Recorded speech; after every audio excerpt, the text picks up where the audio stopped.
welcome to another thrilling episode of Facet Blind Ranking. Who do we have here today? Wow, we have the greatest of all time, entities two top. We got the Watson and we got the Fishman. Hello and welcome to the show. Hello, Sir Alex. Thank you so much. Yeah, he didn't know my name earlier, by the way. He called me Alex over and over again. Sir Alex. Sir Alex. That's actually my middle name, so he's psychic. Very cool fact here for Fishman. How you doing, Watson? Good. Good? Hope you're about to be great, because we're going to play an incredible game here today. Facet ranking. I'm going to give you guys 10 different facets. You have to rank them based on which one's good, which one's bad, 1 being the best, 10 being the worst. Trick is, though, I only tell you 1 at a time. So you don't know what's coming. You have to kind of feel it out a little bit. Are you ready to play? Go. Yes. Go. Do you know the facets? All of them? No. No. No. This will be an adventure then. Okay, well, gentlemen, let us begin with our first facet. Our first facet of the day is Dust Devil. This is Sand King's facet. It's the one that lets the Sandstorm move at 70% of his movement speed up to 250 units away from Sand King. Sandstorm follows Sand King. What do you think about this facet? 5. No, wait. You can't just say a number. You have to discuss a little bit. I think nobody use Sand King this aspect right now. So this aspect is not good. It's not good. It's not good. So it cannot be 5. It's 8 or 9 in my opinion. Wow, already. What do you think? 10. 10. 10? You think it's the worst one out of all the ones I'm going to read? Yes, I'm sure. That is they fixed it. Yes, yes, they fixed it. This. So hard. Yes. How do you go from 5 to 10 in 3 seconds? That's like the entire list, bro. I mean, maybe they have even worse. I don't know. You're going to go straight to 10. My feelings. Okay. I just remembered it. They fixed No, it. it's very risky to put it 10. I think we put it 9. 9. Okay. Now 9 seems more. Yes. It's good. Did you? Because in the end, this aspect is it's not that bad. It's just bad. Well, if it's not that bad, why are you putting it at 9, dude? It's just less than average, let's say. Okay, guys, we gotta get a better strategy here cooking as we continue. All right, so number 9 for Dust Devil, Seed Money. This is an alchemist facet. You get 250 gold at the start. It's Imba. 3. Top 3. It's Top 3? 3 or 2. 3 or 2? Really? 250 gold? What's that, dude? Bro. Imagine you buy 2 bracers Okay. before game. Or bottle for meat. So, you can help me out on this because, you know, top MMR in the world. People that lose their money at the beginning of the game, how bad do you think that is? If you value this facet so well, if you're AFK, you know, going to potty and then you're ticking down on money, is that a big deal, in your opinion, Watson? I don't know. What do you mean you don't know, bro? 250 gold? You minus It's 50 a lot. gold? It's huge, right? Yes. Okay, we put it 2. Okay, putting it 2. So, 3. Alchemist 3. is 2? 3? 3? Okay, we put it 3. 3, okay. You guys gotta lock it in here, okay? I'm hearing a lot of changing. All right, next up is Static Slide. This is for Storm Spirit, Static Remnant. The Remnant moves with Storm Spirit across to the target position. So it's that one that has like, you know, he walks over when he does the Remnant. This is Imba. Imba. Imba, This okay. is 2 or 4. or 4. 2 or 4? Okay, let's talk about it. What do you think? Storm, very good hero. I like Storm. I like no one Storm. I hope we will pick it more. Well, don't give away anything on the little facet skit, guys. Come on, take it seriously, please. So would we put it 2 or 4? 2 my Storm Imba because of this. Yes. Okay, so we this put one, it 2. this one is 2. Yes. And the last one, Seed Money, was 3. Okay, cool. Next up, I'm not even gonna ask any questions. Can I ask why it's Imba? What makes it good? You destroy enemy meat like so hard because of this first spell. I don't know second aspects, honestly, but I know Storm is a good hero. With What? this aspect. What? You know second aspect of Storm? Did you ask second aspect? No, I'm just asking. Do you know? No. Okay, great. Well, that's how Imba it is. You only need to know 1 on Storm. I'll take it. All right, next up is Hookup.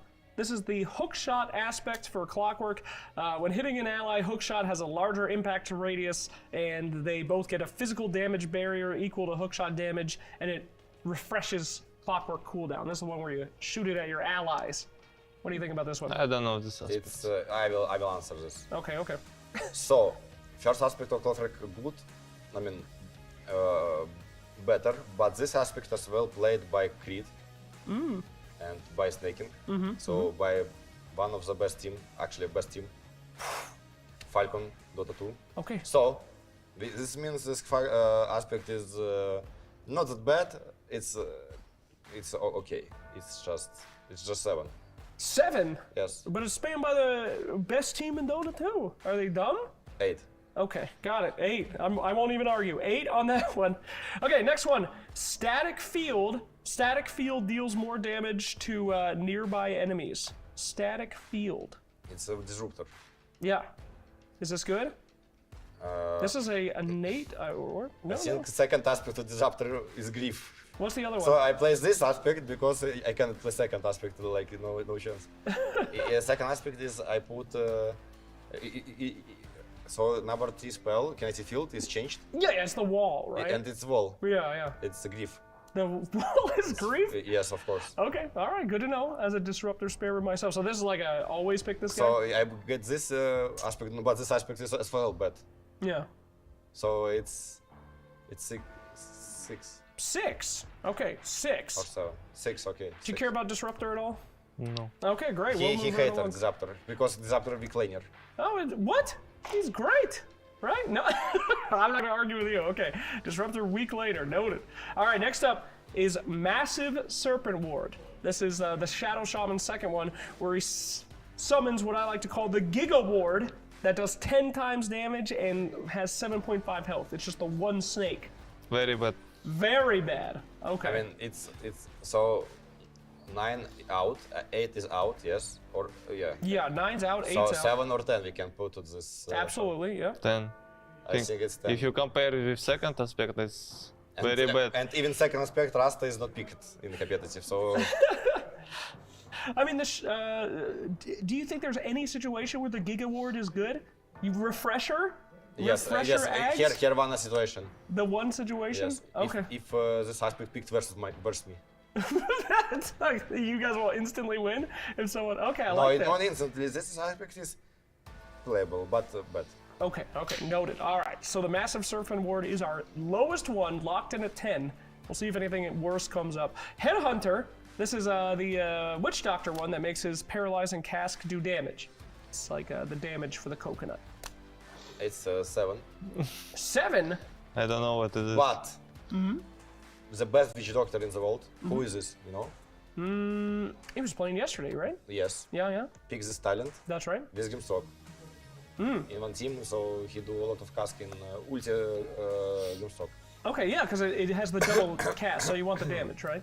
But Witch Doctor second aspect is better. So, and Witch Doctor is the average hero. Well, he has 3. He has Yes, the yes. heal, the death ward, and the coconut. But isn't coconut good for farming? You know, like hitting waves and Yeah. stuff? I mean, I don't know. I didn't play it, but I think it's 7. It's not 10, but it's 7. It's great actually. It's 7. What? 7 is great? No, it's worse than 6, but better than 8. Thank you very So much. it's I didn't know. I mean, it's random, but for now, every aspect is perfect in our list. Okay, I'm loving it so far. All right, do you see a lot of Witch Doctors? No. Okay, great. Well, we'll move right Very along. scary. Only supports. Ghillie Suit, this is for Sniper. Take aim while take aim is not active. Sniper's attacks do not reveal him in the Fog of War. I don't know sniper no. aspects. Wait. 5, 6? 5 would be the worst you can do now. Oh no. Ghillie Suit. Okay. Now it's not perfect anymore. Because this aspect is worse. Really, you think so? Yes. I don't solve. I didn't solve this. Okay, it's 5. Okay, it has to be 5. Can you sell it then? Like it's the first. What's good about it? Since it's 5 on your list. I didn't saw it, and I didn't saw sniper. This aspect is bad. But invisibility equals invincibility in all MMRs. I don't know. I don't think it's good. Okay, all I right. think it's bad. You ever play Sniper these days? No. No. Have you ever killed a sniper using this? No. Okay, great. We'll move right along. This is a Bloodbath for Huskar. Life break also slows enemies in a radius around the target. Well, this is good talent. Oh. Which is a minimum we can place. Let's see, I think you still have 4 And 1? and 1. Oh no. 400%. It's 4. This is 4. Okay, this Bro, Well, this is good.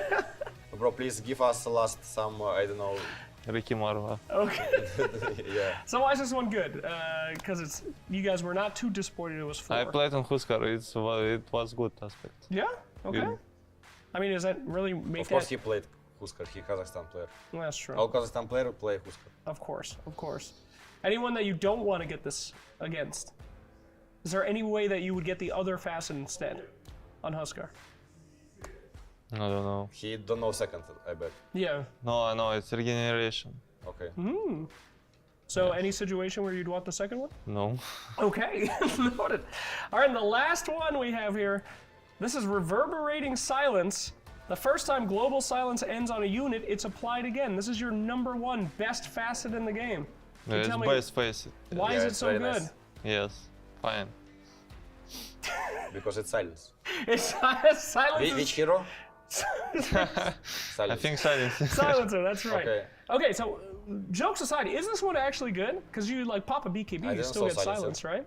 It's very annoying. It is We play it like when silencer is global, you press Manta, you anyway in silence. Oh, That's Yes. right, instant. okay. You use reverberating. BKB, you anyway in silence. Silenced. I think it's, what is our number 2? Well, that's your #1. #2, I believe, is the Static Remnant from Storm Spirit. Oh, it's better. That one is not better. That's #2 Yes. is where you put it. So, Silence is better than Static Remnant. Okay. Okay. We're going to see more Silencer games coming out of you guys? Okay, fantastic. Well, there you go. There's your ratings, my friend. What a well done. Are you guys happy with your list? Yes. Except for the No. ghillie suit? I'm happy that we go next part. Okay, fantastic. Well, thank you guys for playing another exciting episodes of Facet Blind Ranking.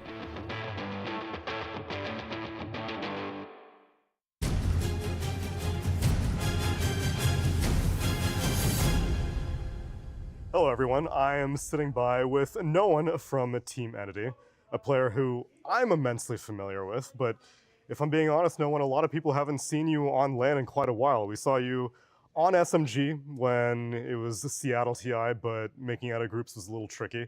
And before that, maybe Arlington Major with Navi.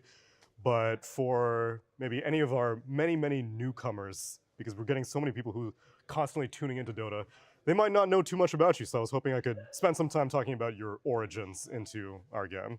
Sure. All right, let's take it from the top. When did you originally get started playing Dota 2 or even Dota 1? I haven't played Dota 1 like much, like maybe like 15 games or something, but Dota 2, it was like after second TI, my friend of mine gave me like some key. It was keys, right? Yeah. First of all. Yeah, and I just started playing, and like from start I was knew what's my goal is. What was your gaming background that you were such a protege at Dota that you immediately picked it up pretty well? I mean, I was playing World of Warcraft like okay. for like long time because my brother and my uncle playing it, so on one PC, and we were like sharing, you know, it was hard times. At what point did you start watching competitive Dota then? I would say I started to play Dota because of competitive Dota, because I saw Navi, and like my goal was to become a pro cybersport player. Did you start watching around the same time around TI2, TI3? Yeah. At the end of TI2, I believe. Uh-huh. So then was virtus.pro your first tier 1 team, or did you have tier 1 teams before that? Vega, because we won ESL. Okay. Yeah, 2015. So like we got qualified second place to go to wildcard at 2015 TI, and then immediately we lost it completely. But we lost it to second and top 6 of yeah, TI. because what was that must have been CDEC. Yes, and like, and we all like we had the chances to win them. Like we felt it, and like we keep our roster, and then right away, like in a month or two, we won ESL. Yeah. So you weren't at all, I guess, intimidated by the prospect of like, oh, this is a tier 1 team, expectations are high, they recruited me to make the roster. No. I mean, like when you're 17, it doesn't think of the things, you know. You just go, you just go and play. It's like adult things to think for you. That seems to be your attitude in general, though. I've never really known you to be a player that gets stressed out by outside factors, really. I mean, sometimes I do, but I'm trying not to. Not even like I'm trying not to show it. It's just like my nature. I would say I'm kind of calm, but like if it gets to me, I'm really like impulsive. Okay. How about describing your time on VP? Because that was many years, many successes. Looking back now, what are your memories from any of the VP rosters that you found success with? It's a really good feeling that like you're going somewhere and it like leads you because like you're putting everything and like it gives you back, right? So it's only good memories. After TI9 ends, then you're kind of one of the last players to remain on the virtus.pro team. Everyone else kind of went their separate ways. Who else was still with you? Solo was still with you. Maybe like 8 No, months? Roger was with us, but we kicked him like in 2 months or something. Oh, It was some story about it, untold. sure. You know. Ancient history. So then it seems like you maintained a pretty clear focus despite all the other circumstances. Was there any point that you even flirted with the idea of retirement, or you knew that you would come back to Tier 1 prominence? Not the retirement, but maybe like just 1 year of chill. I would say. I was thinking of it like this year, like before the SMG. I was thinking like, okay, I can take like at least half a year, and I'll see, just chill time because I felt burned out after like old G as well. Oh, that's Because right. I was like playing carry and I was playing non-stop actually for a year, like 10 pubs per day or something. Because I was trying really hard. It didn't work out at all. Yeah, this was one of the teams as well. But I was been. That's true. I forgot about that one. I forgot about it. What does a chill period look like for a player like you then? Would you stop playing Dota altogether, or? I don't know. I've never been there. I was always playing, and like I'm afraid of it, kind of, to be there because like my mind is really fast, and like not to play Dota for me, like at least for if I'm not like at some like a chill place, like for a month, I'll be crazy. I know, I believe. It's still like you need to try it for yourself. I believe it's experience. I have to imagine it's healthy as well, but I mean, if you're winning, then no need to pause. No, I mean, depends, I would say. Look at Anna. Yeah, true. Then I guess we've looked through your time as a younger player. You were saying that most of your VP days you remember as being like, well, maybe I was younger at the time, I had different expectations, but now you yourself seem to look at yourself as a veteran player. I heard your interview after you won TI Quals where you're kind of the guiding force for a lot of your younger teammates, but they already have a lot of the pieces necessary that you don't have to do that much. What's it like being one of the more veteran players on a roster now? Sounds terrible, of course, veteran player. But I tried to use very good words where it's saying like, oh, you're not old, you're a very seasoned, experienced competitive player. I mean, it feels great to me. I don't know. With all my experience, like with all my like mind-changing stuff by the years, I feel great to play Dota right now. Much better. I know that like I became like Dota player that I wanted to be actually right now. Always. Is there any advice that you give to your teammates, or maybe something that you would have told 2017 no one if you could go back like 7 years, or you're pretty happy with it all turned out? I mean, I can give some advice, but he'll not listen. For sure. He doesn't give a What a stubborn guy, man. I mean, yeah. Of course. He won a major. What do you want from him? So much ego from these major winners. Yeah. Many majors, many memories. Yeah. Imagine if he would win TI. GG. All the pubs would be dead. It can still happen. I don't. What do you mean? Imagine. I mean, like 7 years ago. Oh, okay, right. I mean, I'm not saying I cannot. You better not be. That's the last thing I want to hear from you. Did you have any prior experience with any of the teammates on Entity? Had you ever been on a roster with them before, or just met them in pubs, or these are all new personalities to you? All the new personalities. All. Yeah. I haven't played with them. Although maybe running only into pubs. running into Watson in pubs or something like that, or Yeah, of course, all Yeah. the time. GM, Watson, Katomi, Fishman, all of them. They're high rank, so. So then you said to end up on this team, you did talk to Fishman directly. So what was your connection with him that you were like, oh, he's the person who I should reach out just to? told him. That's all. Like I just asked some guy to give me contact. Oh, okay. That's all. It's easy. It's that easy. For a player of your stature, though, I imagine. Maybe. Veteran. Veteran, that's right. I think that's all I got for you. Nolan, thank you so much for taking the time to speak to me, share your history with the people, and now it's no more looking back, but seeing what you can do in the future. Thank you. Thank you very much.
You ever wondered how a Hollywood movie is shot? On a Sony. You review it on a Sony. And how do you make that sound epic? You record it on a Sony. Lunch break on a Sony. So why wouldn't you watch it on a Bravia by Sony? Have you got what it takes to get to the top? It doesn't matter how high you climb. To reach the top, even the biggest champ needs a break. So you can recharge, dive back in, and dominate.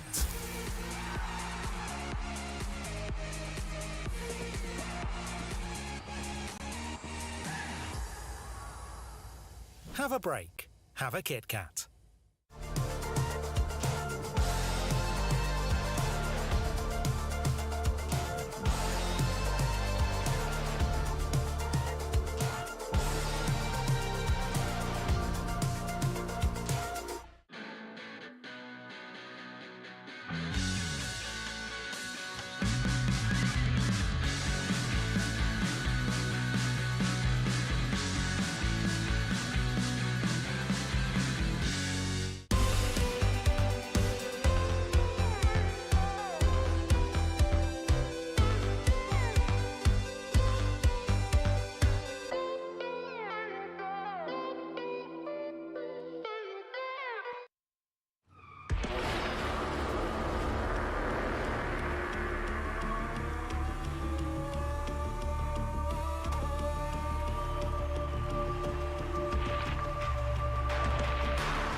Hello, everyone, and welcome back to the Riyadh Masters 2024 at the Esports World Cup. It is Thursday, July 11th, day 2 of the group stage now awaits us. Seek and Strike and Winter will be bringing you off the action here as we get started for today. Winter, of course, first things first, straight to business with you, sir. How was your dinner?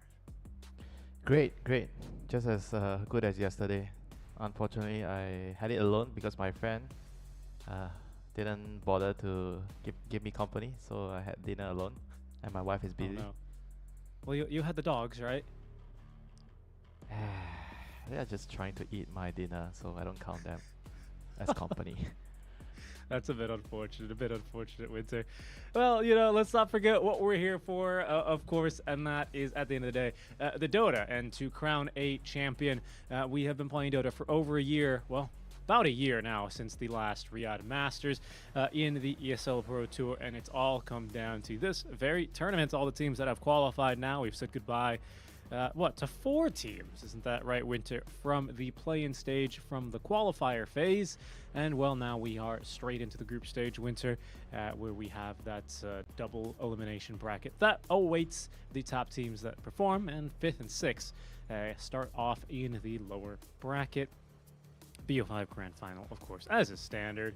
Which are these teams playing for a fair bit of money, aren't they? As we do take a quick look at our prize pool, 1.5 million USD for that top step of the podium. That's a lot of chicken rice, isn't it?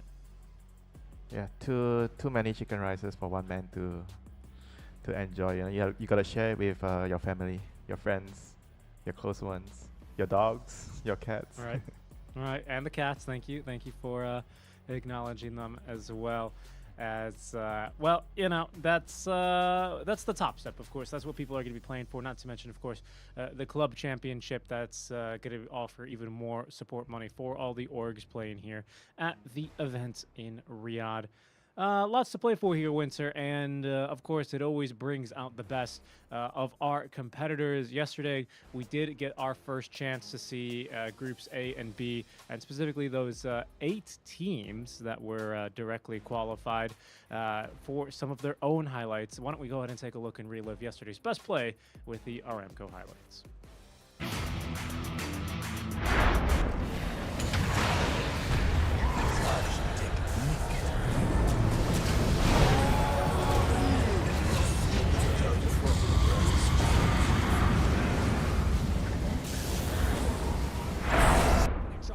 Through BKB TB out though, and it's leaving Skeeter entirely alone as he gets tossed up in the air. Snaking has to tether away to the side. What about the help for Skeeter? Maureen comes back in off his TP away, gets a toss forward, not quite good enough. Skeeter with his BKB is killed. The gyrocopter, look at the tree, got him. The tree finishes him off, and the flat cannon shots will demolish the rest. Falcons kited out beautifully. Skeeter will now clean up the rest of game, and Gladiators, no problem. Mars looking over towards Lyle, trying They're burning to him close down. the gap. It's around the tier 2 though, it's kind of difficult to dive, but he's going to try and go for it. He's going to go straight away over towards the next success, and they've got the first strike to Mira. They take him down, and they're diving in for more. Lyle tries to hold his ground with a little straight over to Mar. He's able to pick up the double kill. This game. It's a lot of misses. It They're not pops. going to get it. The extra success, the supernova goes off. Lyle gets burnt down by the sunray. The supports. He might get Radan as well. Dive forward. They've got him. They have the vessels in. Radan's going to fall. Snaking. And Crit, they'll do it. Crit, the last supports. one standing. Okay. They're playing for the objectives for now. So with the jump, they're going to see if they can try and burst through Nice the toss. Sven. There's going to be a toss back safety. Collapse never getting on top of the 3 of them bursting away. They're able to take Skeeter down. Collapse looks over towards Snaky. Down. Gets the grab as well. On towards Amar. They're taking out the Chen. They're taking out the Brood. They're taking out the... There are our highlights, the best plays of the day, Winter, from yesterday. A lot of them on the main stage. A lot of them, I believe, our opening match between Spirit and Team Falcons. The Falcons not having quite the start to their tournament as they were hoping for. Did you watch any of the highlights besides our games yesterday, Winter? Yeah, I caught some Any of of the the games? Falcon games. They lost all 4 games yesterday, but to strong opponents, Gladiators and who's the other one? Wait, my brain, Spirit. Yeah, my brain just couldn't function. Wait, Not no, enough it was, coffee yet. Oh yeah, it Yeah, was, Spirit, it was Spirit yeah. and Gladiators. It was Mm, kind of that's a tough day for them. I felt like both series they didn't really exactly play that bad. Maybe there were some some things you can say about their drafts. They are probably not drafting in the best way, but overall I felt like their opponents just played a little bit better than them and just out executed them. So they got to be looking for the next wins, in the next games.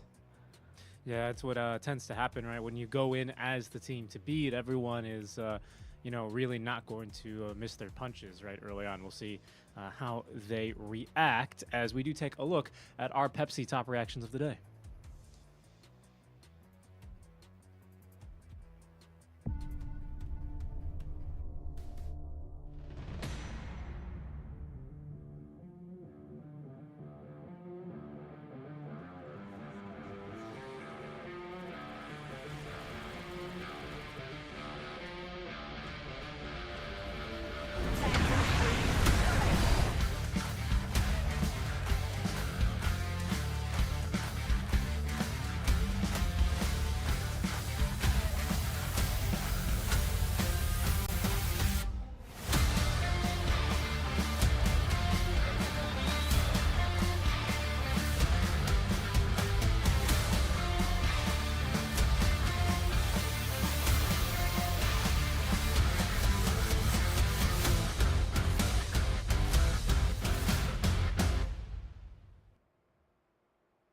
Gotta love that. Quinn, can you hear me? Harkens back to the TI Singapore days. Wasn't that TI 9, wasn't it?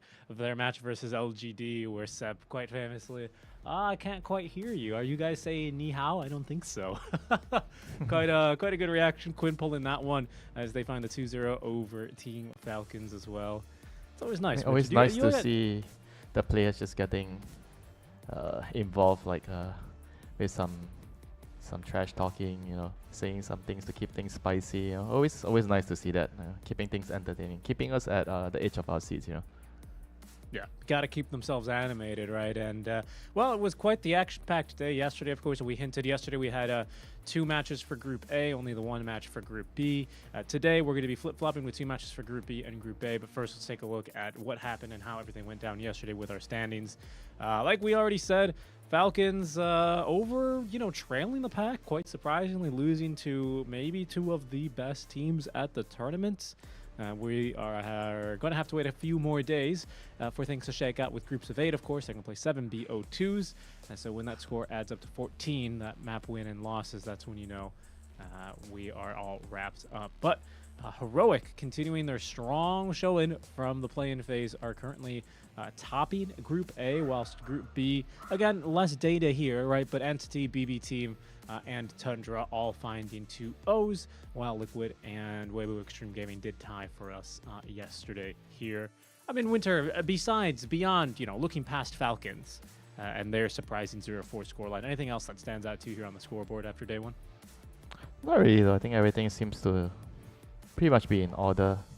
I feel like, Falcons losing 4-0 yesterday. That was the only surprising thing. I kind of maybe expected them to have at least 2 games, maybe draws, But losing 4-0, definitely a wake-up call, Sometimes it's good to do badly at the start, so you get to be awoken by some of the teams, and you get to go and look back at the replays and figure out the real problem quickly, So sometimes if you lose in the middle or in the end, maybe you don't have time to switch things out, and you think what you're doing is correct, but actually it's bad, Right. Important to eventually pick up the pace and find those wins, though, right? Otherwise, a bad start, if that turns into a bad middle and a bad finish, then, that's not going to lead you to go really anywhere at all. But today, we head into 3 more games of Dota, 3 more series. We're going to take a look at them for our schedule on the day. Like I referred to earlier, we will have 2 matches for Group B.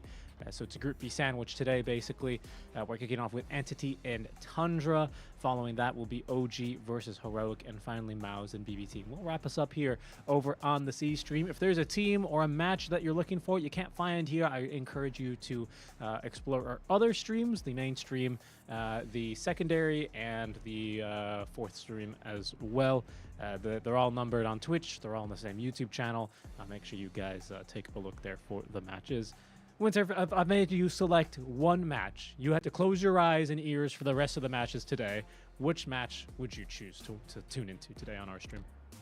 Obviously, the Tundra Entity match, that's going to be the match that I'm going to be focusing on, because that's going to be the first match that we are going to be watching today. It's going to be a tough one for both teams.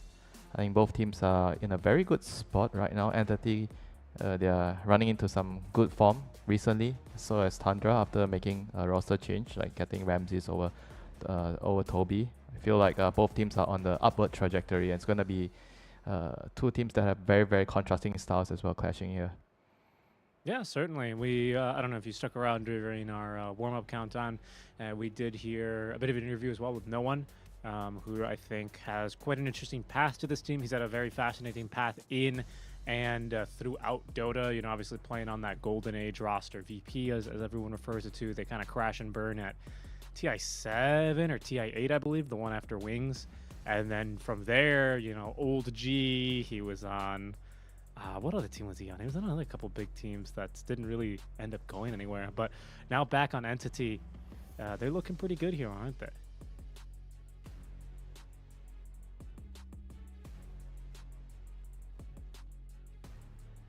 Yeah, they have a couple of like very, very interesting picks as well, like especially the Alchemist, which they've already shown in their first series, which I'm a pretty big fan of, having the support out.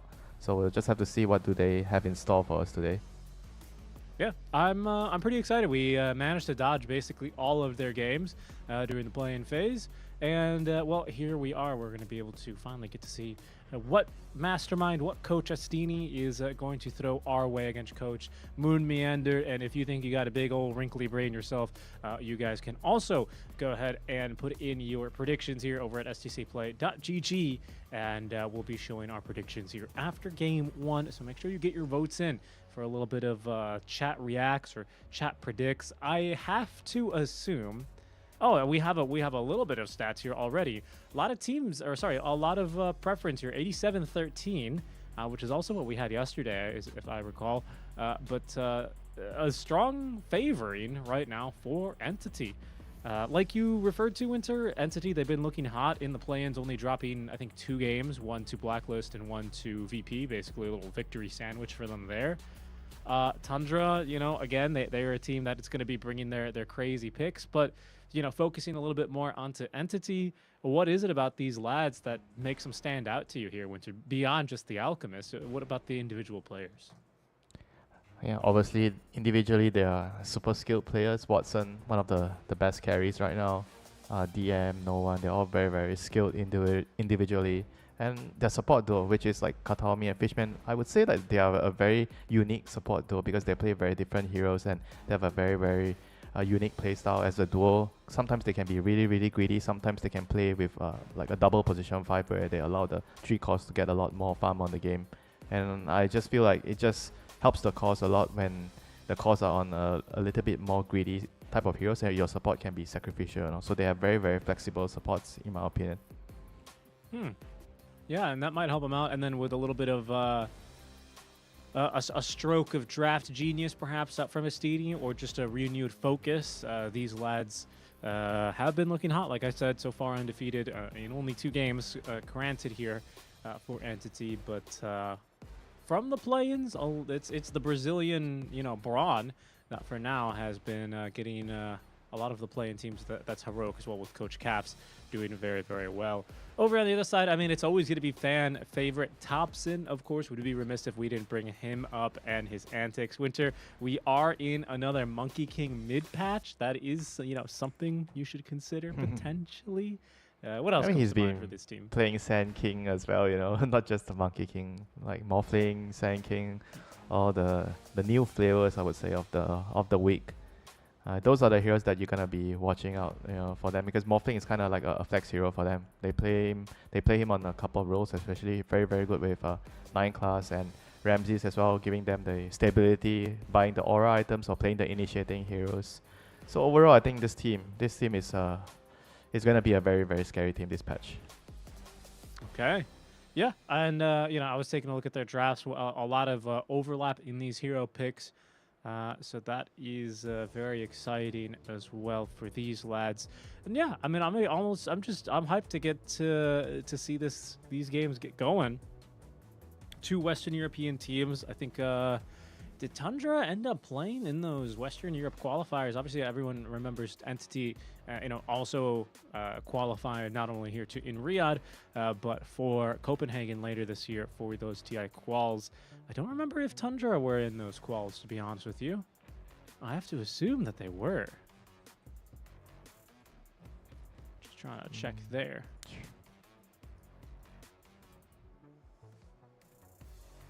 Not really though. I think they were invited. They invited. Yeah, probably. Tundra's invited? Okay. Yeah. Well, not to worry, folks. Let's invite you on in for our first draft now, just getting underway here. Already the first couple picks out and through, Winter. I'll let you catch up the people at home who are awaiting eagerly for this game. So a tiny opening and responded by a Crystal Maiden. Crystal Maiden is not the hero that I was expecting, like as a response to Tiny. Kind of trying to figure out why. Yesterday, remember when I said it was a good response to Tiny. A good response to Tiny is like a position 5 that can't die when you get tossed like some tanky hero, like Ogre. I think Ogre was picked in the game that was response to a Tiny. Or we saw a couple of other solutions as well, like Rubik, Morphling. So basically, you steal the toss because toss is so imba. So you just create your own toss. CM is definitely an interesting one because I feel like CM doesn't like playing into the Tiny in the lane. You die so easily, you're slow, you get tossed, you're dead. Tundra and Entity, I believe the last time they played Winter would have been, well, besides this very moment, that was back 20 days ago for the upper bracket finals of the TI. What are we at? 13, aren't we? TI 13 Western European quals. There was 2 slots there, so Entity defeated them 2-1, and then Tundra eventually qualified after beating PSG Quest 2-1 later. So yeah, that was their last match. Again, it was a 2-1 victory there, with Entity winning games 1 and 3. So recent history here between the two. Yeah, I mean the history is right now whatever. Like the patch has shifted so much, everything is so different now. It's just like a completely different game. Some may say we're in Dota 3 at the moment. Dota 3.0. True, but that was 3 weeks ago. It's not a lot of time in the grand scheme. I still, dude, every single week the meta shifts so much. I mean, sure, there's like a small beat, a letter patch, right? But everything just changes so much after every week. We've got a point it just there feels like after the all. game. I mean, we're starting to see more sanking now, right? The game is just evolving so quickly. Like someone figures out something broken, or he thinks that something is really broken that patch, and then it works, and then someone else tries to counter it, and then you just keep seeing things changing every couple of days, every week. And right now we're in the apparently the Sand King era. So he is like a Beast Master-esque hero where you just like control an area with Bloodstone. But if you play him mid, I've seen the game Thompson, when he played the Sand King, he actually just rush dagger, Facebook dagger. He just ran around and killed people. So it's a very, very different playstyle from what we saw yesterday from 33 with his Bloodstone rush and farming ancient stacks. This is also the first time Entity have picked Sand King this tournament, and that's a little bit more significant because, again, they have more data available, given that they've played 10 games so far, 8 of which in the play-in phase. So this is new for them, and a pretty... I mean, they like a maiden opener. That's something I'm seeing here, starting to see into the mind of Astini a little bit. He likes his openers, He always opens usually with, like, the off-lane, if he can get away with it. I see like a lot of Darkseer, Spirit Breakers. The Maiden is like a hero that fits with a lot of pairings that are strong right now. Like especially like the Sand King, Maiden with Sand King, Maiden with Tiny. All these heroes work really well with CM.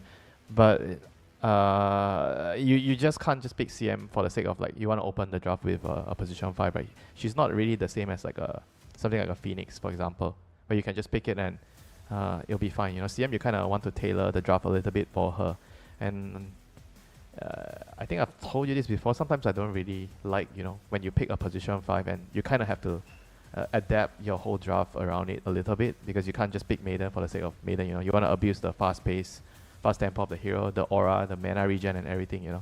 And just keep brawling in the game. And we see the Morphling right away from Tundra. Not sure what role he's going to go in, but Morphling plus ET, so a bunch of magic damage coming out already to abuse the Elder Titan aura. And you can turn into the Sand King, which is going to be so strong in the team fights. Didn't see a lot of support Morphling for Kataomi. So I don't know if they will run it support. At least I haven't seen that in the pubs. Sorry, I should be looking for Tundra, pardon me. That'd be for 9 class. I mean, who also Katami is I going to haven't be seen. playing the Elk this game, I think. High chance.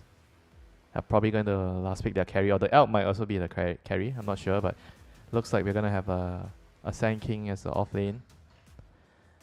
Storm mid, which is really, really good at catching this ET. ET is very, very weak against Storm because you cannot really catch Storm, and Storm can always go behind the backlines easily and find you and just kill you before you get your spells off. And they're gonna round things up with a MOUZ here on pick 18, giving them that team fight setup for the ET or splitter, which can always be very, very devastating. And you can combine that with the Tiny as well, with the crash landing. You toss and stun into the arena, which deals so much damage now.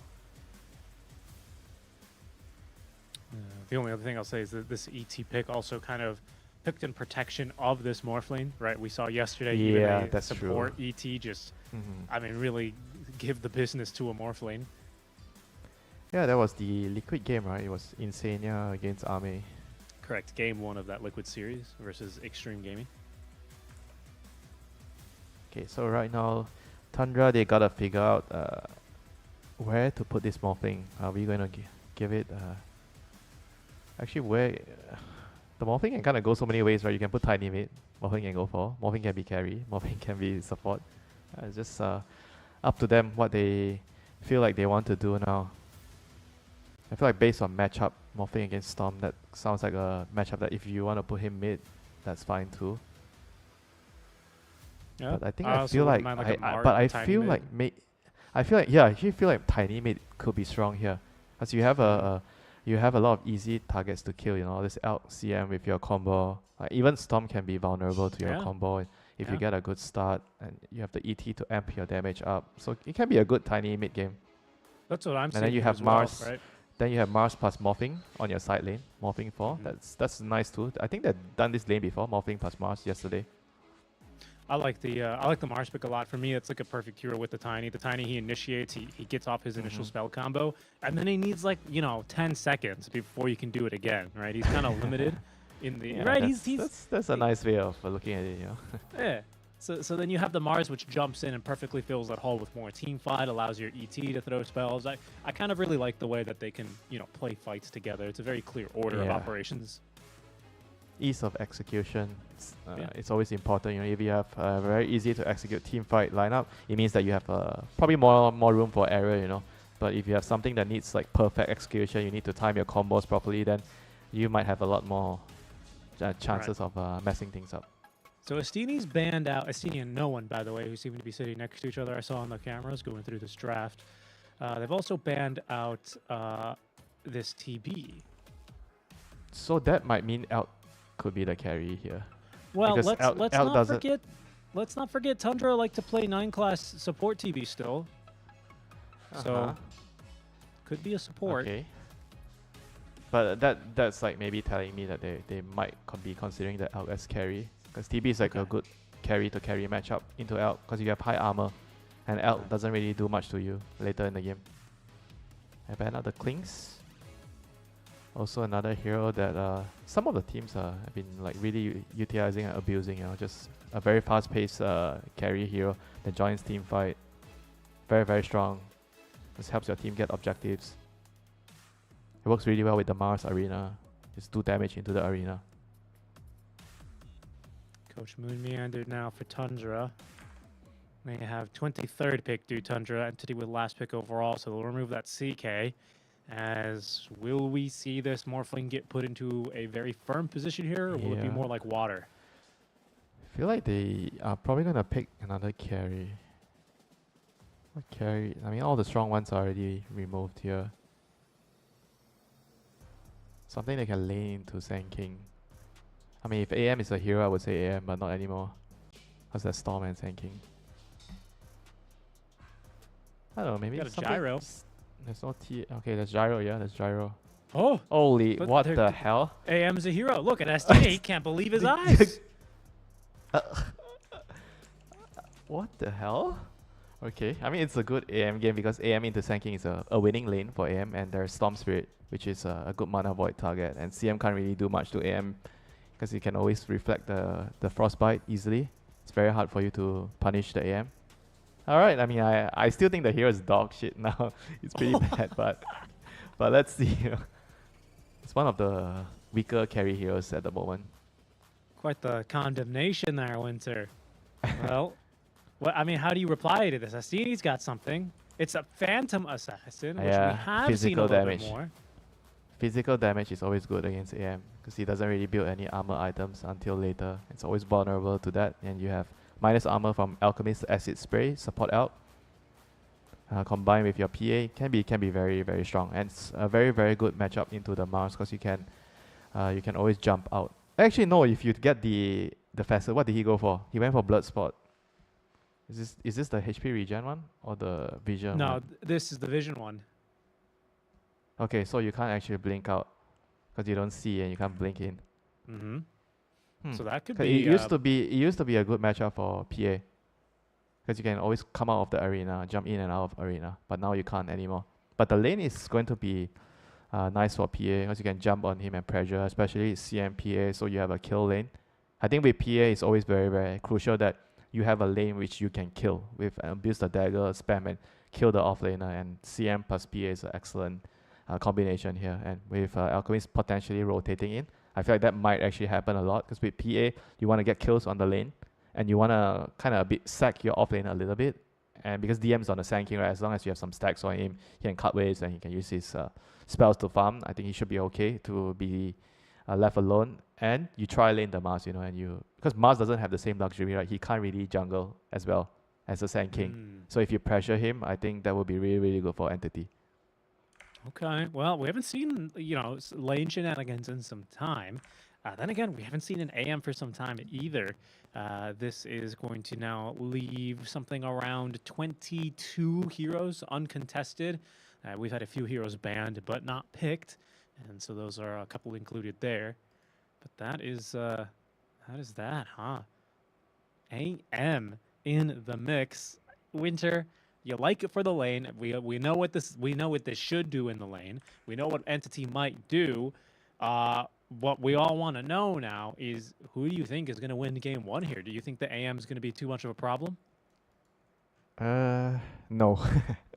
I don't think so. I think they have the right carry against it. They have a very fast-paced lineup with the Elk. I feel like Elk plus PA minus armor. Then you get the Solar Crest and everything. You buff the PA. I feel like this is the type of job where PA can do so much in the game. You have a lot of catch and setup from Sand King, Storm, Elk, a lot of disables, and even the Frostbite. I feel like the PA is going to be, as long as he gets past the lane. PA's problem has always been the lane. This hero is very weak in the first couple of minutes of the game. If you can protect her. That's why I suggested maybe Alchemist Katami can come down to the PA's lane and help out a little bit after you get some levels, get a couple of kills on the MOUZ, and if you can do that, PA gets free farm. She's gonna be in a very, very good position this game. All right, Winter. Let's we are paused, by the way, a little bit of a mic issue as we stand for a Tundra. So while we get that resolved, Winter, I want to travel back in time to 2013, right? 2013. Let's say I grab you. Just stick with me for a second here. I grab you, I talk to you, and I say, Winter, do you believe in 11 years, not only will we still be playing Dota 2, however, we're also going to see an Alchemist support versus a Morphling support. Would you have believed me then? Yeah, of course I did Elk support in Dota 1, in tournaments. Of course I'm going to believe you. Morphling as well. Same match. Yeah. Well, it's this flow state that he's in, right? With his accumulation innate, which is going to be and the low cooldowns, you get Arcane Boots into Octarine Core. You're a Rubik on steroids? I don't know. Yeah, you're basically a cooldown machine, aren't you? I think everything else here, as far as our facets, is what we tend to see. It's Frozen Expanse for Maiden. That is a little bit of a contested facet between that one and the mana regen aura thing. Yeah, actually money, it's nice that you actually bring that up. Because sometimes when you have Storm or Lash, I think especially with Lash, you tend to want to go for the mana. What's it called? What's the name of the facet? The one that I gives. don't know the one. Yeah. But the mana gives restoration aura, I know exactly. When you cast a spell, it gives you back a little bit of mana, right? Yeah, what's it called? I'm looking up. It's lagging. Cold Comfort. So basically with Storm, I think, because sometimes Storm is initiating far away, he's jumping, so you don't really get to be that AoE. But for Lash, I think you can consider that facet. Right. And I thought with seed money, Katomi might have pulled the Sinkyu here and bought a bottle early for the Storm, but that's not the case. He starts actually with brown boots and a Yeah, I protection. think because he intends to rotate, that's why he wants to go for this build. He wants to move and help the PA get kills. I mean, with the boots, it definitely helps you a lot. Something, just another facet choice that we're going to end up seeing a little bit here in the lane is going to be this deconstruction for natural order that Whitemon's got on ET. A lot of ETs are tending to go for momentum, which reduces your base attack speed, but then you get it with your move speed. But It instead doesn't here, exactly reduce it because you still end up with more. well, yeah, you end up with more, but early you have less, right? Yeah, when you don't have the spirit on you, yeah, sure. Okay, Right. fine. But here, we'll see how that works out for him. But this is a strat we tend to see in position 4s that do have to lane into ET, right? Start off with a move speed item, and Katomi's got his boots ready to go. As Whitemon intends to recut the wave here, blocks the hard camp as well. But we'll find his own easy camp blocks. Middle lane, we'd be remiss if we didn't talk about Thompson, bat chest, Thompson. Playing a mid lane Tiny, rather standard hero. We like the thought of the mid lane Tiny here. How do you like his matchup into the Storm? Should be a fairly straightforward one. I mean, the Storm can kind of harass with the sliding static remnant, but I mean, Tiny is like, I feel like he's gonna be okay in this lane no matter what. You get to farm and last hit with your tree grab. You have toss to harass and farm as well. Right. I don't see him getting pressured by the Storm too much.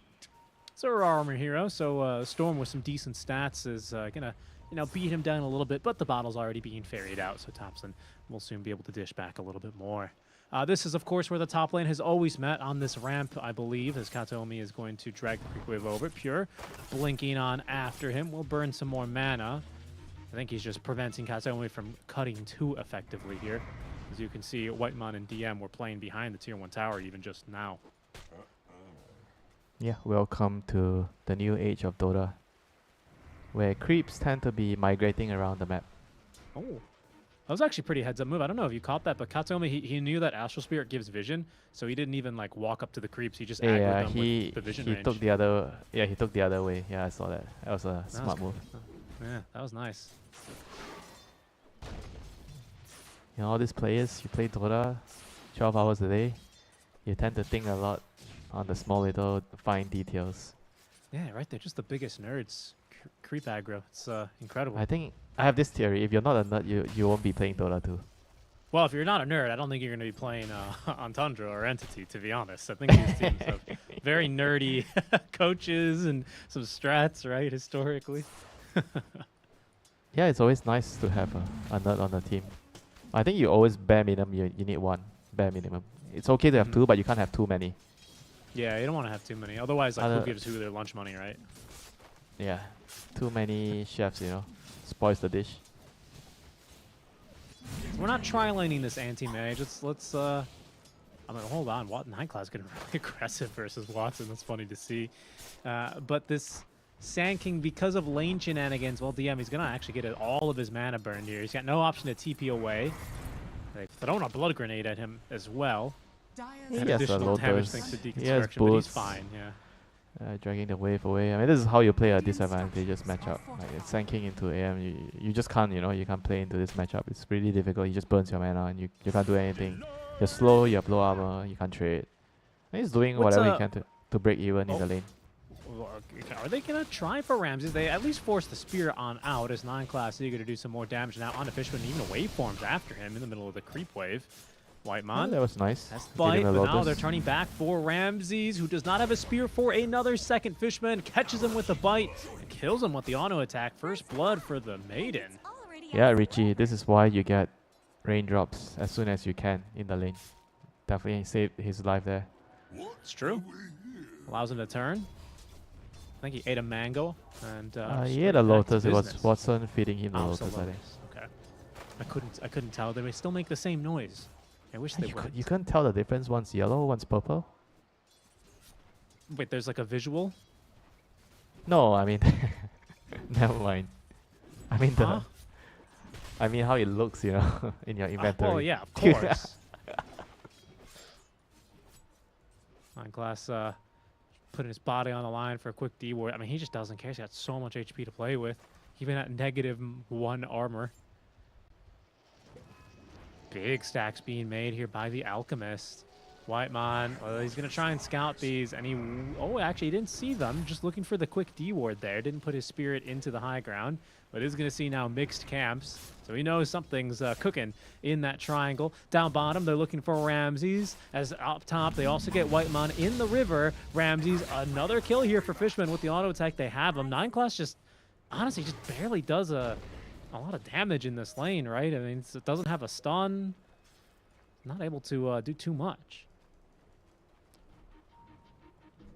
Yeah, he's a pretty greedy support that needs a lot of levels to be effective. I mean, in the lane, I feel like even though he can't help, usually Morphing's very good at absorbing damage for your offlaner, because you can kind of just always heal it back up by just manipulating your HP. It's true. But if they can kill you from full to 0, then that's a problem. Yeah. And Entity also have been very picky on who they decide to initiate on. Rune spawns bottom. It'll be hasted now for a Thompson, who is going to try and maybe get a trade as Whiteman loses his life top lane, contesting the Rune. Thompson giving chase. Oh, in the triangle. Oh, he's going to be too late to stop DM from farming this hard camp. Lots of stacks were happening here. DM, he's going to start recovering. No ward for you, Thompson. They threw the blood grenade at him, even though he's hasted. Love to see it. Fishman still hit him. It just always feels good, you know, Richie, throwing that blood grenade at the core players. It's like a statement, you know. Like, I can do that. Can you? Especially when they're hasted, right? It doesn't matter. You don't need the move speed. It's just about like the slap to the face that it is.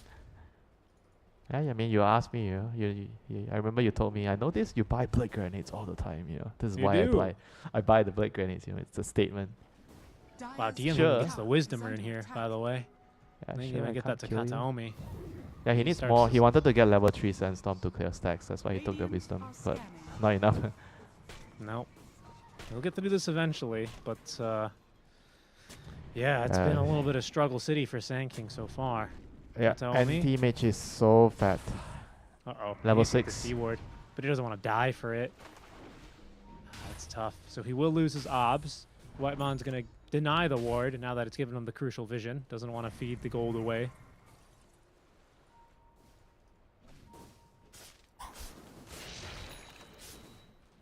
But, you know, in regards to the AM pick, Winter, you got to say mission accomplished, right? He won his lane, handedly. Obviously, the matchup is very beneficial for him, but that's exactly why they picked it here, isn't it? Yeah, 8-minute rune, Richie. It's going to be a fight. You know what? He's fighting for it. There's a lot of Tundra heroes here for the bottom, and it ends up spawning top. It's a regen. Tundra are, going to be able to actually rotate Pure down to snag that. As Thompson's going to try and rotate around the tower. He'll find himself a stack. It's something. It's no Storm Spirit, but it's at least a little bit of money and time wasted. Not from Entity. Yeah, they're gonna need a lot of time for the Sand King to be online. So they're just gonna be able to kill Fishman, who gets at least a D ward here.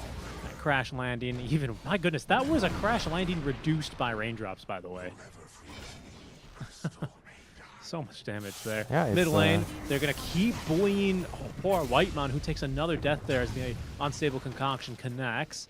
Pure, he's in the vicinity here, does have himself the mana void. No one, he might have no way out as Pure easily blinks on after him. I think he's got him now, yeah. Just let him walk a few more steps before he blew him up. Nicely done. Class tipped Fishman, by the way. Maybe that was a, I'm not sure. Maybe he meant to tip the Storm Spirit. Not sure why he would have tipped Fishman. Just because he can, you know. They won the fight. True. Yeah, they killed him bottom. His mid dies, being a bit too aggressive, running out of mana, and then the AM being active, rotating early here for Pure. I mean, it's worked out for him. He's level 8 as he makes way for the Battle Fury. I mean, the level 8 Tiny is a way different beast right now. The toss just does so much damage. With the grow, you get 100 extra bonus damage to toss. I think it's just gonna take half of the CM's HP if you get the toss. Just one toss. Yeah, I think It's a nightmare. Mine, huh? Yeah, it's a nightmare. I mean, you can have raindrops, you can have fluffy hats, whatnot, but you're still gonna die. 10-minute rune. Gonna be farming these stacks actually. He's farming the more Thompson. unstable concoction. picking up the amplified damage. Yeah, I mean, you're an that's elk, bottled right? up. You're an elk, so you have an excuse to farm the stacks. Oh, interesting. This is how you farm the stacks faster.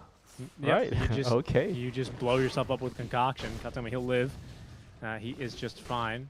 As Tundra continuing to farm a little bit more of the map comfortably than Entity have been.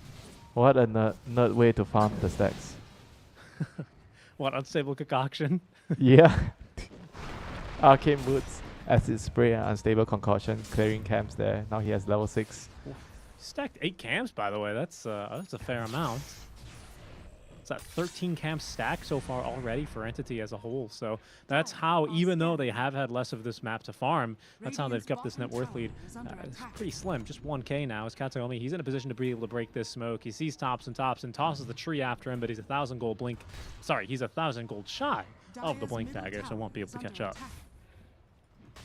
Kataomi, okay, he's gonna think about making a move here. I think Whitemon is too fast for him. No, just barely catching him there, but I don't think he'll be chasing him into the river and up into the triangle. I mean, they're just defending their area, making sure that they keep their vision, and they're blocking Tundra from entering that area so they can farm. Support alchemists are very territorial, right? Yeah, I mean, you're not gonna give them your stack, right? You have Grievous Greed. It's true. Ramses? Rotation down bottom, they're going to look for Ramses. Ramses, who we've yet to see an arena out of, may not have an opportunity to cast one here. Finds it onto no one. No one is just going to zip on out as Watson jumped in there. Hold on a second, Watson. Oh my goodness, actually, it's no one who gets blown up by Pure. Watson makes that jump aggressively now. He might end up being the second to fall, but here's even more rotations. Thompson, with the amplified damage rune, blows up Watson as it's DM who gets the killing blow there on Thompson, but it's Fisherman's damage from this freezing field, which has turned the tides of this fight. A 2-for-2 trade. Big cores falling here early on, but it's the AM who joins the fight and lives.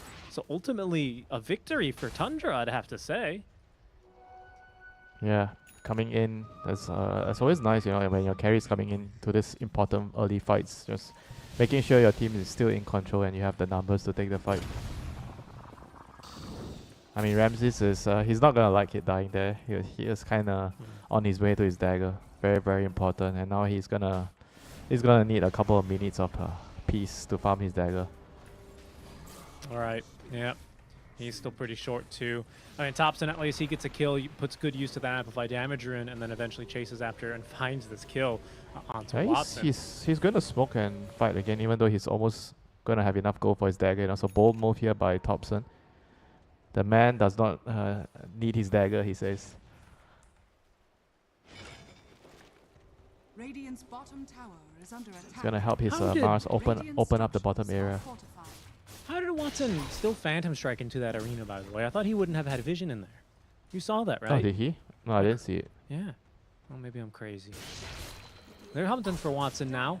There's tracks that a PA has been here, but they're not going to be able to go too deep. The scan confirms that Watson in the vicinity is farming safely in the corner of the map. Entity, in the meantime, no one showing top and or mid means that they are going to apply pressure onto this tier 1 tower, and it seems like it'll go for free. Well, it's been a while I've seen someone kill Eternal Shroud. No one's queuing up one after his Kaya.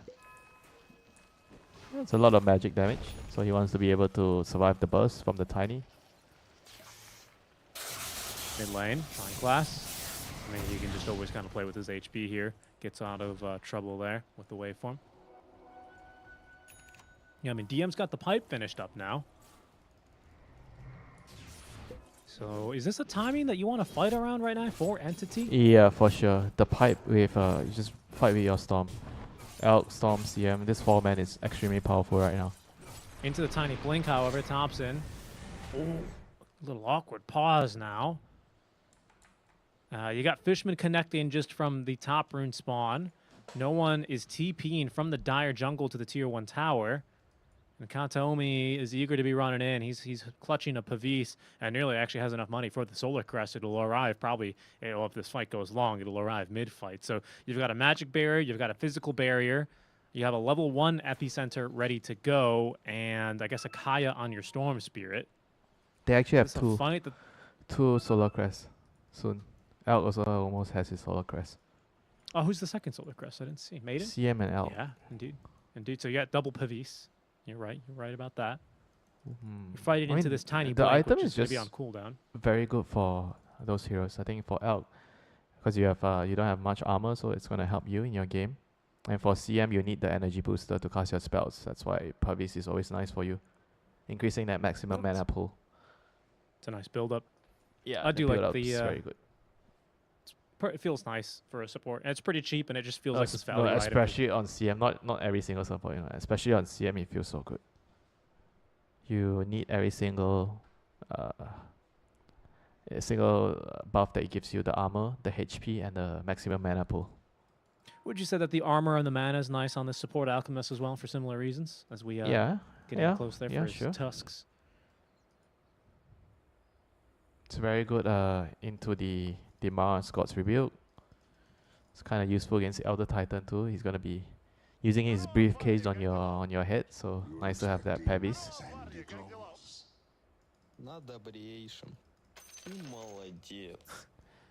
I mean, I feel like overall, even though the anti-mage seems like he's like having a free game, but it's gonna take him longer to join the game, and the morphing support kind of seems like he also needs a lot of levels to be effective. So Tundra definitely need more time. I want to kind of look at that a little. Okay, hold on. We'll have to put a pin in that, but I do want to come back down to the support duo, this Morphling and ET. We'll see what DM wants to do now. He's just going to turn tail. Entity have decided they don't want to take a fight here. That's probably the right move, which means I can remove the pin from our support duo for Tundra. It's funny, Pierre with his little safety bubble. He's farming so freely, isn't he? But having an ET and a Morph feels like two supports who, individually, if they get farmed, you're like, his feels amazing. We have another core on the team. But, well, if they're both how do poor, you distribute farm? Yeah, if they're both poor, then it's going to be a huge problem. I guess with the ET, you can make the argument that, okay, if ET is poor, as long as he has levels right, he just needs to put his spirit there.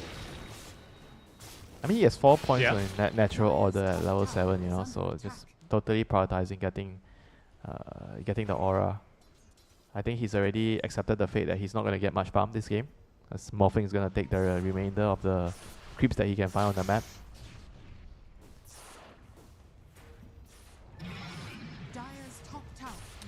Keep pushing top lane. There's that Solar Crest freshly completed. That is Solar Crest 1 of 2. This one in particular is Kataomi's. But a new record for this patch. Not a whole lot of records, or a whole lot of records. Oh, well, that's the same thing. It is a new record, but what I meant to say is not a lot of data for the AMs that have been played in this kind of a patch. Either way, Pure seems to be setting the pace. As mid lane, fight breaking out. They zip through 9 class. The real target's going to be on a Ramses here. No one easily avoids that stomp, but he's kind of getting kited on out as that the Earth Splitter on the back connecting onto 3 heroes. 9 class, though, he's in a little bit deep now. Gets off his own Sandstorm before the real Sand King kills him. Long live the real Sand King. Long live the one true king. That's the line I should have said.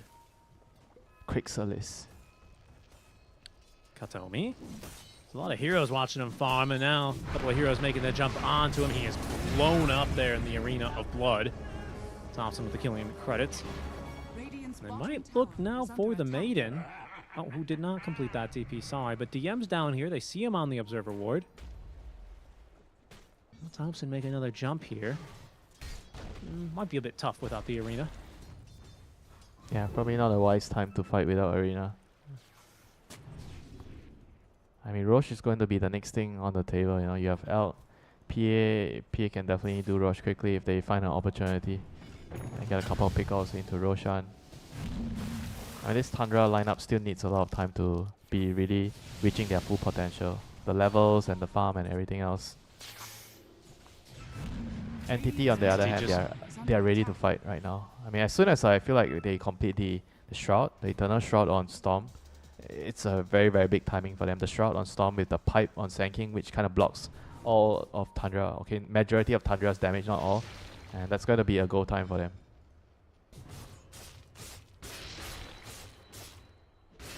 Well, this Manta's almost done. I mean, I know that's not really the go time that's going to be able to match Entity at the moment, who are going to have like BKB PA, they've got this Pipe Veil, soon Eternal Shroud for no one. Like, these items are, they feel more significant than just like Manta style.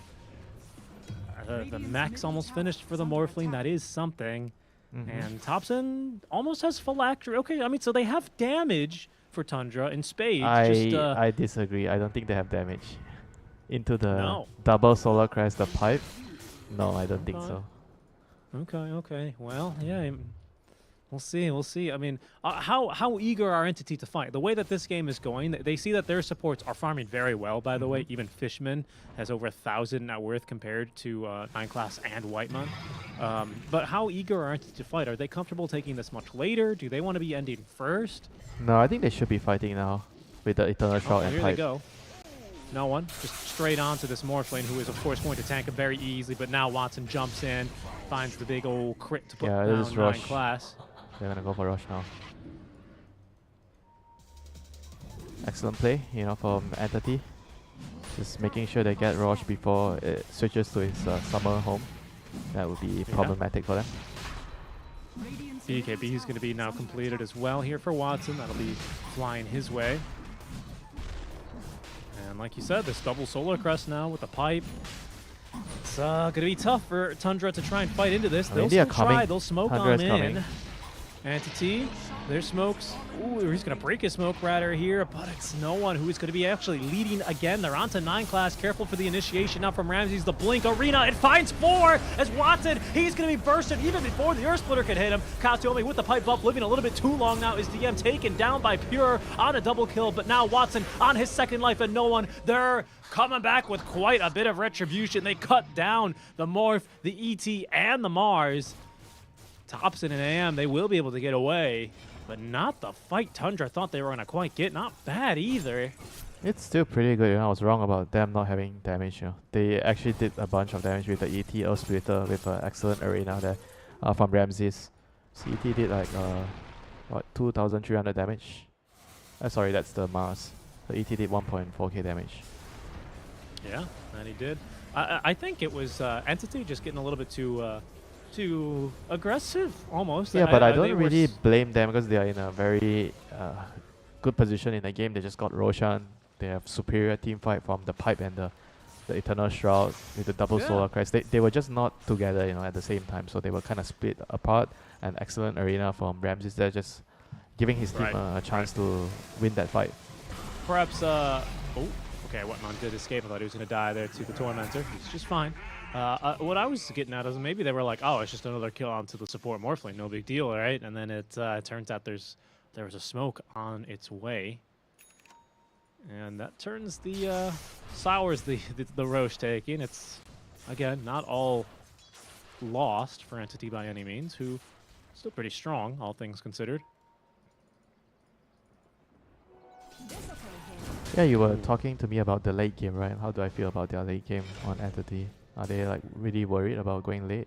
I feel like late game, they have kind of some really strong scaling heroes with the Storm, PA. Like even the Elk can be another call later. But at the same time, I feel like late game into AM, ET, Morphling, that kind of already sounds really scary and tiny. Late game is also something not to be underestimated. Certainly. I think something I just picked up, by the way, which seems really cool, is this. What was that? Fan of Knives? No, it's not quite yet. But it is the Lincolns that Storm's building up, because you take a look at the, there's not a whole lot of things to easily break Lincolns, right? If it just blocks one mana void this entire game, it almost feels worth it. As 9 class gets the waveform right before DM can connect, that should reveal the presence of a Lord on the high ground as Ramses pings it out. He will go now for the D ward. Astral Spirit giving them the vision, but Fishman eager to try and contest and take a fight here. They do have Pure pushing down bottom. He showed on a wave just now, so Entity are, well, not eager for a fight, but not eager to let this one go either. It's pure TP to the tier 2 tower. DM, he's left in the mid lane. Entity, I've already left. Tundra looking for another fight, however. They'll smoke up, head into the jungle. I don't think they'll find much, though. No one should farm this a little bit too What do they fast. have, Richie? Okay, they have BKB on Ramses. Thompson kind of almost has his Kanda. Mm-hmm. And Teammate has Butterfly soon. I mean, Yep. they are going to be strong, though, so this smoke is... I mean, it might Smoke breaks. backfire. Oh, Thompson, he tries to find the jump in. It doesn't matter. They actually still manage to get on top of the storm, but the counter Tanky. initiation now. DM, he's tanky. The stolen stun now. Is it going to be good enough? No, they're too tanky with all of the Solar Crest and the Pipe of Insight. They turn. No one with the double kill tanks through everything as he's now trying to cut through Thompson. Thompson looking for the TP out. Do they have a stun? Do they have enough damage? They do. No one finds a triple kill here. As Tundra Esports go fighting, a bridge too far, Entity punish. Yeah, that was a very, very good example of anti-timing. You are on the verge of getting a couple of really, really big items on your team, and it was just like such a huge risk, you know, just running in before the anti-mage finishes Butterfly, before Tiny finishes the Kanda. I mean, Morphing was also really close to the mech, you know, so it was very, very surprising they ran up there. I mean, it was a good arena, but like you brought up in the team fight, they just couldn't kill anyone, you know, Pipe, Solar Crest, no damage. Yeah, not nearly enough there, which ended up becoming just too difficult for them. As back to live, Watson and no one able to blow through 9 class in the duration of just one single vortex. That was a fast death there. 9 class also, I mean, he played that fight very well. I have to say that the follow-up, you know, morphing into the Sand King, finding a 3-man stun was perfect. There is another zip vortex onto Pure, who threatens for a quick mana void. Just you wait, Stormio. I'll get that mana void.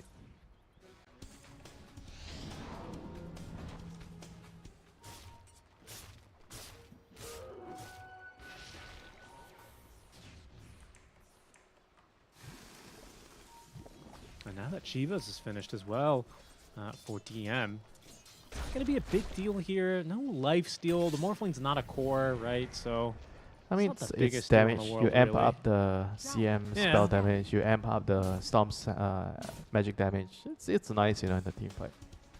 That's true. And the vision, right? The vision's always really nice. Yeah, the vision is huge in a team fight. Sometimes you just don't see that hero lurking under the trees or in the trees, and the Shiva's gonna help you deal with that. Tundra again looking for a fight. This time, Winter having their items ready to go. I feel like we've been working on this mech for Morphling for like the entire game. Wait, who got the axe? Somebody got fed an axe, right? Storm Is it did. Storm? Yes, Oh, I never have mind. a glitched overlay. Yeah, it is Storm. He's just got it fed now to him. No one.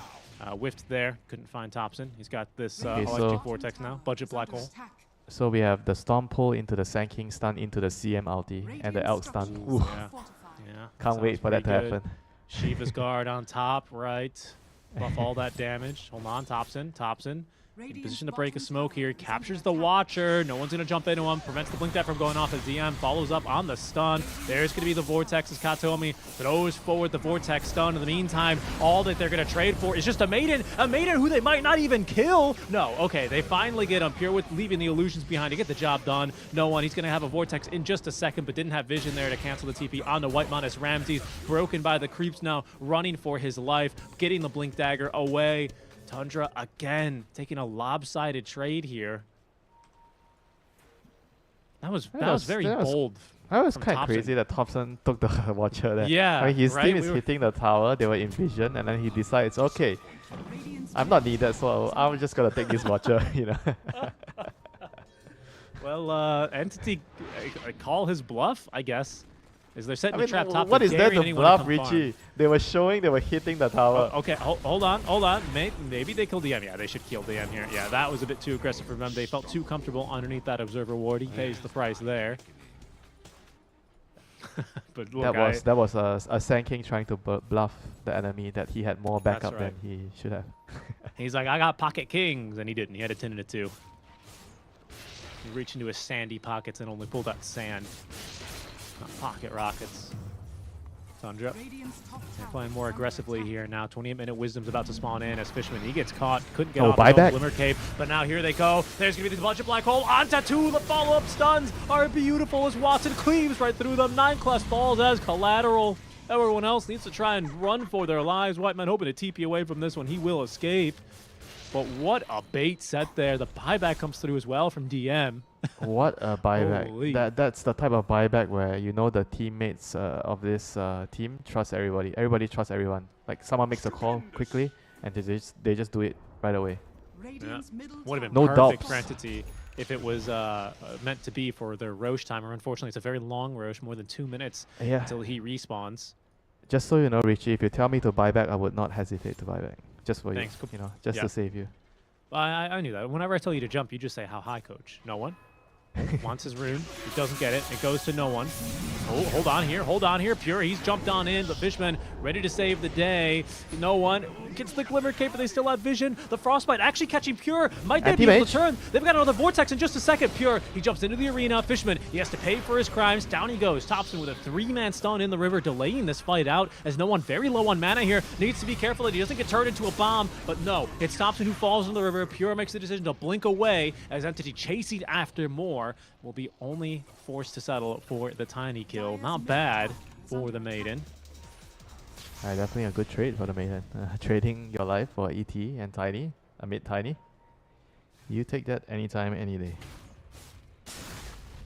You know, one thing to note, I'm quite surprised that there's no Aghanims on the AM. Like usually you build Aghanims on this hero. You know, when we saw the hero a while ago. It's true. Though I do feel like that was Dire's quite a top while tower ago, is though. under Is attack. that build still in favor? It is, according to Dota 2 Pro Tracker. Obviously, we don't have a lot of pro games to go off of. This being the first anti-mage game out of what is at this point maybe he's over just 100 games. building straight up battle, like confrontational items. He wants to just go in and kill, I guess, kill the PA or the Storm Kill the PA, with his build. yeah. I mean, especially the PA with the MKB, right? Hold on, they're going to try and go up to high ground. Fishman. Okay, lands the Frostbite, just forcing out the Manta style out of Pure. As Entity frustrated and waiting for Roche, they will TP back now to defend. Bit unlucky for them, getting a very long Roche. Smoke. They're gonna move out with the Maiden and the Sand King and Elk right away. Tundra are going to smoke up as well. Roche is going to end up spawning top. He'll immediately move down bottom, which will be quite a funny sight. Tundra, they're going to run right into no one. No one. He's going to be able to get the zip away, though. He has a gem. Just Doesn't want to lose it. Yeah, just so you know, by the way, when you get this Ags upgrade, your Vortex just becomes untargeted. It's just like an AoE around you, so it's no longer reflected by the counterspell. So it's a little bit of a counter to the AM. The counter to the counter spell, huh? Mm-hmm. The axe. Counter spell. Entity, everyone's going to smoke on up. Ramses, his smoke breaks with a ward on the high ground here is Entity. They jump onto Pure. Pure, he's going to get Scythe Device. There's no one. He dodges the spear. Watson jumps into the arena trying to get this kill onto Ramses, but now no Mana one. boy. He's going to be turned into a Mana Bomb. He's killed off. Ramses gets the killing blow as Watson held in place there by the Earth Splitter. The Maiden, she's going to fall next as Fishman gets off a Frostbite, but just before he can die, Watson, he's going to BKB up, wants at least his kill onto the Mars, will find it, turning back now, fighting into Pure. Pure, though, he finds a bash, and now the Mana Void. Watson, he needs some more help. He's going to get tossed, though, into place now onto DM, who is the second to go. Oh, the damage nearly enough to kill through Pure, but he lives just on a sliver of HP. And Pure, I mean, Pure carrying the fight. Holy. Pure is the king of the Street Fighter right there. He just won the man fight. Just off the MKB. I don't think the PA knew that there was a MKB on the AM. That's why he decided to take that fight, you know. It was really, really close. Seriously, he fought dirty. I mean, he eclipses everyone else's damage in this fight. He does Yeah, just 8,500 look at how the damage. fight started here. Storm goes in, he dodges everything, but then he ended up overextending. He had no mana. Didn't even have to use Mana Void to kill him. It just looked really bad from the start already. But PA somehow shows up, changes the fight a little bit, kills a couple of heroes with a BKB. Yeah. Was that DM who ended up stealing the Maiden form? He did. So 9 class morphed into Maiden, and then there was an extra Frostbite just perfectly layering all the stun that they had. All of a sudden, it's Tundra who will be taking down Roshan number 2. Wow, what a fight for Pure. 10-0-2 on the AM. Anti-mage is online, Richie. Finally. Not a I mean, do second they too soon actually either. have good answers for the AM? Guess they just have to kind of blow him up with the Hex and Vortex with all your stuns. It's not gonna be easy with the counter spell. It's only barely living there, but yeah, that's. I mean, what else do you do, right?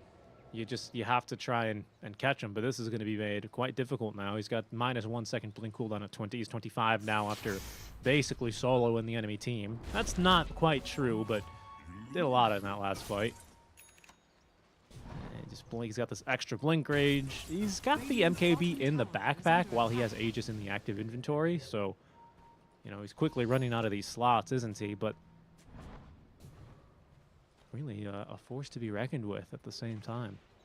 Radiant's middle tower is under attack. PA with a basher of her own, but also needs to build an MKB. These heroes with strikingly similar inventories. Radiant structures are fortified. I mean, I can't wait for him to try to use the counter spell ally.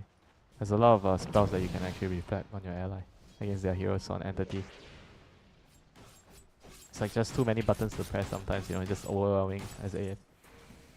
Radiant's top tower is under attack.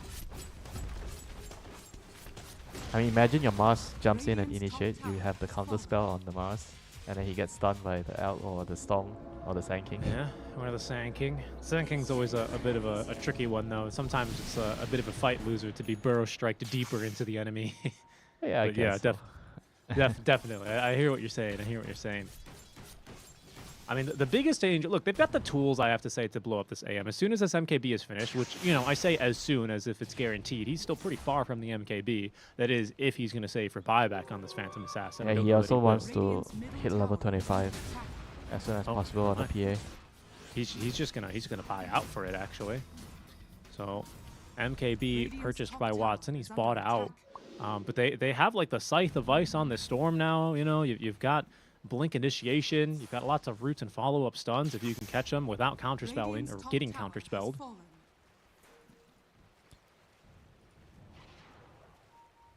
what to do? You know, I've got to say they've got the tools, but will they have the execution?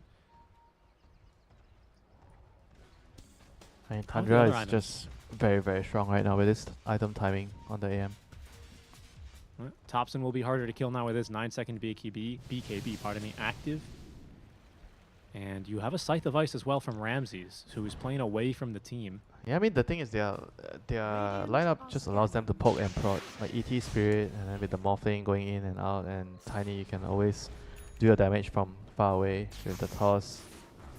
You don't really have to hard commit into anything, you know. Whereas if you think about Entity's lineup, when they go in, they really have to commit in, you know, with the Storm and the Elk stun, the Sand King Storm, stun. PA, Sand King, a lot of one-way abilities, right? Yeah, it's like a one-way ticket, you know. There's no if you're not killing your opponents, you're not going home. Yeah. Tundra keeping all the lanes pushed out, just looking to apply more pressure. There's a sneaky ward next to the Wishing Well. That is going to be Tundra not sending their well wishes to anyone who dares to farm that camp. If you have a Death Wish, yes. Yeah, it's a bit scary. I mean, you say that, but you just check out where no one is farming on the top side of the map, nearby the Mighty Mines. Now Tundra just roaming around the map, farming everything in the center, keeping the waves pushed out. But Entity hemmed into their base by this Observer Ward right where their tier 2 top used to stand. A ward down bottom, watching anything, trying to sneak out of the base there. Tundra, they're like sharks just circling. Hey, yeah, who got the second against, by the way? Don't want to. Didn't want to interrupt you, but PA got the second one. Oh, PA. They're gonna find the PA. Oh no! Oh no! Oh no! Oh no! No buyback. She doesn't have buyback. That's it. If Tundra they go testing, they're gonna realize they just have won this game. Storm needs to cut waves, but he hasn't. He's let one melee creep slip through. Oh no! Oh, no. Okay, no, but you have Fishman. Okay, Fishman nukes it, but one melee creep now is going to be. I mean, they're gonna lose backdoor. 2 lanes from this. I Yeah? feel like Tundra is just going to. They might not be want to force the throne right away, but they'll secure the 2 lanes first. Actually, even Aegis 3 is going to lanes. expire. I think it might be 3. I think they just have too much damage. It's AM he's online after all. In fact, Pure, he's thinking something's not right here. See if we can force a buyback. They get the tier 3 top, but instead set their sights, down bottom. Still 40 seconds until Watson's back in the game. Tundra beating down your bot lane of Barracks now. There's the smoke, instantly broken by Fishman. It's the jump in from no one, trying to initiate. There is no Aegis, but it's a 5 versus 4 fight, and quickly it's a 4 versus 3, as Fishman actually still alive, kept alive for now, but Ramses finds him, right-clicks him down. They get the ET. There's a buyback now, a 4-on-4, as no one finds another great zip, but Pure, he was baiting him. BKB active now from Pure, as the Mana Void blows up DM. Buyback after buyback, but they've fallen now on the storm for what might be the final time. Pure, he's TPing out though, used all the utility. Entity, they defend the bottom and top Barracks, Winter, but it's at a heavy cost. Yeah, it was a very, very heavy cost there for Entity. They had like a couple of buybacks. They lost the Storm again, you know. I mean, he died once, so not again, but the CM died again. He died twice. Yeah. Like, AM is just in a very commanding position right now in a league against of the his own. PA. And a decent jump there, but no PA, right, to kind of finish the job. No one. Yeah, but they kind of felt like they had to go and to try and, because they had damage, you know, they almost actually killed off the AM. They just needed a little bit more. Yeah, and that BKB. The Storm did so much in the fight, you know, with the multi-hero pulls, and then they layered it up with the Alchemist stun, the Sand King stun, the CM ultis, and the spells. Just couldn't do it. Tundra back.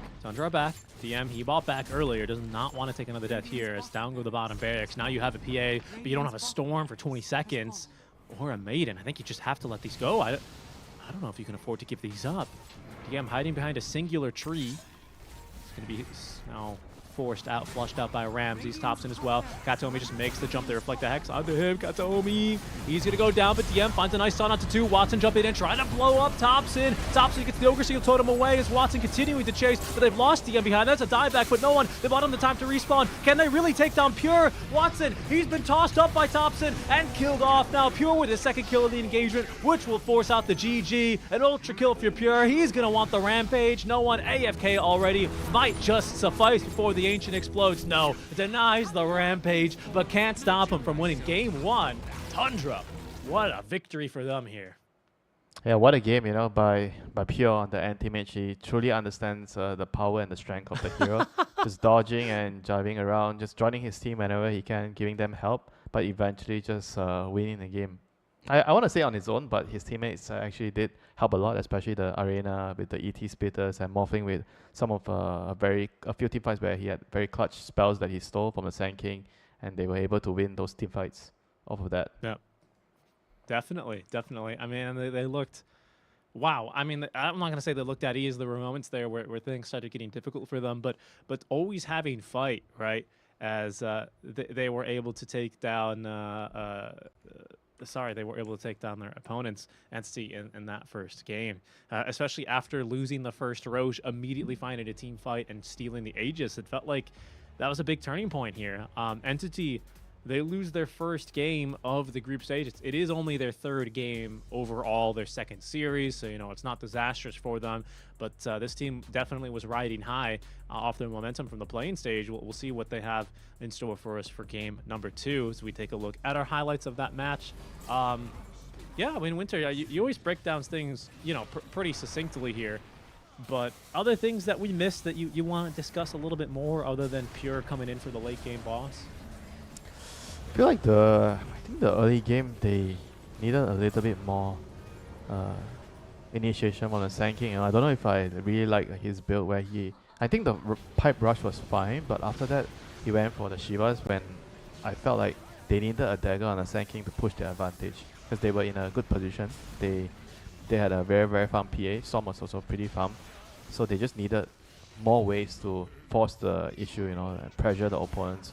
If Sand King doesn't have dagger, then they're just kind of all in waiting for the Storm to pull, you know, because Elk didn't build dagger.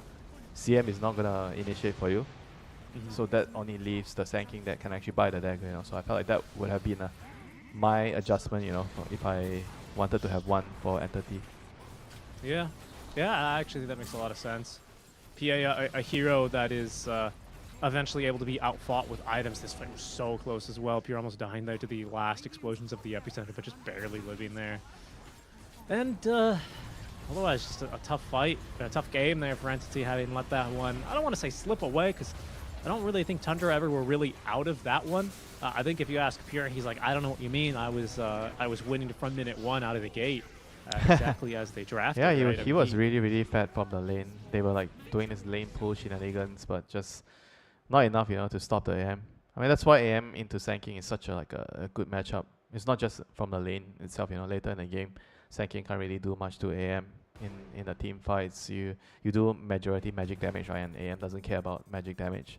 So the only thing AM needs to be afraid of is the PA, you know. So if PA is getting kited, you lose your BKB charge. Once your BKB is down, you're just gonna die in the team fights, and AM has no fear, you know. Like how we saw him beating the PA in the last I think the second last fight, yeah, towards the end. Yes, but the Basher, the MKB, what did you call it? You called him like a street fighter, basically, or I guess a sleet fighter, right, in Act 3. That they put a fighting game into Dota. Pure certainly practicing and getting straight to business there with that item build. MKB Basher, and he was ready to go into that PA. Pretty solid game 1 there for Tundra, who will lead as we go to a very quick break. Do stick around, folks, as soon as we return, we'll be starting with game number 2 of Entity versus Tundra. We'll see you soon.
Tundra, a once TI-winning organization, spent most of 2023 slowly drifting towards becoming a shell of its former self. Late last year, after a disappointing ESL One Kuala Lumpur, they decided to almost fully rebuild the roster, keeping only Topson, who was also relatively fresh to the team. Around him, they picked up pure 9-class Whitemon and have played with several different offlaners to fill the last spot, Ramses 666 being the last addition to the team. Things look better, albeit only very slightly better. Dream League Season 22 ended with a rough 10th place, but heading into ESL 1 Birmingham, something happened. Despite Toby standing in as their offlaner, they smashed through the group stage and even beat Falcons in the first round of playoffs, before losing to BB Team in the upper bracket and then getting knocked out from the lower bracket by the team they themselves put in the lower bracket, Team Falcons. The last EPT event of the season, Dream League Season 23, was Ramses 666's first event with the team. They showed up, but got bested by the eventual second and third place teams, Gaming Gladiators and BB Team, to finish at 5th place. Despite having only played 3 EPT events with this roster, Tundra managed to secure enough EPT points from Birmingham to secure an invite to Riad Masters. Maybe now that they've gotten some more experience playing together, they will really show their best selves at Riad Masters.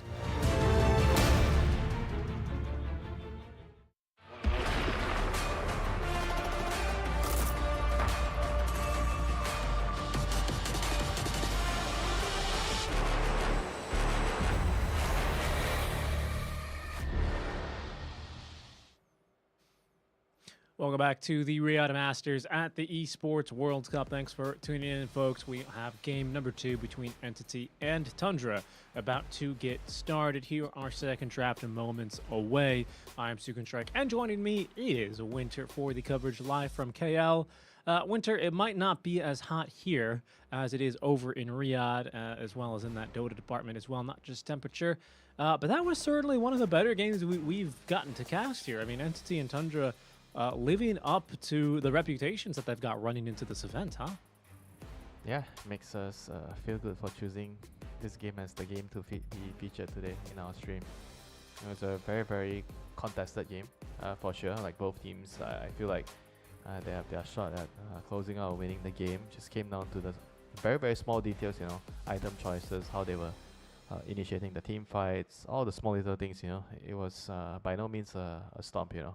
So in the second game, I'm kind of expecting another close game, you know, from these two teams. Maybe we see heroes being shifted left and right, but I feel like overall we're gonna see a very, very similar game to what we saw in game 1. I agree. It was a good game. I do wonder if our STC play prediction has been updated with some more votes, some more tallies. I believe it was 83-17 in favor of Entity. You're correct. When we checked it, that was before game 1.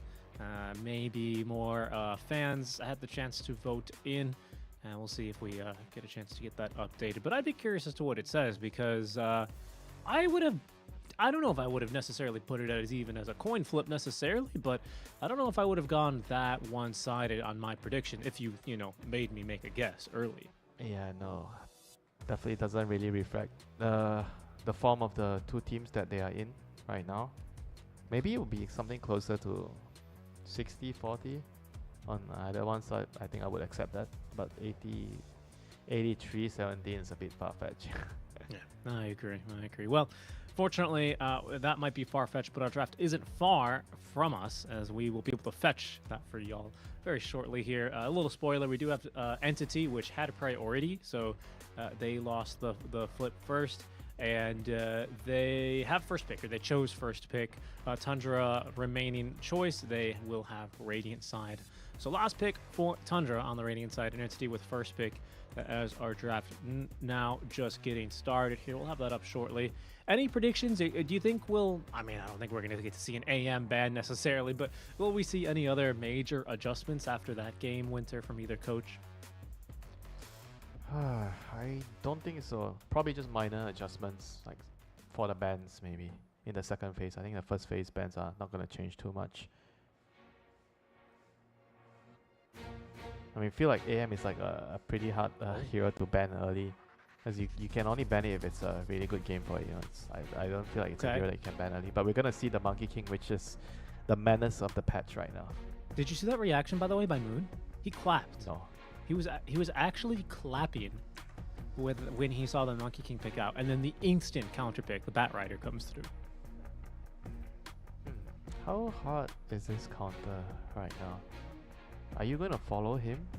I mean, if it's a monkey support, so the support bat is gonna follow the monkey support around. Try to kill him. I mean, it's not that easy to just break his tree when he's jumping around without cooldown. I mean, on paper, I don't feel like it's that big of a counter. Yeah, in theory, it is.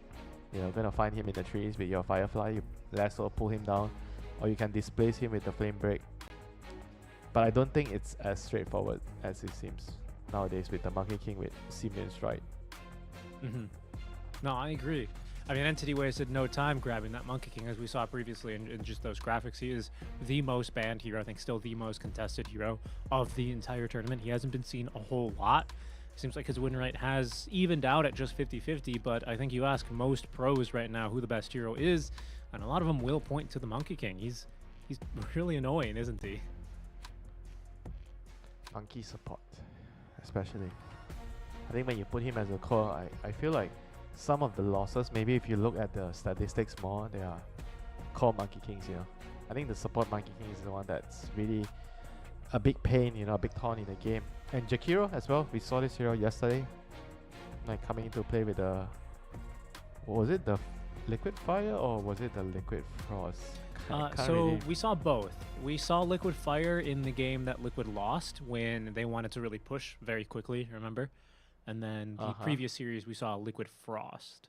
Yeah, this is also a Monkey King counter with Macro Pyre. You can break the trees and catch him. Dual Breath slows his attack speed. I mean, in general, they are just very, very good heroes against Monkey King. And Entity go back for the Watson. CM with the Pudge. Watson special, you know, the Pudge. Uh-huh. But why are they picking Pudge here? I mean, he's very good with CM. So I can only come up with that logic here. It's just like a strong lane. Yeah, it's just strong lane. You can see how they really like to think of the lanes a lot. You know, in the last game, they overall first picked the CM and then they gave CM a really, really good lane with the PA. So you can tell that they really, really prioritize the lane pairings and how to enable the supports and enable the cores together and win the lanes, you know. Because CM is a hero when you can win the lane, this hero transforms into a totally different beast, you know.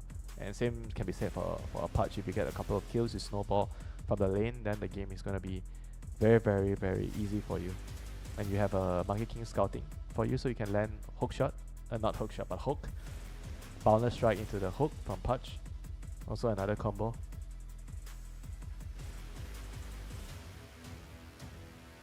Curious to see how Tundra are going to respond. Yeah, we're going to see more flying creatures since they already have 2 now. He always seems to be enjoying himself in the draft.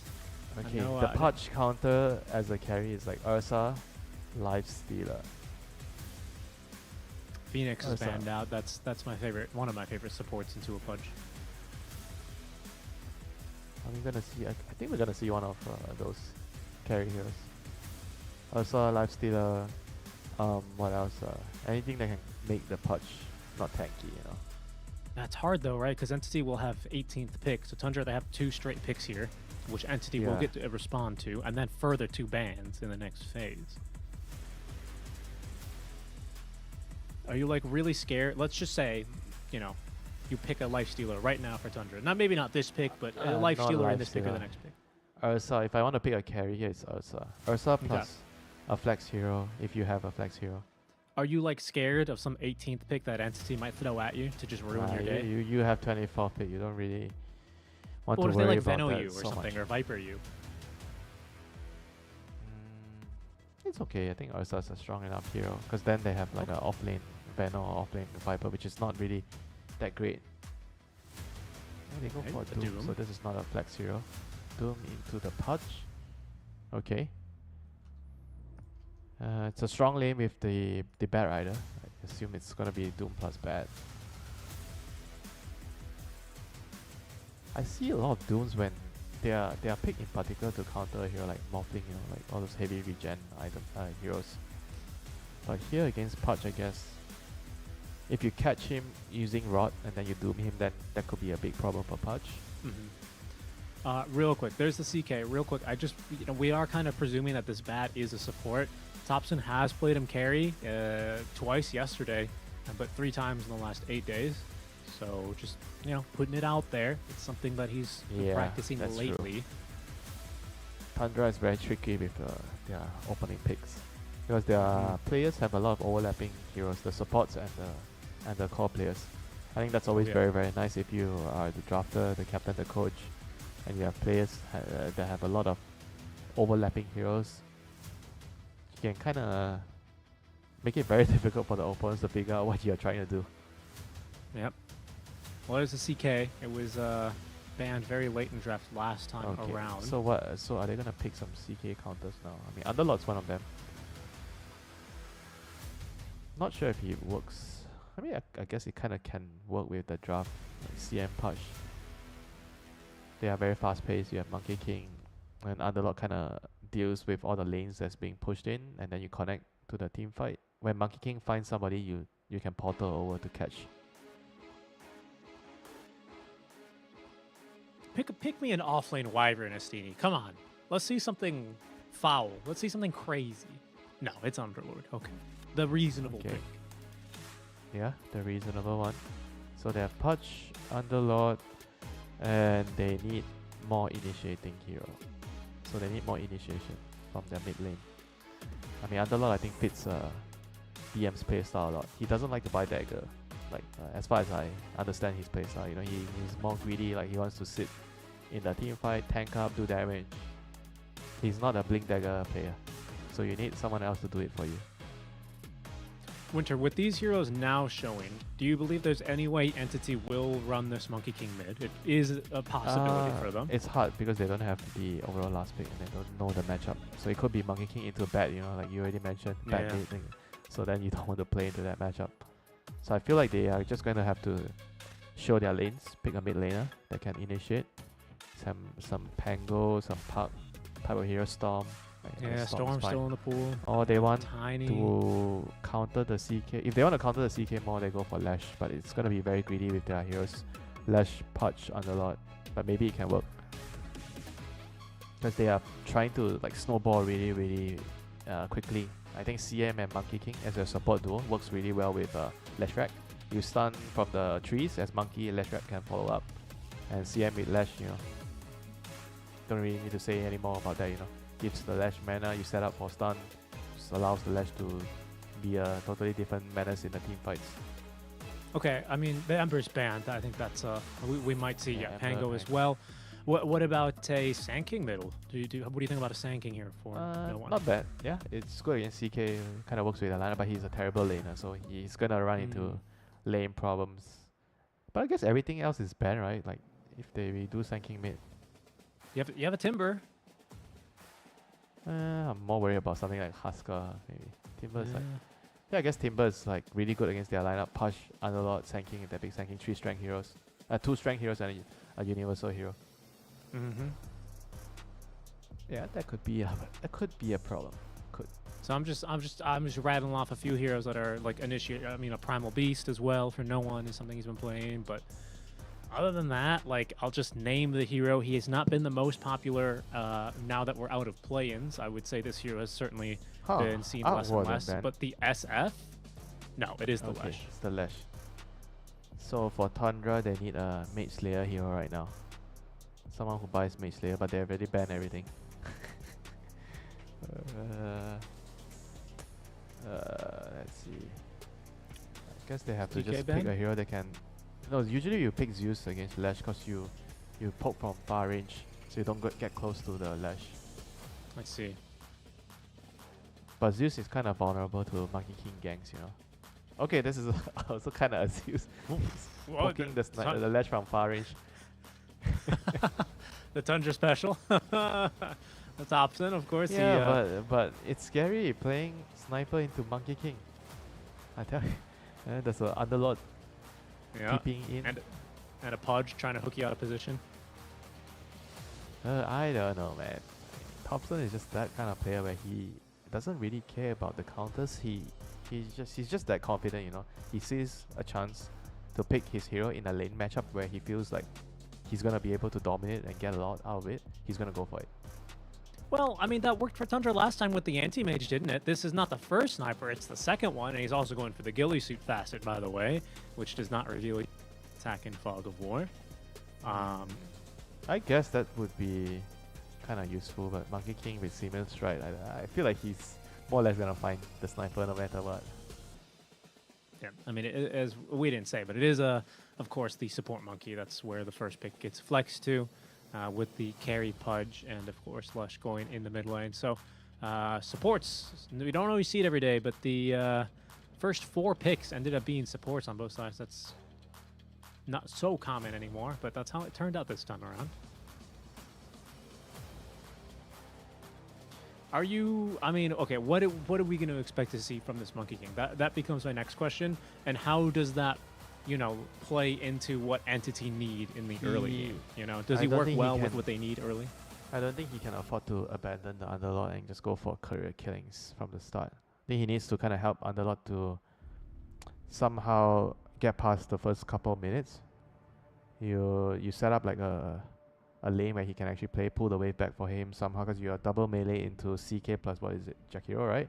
Yeah, CK Jakiro, you're gonna struggle if you don't have help as the Underlord. So he needs to establish a stable lane for the Underlord, and then he can start to roam around and kill couriers, set up wards, just jump around, especially help the Lash. You know, I think the Lash is going to be your focal point of your draft.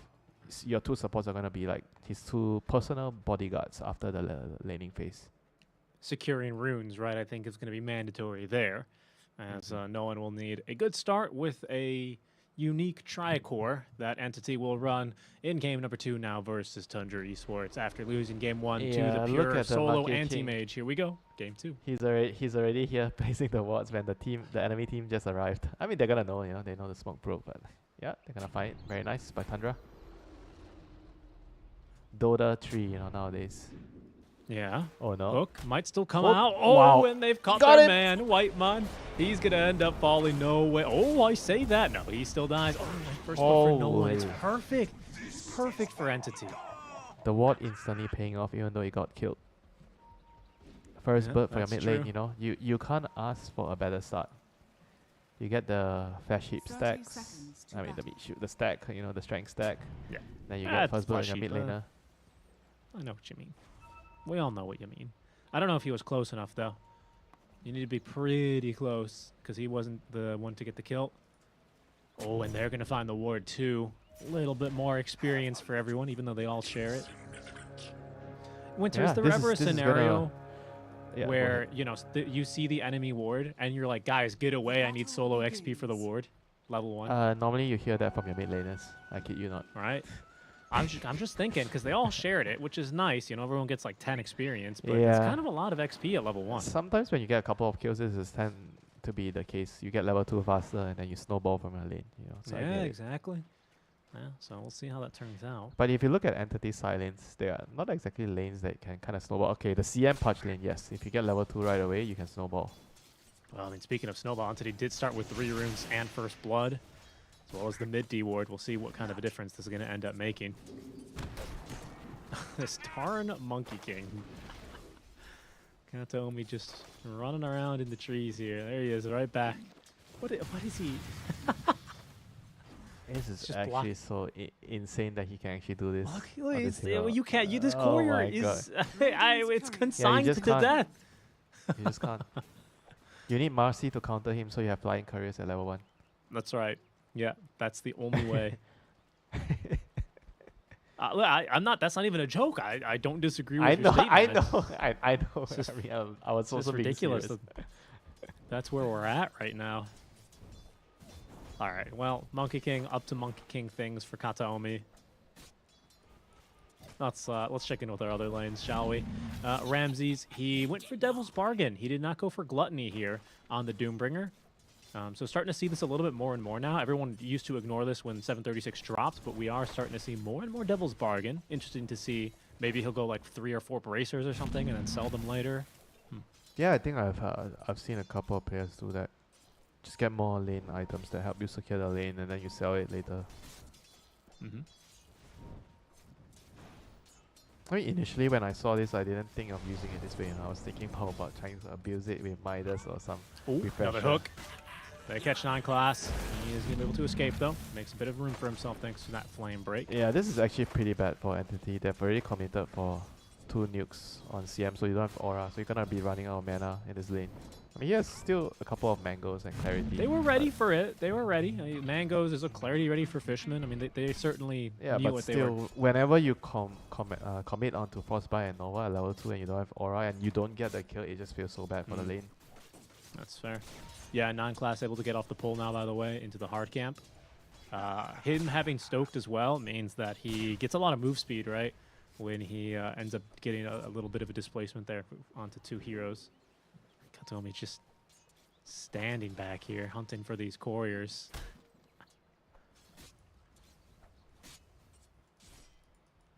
Whitemon's had to escort it. People are just like gonna place high ground wards in the beginning of the game to see it, but sometimes it's just hard to avoid it because Monkey King he's too mobile. You see him, but you don't have flying courier. What can you do, you know? Yeah, he outruns them all. That is why pick Marcy, Richie. Pick Marcy. The problem though when you open up with 2 of your supports. Well, here you go. Some pressure now being applied onto DM. DM trying to fight. He needs another pit and latch, and he's got it onto Pure. So he lives and has still some regen to be able to try and turn here.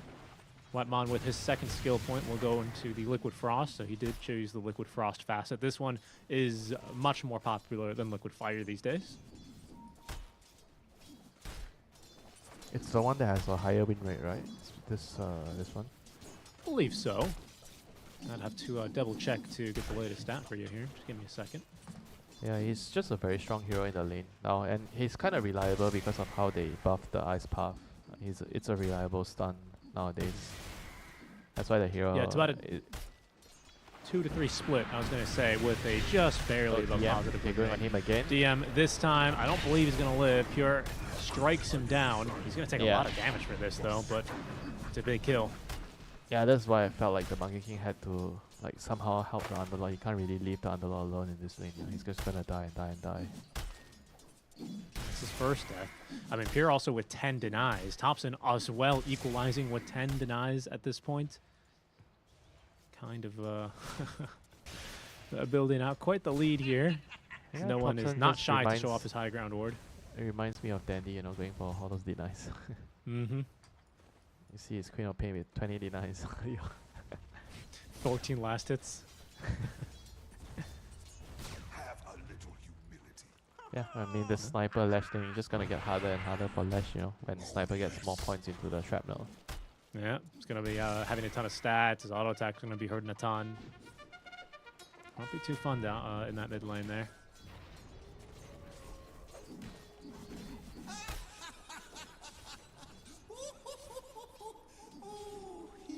Maiden's gone through the gate though. Fishman's here.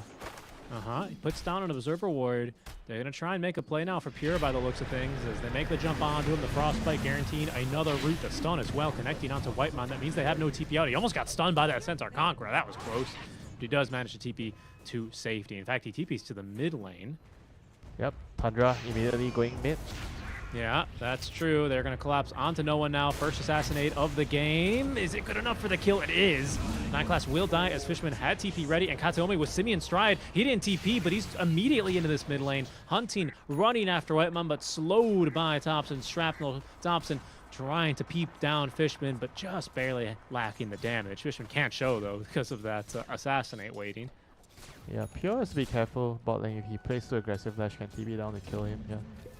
But okay, Lash is gonna TP mid. 6-minute rune. Fishman denies the invis. I mean, they need to bodyguard this Lash right now. I mean, he's all alone. Where's his team? Yeah, he is. He is. Team's down bottom right now. I don't know if Kataomi can really get a kill here onto Pure. And Ramses is more than comfortable in a solo lane here. Fishman, he will get peeped. This is just the power of the sniper in the mid lane when it comes to this 3 versus 3. He just has superior range, you know. Like poking you from far with the shrapnel and the assassinate, so he his supports can just play really aggressive. Is under attack. That's not a death onto the Lush at the very least, but Thompson is starting to really build out a lead here early on, which should be noted, but up to 13 denies as we switch over to CS. 7-minute runes will be one apiece. No enemy supports in a position to invade. Yeah, I mean, things are definitely not looking so good there for the Lash. I mean, he's still okay in terms of net worth, but he's getting pressured for sure, and he's going to move into the jungle looking for the sniper here with the CM. Oh, well, Thompson is here farming a nice stack. Can they actually catch him, though? It's an entirely different question. They slow him there briefly, but they don't connect on this Earth Splitter. He's underneath his tower now. Blood Grenade throwing, no one committing for this kill. Thompson receiving reinforcements now. Thompson stands his ground and beats down no one. Ramses then with the kill onto Fishman as Kataomi not even safe under his tower. Nice dodge there on the misship with the tips flying on through here as Kataomi. I don't believe he's safe. Tundra, the supports diving the tier 1 tower for him. They find the kill. Watson's decided to TP down, but I don't think he's going to be able to change much here either. Yeah, no level 6, so no dismember. They want to defend this tower though. This is really bad news. I mean, the sniper just couldn't be killed. I mean, it was very clutch TP from his teammates to save him. Another hook, but there's no dismember. Oh, he just got it. He just got dismember on Watson. That was tough. No kill, no rune. No dice. Nothing going the way for Entity in this early game, such as the execution and the draft of Tundra early. Kataomi, he finds himself top now. I don't know what they're going to hope to do against Ramses, I'll be honest with you. He's got Doom, in fact. He's just going to go ahead and throw that now onto Watson. Watson doesn't have TP. Scroll Fishman doing what he can here as DM is going to take the gate now into the lane. Ramses may have bitten off more than he could chew. He will die before Thompson collects the kill onto Watson. Still looking at this top lane fight as it's Pure who comes through the twin gate. Assists on a kill here. No one in the meantime wins the mano a mano over Thompson. That's 500 gold fed over. That is significant. Did you see that little fight brewing? Wasn't much of a fight, I guess. Sniper was like using ulti onto the Pudge, and he was just standing there. I mean, yeah, but good for no one. Like getting the kill on the top net worth hero, and now he's gonna get a baller refilled. CM is gonna be here. Arcane. Is he back in business? Yeah, he's definitely back in business. Oh, Tundra trying to shut down that business. No way, is he dead here? Okay, it was close. Dude, the guy just got a bottle refill and now he's gone again. He's HP. Well, such as max shrapnel early on, isn't it? 70 DPS, huh? 30% move speed slow. How about that?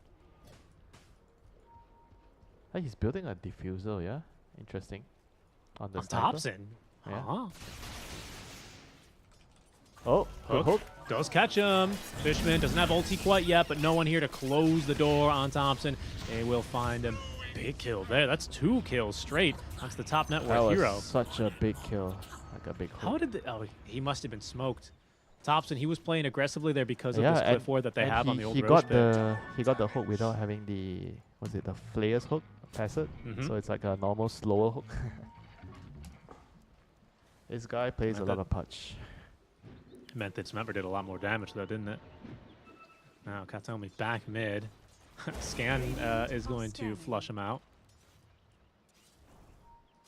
Okay. Well, so now Entity, the alarm bells were ringing. Sniper was, peeping them every opportunity they got. They've killed him twice. They've recovered the Leshrac, but we do still have the Chaos Knight, don't we? He's still to be addressed, isn't he? He's farming along just very nicely now, just to catch you up. He's got this armlet straight out of the laning stage. He seems like he still has a game. He's not ready to fight yet. I mean, with CK, you always look at the 2-item timing, the armlet plus Orchid. That's when he can kill anyone he sees on the map. And now, Kataomi. Right. The Monkey King dies on the cliff, How ironic. No Simian stride for him. Shrapnel's actually very good against him, isn't it? Oh yeah, that's true. Keeps you on cooldown. Yeah, so the reason I'm surprised for this sniper build, by the way, because Thompson, he's only played a little bit of sniper lately, but it has been this, Dragonlance Ags kind of build. So seeing this is... yeah, but why diffuser this game? He just wants to burn away the Lash. mana, so he can't do damage in the team fight. Yeah, maybe that's why. Yes, so. I guess so. Dire's top tower is under So it feels like they don't need the long range. It's been a while since I've seen Diffuser. Oh, like on a sniper or in general? Just in general, you know. Yeah, that's fair. People don't really buy the item anymore.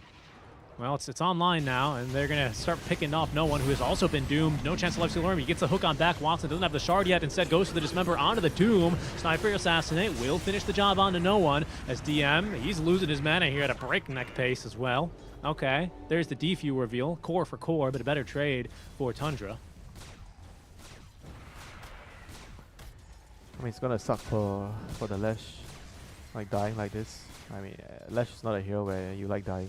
You need to keep getting farm, jungle, and he's going for a use build too, so you're not really building into being tanky, you know, you're building for initiation. You're gonna have to play very, very carefully in the next couple of minutes. You know, I don't think he can afford any more deaths on this Lesh rep. He's up to 3 already this game for No One. He TP'd in as well into that last fight, so he is making the walk of shame back out of the base. This is a carry Pudge, who is halfway to his Ag Scepter Winter. And then the Rod of Atos is also finished for DM, 9 class. Looking for a lasso here, but no, doesn't actually have it. Ice Path connects on the Kataomi. The hook doesn't catch on anything out from Watson, so instead he's going to tank this Macropyre and consume the Bat Rider. All right, he's going to be basically cooked by the Macro, but he gets the kill as Thompson rotates top, finds the kill onto Kataomi. Careful, careful, Pure through the Twin Gate, finds Watson. Watson trying to tank up. Meat Shield not keeping him alive for much longer as Whitemon actually kills him with the base auto attacks. DM able to slither away from this fight, but Entity are losing fight after fight here, Winter. They just don't have the numbers. Tundra brought so many heroes, like everyone came, pretty much. Radiant's middle tower is under attack. 9 class keeps pinging the Facet. I wonder if he's like, guys, maybe there's a maiden in the tree, I don't want to die. Dire's top tower. Maybe this is just bad. He's just like having fun. Nah, he's just having fun. They're trying to steal the wisdom with the Oh, they'll underlord. get it. Oh, they'll get it. Is it. I Gate. don't know. Oh. Oh no. Oh, Uh-oh. Uh-oh. Well, earn Well, it your was keep, worth it. Fishman. Yeah. I guess it was worth it. The world's saddest freezing field tries to go to the Ancients, goes to Pure. Who I'm sure is immortal rank.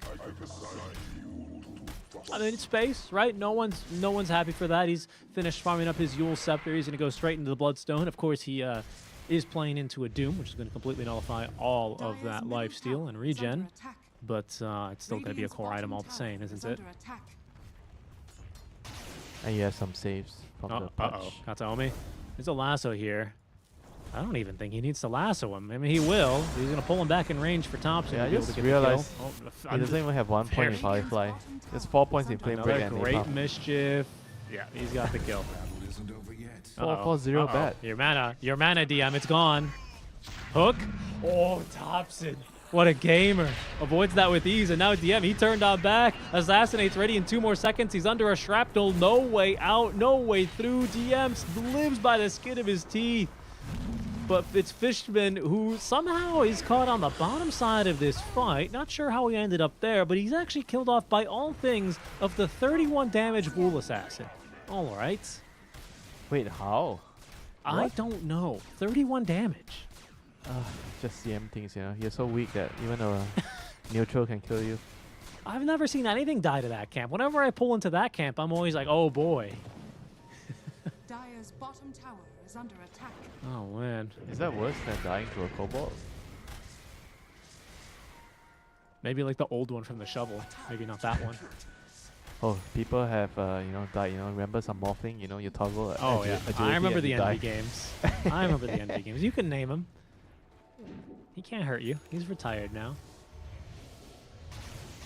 Retired but still watching, Maybe on one of his 6 monitors while he day trades aggressively. We'll see. Either way, Tundra, they're certainly coming online. They're flourishing in this kind of a game. This Diffusal Winter, it's a weird one, but it seems to have paid off for Thompson, I have to say. Oh no, Fishman. Is Fishman just dead? No, okay, it's not that much damage, surely. Good job defending the tower, though, by Dire's Fishman. middle tower is under attack. Level 2 assassinate. Yeah, it's only 400 damage. They're gonna look top lane where no one. He's been caught, or maybe has caught the Bat Rider as the lasso keeps him in place for a bit longer. No one is gonna be able to get that kill. Tundra aren't able to rotate in fast enough. However, Kataomi looking to set up a second fight now. As Thompson blows a shrapnel on himself. Shrapnel charge on himself is what I meant to say. Allows Kataomi to jump away. Oh, bot lane. Bot lane, Doom. If I Watson. On to Watson. Yeah, I think they've got him dead to rights here. Basically, no way out for him. Although, it's actually not going to be enough damage, I think. I think he lives. He's deceptively tanky. I mean, easily, you know, not even close. Yeah, it's 400 HP, huh? How about that? Kataomi now back onto Whitemon as they find a hook. The Dismember onto Ramses heals off the Doom damage, and Whitemon falls underneath the Tier 1 tower. Entity maneuvering around the map here. They will rally out of this kind of early to mid-game transition now. Yeah, nice punish. Like Tundra clearly overestimating how strong the Jakiro plus the Doom spells were. Thinking of going for that play and just getting punished now. And Entity is going to have a good couple of minutes to farm, get their items. Lash is on his way to his Bloodstone, which is going to still be a huge item. That turn of events allows Watson to finish off his Ag Scepter as well, so a huge damage boost for him. Yeah, he's going to be like the CK Illusions counter with his Aghanims on Punch.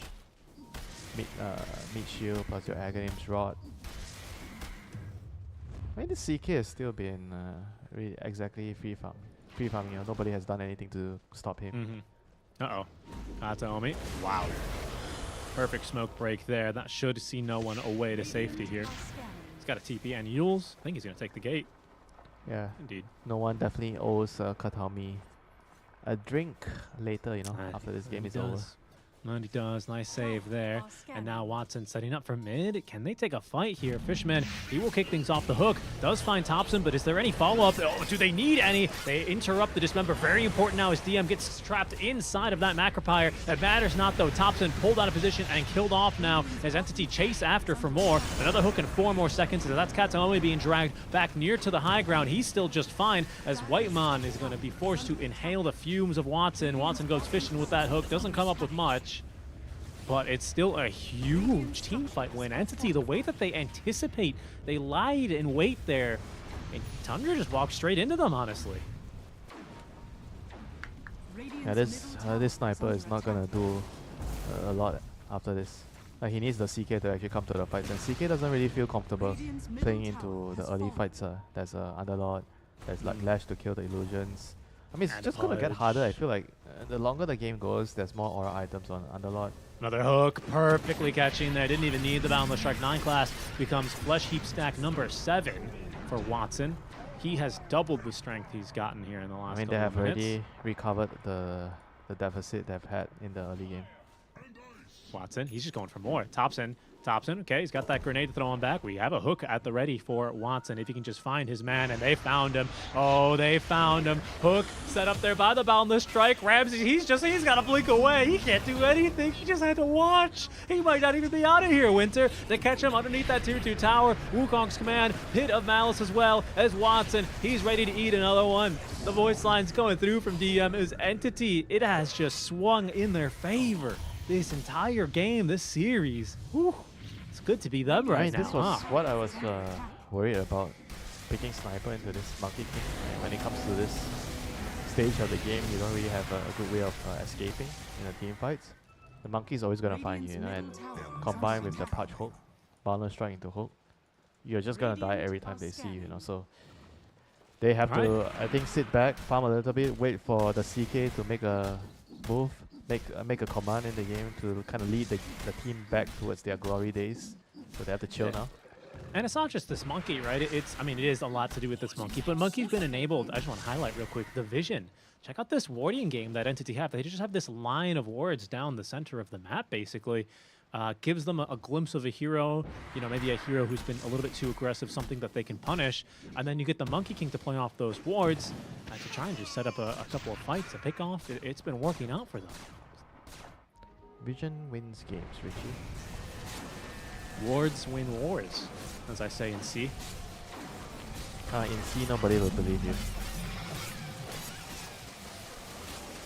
That's true. No one believes me, but they do really appreciate it when you put a ward on the high ground all the same. It's funny how that works, isn't it? Yeah, sometimes you just have to buy wards so that your cores don't ping. There's 10 sentry wards full sets in stock. Well, So you there's just never buy 10, it so that... I think maybe they have a point if there's actually 10 sentries in stock. They're so cheap these days. You can just spam them out. Careful here, here looking for comes fight. That's a Wukong. nice rune as well. Oh my goodness, look, they're just going on in. They see him. They interrupt them. The Dismember is going to be interrupted, though. Not half bad as Thompson. He just has no way out. DM's right on top of him. And Kataomi and DM coming through the twin gate. Beat him down. These summons as well from the Fiend's Gate do so much work in the fights as well. This Abyssal Horde, super nice facet to have. It's a big reason why they're able to do so much damage. Has his fall stuff done, like Hurricane Pipe. Like, he's gonna have another way of getting out other than the concussive grenade. He's getting caught way too easily in the team fights. The pit, the frostbite, the hook, the boundless strike. Yeah, he needs the CK to come and bodyguard him, because if CK is not really joining the game yet, then the sniper is always going to be very easy target in the team fights. They're also kind of waiting for Ramses to finish his BKB. Right. Okay, This sniper's like Messi, and it's like, you know, the gif of his bodyguard coming to save him. Did you see that on the internet the other day? No. He needs Pure and all his illusions to be the bodyguard for the sniper. They're going to be too slow to contest this Rosh. It will go down. No one claims the Aegis. He has Bloodstone. He has Blink and Yule Scepter now.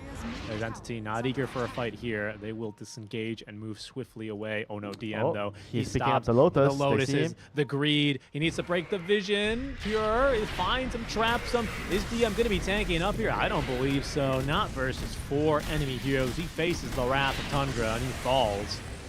DM is definitely a Lotus addict. You know, he likes a piece of Lotus. Couldn't stop, man. He couldn't stop himself. Yeah, just like when you see a tasty nacho on the table. A nacho? What do you think? I just got nachos lying around? What the heck? What is that? You can't say that, Winter. Okay. Tacos. Should have said a donut. A burrito. Don't tacos. Stop it, Winter. Top lane, Pure. He finds a Monkey King. Oh my goodness, who's still able to leap into the trees. They still get the stun onto him regardless. Firefly on cooldown, but they're going to keep burning down Kataomi as eventually with the vision they pull him on down. The hook out from Watson doesn't find anything. Ramses almost dropped a Doom onto him by the looks of those cast animations. As meantime, it is the sniper in trouble. He gets a TP away in time. DM couldn't get through the gate. Thompson, he knew he had to bail out from that fight. Holy. Thompson is getting more ways of bailing out. He's building a Shadow Blade next. Shadow Blade Hurricane Pipe. Yeah.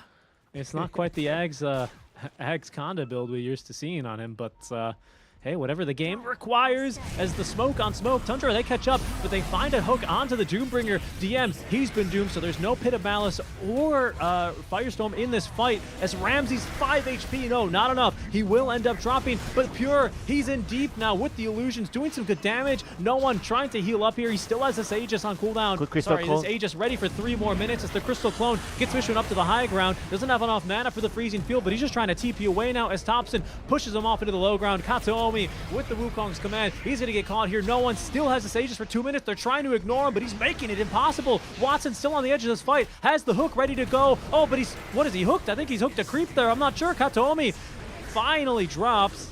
As no one, he will respawn without any teammates. However, Thompson, Pure, and Tundra, they've been playing this fight perfect. And once again, they cancel the TP. A full wipe here for the side of Tundra. What? That was so masterful by Pure and Thompson, the way they went in and out, the way they moved in the team fights, kiting spells, just walking left and right, dodging spells, but still ensuring they're in range to get their spells off the Rift when they get it off cooldown. Just so well played, you know, in that team fight. Just props to Pure and Thompson there. Yeah. So this is such a crazy fight because the offlaners are immediately KO'd. Yeah, the mech didn't really save the Doom here. But it was just good enough initiation that they kind of had ways to finish off the key targets, and this was a very nice crystal clone by Fishman here, just helping the Lash to do a lot more damage in the team fights. But Thompson is standing his ground. You know, he's just standing there. Look at how Pure's playing the fight. Toggles his armlet, comes back in, goes back out, pulls him in, goes back out, off his armlet, come back in, help the sniper. It's perfect. Top line. Ramses is couldn't dodge the hook. That was another Fiend's Gate out from DM. All of a sudden, Tundra, what the heck? Just like that, they're up 7K? Just like that? Just like that? Just like that. Here comes the bat. He's gonna see a tasty punch. The save, the punch. He is just completely alone. Tundra just moving around the map with confidence. Entity, our CK has decided to show up in the team fights. Yep, he's done farming. Pure is ready to 1v5 you guys again. It's like if you're getting bullied at school and the next day you bring your dad to school to beat up the bullies. Thanks for making space for me to farm, yeah, Sniper. Thank you so much. I'm here to clean up the game, you know, to carry you. Got to homie.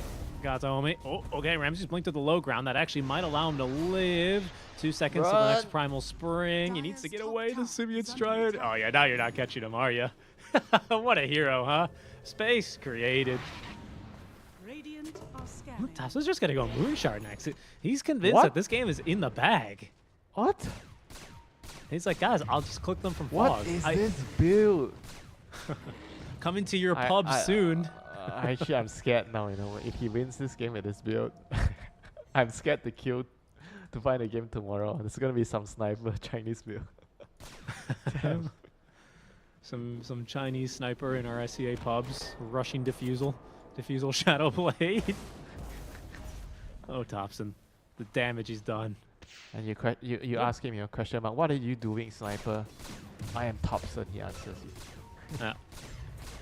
He's his name's gonna be like Son of Godson, right? We've all had these snipers in our the pubs. picture? This is one picture that looks like him. Yeah, the one where he's doing the Invoker set, you know, basically. Yeah, we all know that. We all know the way. We know the player. He says just play. He's just pinging you. He's like, just play, like it's the most normal thing he's ever seen. Blink away there from no one. He's just fine. Yeah, it's still a classic excuse. Yeah, people you miss a spell and Katomi. Katomi he killed the core here. Okay, that's gonna be Moonshard, slightly delayed, I guess. Just Hyperstone. What happens? Dire's bottom tower is under attack. It's more space created. He's gonna be like some mana burning annoying hero when he comes to a team fight with his Moonshot. Like Les shows up. He just burns all his mana. You know what? He's like, wow, Pure did so good. He was burning all the mana instantly, you know? He's like, guys, pick me AM. And they're like, no. And Thompson's like, fine, I'll make AM at home. You know, goes Diffusal Sniper. Moonshard. We'll see, right? Hey, if it works, it works. And, well, for now, I'm scared now because he looks like he's working. I mean, it's absolutely working. Well, look, we joke, but he is winning the game. Entity, they're going to try and take a fight now, set up around this ward. It'd be good if they can try and get one of the supports first, but the hook, I think it caught no one. Entity, they've got to get out of here now. They don't want to be here anymore. DM does catch a couple of heroes, leaves them at that pass now. With the pit, okay, he lost his Phantasm. Time to back. Yeah, that's true. Entity, they will at least get Tundra to back off. I think Roche is going to be our next point of conflict. Back up, and as soon as a minute, could be an additional 3, depending on how Roche is feeling. Radiant are scanning. I mean, this BKB, this can't come fast enough for Pudge. I don't even know if it'll make all that much of a difference, if I'm being honest. Yeah, I mean, CK already has... Oh no, he didn't take the talent. No, he didn't. The left talent. Right. He took the right one. Huh. More stun. Okay. It feels like they need more disable over the... I suppose, yeah. Spell immunity piercing relatively.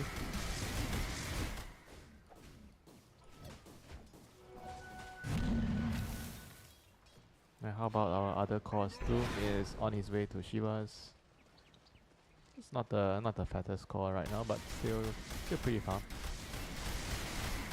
And Shiva's gonna be helpful at killing the Lash, stopping him from healing with Bloodstone.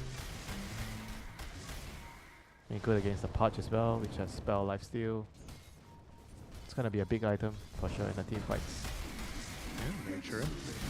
Bloodthorn for Pure, so just giving you even now more damage. Maiden quivering, pardon me, in her boots, which are just brown boots, by the way. I can't believe that this late. Still brown boots in the Tranquils. And he did the same thing last game. Oh, top lane. A fight. Yeah, they're going through the gate. They're going to be able to steal DM. They did doom him. No buyback though. He has Fast no buyback. Roche as well for Tundra. I mean, this is perfect. couldn't be more perfect. They'll just gate right back down bottom and be overjoyed to see Roshan having just respawned now. Aegis and Banner ready to go. How convenient, Richie. Gate top, get a kill, get back down, get Roshan. Atomi just doing Monkey King things, kills another courier. As the original Moon Shard is now being fetched to Thompson very quickly. We are gonna have Moon Shard Sniper Machine Gun Thompson, online. Richie. I think he should change his name. This is not a sniper, it's a machine gun now. That's right. Yep, that's right. He's going to be offering tons of fire support. Do you think it would be too crazy? Wait, hold on. We can still fight though. Let's pay attention, right? 5 seconds. DM can gate into a fight now. Regen rune. Lesh has regen. The scan, they might actually fight here, and it's not bad. Thompson and Pure, they're away from this bot lane area. They've TP'd away at that to no one. He will kick things off. A nice ice path there with the Ogre Seal Totem, 4 staff. It's still not enough. I think 9 class, he's still going to end up dropping. If they can find more, they can. Katomi from the treetops finds himself a Jakiro. Ice path onto 3, but no follow-up here for Tundra, as both supports will end up getting picked off. You were saying that? That's something for Entity. I was going to say some. Wait, hold on. Now they're going to be the ones to go top lane. No one. Reaching, needs to find the right one and has. Watson will be able to close the gap. He's got a BKB as well. He's going to be stunned up though. That's a long stun. Okay. He's going to try and find a hook. No way. No way. No way Watson gets this one, right? Absolutely no way. They know that Pure. He's under the tower. They find him. They hook him. He doesn't have BKB. That's at least going to be the Aegis. He will respawn with a Phantasm ready to go. But what can Sniper do now? From the trees, Thompson, Moonshard ready to go. Let's see him turn this fight. Thompson, he gets Pit of Malice. He's forced out of the fight as Pure's already down. They're diving into tier 2 tower for them. The aggressive Yule Scepter sets up for the pit now as Fishman jumping in as well. Watson forcing away the Doombringer as Thompson perishes underneath the tier 2 tower. Entity, they're running Tundra down around the map. What a sequence from them. They just got collapsed on. They were not together, they were not ready, they split up and they paid the price, for it. Like this sniper is just like, but this build he's just so vulnerable, if he doesn't have a CK in front of him or a Doom in front of him, he's just free food. Oh boy, Tundra. Things have, just like that, taken quite the dive off the cliff. If the observer will indulge me in just opening up our graphs here for a split second. It's tells quite the story here. Ramsey, he sees a tree coming his way. He's gonna have to BKB and TP away. Oh, he didn't get the hook. No, he didn't get the hook. He didn't get the hook because of the summons that came through. Oh no. The archer trolled him. Now, to be fair, you can absolutely not control those things at all. No. You know what, Richie? This would be a perfect time to pin your teammate's Facet. Yep, that's true. Yep, that is true. I mean, that would have been like a terrible hook if it landed for Tundra, right? That would have, kind of. Might have actually been a game-ending hook. I don't know about game ending, but certainly it would have added to the drama. Either way, not gonna happen here. Holy moly. What a game we've gotten ourselves into. Let's try and keep our eyes on the Monkey King. I say try because, of course, he has the Ag Shard online now. I already have my mouse like hover over the Monkey King's portrait all the time. Whenever you're watching a Monkey King game, support Monkey King, just do that, hold him. And then you'll understand why this hero is actually so insane. Yeah, just leaps around the fights with ease, doesn't he? Is it a bird? Is it a plane? No, it's a Monkey King. He's just flying around that fast. And no other hero just allows you to see the whole map better. Ooh, Torrenter for no one is really nice. It's great synergy. Imagine if you do like Mouse. a map hotspot for Monkey King, you see it everywhere. Yeah, you just see the entire map kind of lit up everywhere but like the lanes, right? Even the enemy base, Yeah. I mean, just look at him go down bottom. Just clears another wave. That'll push in eventually. Someone from Tundra will have to deal with that because there's a pair of wagons in this bottom lane. For now, Tundra, they're looking for a jump. Amplified damage rune active now on the sniper. About to hit level 20 talent. Is that going to make much of a difference? I guess this attack range with Ghillie Suit will. Mid lane, there's a jump, it's DM yet again. And in the meantime, Ramses, he's looking for a Doom, but he hasn't found one because Watson interrupts the Doom animation with the Dismember, the Yule Scepter as well. They've got the kill on a Ramses. Fishman with the freezing field, buying them a lot of space. Nineclass been forced out of the fight as Thompson located, killed off as well. The Shadow Blade offers him absolutely no protection. As Entity, they buy back on their course. They almost get the Bat Rider there. TP's just away. What in the world? This sniper is just like so vulnerable again, you know, you get caught out, they see you, you just die, you know. Like CK, you lose your Phantasm illusions to the Underlord, to the Lash spells, you just can't fight anymore. That's right. All he really has is Concussive Grenade and Force Staff. He doesn't even have buyback right now. Winter, the only one with buyback is going to be the Doom. He has it ready to go. Oh, no one. nice try. Force Step in, Force Step back out. Little slide whistle there for no one as the siege continues. The Monkey King behind. Watson now rejoining the fight as the Glyph is forced. Entity can't quite get the buildings Thompson here. cannot afford to die anymore in the team fights because the CK can no longer do it alone. Like he needs the sniper to actually do DPS.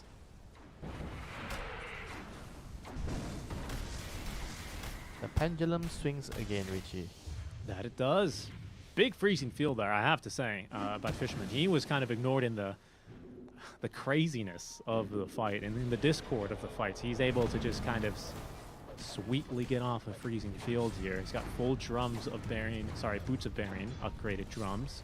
Yeah, it's that's a fantastic item against Doom. He dooms your teammate, pops the boots of bearing. Run through shrapnel. Yeah. Yeah. Tundra, round 2, looking again. DM last time he bought back they to have get a into haste this rune. fight. They're keeping the haste rune here with the hook. Okay, they got the haste rune. Wait, the CM picked up the haste rune? Does she have? She's not Ags. I was wondering if she had Ags. I'd be like, hell yeah, but I was thinking about like workhorse, you know, with the CM. Yeah, Like haste. I think if someone who looked like a CM ever picked you up and stampeded you away, I think you have to say, the only thing you can say at that point is I do. Anything else and you're in trouble. It's just wild, pure. I mean, he's almost 6-slotted. I guess he is technically 6-slotted, isn't he? Armlet, Bloodthorn, Manta, Heart. Yeah, but the problem is his illusions are gonna be gone in a team fight. Rod, which is Firestorm, it's just wild to pit, say. aura, It's wild to say lash. that with Heart and how tanky he is, but you're right. CM, you know, every single hero has a spell that can clear out his illusion. That's tell me. He saw Pure throw the stun. They have to kind of find the right fight with the lasso. Like Bat Rider has to somehow like play around a vision so that Monkey King doesn't see you first, and you start the fight with lasso properly. Because Doom also hasn't been able to get a good Doom off in the last couple of fights. You know, he really wants to Doom either the Lash or the Punch. Right. No one. He's just charging on in here. He's seen Ramses. Ramses is going to BKB. Oh, he's scared. There's DM now. He's chasing. They're scared. They're running. Ice Path covers his tracks as the hook. Well, that wasn't an effort there from Watson. Can't blame him. Yeah, they're going to have to try to let Ramses farm up his refresher. And then you give him some time, get his refresher, then the team fights are going to be a lot easier. Then you don't have to decide who do you want to doom, you know, just doom the Lash and the Punch. I mean, Thompson is about to finish BKB here. 1,000 gold and he'll have that thing. I mean, what do you think? Is that a game changer? Yeah, for sure, but it might be quite late, you know, the damage has already been done. I mean, I just can't get my eyes over his item build, you know, just looking at his item build, I mean... Guess the hero, right? Guess the hero. Edition. I feel like, what hero buys Moonshot and Divi? Dude, Moonshard, I mean... So again, for people that are now just joining us, the build order was, of course, it was Treads, Diffusal. It wasn't even like Hurricane Pike first. It was Treads, Diffusal, Dragonlance, Force Staff. I think Force was first over the Dragonlance. Am I crazy? No, Dragonlance first, then Hurricane Pike. Okay. And Shadow Blade, then Moonshot. And the Moonshot. Oh, that's on me. Sees his man. They know that Ramses does not have a BKB here. Does have a refresher, though. If he gets killed before he can get that refresher up, gets forced that forward. He drops the Doom, #1 of this fight. They might not be expecting that, but look, they're on a Thompson Fishman. He's just chasing after him. Fishman, there's no way you can just solo Thompson. That's not allowed. He's won 2 TIs. At the meantime, Tundra, they're winning this fight. They get through Watson. He does not have a buyback. Ramses, he's still alive at this fight as well, as his second Doom is going to condemn no one. He goes down. Fishman picked off by Thompson now. SDM, he has no way out of this fight. Pure activates the BKB, goes 1v1 mode there versus DM, and Tundra win the fight. Yeah, thanks to the double Doom, you know, from Ramses surviving the initial jump, gets the Doom, refreshes for the BKB. It's well played, you know, this is the fight that Tundra needs. Getting the Doom on a key hero, the Lash, and the rest is history because Sniper, he was able to just finish everything off. Yeah, it's exactly how Tundra drew it up. He was able to stand back there and fight versus the Maiden. No, but just look, he's just sorry, just the way that Fishman plays this fight is absolutely hilarious. You called that exactly correct. The big things to notice there were Ramses. He gets the Ogre Seal Totem away, and that allows him to live basically. If he's even just a couple of feet closer there to Entity, he dies without getting to refresh. That is a terrible fight from Tundra at that stage. In fact, that one might actually be game loaded, and he probably wouldn't have had the buyback. Instead, we found ourselves in a position now where Tundra have secured Roshan number 2, if I'm not mistaken. No, number 3. There's a refresher shard in the inventory for the CK. Yeah, it's going to be a very, very chaotic team fight again, you know, the next one. It's going to come down to who gets the vision first. If Bat Rider sees the right target, the Lash, or the Monkey gets the jump, or the Monkey gives his teammates the information, the stun into the hook, or something like that, anything like that, you know. Right. So I'm just still dying at the visual of like this little sniper turning around and just blasting this Maiden. Maiden hiding behind a tree, sniper turning around again. It's like the most, you know, it looked like me trying to micro a Marine in StarCraft. It didn't look good, but it won. And now he's got a Silver Edge. Does that mean he didn't go BKB? He has BKB. He also has Silver Edge, but he's bought out for it. Aegis on the CK. He's just that rich now, you know. He doesn't think he will die anymore. First Bat Rider Pipe of Insight, by the way. The casual 43-minute pipe barrier. I mean, it's anything to buy you that split second, right? Haven't you gotten the memo, Richie? Every game you need someone to buy mech and pipe if you want to win Dota now. That's true. But usually when you see a hero buy a pipe this late in the game, Winter, you go, I don't know if it's going to even do anything. Change your tune a bit here. And Potch. What do you mean it's not going to do anything? Bro. Isn't this, sometimes some people would say it's just too much damage that he has at this point. Or too much damage that can't but better late than never, you know? Oh, okay. Just you wait, you know, watch this pipe save his life. Maiden, good crystal clone away, but he's going to be able to make it up to the high ground. Boots of Baron making a difference there for Fishman. Katomi, he's the only one outside the base. He is just cutting vision relentlessly here for Tundra. They are going to try and catch him here. I don't think Katomi lets himself get caught, personally. And not with this movement. Yeah, he's already TPing away. Good luck. Time wasted. They forced him back. That is another minute, basically. Yeah, but you don't have a choice, Richie. You have to deal with him. Otherwise, he's just going to be cutting the waves. You have to send someone back. There's no choice here. Look, I get it. It's just tough. Now Entity, all of a sudden, they are freed from the base here. Yeah, that's why Underlord is a good counter to it. Global ganking, break his tree with your gate. Okay, so we've highlighted the team fight path for Tundra. Find a good lasso, allow Ramses to get off his dooms. Things should be looking good. For Entity, what are you prescribing here, Doctor? Oh, I'm a doctor now? Nice. Of the two of us. I mean, look, let's be humble. We both yell about Dota for a living, but for Entity, it's more about like I think it's a very different way of them taking the fight. No like way, trying he to was poke just and prod. out of vision. They're trying to poke and prod, try to get a hook off. I think that's the best way of like getting a good team fight. Did you see this is the luckiest Maiden I've ever seen in my life? Radiant are scanning. Okay, Right, now unfortunately, yeah, he finds the entire enemy team. I was gonna say 3 times would have been simply too much. And check this out, Tundra Power Ranger TPs here to the outpost because they know that Entity, they're gonna leave the base, but Entity, they haven't really shown on any of the maps, on any lanes, and the scan has revealed this rotation. So a sweet move, but red here by Entity allows them to get out of any harm. Yeah, that was so close. That was so close. They were almost gonna catch the dash there. And then look how Kataomi reacts. He's like, my Maiden died top 30 seconds ago, but we just scanned him in the triangle. Time for me to push another wave top. Like, the game sense here, you know, pros are just built different. I would never make that move in a million years. But Katomi, he's here, he's clearing vision, he's making sure that, you know, there's nothing left behind you that's going to get them in trouble later. But it's time. Tundra, 35 seconds left on this third Aegis. Who's got the refresher shard right now? Let's see it. It's the Jakiro. Okay. He's got Ags as well. So that Macropire now goes through BKB, of course. Here goes Thompson. Tier 3 tower with the shrapnel. He's got more than enough vision as Entity. They need someone to take care of that Roshan's banner. Quick little assassinate there. He's gonna fire one right back to Thompson. Yeah, they're just waiting for 9 class to find an opening here. Yeah. Illusions are being cleared pretty effectively though. The split Earth Shard. Yeah, they don't have to commit to anything. Just use the illusions and pressure. Whenever you feel comfortable on the sniper, you can just drop a couple of back kicks on the tower and just take no risk, you know.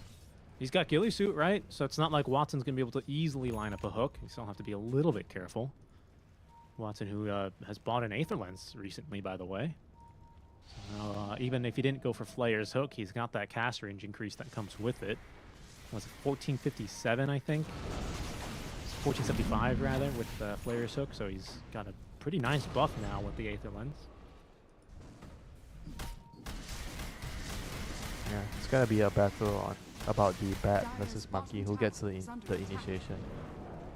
Bat's trying to look for one right now. He's Fireflights looking for an opening here. Has to be very, very careful though. You don't want to get caught in a pit when you're jumping in because he doesn't have Firestorm, get your blink cancelled by something. I mean, it's tense, isn't it?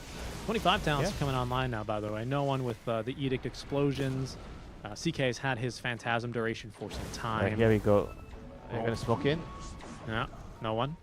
Lead him into battle. Oh, he blinks up to the high ground.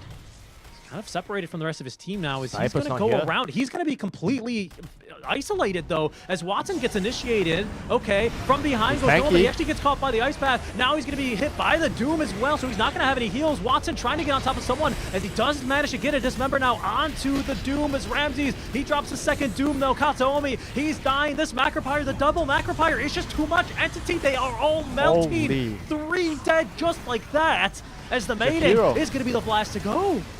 Jakiro, man, this hero. They're all burning. 5 buybacks. 5 buybacks, it's time. Jakiro did 8,600 damage in that fight. What? Sniper did 2,300. Yeah, Sniper, CK, you guys step aside, yeah? I am Jakiro. I am carry. Holy dream fight right there for Whitemon, especially with Aether Lens. Those were big Macropires. Hook. Okay, they do actually get Pure a little bit out of position. That'll trigger the last 2 buybacks. That's 5 buybacks out from Entity. It's here and now. Will they receive their first 0-2 of the Riad Masters? The Doom onto no one. It's darn good. He does have a Wind Waker to get slightly back into a better position as another hook. This one on the money for Pure. Trying to lift the Boost one with the Phantasm Illusions. No one in the meantime. He's been caught and killed. Pure is down. Actually, no. They ate him. They consumed him. He's still alive. Ramsey's now stuck on, trapped onto the enemy high ground as no one lives through the Doom. 3 dead, 5 buybacks, a dieback on the Maiden, and Katomi, he's chasing for more. He sees Sniper. Oh, he doesn't have a gem. He doesn't have the gem anymore. Only Doom has buyback. Jakiro and CK doesn't have buyback. Oh, no. This is going to be a tense couple of minutes for them. I didn't see Watson pick up the shard, but he has the Dismember, and that saved the life of no one there. Yeah, he has to do pickup. the Pudge now. Yep. First target of Doom, Pudge. Otherwise, the save is going to do too much. There's no one doing, well, matching the Jakiro there, 7,800 damage in that last fight. Thompson, just a creep or 2 away, really, from hitting level 25. Is that a game changer for him? I'm not so sure, really. We'll have to see. There's no one in the buildings. They're going to bring in as well the illusions. Can they? There's no CK for 30. They're going to not get another fortify if they don't destroy those melee barracks. That's the last buyback that Tundra have from Ramses. He's going to have 2 Dooms ready to go here in just literally 1 second. So double Dooms ready to go. Your CK's back in 20. You have another fortify because Entity went through your mid Jakiro lane. is back, Richie. 5 seconds. That's right, that's the big one, but he doesn't actually have a refresher. That was just the refresher shard. Kataomi in the trees, did not quite find the jump on the Ramses, but those forced him to at them back. Retreating in the face of Jakiro respawning. That's right. They can't handle the Jakiro. It's too much. The double trouble, you know? It's just what the doctor ordered. scanning. He probably needs a refresher, yeah, on the Jakiro next. It's so much money, though. It's such a pipe dream, really. Yeah, with, Okay, I mean, all these talents on the macro pyre, he's just gonna kill everyone. Roche is up in a minute here, Winter. How do you do this math? You've just literally bought back on everyone from Entity. Roche could be being taken down literally right now. You don't see any enemies on the map except for down bottom where they are now revealing on waves. It's time for a Hail Mary, Richie. Just go. Do not be afraid. Be bold. Thompson has 5-second recharge time on Shrapnel, by the way, so get ready to hear ho ho ha ha like it's 6.83. How do you actually remember that patch? Like just because it was so disgusting. I'm a Dota gamer. Yeah, but why do you even know the number? Because it's the real reason. It's because it's the patch right before I started playing. I started playing 6.84, which was Disco Pony patch. So it's good to see him still in this game. This Entity, they will smoke up a second time. Any other recent 25s? Yes, Doom has now. Doom applies mute. That's a big one. The amount of times I have seen Lashrak Yules himself away from the fights, really Wind Waker himself away from fights, has been massive. As this time it's Whitemon. He gets too greedy, picking the pocket of the Lotus Pool. DM coming out of the Fiend's Gate. He's going to take a ton of damage here. Look at the Macropire. It's too much. The Self-Doom, it's very good as well. As DM, he's the first to drop the first dieback. Watson, he lands the hook. That condemns at least Ramses. Ramses does not have a buyback. Pure, trapped and fighting here as Thompson on the low ground. Thompson on the low ground, fighting and battling and taking down the Lesh. 3 dead just like that. Watson, he's going to make it 4 as well here momentarily as the Monkey King trying to hide away in the trees, but not even a Simeon Stride gets him out of this one. No way out. Entity, they received their first 2-0 beatdown courtesy of Tundra Esports. What a game. Yeah, Tundra has to thank Jakiro again, you know, with the Macropire just carrying the fight once more. That's Whitemon, you know, like showing us why Jakiro is a top pick for the position 5 role at the moment, you know. And you know, once again, Thompson just making his Thompson item build workout again. You know, so coming to your pubs tomorrow. That's right. 35 minutes. The son of Godson with profile picture and all, getting ready to show us this new build. I mean, look, jokes aside, I mean, for me, this is just Tundra kind of managing to outfight Entity. And I mean, they were trading haymakers back and forth. I think Entity with some brilliant map reads, some brilliant map moves, really utilizing their vision and the Monkey King. But when it came down to brass tacks, I really have to give it to Tundra here. They really, especially, I'm sure we'll see them in our highlights briefly, Winter, but the fight to me that exemplifies this was the fight around the bot lane, like easy camp cliff ward area, right? Where Pierre goes in and out 3 times, where Thompson's able to kind of re-engage. That was a beautiful fight. Yeah, I mean, this fight demonstrated a lot of like team fight prowess on both teams. Like, how are you going to use your vision and how you're poking and prodding with the Monkey King vision. You stun, you hook. If you don't land the hook, you back off. You wait for your next opportunity.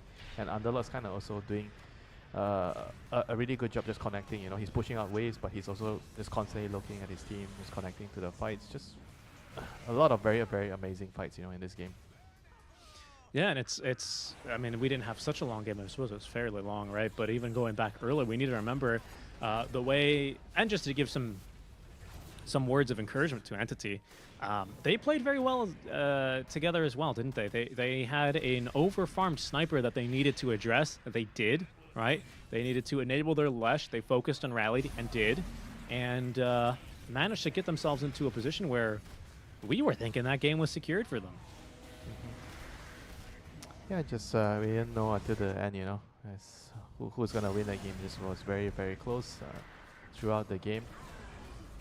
Felt like any one of those fights could have been just swung the other way. You know, if someone casted a spell a little bit better, someone was in position better, a ward was placed faster. I mean, I think this was kind of the moment where Entity kind of felt like they started to come back into the game after they killed the CK with A-Gates. They split up, they got caught, they lost the sniper as well. It's, everything looked bad, you know, for Tundra. Yeah, I mean, but it ends up working out here, right, doesn't it? I mean, this was game-ending fight. Yeah, this was just crazy. Yeah, you're stuck in a confined area against the Jakiro and the AoE Doom. You're done, you know. Yeah, pretty much No way out of that one as Tundra find themselves a 2-0 here. It's a big win versus Entity, who were riding high, and a lot of people still, of course, will sing their praises, but we're very impressed with their play-in. Yeah, a 2-0 here to the hands of Tundra Esports, which moves us directly to our interview. So let's welcome to the stream. I believe we have Pure joining us for our interview from Tundra Esports. Hello, Pure. Is it you? Can you hear us? What's up, guys? Yeah, of course. Hey, man, congrats on the 2-0 win. Thanks for taking the time to speak with us. You played the first anti-mage of the tournament, and some fans would say you kind of 1v5'd game one. Can you guys talk to me a little bit about how you decided to pick the AM in that game? I mean, I was thinking about anti-mage from, like, I don't know, like from the 13 pick, from the Sand King already. So, I mean, I wanted to pick at an 18, but then we decided that it's better to pick the Marzer, and then they didn't ban it for the last pick, so I just took the advantage of it. Yeah, looked really good. I just want to quickly ask a silly question in game two. You're playing a CK, you're farming away, doing your thing, going for the regular item build. We see all the CKs build, and then you look at your mid lane sniper who has Diffusal Blade. What was your thought process in game two in terms of like joining fights and when you were at your strongest compared to the enemy team? I mean, we gotta watch a replay for sure with this team. I think this game gonna give us a lot. I mean, first of all, I wanna say that Entity is a really good team. Like, they really improved a lot from the start of this year. Like, I used to 1v9 them all the time, like back then, you know, on the past qualifiers. They used to be way worse, but right now they're really strong. So I'm really proud of my team that we won them 2-0. And yeah, we gotta watch this replay because it was a tough game. Yeah, thanks for that answer. Winter, any questions here for Pierre? Yeah, I just got one question. You said that you're really proud of your team's journey so far. So would you mind like sharing to us like what has been you feel like the most important thing that allowed your team from the beginning to the year until now that helped you guys improve this much, or is there anything that you learned that actually just made the team so much stronger? I mean, we learned a lot during the whole year. You know, like people are starting to communicate better, people are starting to make a plays faster. I mean, everything in Dota comes with the time. So even if you're gonna give some information to some people, like you still got the time to learn it first, like so you could use it in the game. You can have it in your head, but you might not adapt it in the game. So it's always about the time, it's always about your commitment, your self-improvement, your team improvement, and of course about how you play Dota. So I think we improved a lot, and we like, I'm happy to play in this tournament. I'm gonna show why we are the best. Yeah, awesome, man. Thank you so much for that answer and for taking the time for the interview. Great to see you guys with the victory here, the 2-0 over Entity, and a fantastic series by yourself, especially on that AM game, man. Well played, well played. Thanks again, Pure, and good luck for the rest of the tournament. Thank you, guys. See ya. Thank you.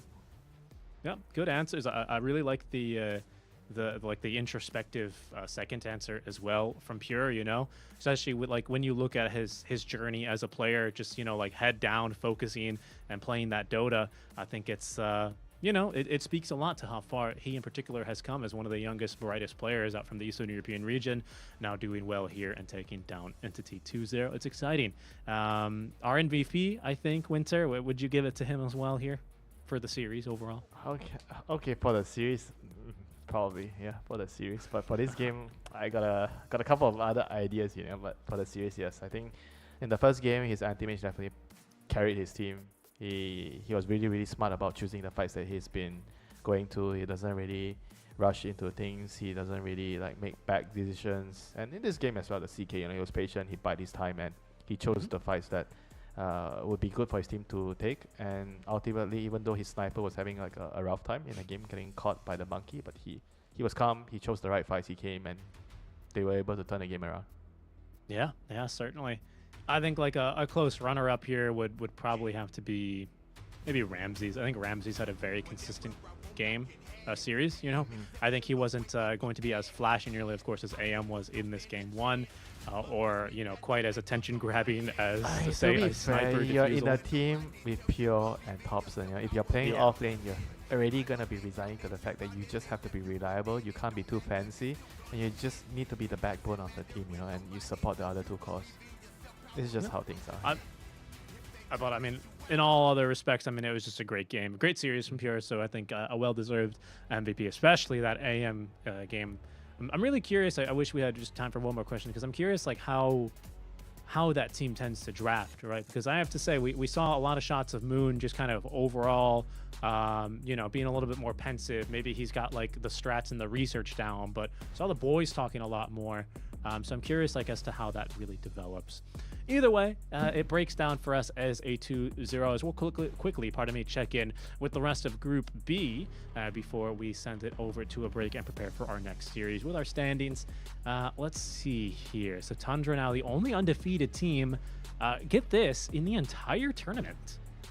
So they will be tested later on, as Group B does play again at the end of the day. So worry not, we have more time to come up with a wackier mid-sniper build for Thompson. But let's see here. I didn't have all the matchups. Come on, written down. Richie. Don't encourage the man, you know, to come up with another build, please.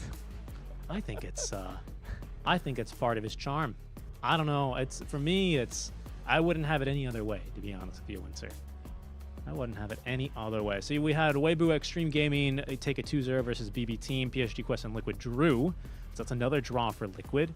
And then Beast Coast found a 2-0 win over MOUZ. So MOUZ currently, well, struggling a little bit more later, but we'll see how they continue to improve, as we will, again, return with Group B a little bit later on today.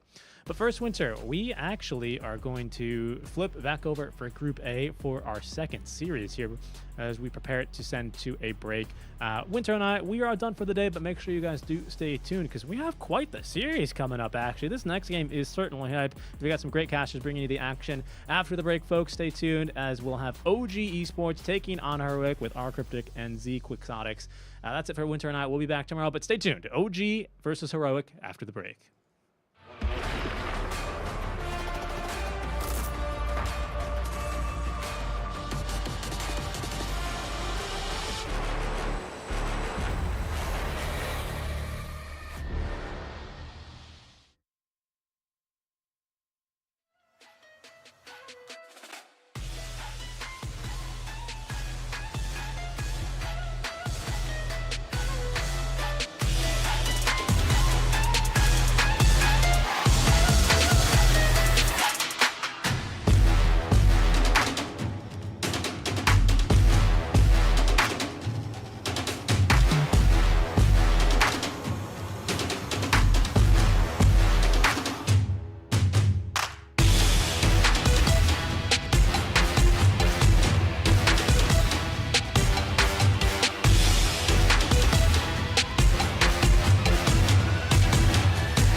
Honor 200 series, the best portrait phone AI empowered. Studio level, AI portrait camera, 3 hardcore portrait modes. Color, vibrant and classic to capture portraits that truly stand out. AI empowered magic portal. Snapdragon 8S Gen 3 AI chipset. 5,200 milliampere per hours silicon carbon battery, 100 watt. Honor Supercharge. This is Honor 200 series.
Two, one, go.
champion.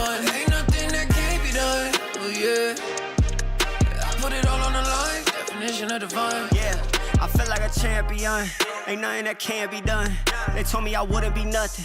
Came on now, second to none. I need me a trophy, I need me a ring. I'm not with the bull, but keep it a beam. You know what it is, you know what I mean. Shit, all I do is win, win, win, win. Haters wanna hate, they ain't make top 10. Double, triple team, what they need to defend. I do left and I'm gone with the wind. I'm gone with it. I feel like a champion. A champion. Ain't nothing that can't be done. Oh yeah. I put it all on the line. Definition of divine. I feel like a champion. Hello everyone, welcome to another thrilling edition of Facet Blind Ranking. I am here with heroic best in the world here. We got Analog and KJ. How you doing, gents? Hello guys, I'm Analog. Hi. This guy's introduced himself 3 times today. I know who you are, Analog. Are you worried about this? Yeah, people have to know, you know. Every time you say Analog KJ, the Brazilians, Yeah. just so we don't be the same, you know. I am Analog. Yeah, that is Analog. That is KJ. Today we'll be ranking some... I mean, almost, you know, like, need more, some years of getting Oh, okay, yeah. more Dota years and I'll be like you. Oh, you know? thank you. I hope not. Don't end up like me, my friend. Enjoy the hair while you have it. Let's play our game here today. I'm going to give you guys facets. You're going to rank them from 1 to 10, 1 being the best, 10 being the worst. Trick is, I'm only giving you 1 at a time. Are you guys familiar with facets? Have you memorized all of them like good players? I think we work with that. I think we know some of them. Some of Part them? of our job. All right, fantastic. Well, let us begin then with our first one, Quick Wit. This is Dark Seers. I'll have to know by the name. No, I'm going to tell you. Calm Okay. down. Relax. Right, I yeah. will tell you. Quick Wit, Dark Seer's passive. He gains attack speed as he gets more intelligence. This is your first facet. You must rank it 1 through 10. I know my offlaner always take this facet, so I would say it's Oh wait, it's just a facet, because like what makes it broken is a facet plus the innate. So it's just a facet, you know. Well, if you assume the innate is good as well, you know? I don't know the Dark Seer innate, but I think this facet is good. Like, I will rank 6. Huh? Yeah. What do you mean? Like, 1 is the best, One right? is the best, yes. It's like 3. If you count the innate together. Ah, okay, 1 is the best one. Okay, I got it. No, we have to decide that. So we're counting innate together. Yes, of course. Okay, so it's the 2 thing. Yeah, for sure. So it's like 2 if you count the innate together. 2 or 3? Okay, I'll say 4. I'll say 4. Okay, We can 3. have different. 3 then. We can have No, you different can't have rank. different. You're a team. You gotta make a team. Ah, we have one. Yes, Not you, not me. Look, it 3. got nerfed. It got nerfed. So it's probably 4. It got nerfed. It did get nerfed. Okay, 4. 4. I think it's a 3. We're locked in on 4. We're gonna regret that. That's pretty high, but okay, 4 it is. All right, very good. So you guys don't have a lot of Dark Seer experience then, as I heard from this discussion? No, we have. It's Yes. every game ban or pick. So. Oh, okay. Well, all right, very well. So next up is One Man Army. This is from Axe. You know, Axe gains strength based on his armor as long as he's away from his allies. 9. Super nerfed. 9. Yeah, super nerfed. 9? For me, it's 9. Or 8. It's a nice one as well because. Can I choose one? Because you chose the other one. So for this Yeah, I'll go for 9. All right. Okay, 9 it is. All right, so this one is, you just don't get this one because it's way too nerfed now? Is that accurate? We're doing the combo with the innate, and the hero is not that strong anymore after he got nerfed. Sure. We were seeing that in almost every game. Did you guys enjoy the Axe time? Did you spam any of that in your pubs? Did you try any of that? I just play my role, I but used to play it mid when the mental works and you can. Oh my God, those were the good shard, times. you know, your attack was a very. that was not good times. Good times X was when you buy 2 stout shields in Dota 1, Holy shit. and then you go 2 vanguards. The double stout shield meta, that was nasty stuff, yeah. Oh, that's only for the bald guys in the chat there, so yeah, for sure. Okay, next up is Enchantress's Spellbound. And cast range of enchant is increased if the enemy is a hero. Enchantress has increased attack range against that target. You're the English expert. I'll live for you. I just trust you, you know. Just say the number, I'll trust you. Damn. I'll never even contest it. How good is this one? If you count the innate together, the ranges are. Why do you keep saying that? You have to count the innate. You don't get to deselect the innate. This was like an ability draft of fast you could put on any hero. No, it's just like, how good are they in the world of Dota against each other? 9? This is 9? Wait, the X wasn't 9, the X? No, X was 8. X was 8. Yeah. Ah, it was 8. Okay. But I hope there's not worse ones, you know. Otherwise, we don't have slots for them. But actually, we want enchanted, and then they ban my enchanted because they think I only play this hero. Yeah. Okay, so this one's going for 9. 9. 9 it is. Okay, Full Trust. Is that Yeah, sound not being contested. He's the ancient expert. As a, Everyone bans it, otherwise you're gonna lose. Even with the 9 Facet, you know. Even as an expert, how do you think about her innate? What do you think about that one? The double neutral item. Is that a meme or is that actually good? It's kind of meme, but in theory, I think what the big brains of Dota thought was like, you get the team, you get super fast because you farm jungle, and then your team get like super fast because H is usually for tempo, right? Sure. You're gonna play fast. So if you get faster neutral items for everyone, in theory you're gonna have a power spike for like the 8-minute rune. At 7 you get like lots of neutral items. And if you are good, you can catch them in the air. You know that? What? You can catch it in the air? Yeah, like when you have one, it goes to base, the other one, right? Yeah. But if you're fast enough, you can catch them in the air. So you can give to mid. Oh, so you like put yours in your backpack slot, then catch it while it's in No, mid-air? you just catch the other one and you go to your backpack. That's some crazy ass meta. Okay, got it. All right. Speaking of catching things in the air, this is Leeching Leash. This one, Pounce applies to stacks of Essence Shift when striking enemy heroes. So you get this for Slark. You pounce and you get an Essence stack. I don't even know that was a Facet. Yeah, me neither. This is my first time. What the hell is this? That sounds wild. I don't even know the other, just know the Barracuda. Yeah, there's a Barracuda. The Barracuda, that's right. Well, this is the not other one is Barracuda. So this is. Okay, that's. No, but Barracuda is an 8. It's not the other Facet. Alright, I don't even remember it's like exists, honestly. Okay, so where are we putting it? 9 and 8 is already taken? 7. Yeah, 7, not that Seven? bad. Has to be 7. Yeah, it has to be 7, right? 7? Okay. I mean, You think this is better it's 7 than or 10, Axe right? and It's Axe? 7 or 10. It's 7? No, it's 7, because the Barracuda is OP. Yeah, but that's not the Barracuda. That's not the Barracuda. Oh, the Barracuda Barracuda is is innate. Okay. It is, right? Yeah. No one else You in work this with this piece- game, you have to know. I understand. No one else in this game has ever talked about innates. This is all you're talking about.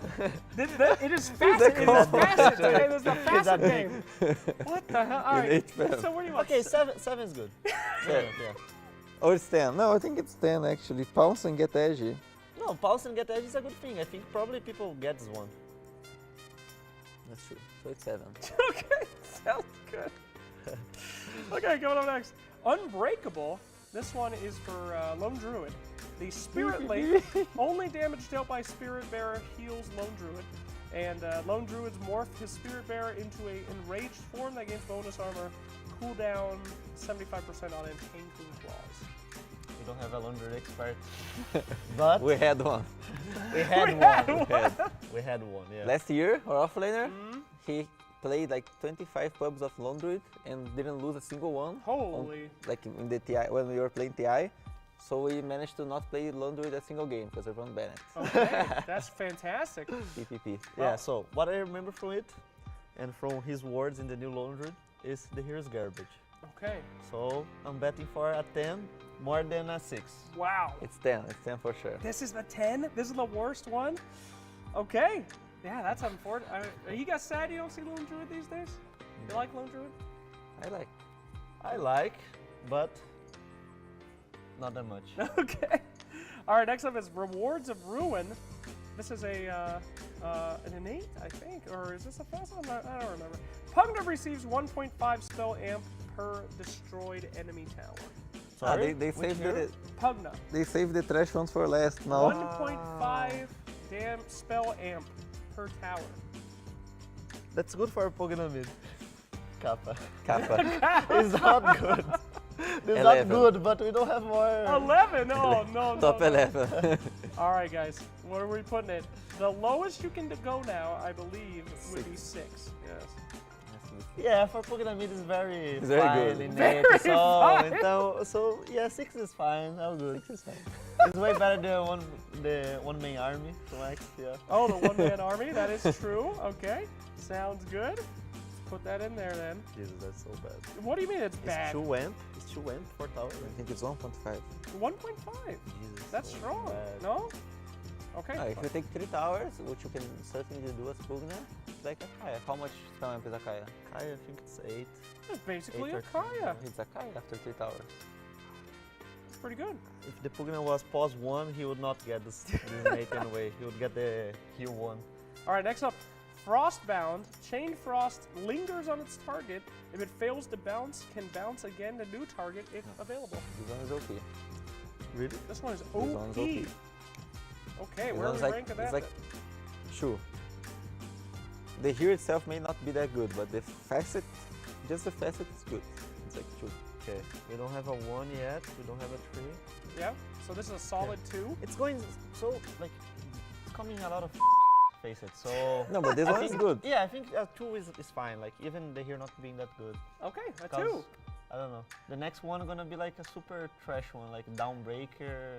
Okay, take it easy. Something like this. you We'll know? talk about the next one. The next one is Lunar Orbit. Moon glaives rotate and provide damage reductions while active on Luna. This is good. That's not the shard. Nope. No, the shard. I don't know what the shard does. You were grilling me about not knowing. You don't know Luna Shard? No, but I'm support. Okay. You have to know everything. You work at the game. That's true. That's true. So where are we putting this one? Lunar Orbit, guys. It's 4 or 5. It's not that bad. sure. It's good for Luna jungle as well. I don't know. I'm down for 5. I never see this hero in. 5 is fine. 5 is fine? Since the faces come, I never saw this hero again. Okay. All right. You think we're ever gonna get support Luna back? No, but we can get jungle Luna. Oh, very exciting. Can't wait for those days again. Wonderful. All right, next up. By the way, try it on your pubs. It's gonna be so good. What the hell's Everyone wrong should with you? try it. Don't. Yeah. No. Luna don't. jungle is the next thing. Like KJ just said, I agree with him. Level 1 Luna jungle? Or? Yeah, level 1 Luna jungle. Don't help anyone, don't buy any sentry. Just go straight jungle, buy Gloves of Haste, rush Midas. You're gonna see, it's very good. I'm professional jungle. Gloves of Haste, Cutting Blade, then you rush Madness. Okay, great. Next up is Overwhelming Devourer. The name changes every time. Astral Imprisonment. Affected heroes gain a mana allergy debuff for 5 seconds. If they cast a spell, they heal Outworld. And Insanity's Eclipse also does the same thing. That's good. That's okay. good. That's all OD gets. We don't have 2, right? 1 or 4? 1 or 4? It's 1. It's probably 1. It's probably 1. Have you guys seen an Outworld Devourer in a while? We played against 1. Oh, Yeah. how'd it go? With this Facet as well. Oh, okay. We won, right? Yeah, but he was destroying the game. He did Roche at like 12 minutes. Yeah. He really did a lot from this thing, I think. Yeah. I think. They had TI winner No, yeah, on their but team. people get this Facet on all these good heroes, so yeah. All right. And number 4, then, is Scattershot.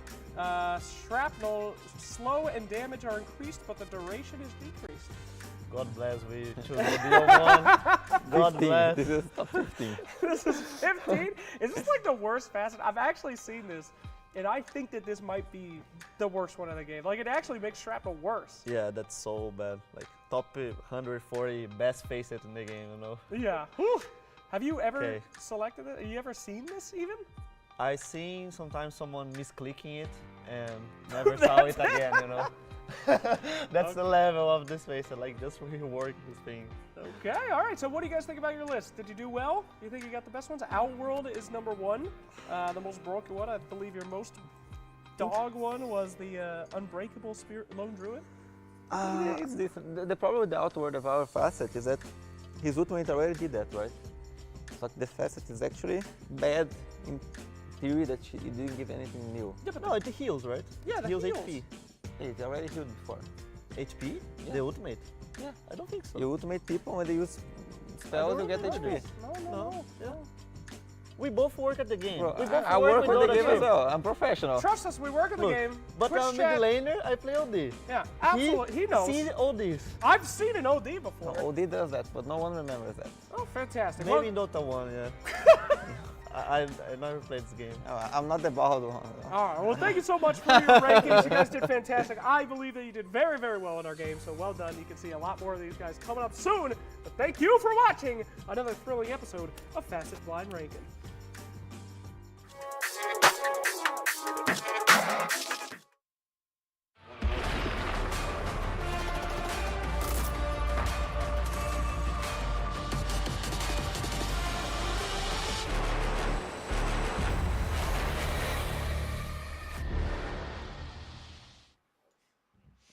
Welcome back, everybody, to the Riyadh Masters at the Esports World Cup. My name's Cryptic. I'm here with Z Quixotics.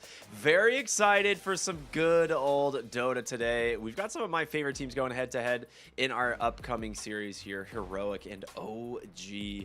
Zach, talk to me, man. How excited are you for this one? I'm very excited.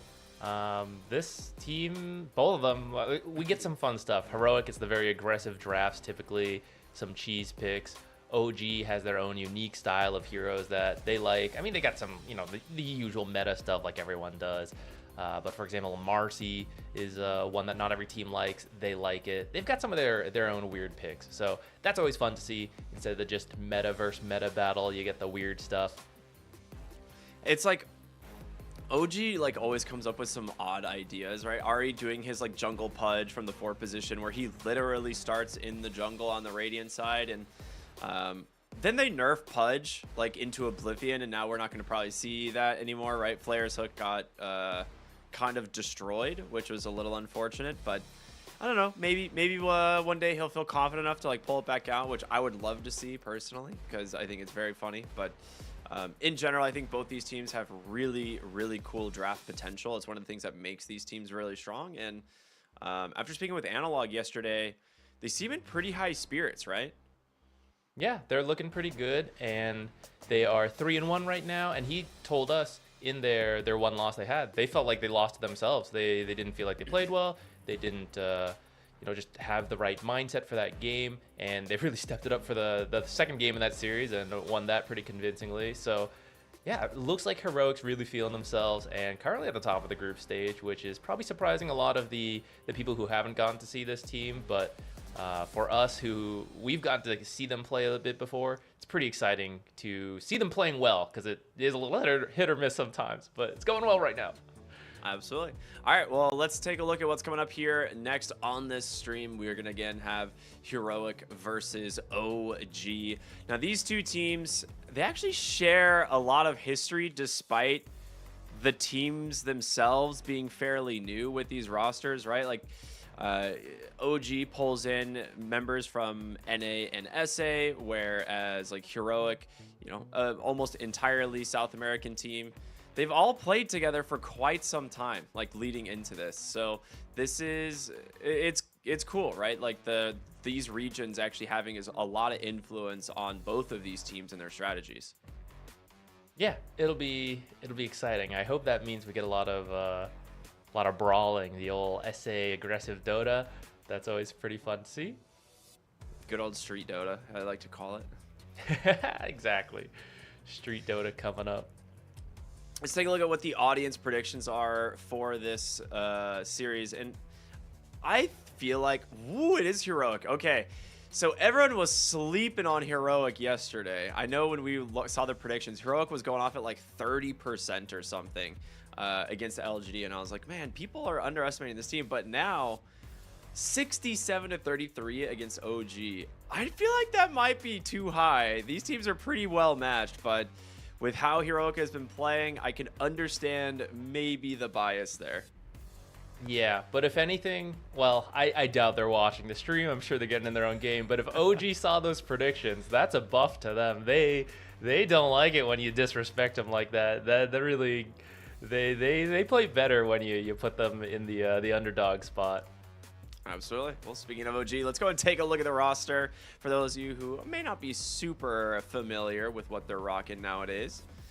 You'll see, kind of the old guard here, Seb, BZM, but they've brought in some fresh faces, Tomato Whisper and Ari, for those of you maybe, not super familiar with where they're from. Again, NA and SA players who have been absolute beasts. Ari rising through the leaderboards in Western Europe is one of the best supports in the scene.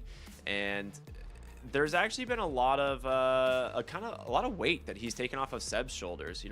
We've spoken to Ari in the past as well. We've spoken to Seb in the past as well, and they both say, Ari's doing a lot of the prep work, he's doing a lot of the draft work, and he's kind of just allowing Seb to not have as much responsibility. So them working together has just been really successful for this team.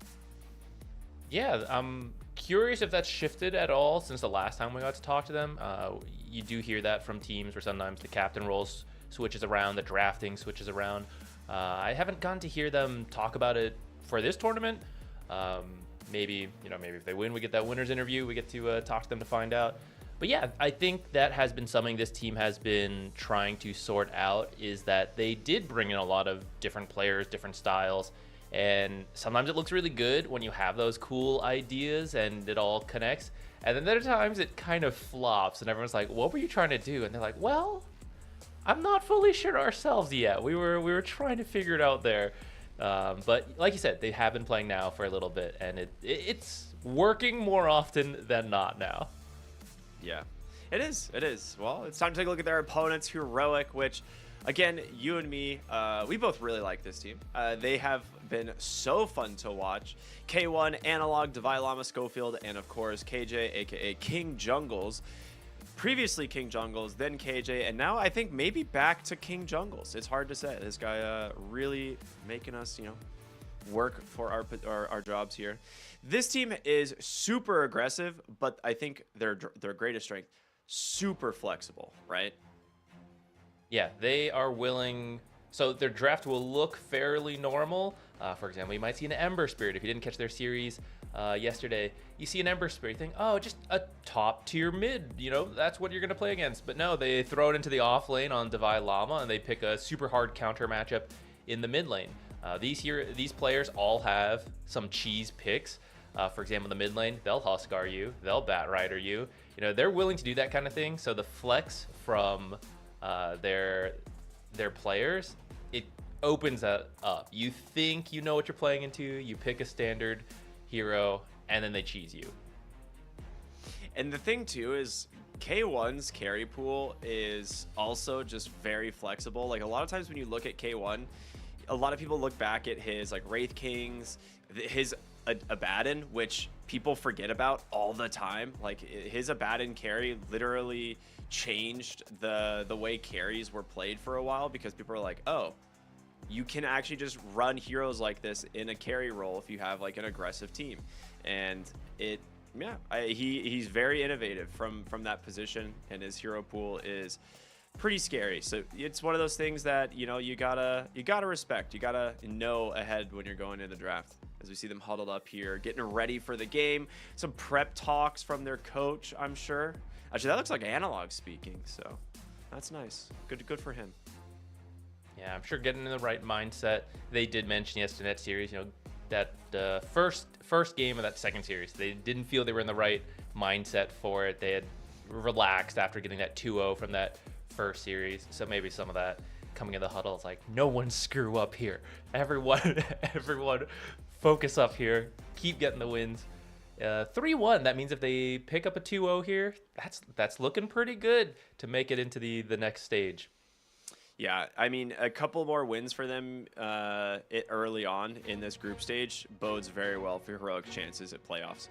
And I mean, there's not many teams that can come out of like their first couple series with a really high score. I mean, we see Tundra off to a fantastic start in Group B after this morning, right? They get the 4-0. That is like the dream. But Heroic, like you said earlier, like they said in their interview, they felt like they lost to themselves in their first game against LGD. They said they kind of got their 2-0 over Gaming Gladiators, and then were like maybe kind of lost their focus, or kind of started to chill a little bit, and it ended up costing them a game. And I don't know if they're going to make that mistake again. I feel like they are going to be focused up, ready to go, and as their opponents here, OG, will be doing the same. You got Seb on this team. There's no way they're chilling. Are those Ari's drafting papers? Let's get a zoom in on that. Yeah, I want to This see guy's what got they're working with. documents. Less than Seb at that TI though. Maybe he's refined the process, talking about them working together. It's like, you don't need to print out a whole packet. 3 sheets is all I need. 1, 2, 3, right there. Yep. For those of you who are draft nerds like us, OG did win the toss, and they went and selected first pick for this, and Heroic have chosen Dire. So we'll see how or if that's going to make any major change, any effects on the draft. But as we jump into these first bans, Darkseer, Hoodwink, Weaver, Tiny, Brewmaster. I think a lot of this is kind of the standard of what I would see. The IO is something that OG loves to pick, and I am curious if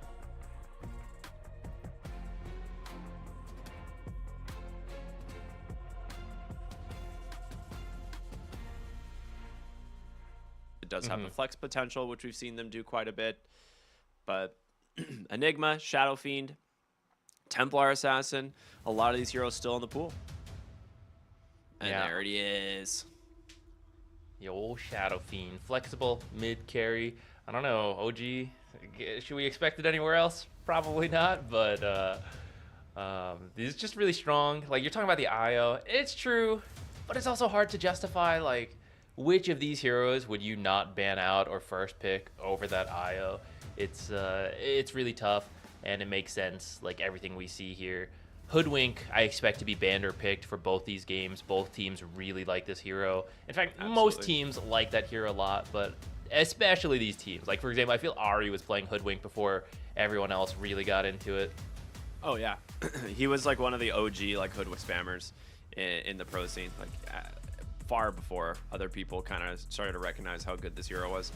I think the Shadow Fiend pick is very good for OG, but it is a little bit of a deny pick. Heroic have a pretty high first pick Shadow Fiend rate. I think almost compared to any other team so far in the tournament, they will first phase the Shadow Fiend given the opportunity. Analog is an absolute beast on this hero, and they can flex it to K1, but it's almost always for their mid lane. So it's one of those things that, like, yeah, technically it's a flexible hero, but in the hands of Heroic, it's almost always Analog. For the hands of OG, definitely flexible. We can see this go to either the mid or the side lane. They've grabbed the Bat Rider, actually, which I think is a great response because it can follow the Bat Rider, right? It either goes mid or you can take it to the 4 position. And I think it does have kill threat on the Shadow Fiend, right? Because he does have the ability to reposition with the Flame Break, and you can play around the Napalm. Yeah, Bat Rider will be another pretty contested hero in this series because OG also really likes the Bat Rider. And, for example, Whisper is willing to play it in the off lane where most teams aren't. Though I would dare say if there was another off laner who's willing to do it, Divi Llama is up there. This guy likes to keep his hero pool very wide, willing to play things that aren't really in the meta, but he sees a vision for in that particular game. So, can't really read where this Bat Rider is going to go quite yet because of that. So, I do like that as their opener. Yeah. We see the Tusk and the Clockwork removed now from OG. The next ban for Heroic before getting to the next set of picks.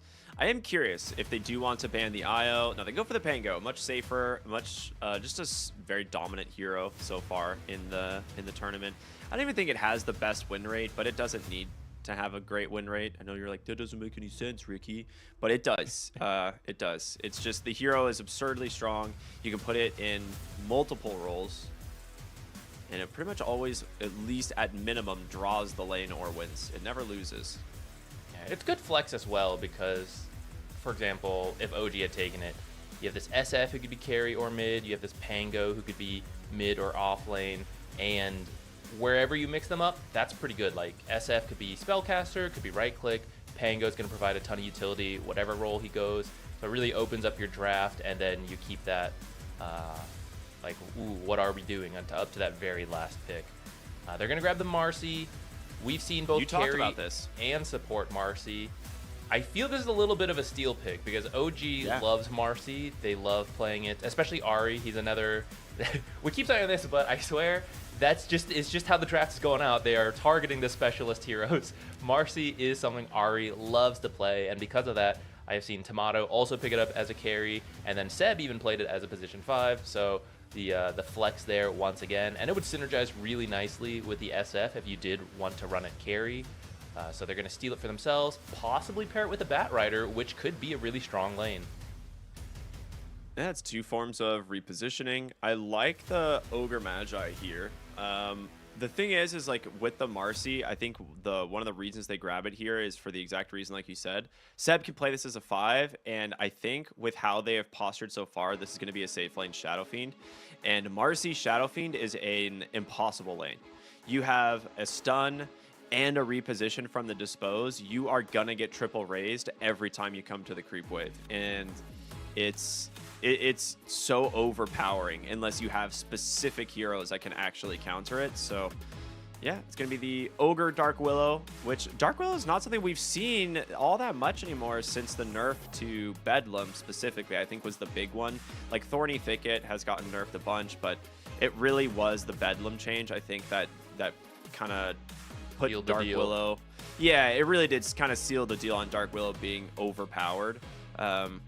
It was probably the single strongest buff that hero ever received, and then they just took it away. So still good, though, clearly, based on their picks.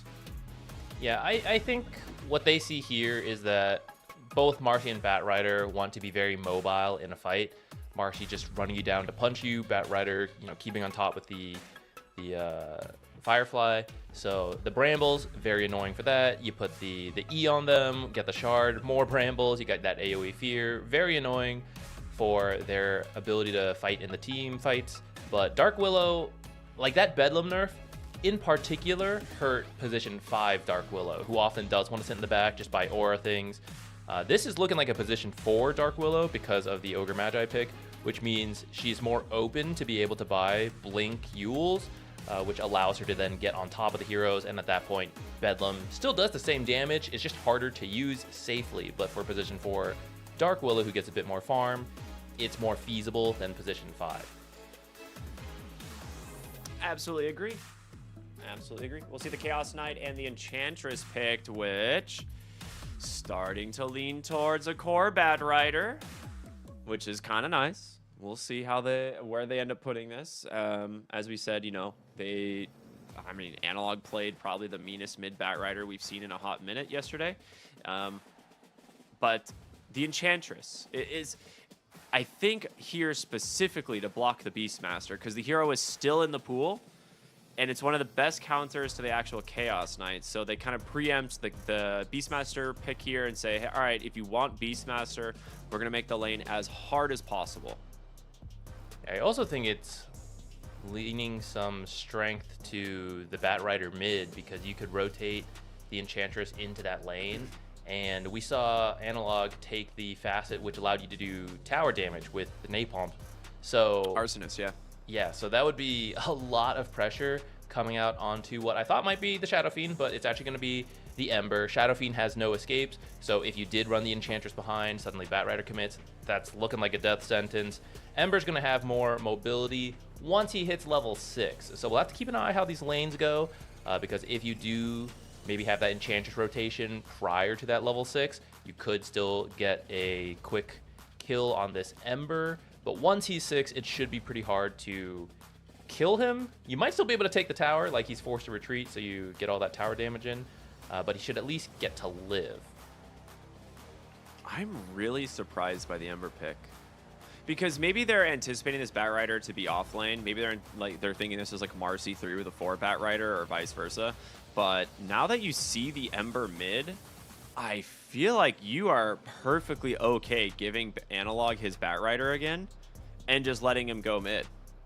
I could be seeing something wrong. I think they're correct that they actually do have to ban the Huskar, because, as you said, they will Huskar you given the opportunity. This is a team who will absolutely pick Huskar. Analog loves this hero. But I don't feel like the Batrider matchup's bad for him at all. I think he can just do it again. Haven't gotten to see this specific matchup in a while. I think it could end up being a bit of a skill matchup with the way Batrider got changed and then the way Ember got changed. Now, like the Flame Guard innate ability.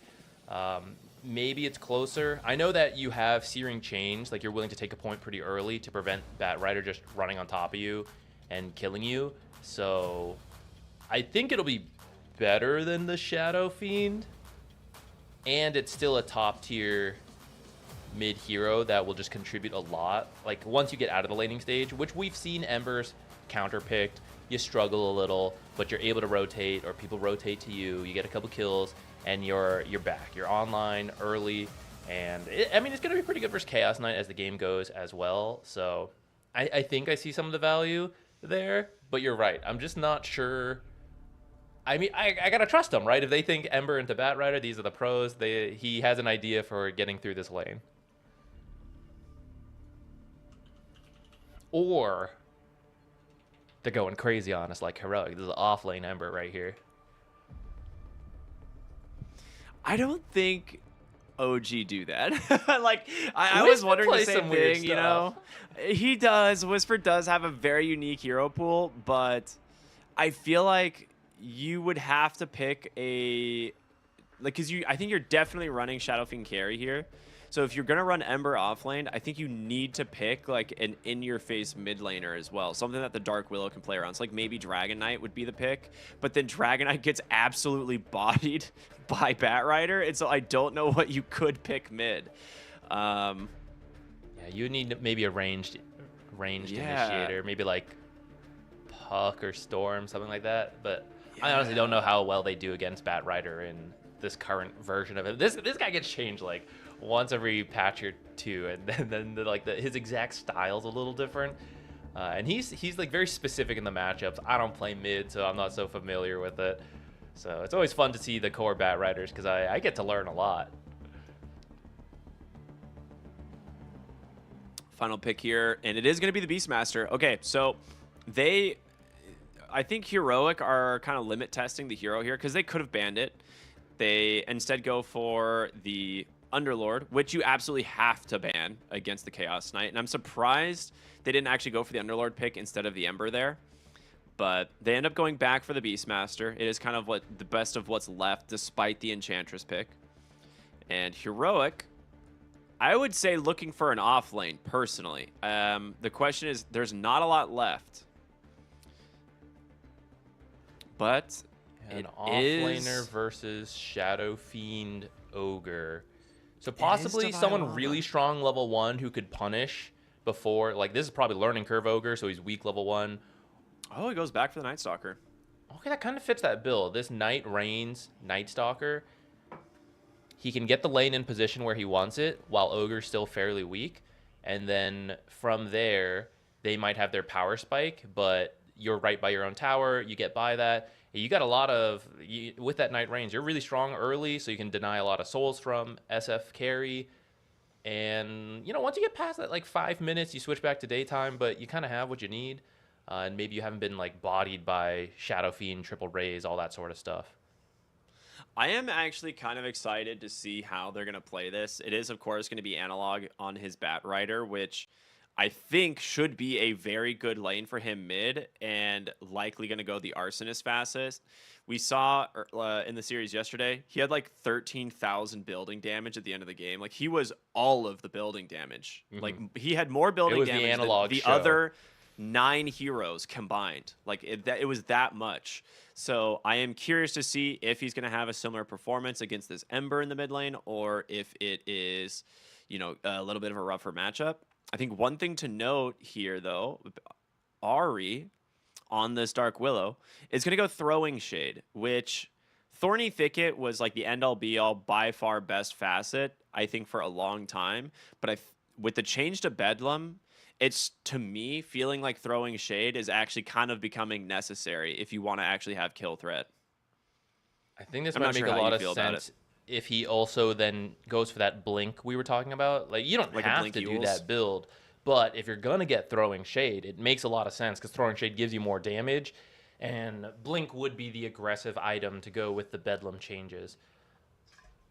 Yeah, I like it. I conceptually really thought Throwing Shade was a great Facet, but it didn't make sense with how Dark Willow was played anymore, because she's not this like in-your-face 4 position who just like solo picks off a core, right? In the past, she just like walks at you with a Yule Scepter, and you're like, I'm gonna die, like the I'm in danger meme.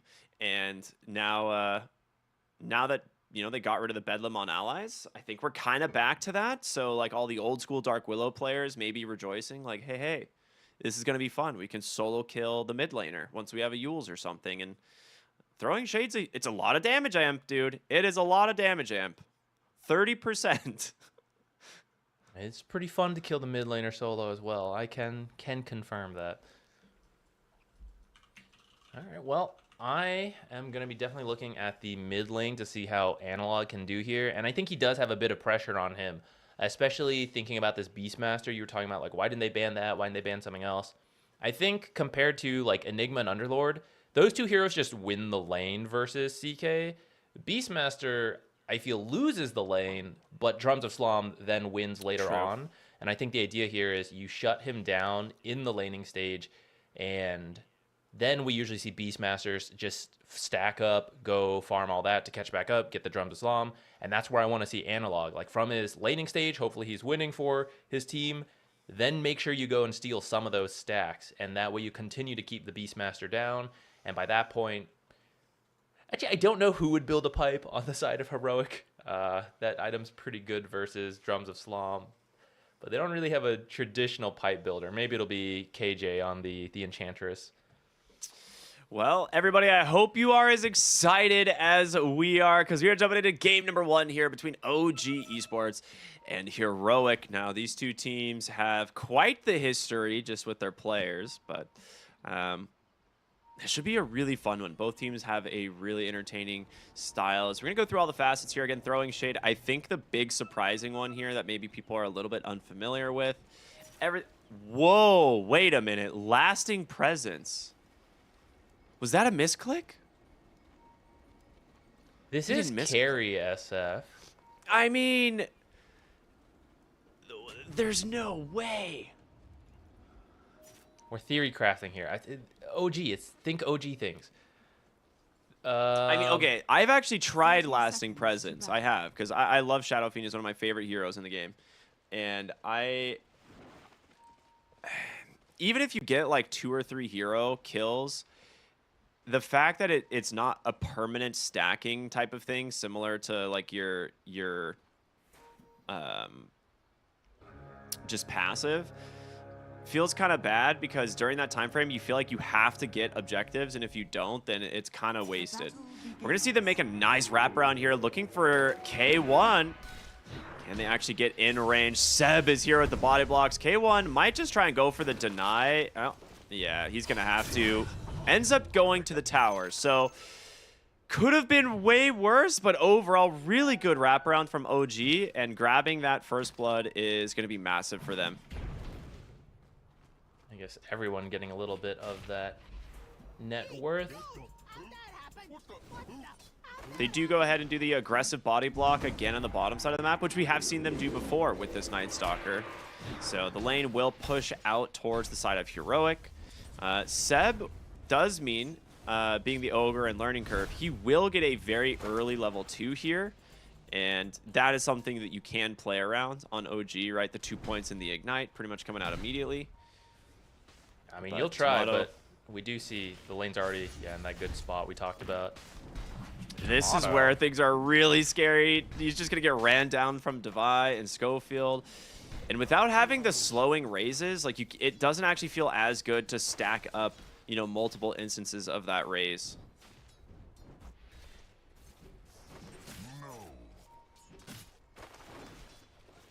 We'll definitely have to ask them about that, intentional or not. I think with an Ogre... It's definitely intentional. It has to be. It could make sense with an Ogre as well, because you get so much attack speed in a team fight. If you do pick up a kill, you probably start popping off like crazy with the damage. And this is not a high armor team on the side of Heroic, right? No actual agility heroes. They're going to have to buy all their armor. Yeah, I mean, it does feel really good when you start pulling up stacks for the Presence of the Dark Lord. It really does. Like the minus armor can absolutely matter. I think the bigger question is just if it's better for the lane. Well, if it's good enough, because if you can survive the lane, I think that's the reason people go the other. So we're going to see them get really aggressive onto Tomato. He's got no close range raise, and they finish the job. Schofield yoinking the kill off that level 2 timing of the Night Stalker and the Marcy. Now, Seb, incredibly scary thanks to the 2 points at Ignite early, but they've got a good wave pushing in. Top lane, KJ here on the Enchantress, starting to fall a little bit low. We'll end up zoning him out, though. God, the fighting is just not stopping here in the bottom lane. Oh, we kind of expected it, right? High aggression teams here, especially on the side of Heroic. And I think OG is maybe a little more flexible, but they'll definitely lean into it as well. Yeah. All right, let's focus up on mid lane a little bit because this matchup I was very curious. Like you picked the Ember into this. Oh, that is a blood grenade. He has a lot. Oh no, the napalm, he dodged it. Okay. That might have actually been a kill if he didn't dodge that napalm. Tomato will make it into the trees. Schofield not gonna chase. Okay. Yeah, we see the early point and Searing Chains come out to keep Analog at bay, keep that Ember Spirit safe, but yeah, he is getting pressured a lot. Batrider starting to pick up an early lead in the CS department. Yeah, as soon as he gets like 2 or 3, oh my gosh, it happens again. I mean, this is the Marcy effect, man. If you have a hero in lane that's immobile and is punished to getting, you know, gap closed, which Shadow Fiend definitely is, it can kind of snowball those early levels. I mean, he's got 8 CS to the 14-6 of the Night Stalker. Yeah, this is exactly what you wanted, and this is what they envisioned with the Night Stalker. You punish the SF early while he's weak. KJ's coming mid. Oh, Analog, does he have mana? I think he does. This might just be a solo kill onto BZM. KJ, give me a mango if you up to 4 have stacks. one. Blood grenade comes out from downtown. Up to 5 will burn to the innate of the Batrider, and there it is. I kind of felt like this was also inevitable with this like matchup. I'm thinking it's Batrider favored as we watch it. Well, KJ's coming bottom with a Centaur. They're just going to keep getting aggressive. So Schofield can actually just throw a hero into the Centaur, and that's exactly what they're going to do. Is Seb stuck behind the tower? Nowhere to go. They're going to TP in on some extra heroes. Will they actually finish off Seb? The enchant is out. He's going to try and chase him with the Centaur, and he gets the kill.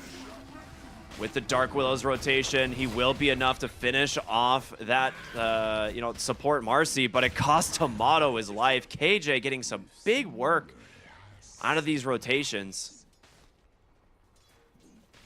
And with that, the course take an early lead. All the side, what am I saying? On the side of Heroic, all the cores are at the top right now. We're 5 minutes into the game. Things already looking really good. A 2K lead after some quick movements, kills across the board. They're bringing numbers top for Hector, and I think they know he's alone. They've got everybody on the bottom side of the map, so really smart rotation. Bringing both supports top, punishing this Chaos Knight, and this means really good for Whisper, because normally, like you said, you lose the lane, but you recover. He's not really losing his lane. He's the only one having a good lane. Yeah, he's doing all right. No stacks though, so they better keep this going. And if they can actually find a kill on Whisper, oh, they want Whisper so bad. Here. He's got another Centaur. There's gonna be the Chaos Bolt. Bramble making some space, but the rebound with the chain stun. Schofield trying to survive, will not be able to. Good snipe from Ari. Dies second though. Yeah, he does. You're right. So that's pretty big for Heroic. KJ just getting a little bit more harassment damage here into the Willow. As Analog grabs a shield rune. He's going to have to... Oh, it was in his backpack. Analog almost getting punished there. That was so close. Feeling a little He's going to get a bottle refill as well. Yeah, that's a good idea. He's too low to do anything, and he's also doing well, right? So you want to make sure he can keep up that momentum. Though Ember's starting to recover decently. Yeah, absolutely. And we kind of expected this a little bit, that OG would struggle with that Ember mid, but that he offers more later on. For example, this early active gameplay that matched with the Batrider, they're going to find a kill on Schofield. 7-minute runes, doesn't look like anything too crazy, but it's actually Whisper picking this up, same as Divi Llama. So we'll see some early ultimates out from the offlaners. Divi actually has his right now if they want to move down here.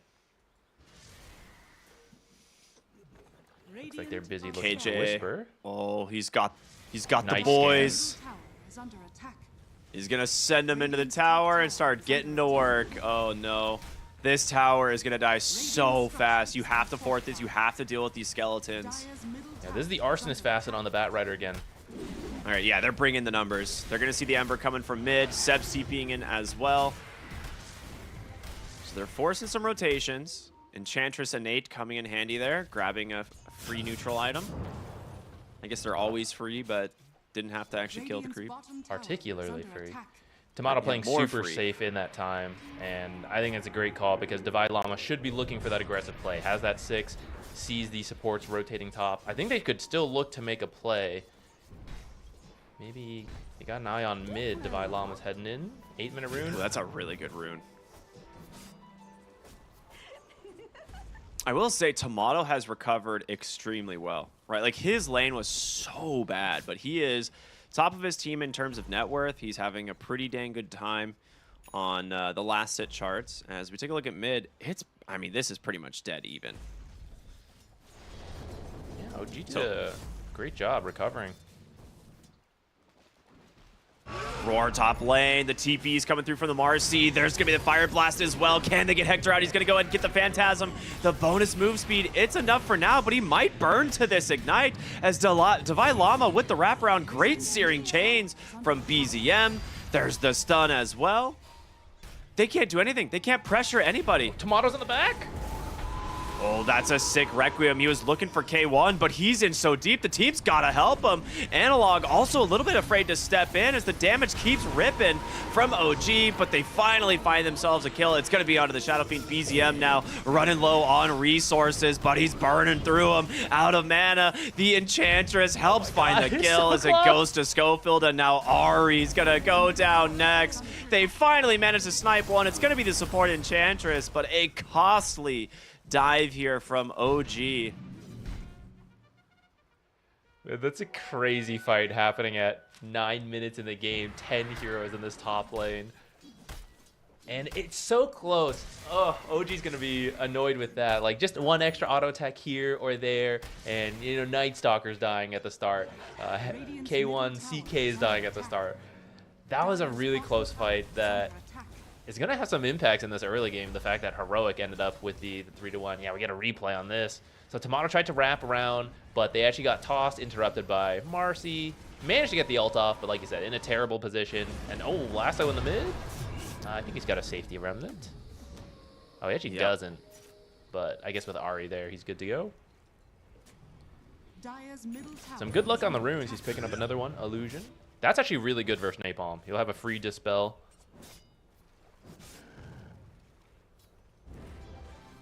How many Centaurs is KJ gonna find now? That is like the 4th.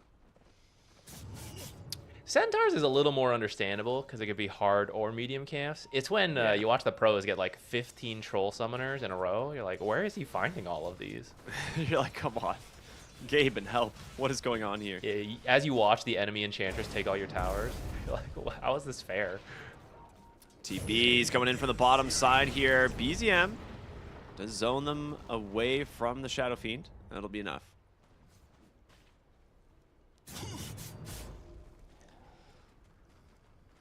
And despite the early death, 2 deaths, I suppose, K1, 5.7k, pretty early on. This is going to be a scary CK.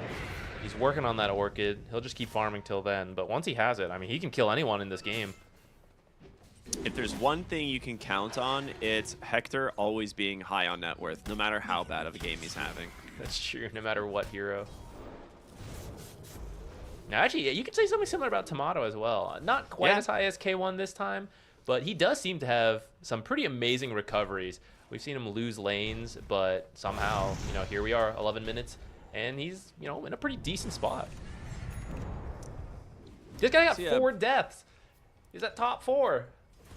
Explain that to me, Ricky. I can't. There's no explanation. Mid lane, another attempt here onto Analog's Batrider, but the TP in from K1 might have pushed him away. Terrorize only connecting on 1 as it's sidestep. So Seb will burn. He's going to be the sacrifice for this mid 12-minute rune. Actually, Divi Llama's in onto the backside. He does have a Shadow Realm in 1, and they do not want to continue as Tomato forced to rotate in for the side of OG. What are the runes left? Amplified damage, and I think regen? Arcane, right? I haven't seen an Arcane. These are some big ones coming up. I mean, this is such a sick kill from BZM. You best watch out. He's got some extra negative armor right now.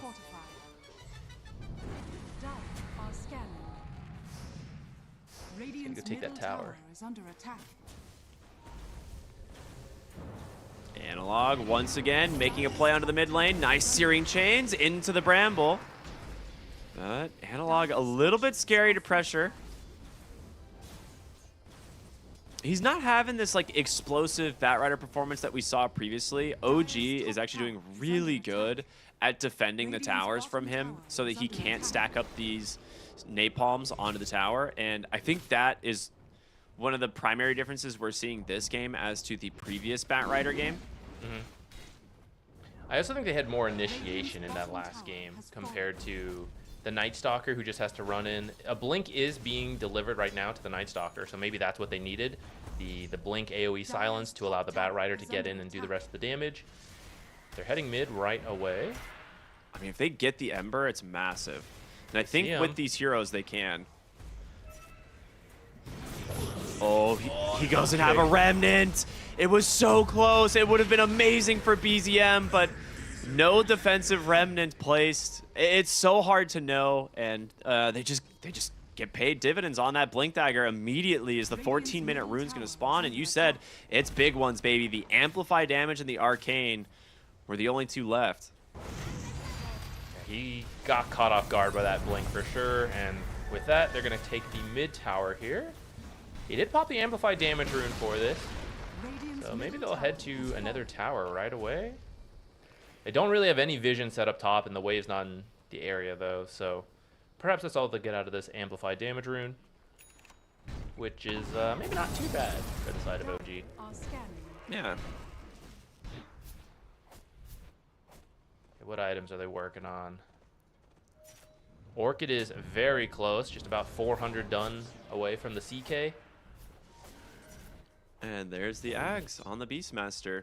No matter what, this hero's getting like a 15-minute, 17-minute Aghanim Scepter, even in the worst of games. So Whisper had a pretty good time in his lane and gets a little bit of relief thanks to kind of heroes rotating out of his lane, right? A lot of attention was put bottom and mid, so Whisper was kind of left 1v1 against the Chaos Knight, and that is kind of best case scenario for him. He's got himself a really early Aghanim Scepter. They might actually pressure the Roshan, and I think that's exactly what they're doing. It's like, you get Ags, you can take Rosh. So we're going to see them set up for this immediately at the 15-minute mark, which is huge for this roster. Yeah, this would be a really good steal. They're not really the ones looking to make a bunch of early plays with this Aegis, more so just deny it from the side of Heroic. Especially with this like Orchid timing come out from CK, you can see them play very aggressive, get the Roshan for themselves later, except now it's gone probably into the hands of, yeah, the Beastmaster, because he's the one who's going to be active. Tomato will probably just keep farming for now. Maybe he'll show up when he has Requiem, but I'll be honest, dude, this dude's he's banging them drums of war, and they are going to get louder and louder as this game goes on. He is going to be unbelievably strong on this Beastmaster. He has the favorable matchup, and they actually can't fight into Beastmaster for the next 4.5 minutes at all. Like, it is impossible to fight into OG now. So they have to split push the map. Do you think Beastmaster should have infinite scaling where every kill he gets, the drums audibly get louder? Like the sound volume you just have to, but it not to him, only to the enemy team. Yeah, it doesn't get buffed whatsoever. It's just like the sound is louder. Like the AoE of the sound is louder too. Ooh, yeah, so like, that too. You hear it across the map. Like anytime he's on the map, you just hear shakes your screen as well. Just have screen shake. You can't disable it. Oh man, yes. Please do that. I'm in for that. We're going to see them make an attempt onto Analog. KJ luckily nearby for Batrider's sake, but might end up losing his life as they drop the roar. And there is no way out of that. 1 decibel louder. The second drum kill. Dude, please do it. Actually, that'd be so funny. Well, with that kill, they're going to get mid. They couldn't get the Batrider. Good positioning from Analog, staying near those cliffs, so it's hard to surround him, but Chantress does not have that ability. Quick kill for them. And yeah, I mean, you'll take these early towers and small fights, right? But you kind of see them just fall back to farming, deal with their lanes. The later this game goes, like you said, the Drum to Slom is really good versus Chaos Knight. There's definitely like a curve to it, because it's the strongest it's ever going to be right now. And then in like 10 levels, Chaos Knight starts to care a little bit less about it, but then, you know, Beastmaster ends up getting like, you know, Shiva's Guard, and then at that point, like, you just actually can't fight into Beastmaster ever, so. We'll see. I am curious what his build's going to be. It's usually going to be like the Blink BKB, and then after that, you make your choice of, do you want Shivas? Do you want, like, just Refresher? Like, you can do a lot.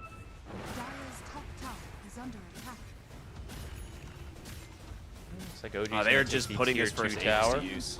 Yeah. Yeah. He actually is leveling Feast of Souls. This is a first. I mean, you didn't go the Shadow Rays Facet. If you're going to go just raw right-click damage and you have the Ogre for the Bloodlust, Feast of Souls is valuable. You just have to make sure that when you use it, you can immediately farm your stacks back up. So it is, yeah, it's an interesting spell. I think most people unbound the ability so they wouldn't accidentally level it. No, most think 1 point in it at least. They'll put 1 point in it, and then like they levels, unbind it. Yeah, at like level 16, where you like can't put any points into like talents or other abilities, and they're like, I guess.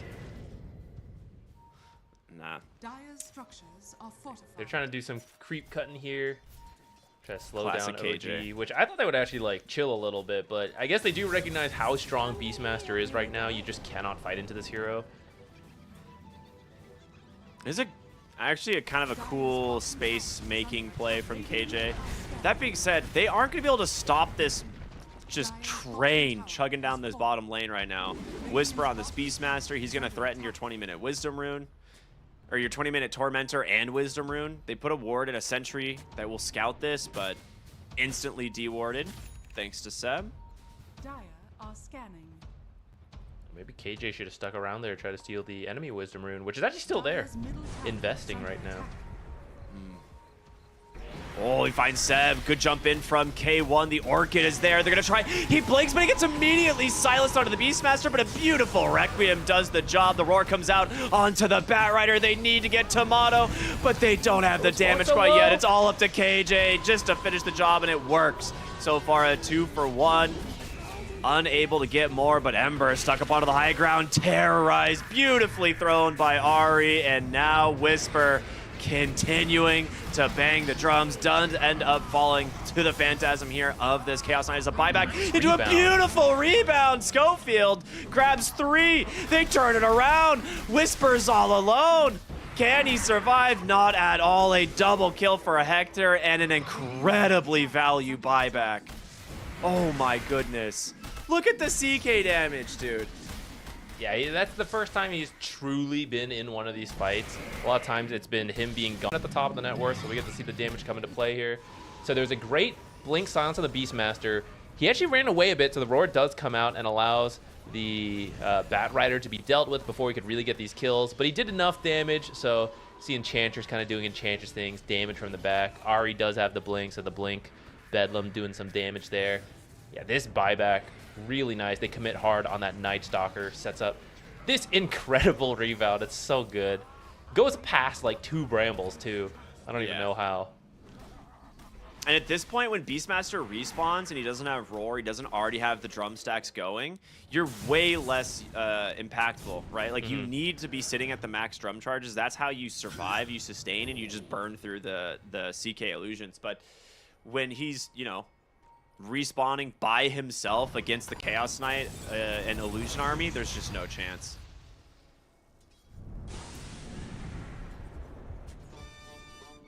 I like the Chrysalis. I really do. Well, he'll be doing a lot of damage. It's just in this case, he doesn't have a BKB, so he was just taking so much damage from the Batrider. Tomato had lived longer in that fight. I mean, I guess it sounds obvious. If your carry had lived longer, he would have done more damage. But especially with the Facet he picked and the talent, right? Truly, the longer he lived through the fight, then he gets more stacks, is doing more negative armor to the enemy team. So losing him pretty early in the fight was a big part of why OG then kind of got wiped by sticking around too long. And he's got the level 15 talent, right? The presence aura affects buildings. So not only does it snowball into the team fight where you're like, oh, I have, you know, like minus 14 armor around me because we just like wiped the whole team. Well, now you just walk high ground and you 3-shot buildings because all of that armor is being reduced as well. So it is very scary if you lose a team fight near your base against the Shadow Fiend and the Shadow Fiend lives. Yeah, it's a pretty greedy build though. He's going straight Daedalus, so he is really trusting his team to set him up. And I think if Heroic catches a glimpse of him rushing this Daedalus, they should recognize, like, we just need to take out SF at the start of the fight, and we're probably good to go. Like, he's probably like 50% of their damage now at this point with this build.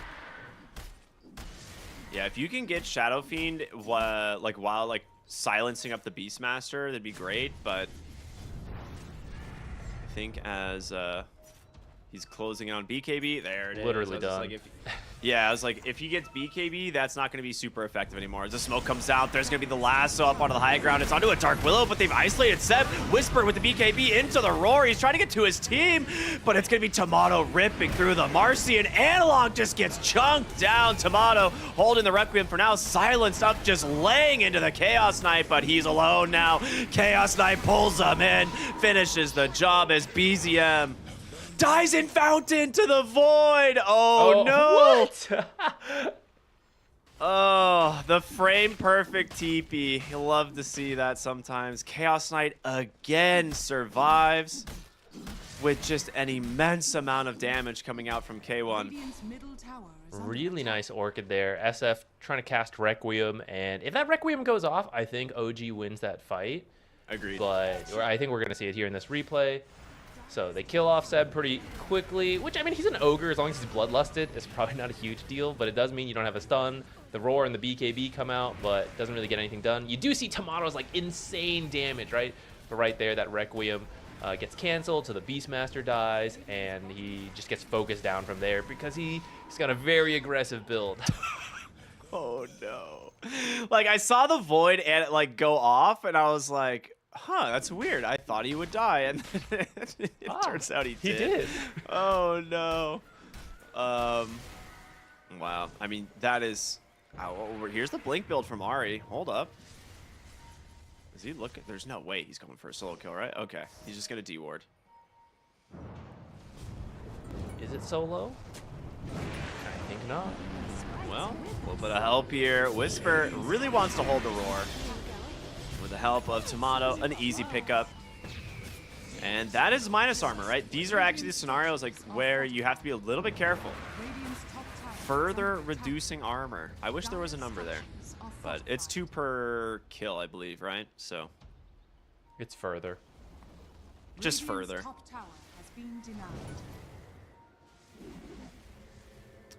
A stack of 1, not to be mistaken with the additional 2 armor.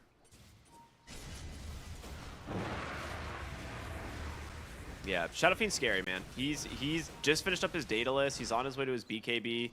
And with that, there's going to be a moment in these fight where if Tomato gets like 4 or 5 attacks off, whoever he decides is going to die just dies. Except maybe the Chaos Knight.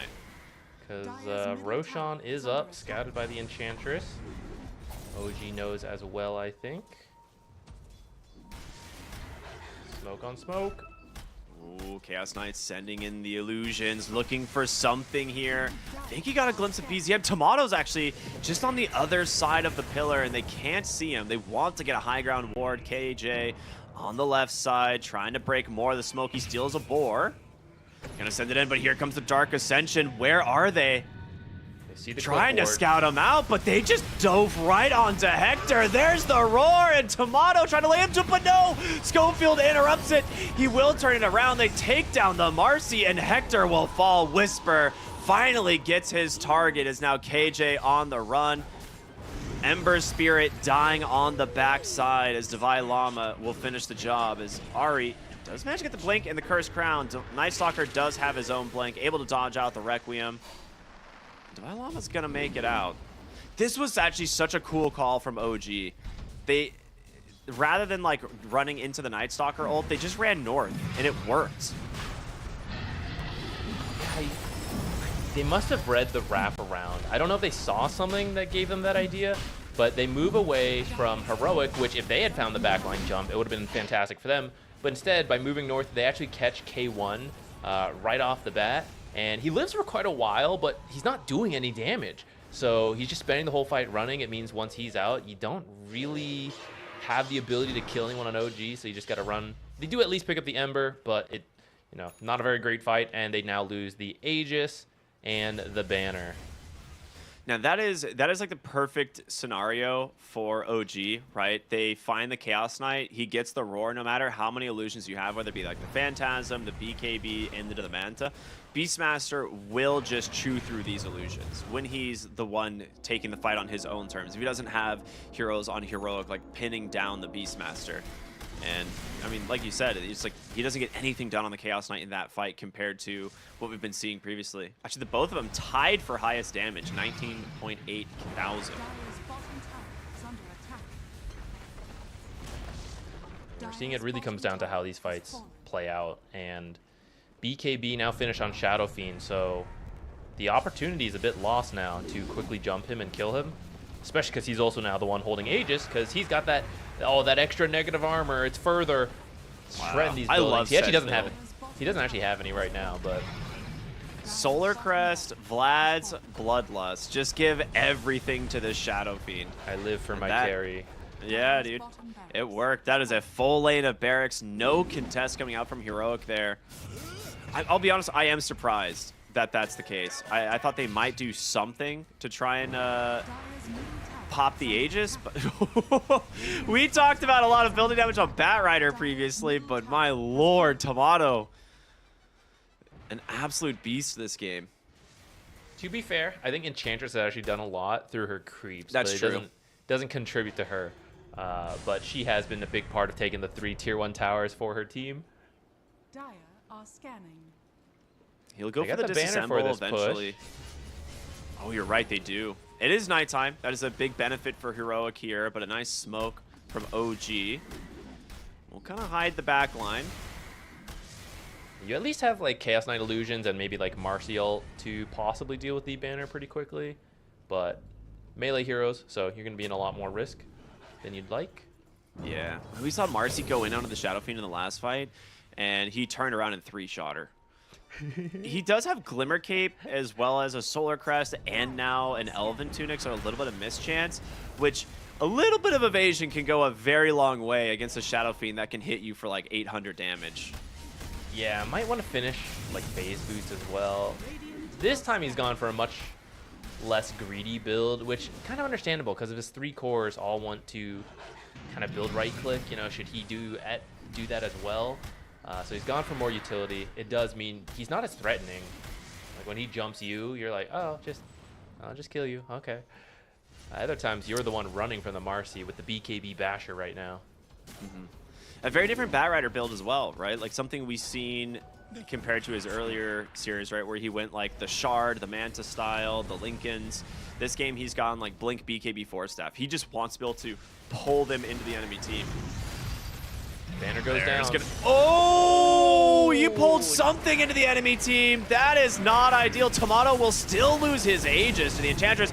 In comes Whispering. It's the BKB, the Roar, actually used defensively just to get out. But now Seb pulled right into Mod. The LOL from Divine. You're playing a game, sir. Get in there. Jumps in on Schofield, tries to force the BKB on Tomato, and he does. Does he fall? He does not. In comes Divine Llama. Oh my goodness. The damage. Tomato's BKB is spent though. Hector, gotta be careful. The Curse Crown hits and Whispers on top of him. They get the kill. KJ trying to find the kill onto Tomato, but they both die. Double buybacks coming out from Heroic. Divine Llama flying around on the backside here, trying to get some information. If they can get to, nope, he disassembles into the Satanic, instantly full heals. I think they know he wants to cut the creep wave because the banner got killed, but yeah, by backing up to protect the wave, cannot commit to finishing it off. He's laughing in that fight. You see his mid Batrider misses his spell, the offlane Beastmaster misses his spell. It's a bit of a messy fight, But enough for OG. Tomato's got 4 stacks of further negative armor reduction. He's going to destroy these buildings. Look at that. That's 8. Just look gone. at the tower has negative 15 armor. Like, that's what I was saying. If you lose a fight and Shadow Fiend lives next to your base, you cannot deal with this. It is over pure damage. Yeah, it's just right here. That is mega creeps. Yeah. We saw too, man, that Heroic's going to be kicking themselves for that, because we saw how quickly, even after the lasso misses, Tomato still got deleted by CK, right? So just imagine that, but in a much better position for your team. It's going to force the enemy to all run in, which then maybe you get some godly silence from the Night Stalker blink, AoE affecting everyone, force those early BKBs out, then SF responds like next to your tier 4 towers.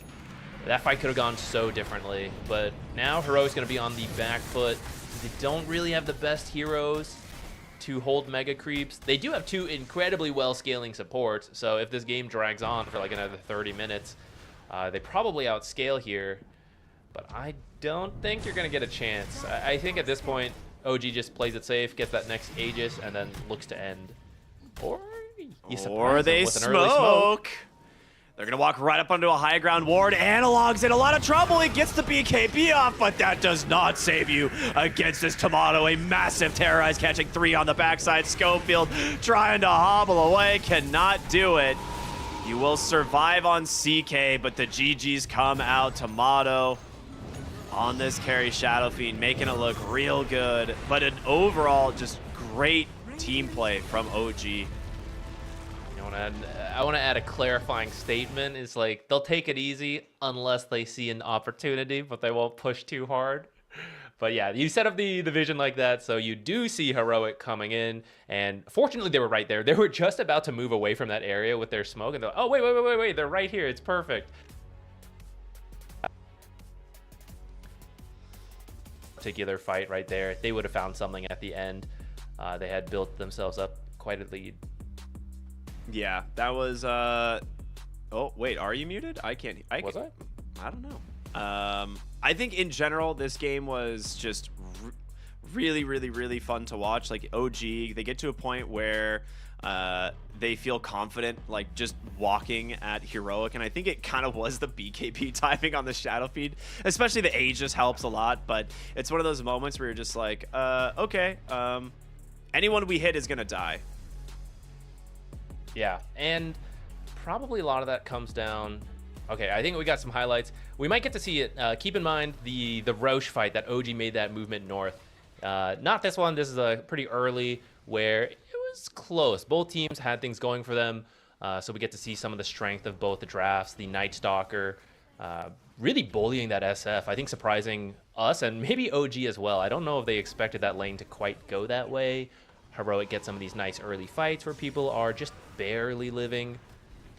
But was it this fight? I think this bottom one more fight. after this. Yeah, it's one more after this because this is like the first Aegis with the Beastmaster. Like this fight ends up still being really good just because of the buyback here for the Marcy, right? Where suddenly the fight goes from being like, oh god, we got 4 for 1, but now you're like, oh, we'll get 5 heroes actually. JK, great job, guys. Good. Thank you, Schofield.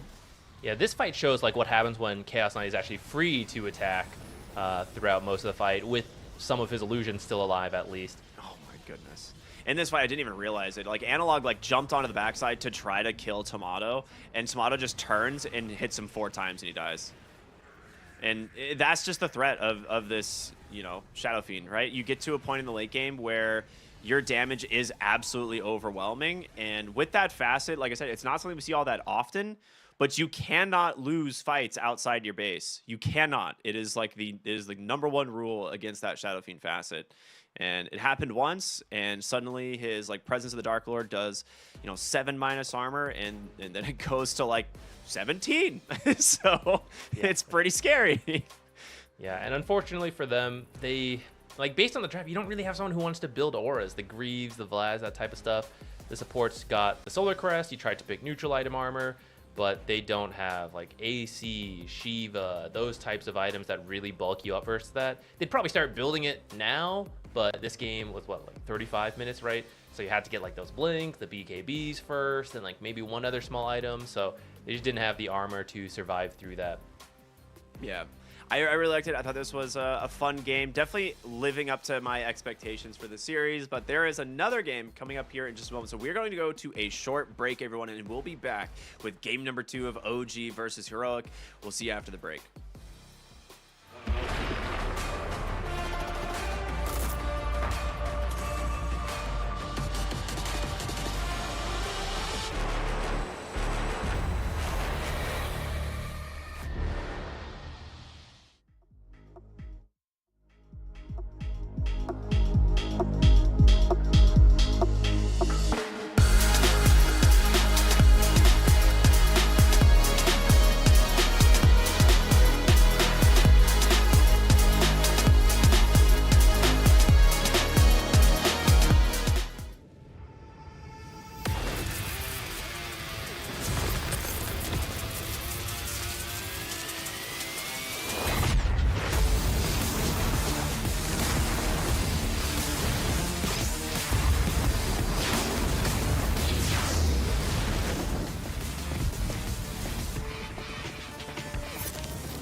emotions.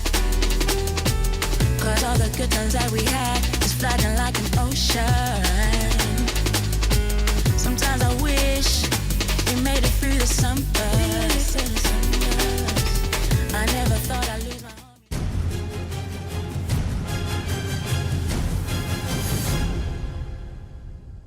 Hi, I'm joined by Divi Llama of Heroic, and I wanted to dive into Baby Divi.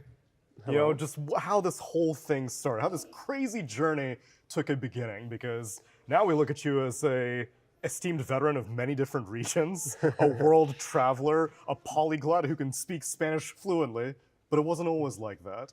You had an origin as a pub player just like the rest of us, and I wanted to know what that was like. So what was the beginnings of your Dota 2 career like?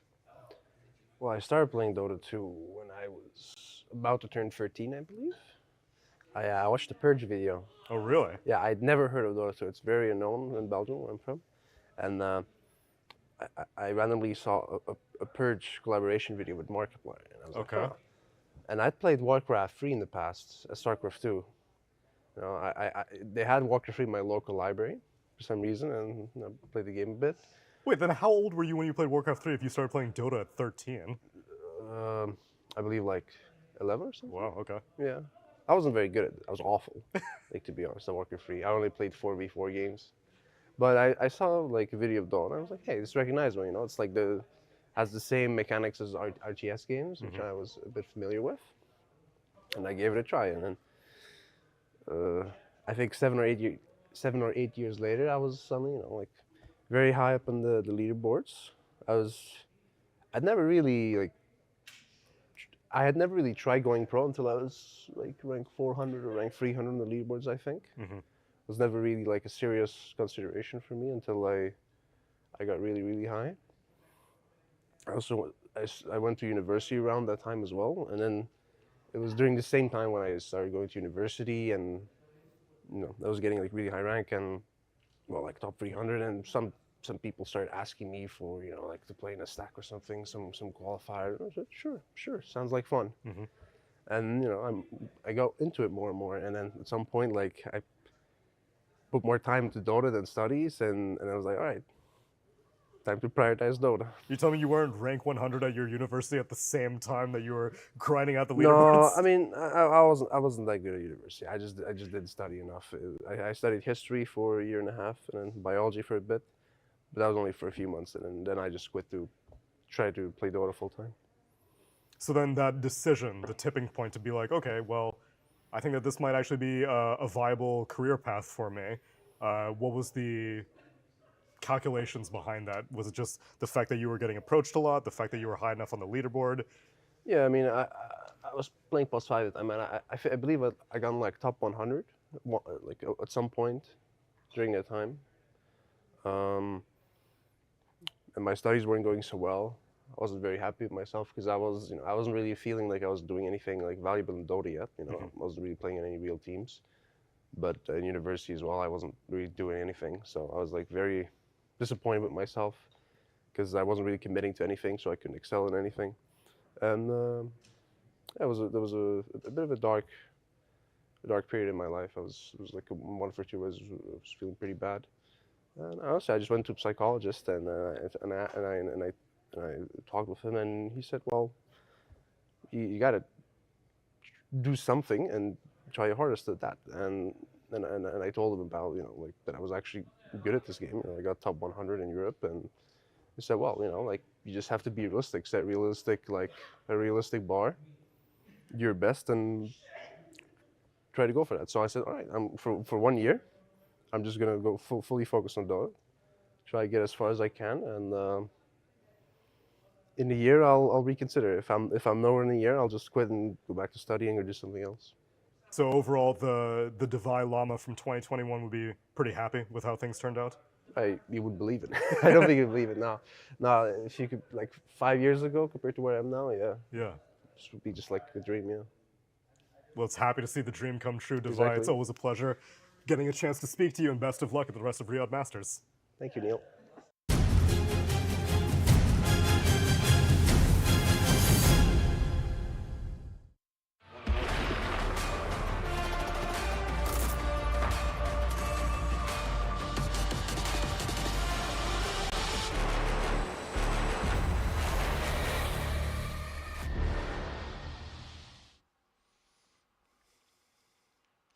Game number 2 of OG versus Heroic is about to begin, and an impressive game 1 performance from OG is going to give him that lead. Zach, talk to me. What was like the secret sauce of this draft, of this lineup? How did it come together so good in this game 1? I think both sides had things going for them. That's what made it a fun game. But OG just came out a little bit ahead in, especially some of those mid-game fights. I think the maneuvers they made, especially around that Roche pit, moving north, finding Chaos Knight right before that fight, allowing them to then clean up that fight, take that second Roche, off that second Roche. They finished clearing out all the outer towers, which I think they already had a good amount of them from that really early Roche call the first time, which I thought they wouldn't 15 minutes. Yeah, I didn't think they'd go that hard on it, but they actually got a lot out of it, and then that set them up to be in a pretty good spot. Second Roche, they break the high ground. So I think just it really came down to the execution of the fights, which is maybe a little easier for them with the heroes they had compared to the side of Heroic. I think that execution was a little bit harder, but it was, it was close.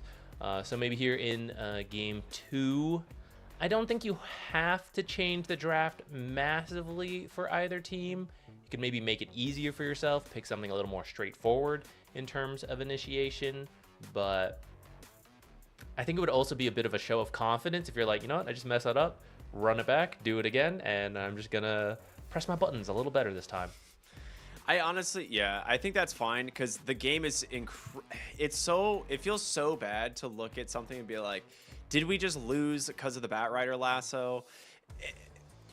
It's possibly, like you said, if the Shadow Fiend was at the tier 4s instead of, living with his Aegis, getting the tower, and then dying after a massive commitment, like at the low ground there, you probably kill Tomato twice. You probably don't lose a single tower or building there. Like, it is a very different game, and it feels so bad when those types of mistakes happen, and I'm sure Heroic, they talked about it. They got to just brush it off and say, all right, new game, things happen. You and I were kind of talking between the break, that the Dota Labs feature that is kind of an experimental feature. The more and more we see stuff like this happen at the pro level, I have to imagine it's going to just come into the base game, right? Because that's kind of the idea of Dota Labs.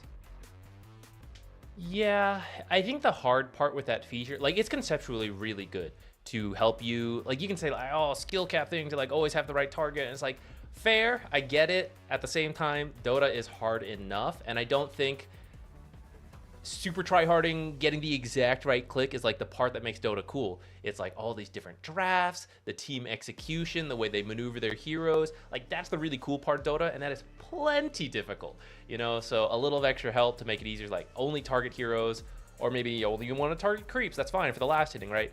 I think the hard part with that feature that Valve and even the players need to figure out, because I think many pros probably are aware of that feature, it's like, where do you put the button? Like, you have so many. We got items, skills, neutrals, hotkey groups for the micro. It's like, where do you put it? And I think that's the hard part to figure out. Yeah, there's so many different like hotkeys bounds, like when you want to use directional movement versus like base, like your standard auto pathing, like especially on heroes like Shadow Fiend. For anyone who's a Shadow Fiends player, you have to have directional move bound to a hotkey to toggle on and off. Otherwise, you can't play the hero at a professional level. So it's like when you factor in the like every single hotkey you have in Dota, it's like, how do you fit like another 2, maybe 3 more hotkeys into your game? Like, it's definitely it's difficult to say the least.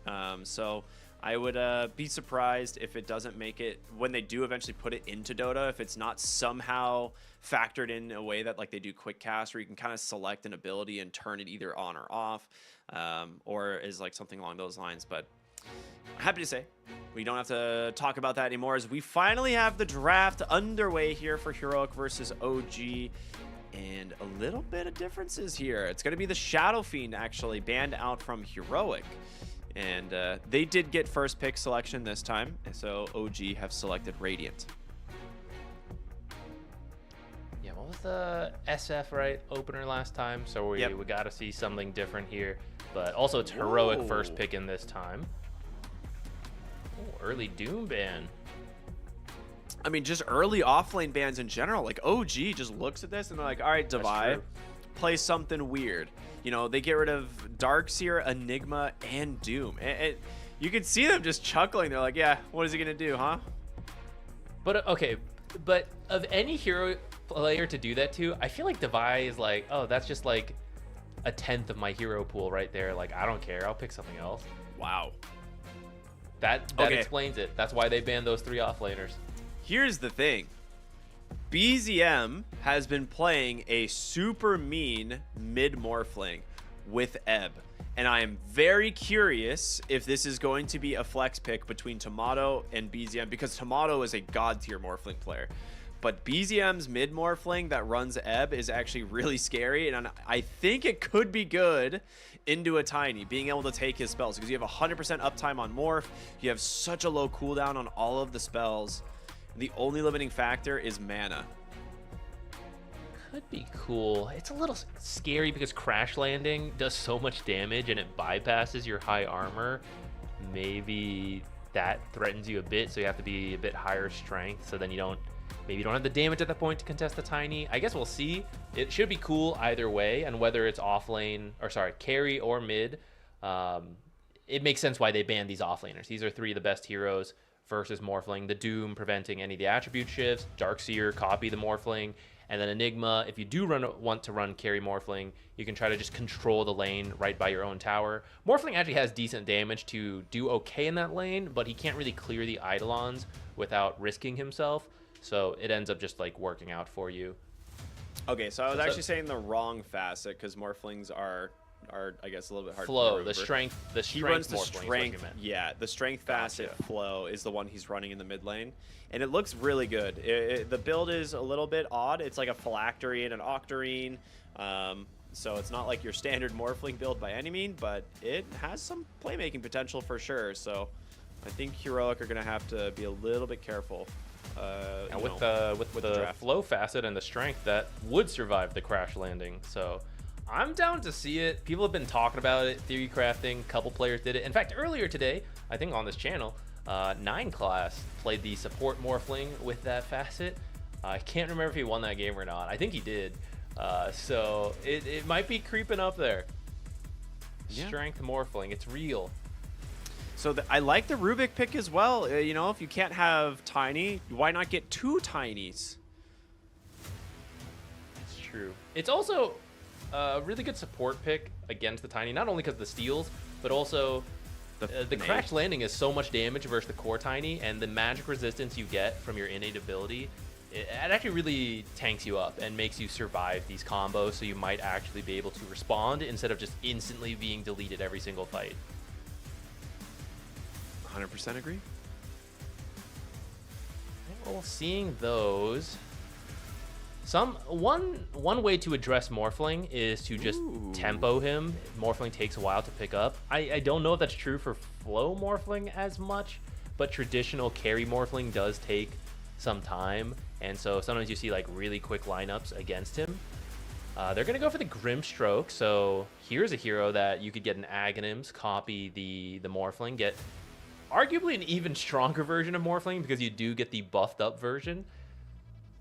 We're getting a lot of copying of heroes in this game already. You know, the Rubik, the Morphling, now Grimstroke. We're going to see Alchemist come out from Heroic here, which you said tempo is a way to beat the Morphling. That is a tempo hero, someone that gets off to the ground, gets off running very quickly. And I am curious who's going to play this, because like typically you're like, yeah, it's going to be K1, obviously, right? But it could also be Divi Llama. So we'll have to see. I think Grimstroke Alk, a pretty cool combo. Once he has his like Blink BKB Radiance, he's online. You could just kind of follow him around, throw the Ink Swell, and then you're pretty much good to go. Support Alchemist? Like, what would the, in theory, I don't think this is going to, well, I don't know, maybe they'll do it.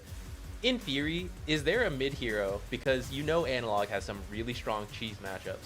If you see the enemy mid, could you do Alks? Like, straight up give me a bottle. I get 600 normal starting items, and I will cheese this guy to death. It's definitely possible. Like, you could do something like that, absolutely. The Mars coming out here from OG, just some more solid team fight for them to play around. Not actually like the best counter to the Alchemist in my eyes, but it does give you some really desperately needed early game team fight, and I think that's part of the pick here. Like, you know this Alk is going to come online early. If you do not have some big team fight hero to play around, he will just slowly run through your team. or not really slowly, probably quickly run through your team. And then Venomancer. I like these a lot. These are really cool picks. And they're still hiding the Morphling, which is perfect. 2% contested. He dropped off a lot. But to match some of that early aggression coming out, especially like if this Tiny ends up being a core, or actually even if he's a support, right? He's going to have that blink, and Plague War is one of the best ways to just take that out of the fight. And then the talent at level 10 to reduce regen, very good versus an Alchemist. It's a cool pick. I wonder if we'll see Plague Carrier. I tried it out since the last time we talked about it. It's way better now. It's better than it looks on paper. The win rate's not there. I think it probably still needs a slight buff to like really make it work consistently. Right now it feels a little bit matchup dependent, but it's especially if you're trying to keep up the early pressure or like deal with it, I think Plague Carrier has its place in that. I think so too. I think my problem with Plague Carrier is Venomancer, you have to get Gale early unless you're into a Dispel lane. And then you also need to get like multiple points in the ward and the Poison Sting before it really starts to feel strong. And then at that point, you're like already kind of playing from behind because you've invested points into your wards and your Poison Sting instead of your Gale. But yeah, I think it's like you said. I think it could use a slight adjustment. I think it's still a good Facet. Like being able to just like walk into a new area of the map and just drop 3 wards for vision and zone control is massively. It's like incredibly powerful. The Puck pick. Very good against the Morphling, really good at being able to silence and lock him down, but it also goes both ways. If Morphling actually can get the Morph off into the Puck, Waning Rift the Puck, this is not a hero that likes to build early Dispel. Yeah, you're not planning to do that versus this lineup currently. Maybe, because you could still pick a mid hero here, just run the carry Morphling, and then you might have to buy the Yules anyways, but if you didn't want to buy the Yules, you're kind of hoping you don't get copied, but then suddenly you're hit with a really long silence of your own. And you're like, oh man, this is awkward. This is embarrassing. Man, this is actually so hard to ban against because they just know like it could be. I would say it's like 75% chance that it's Tomato's Morphling because he is just such a good Morphling player. But like I said, because of the flex potential here, it actually makes these final bans really difficult, and they will ban out the DK, one of the better heroes against the Puck. You already have the Tiny, which is nice. So I guess it comes down to, is there another hero maybe in the mid lane or the safe lane? Oh, Sniper, you're right. You have to ban Sniper. You're right. Take it out. It would actually ruin this game. Yeah, you ban Sniper, and then you don't have last pick here on the side of Heroic, so you're gonna have to commit to something. These are all really good Ags heroes so far. I'm kind of open if you go with like a support or offlane Alk, because that is more likely to buy Aghanims early to pass over to say Grimstroke and copy that Morphling, or the Puck, and then Puck just absolutely pops off. But they have to commit first, and if you're gonna do that, I feel like you see your offlane. So I guess you're deciding right now, dude, do I feel Alchemist can farm enough? It's a sick anti-mage game, I'll be honest. Like, For really Heroic? good anti-mage game. Could be It's good. one of those heroes that people forget about. But when you are looking into the heroes of OG, it wrecks them. Like, Veno is just food. You have Inkswell to throw on an anti-mage who can go in. You just pop the stun. Manta, like Morphling has no game. If Divi feels comfortable playing an offlane Alchemist, you could absolutely anti-mage them. But then it comes down to, do they put the Morphling mid, and do they pick a better carry matchup? I feel like that's the thing you could do, and that's the hard part. Or you could still run carry Morphling and pick a mid who does well versus Puck, and then runs at the anti-mage to slow him down. They're gonna ban the Ember. Maybe you preemptively pick someone really good versus Sniper. But who would that be from the carry, right? Like, Sniper will still shut down the Puck before... You're not wrong, actually. You could blink over. I mean, okay, look at the face of Analyze. He's like, oh, we banned Ember for the team, but now I'm just going to get Snipered in the mid lane. This is my life. Oh! Or Puck off lane. I bet Divi Llama would do it. Offlane Tiny for Divi Llama. You have so much flex here, actually. You could do a ton of different things. These Yeah. guys have played core Snap before. They have, yeah. South America specifically loves core Snap. It's one of the things that they really like. But I think based on the draft here, you want Tiny to be a core because you want to play for the burst damage. They're anticipating a mid. Well, I forgot about TA versus Puck as well. it is Tomatoes Morph. Okay, so it will be BZM on the mid Templar Assassin into Analog's Puck. Yeah, it's good. I mean, those are favorable matchups. Heroic, you said they had to play for tempo with this Alk pick, but can you play into this TA? Like, I feel like OG's picks are pretty good. So, I think tempo is something they could have gone for. At this point, I'm not sure. Maybe you go for scaling. Okay, because actually, there's been some cool Alk builds where you go like Shiva AC. And I could actually see that being pretty good versus both Morphling and TA. The scaling's interesting here because actually all of these Aghanims are so good. So I think the ultra late game of Heroic might be better. But I think you're still going to play, like both teams are going to try to get a really early lead and then you're going to adjust from there. So I think the big question mark is like how does Puck do versus this TA? Remember how you're like, oh, I don't know, man. South America loves, like, I mean, Heroic likes to play core Snapfire. There it is. There it is. The offlane Snapfire with the Ricochet build. Tiny in the 4 position for Schofield will be taking Crash Landing, which, dude, I mean, every single time you look at a Heroic draft, it's so impossible to predict what they're going to do. And this is just a perfect example of that. Whether or not it's enough to beat out OG, as it's Tomatoes Morphling. I have a hard time ever going against Tomatoes Morphling. Like, he is so dang good at this hero. But we'll have to find out as we are jumping into game number 2 of OG versus Heroic. Everybody, if you're just tuning in, you missed a very exciting game 1 going the way of OG. See if they can make this a 2-0 or if Heroic will draw this one. I think Snapfire Core will have an easier time versus the Venomancer 5. I think that might be some of the idea there. I almost feel bad. I owe it all to me. The only mystery is how you Their Spirit Vessel builder. It's pretty good this game. 30 seconds. I don't know who would get it though. He did go play carrier, by the way. Ooh.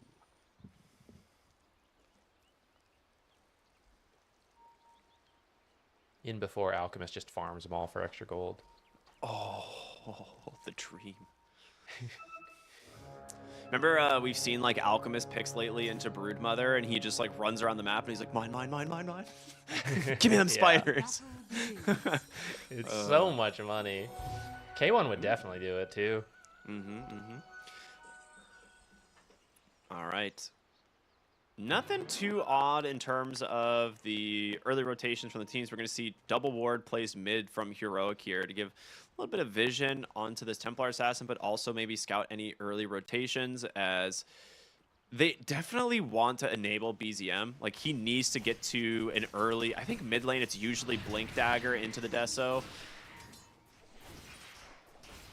I think part of it too is that you know BZM is supposed to win this matchup pretty hard, so you can preemptively predict, like, we need to watch for these rotations that will either come fully stomp this lane and then we lose our tower, or we need to see things happening so we can react and maybe get a return kill on the TA and tip this lane back into our favor a bit. You probably can't even tip it that far, just like get more out of it than you're supposed to. Yeah. I am mostly curious like how he's going to build this offlane Snapfire, because this is a hero that, like, when you go this Ricochet facet, like, your guts, like, I want to just go Gleipnir, you know? Like, I want to go right-click damage. I want to build a Gleipnir. I want to do some cool stuff. but I will. The responsible thing is to go for something like Guardian Greaves, you know? But we'll see. You know, what he ends up doing here is Tomato. He's safe. Like, he knows kind of what his limit is on this hero. Schofield forced to TP back to the tower thanks to the Gale from Seb. So smart early TP force there. Greaves probably is the responsible choice. Whoa. For Snap. Especially because, like, so another lane we want to watch is Alchemist to see how well he's doing. But if Alc has a decent Radiance timing, like, you could have a nice timing of, like, Radiance Alc, you got Greaves on Snapfire, Puck just builds a Blink or something. And you could be pretty strong around that.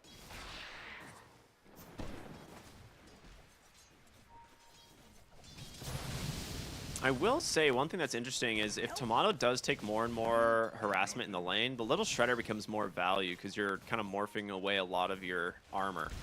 But overall, he's definitely struggling to actually secure CS. Partly just the effect of Tiny, but also just the constant harass from the Snapfire, which not what I really expected. A little bit easier for him, I imagine, as he gains levels, but for now, off to a slow start. Top lane, Inkswell will stun up the two of them. Can they actually find the kill onto Ari? They're going to try and chase here onto KJ as well. Unable to secure either kill as the 3-minute Lotuses are coming up. And it looks like both are going to go to Heroic, so that's a big... You need to win these side lanes, or at least get a lot out of them, because definitely not going to get much out of mid. That's a really fast kill on the bottom lane. Dude, he was full HP. Not even crash landing toss yet. Wow. That was the avalanche tree grab hits with the little Shredder negative armor. Wow, that was way more damage than I anticipated.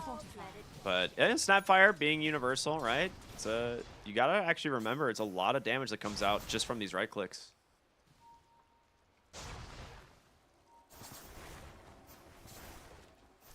Alchemist is being denied a bit here by the Mars. Yes, Seb jungling with the 5 wards on his own hero. I am preventing them from pulling Tomato. They will not have this camp to use anymore. I have farmed it. I am contributing. He has gone 1-0-2. I think you kind of have to do this if you're gonna get Plague Carrier. I like tested different versions, but I mean you can adjust based on the matchup. But I think it's ideal if you can do this. I think you're correct. He is gonna find Schofield here. Avalanche does come out. He's just gonna try and waste some of their time. Really good ward block there for a moment. As Seb continuing to chase, but he's got boots.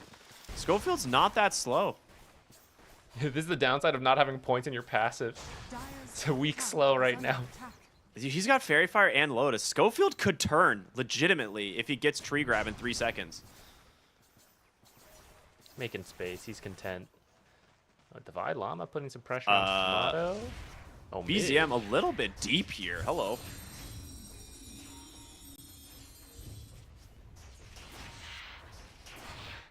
Top lane. We're going to see them aggressive rotation come in from Schofield as they're going to just try and find Ari here on the Rubik. Roshan coming through the gate, just trying to watch some of the chaos. Kill goes to K1. I'll report one of you if you take this kill from me. That's the Alchemist way Don't right you there. dare. You put that tree down, Tiny. I'm just making sure he doesn't get away. Yeah.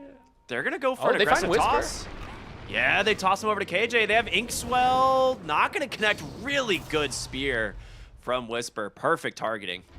Yeah, almost. I don't even know how much he could control that because it's like really hard in that moment. But if you toss away the Alc with Unstable Concoction, you still die because the Inkswell pops and then he just throws the Concoction from afar. So that was it. Had to be the Grimstroke there. Otherwise, you die, or at least you lose like a massive amount of health. They're going to win the 50-50 in mid on OG, so a haste rune going early over to Templar Assassin. And as we take a look at the lane, yeah, okay. big wins for BZM here, actually looking quite a bit stronger in terms of the CS, which is expected, right, going into this Puck matchup. We'll see how much it ends up mattering. This jungling Venom's got more last hits. Now they're worth less than what Puck has, but this is some of the strength of this Plague Carrier. You win the lane. So, okay, don't grief, guys. Let me explain how this works. So you're not just throwing it on your carry and griefing him. You go 1-0-2. As soon as you get the point on Plague Carrier, you stick it on yourself, and you run at the enemy supports, the enemy cores. The Plague Carriers essentially add like 30-ish damage every time they all attack the hero. So you harass the enemy, you win the lane, and then you go jungle with the Plague Carrier. Now that your carry should be able to handle it on their own. Beautiful haste rune rotation, but double TPs are coming in. They really want Tomato. The Avalanche, the Silence, the Inkswell. Can they get him? They do. Okay. Big response from the side of Heroic, and a worthwhile punish as they end up going 1-1 on the Wisdom Runes as well. Analog picks up that kill too, so much needed recovery kill for him. Yeah, absolutely. Seb on this jungle Veno is going to start contributing in terms of net worth for sure, but you can see kind of the effect it's had on Tomato's game, whereas Tomato is definitely the lowest on the cores. So we'll see. Oh, Mortimer Kiss is coming through onto BZM in the mid lane. It's not enough to finish the job. They need some more damage. Will they actually connect? Or dodged. Very nice from BZM. Goes ahead and pops the refraction. In comes Little Shredders, but here comes Whisper, the arena. It doesn't catch the puck, but he has managed to trap Divi Llama Schofield with an avalanche. The Inkswell, he's going to be able to pop it, and they get the toss on over. BZM gets another refraction. Dude, there's no way he makes it out of this. Okay, they managed to get him at the last possible second. Ari dodging this out. He might survive, but no TP, so this is going to be a long road home for him. They might give up on chasing. I don't know if they know he doesn't have a TP. You can, like, click the portrait up top just in case, but... That's true. Yeah, I think Alex just like, oh, money, money. I found farm. Ari does use this time to put a nice ward, though. Like, a really nice ward. Puck's so annoyed. He's like, that was my recovery stack, man. What the heck? I was doing that. I mean, Ari sticking around. This might pay off, dude. They're going to look for Analog. He gets a courier. Telekinesis. Oh, they get him. Analog is dead. Beautiful rotation in from Seb. He's level 7, bro. What is this? Jungle Veno. And now he's going to come steal farm. Oh, actually, I really like that idea. Now you're stealing farm from the Alchemist, and you know the Puck wants the jungle to recover. I'm contributing, guys. I'm over here, taking their farm. I love how you just walk away from creeps, and you're just killing them, you know? It's pretty good. The hard part is you need to know what you're doing, and your cores need to know what they're doing. You need to trust Tomato will be able to farm on his own, which he is struggling a little bit, but he's not, like, feeding 1v2 like it would in your pubs, and that's part of why this works, especially at a high level. Dude, he steals their triangle area and then just TPs out. They're looking for Tomato here, but until you get like a Blink Dagger on your Tiny, these are going to be way more difficult to actually connect on. Mid lane, it is going to be an Amplify damage rune going to the hands of the Puck, which is a very big rune for him. As Schofield TP's top, he wants to try and soak some farm here on the wave, maybe, but KJ with a wraparound. The Radiant Scan just barely misses. Whisper has no idea this gank is coming. And they will find him. Inkswell comes through. He cannot get rid of the Phantom. They'll just reapply it. Yeah, absolutely. Beautiful gank here from the two supports. Puck coming in to contribute, trying to just take the last hit. Whisper with the ult, tries to zone him out. It's actually a really well-placed arena. Yeah, that was almost amazing. That would have been such a good escape. 4 heroes commit on you. Yeah, they actually, I mean, they get mid-tower for it. They force 4 heroes top. It's really not that bad from OG. Like, that's actually a perfectly okay death from the Mars. I think so. At the same time, for Heroic, you probably expected to lose that mid-tower versus the TA, so you're kind of happy you got, like, a kill at least top versus Whisper. Who's going to be the main playmaker for his team, right? Yeah. Our observer's just going to keep a second camera on the Veno the whole game, as we're going to see them just run down Schofield here. Ari's the one getting the kill. But, yeah, I mean, Seb is just having a blast. He is so farmed on this Veno. He has mech done on a 5-position Veno at 11 minutes. Dude, we have to live vicariously. You guys, you all complain about junglers. I see it. It's like, oh, this guy's griefing me. But you know, in your heart, it's a guilty pleasure. It's like, oh, I wish I could jungle Veno. Oh, I wish I could just sit there and free farm. You know you want to. That's a great response. I like that. Oh, man. I would love if jungling became a viable option again. I really do. I think it's such a cool such a cool way to play Dota. Mid lane, they're gonna do the coil to try and find Ari here. They actually get a little bit of bot time though, thanks to those raindrops, as BZM's gonna try and close the gap. Analog does find a shield rune top, ends up not going to it. Oh no! He's dead in the mid lane, chased down from BZM and Tomato, and now the arena, the spears, pinned down the Grimstroke. 3 for 1 as OG is rolling through this game right now. We got some good voice line usage this game. Yep. All right, yeah, we see this play hit. It looks like Analog almost got out, but kind of greeds a little bit for the shield rune. Maybe felt he would die if he went for it, but unfortunately it does mean he just gets run down by the TA instead, so maybe he should have committed for it and at least steal away the rune, and then Whisper rotates over with the arena. This is OG. We were kind of seeing who would come out ahead from this early game. Right now, OG, the fact that they have a 3K lead versus an Alchemist, right? You can see on the net worth, Alchemist is at 9K, huge, but then it's the 3 cores from the side of OG. And Puck honestly doing better than expected. I think that comes down to the recovery kills. It's maybe the Snapfire who is struggling a little bit. Dude, Veno is gonna pass Puck this game, 100% at this rate. Like, jungling's viable, guys. Oh, they're gonna find Ari here once again, but a nice blink onto the backside. Coil does come out. Analog is just in deep, and he's just getting shredded by this TA. He's trying to hobble away, but the tick damage is there. They've got him. Mortimer Kiss is looking for the Seb Venomancer. They finish the job, but they turn it right around. 3 dead as K1's got to do a lot of work here to try and find some kills, but he is all alone. His whole team dead as BZM blinks aggressively to try and chase for more, and they might just continue going. Whisper's got the arena. There's the spear. They've got him, baby. It's all 5. Triple kill for BZM. Beautifully done from OG, and this game is spiraling out of control. There's the Veno passing that puck. This is... I mean, with that especially, it's huge because you can maybe make a case before, oh, if Alchemist gets big enough, Alchemist is strong enough to like solo the other heroes, so there's a chance. But they just won that team fight and killed the Alchemist, which means they're starting to slow him down too. And at the current rate things are going, the Veno's stealing your jungle. Like, where do you farm to catch up? Yeah, I mean, you can't. That's the thing, right? Is like you have this like offlane Snapfire, which I haven't even really looked at the items he's building.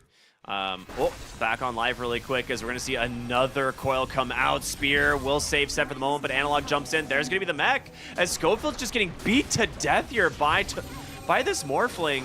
As a toss comes out the other way, and it snipes the Tiny. A little bit of revenge as now BZM goes in, just cleans up the Snapfire. Soulbind down, double concoction coming through, but can K1 actually finish these heroes? He gets the Veno, but it's gonna cost him so much more. A miss saves him for a moment, but it's not enough. And the dives continue. BZM chasing for more. Whisper just able to just go back and forth in these fights as Analog's looking for something here. He will get the Mars. He should burn here to the Witchblade. Schofield offering just that little bit of extra damage as well. This is a much better fight, technically at 3 for 3. You get the Morphling, a massive pick.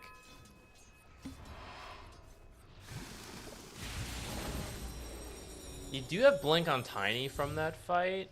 Oh, 3 for 4. Yeah, I think... So lovely respawned and rejoined the fight. You got to find something off this Blink. You need to find a couple return kills here. We're at that tipping point. If OG keeps finding big fights and keeps farming up like 80% of the map, right? They're just going to run away with this game. So this blink, let me see, are they close to anything else? Looks like he's going to go Shard on Grimstroke. That's a pretty good combo. Manta almost done. You need to find something here. I will say the benefit of the Venomancer this game is the fact that he has allowed OG to farm the enemy triangle for the entire game. Blink, Arena, Spear, out from Whisper, perfectly done. Onto the best target as well. Alchemist sidelined for 40 more seconds as they look now into the jungle. And guess what? Seb's found Schofield. He's going to try and TP out, but there is no shot.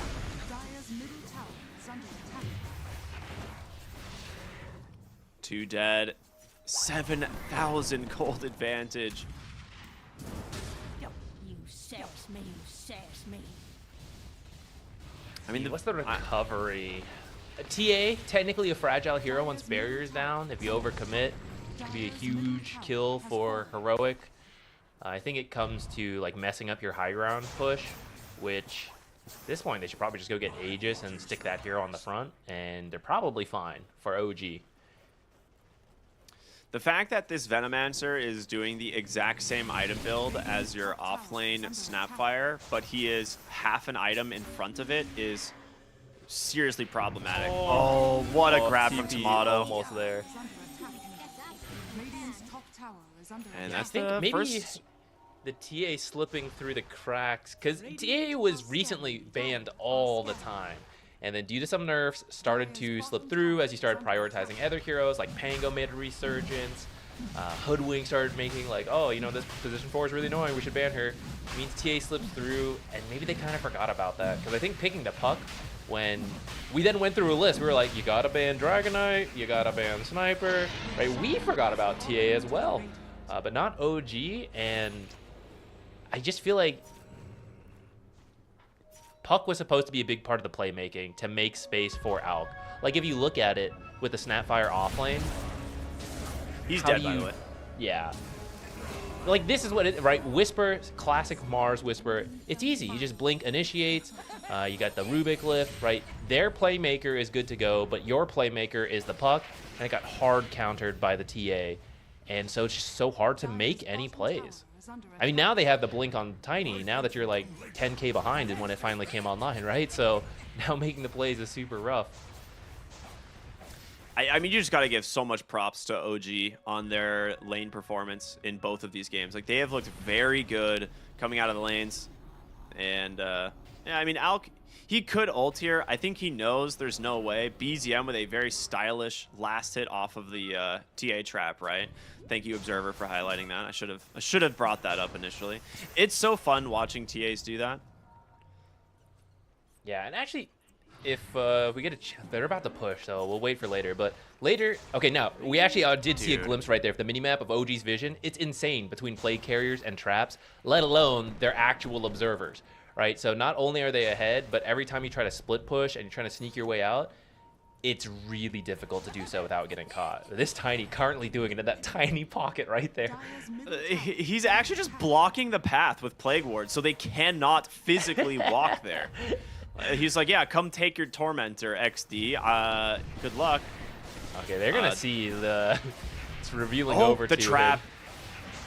Do they get it? They do not. It goes to the way of OG. They're going to try and bring down the TA's Aegis, but it's not enough. The Guardian Greaves are out. Divi Llama sacrificing himself to finish the job. You get the Aegis, you lose your Tormentor, you lose 2 heroes.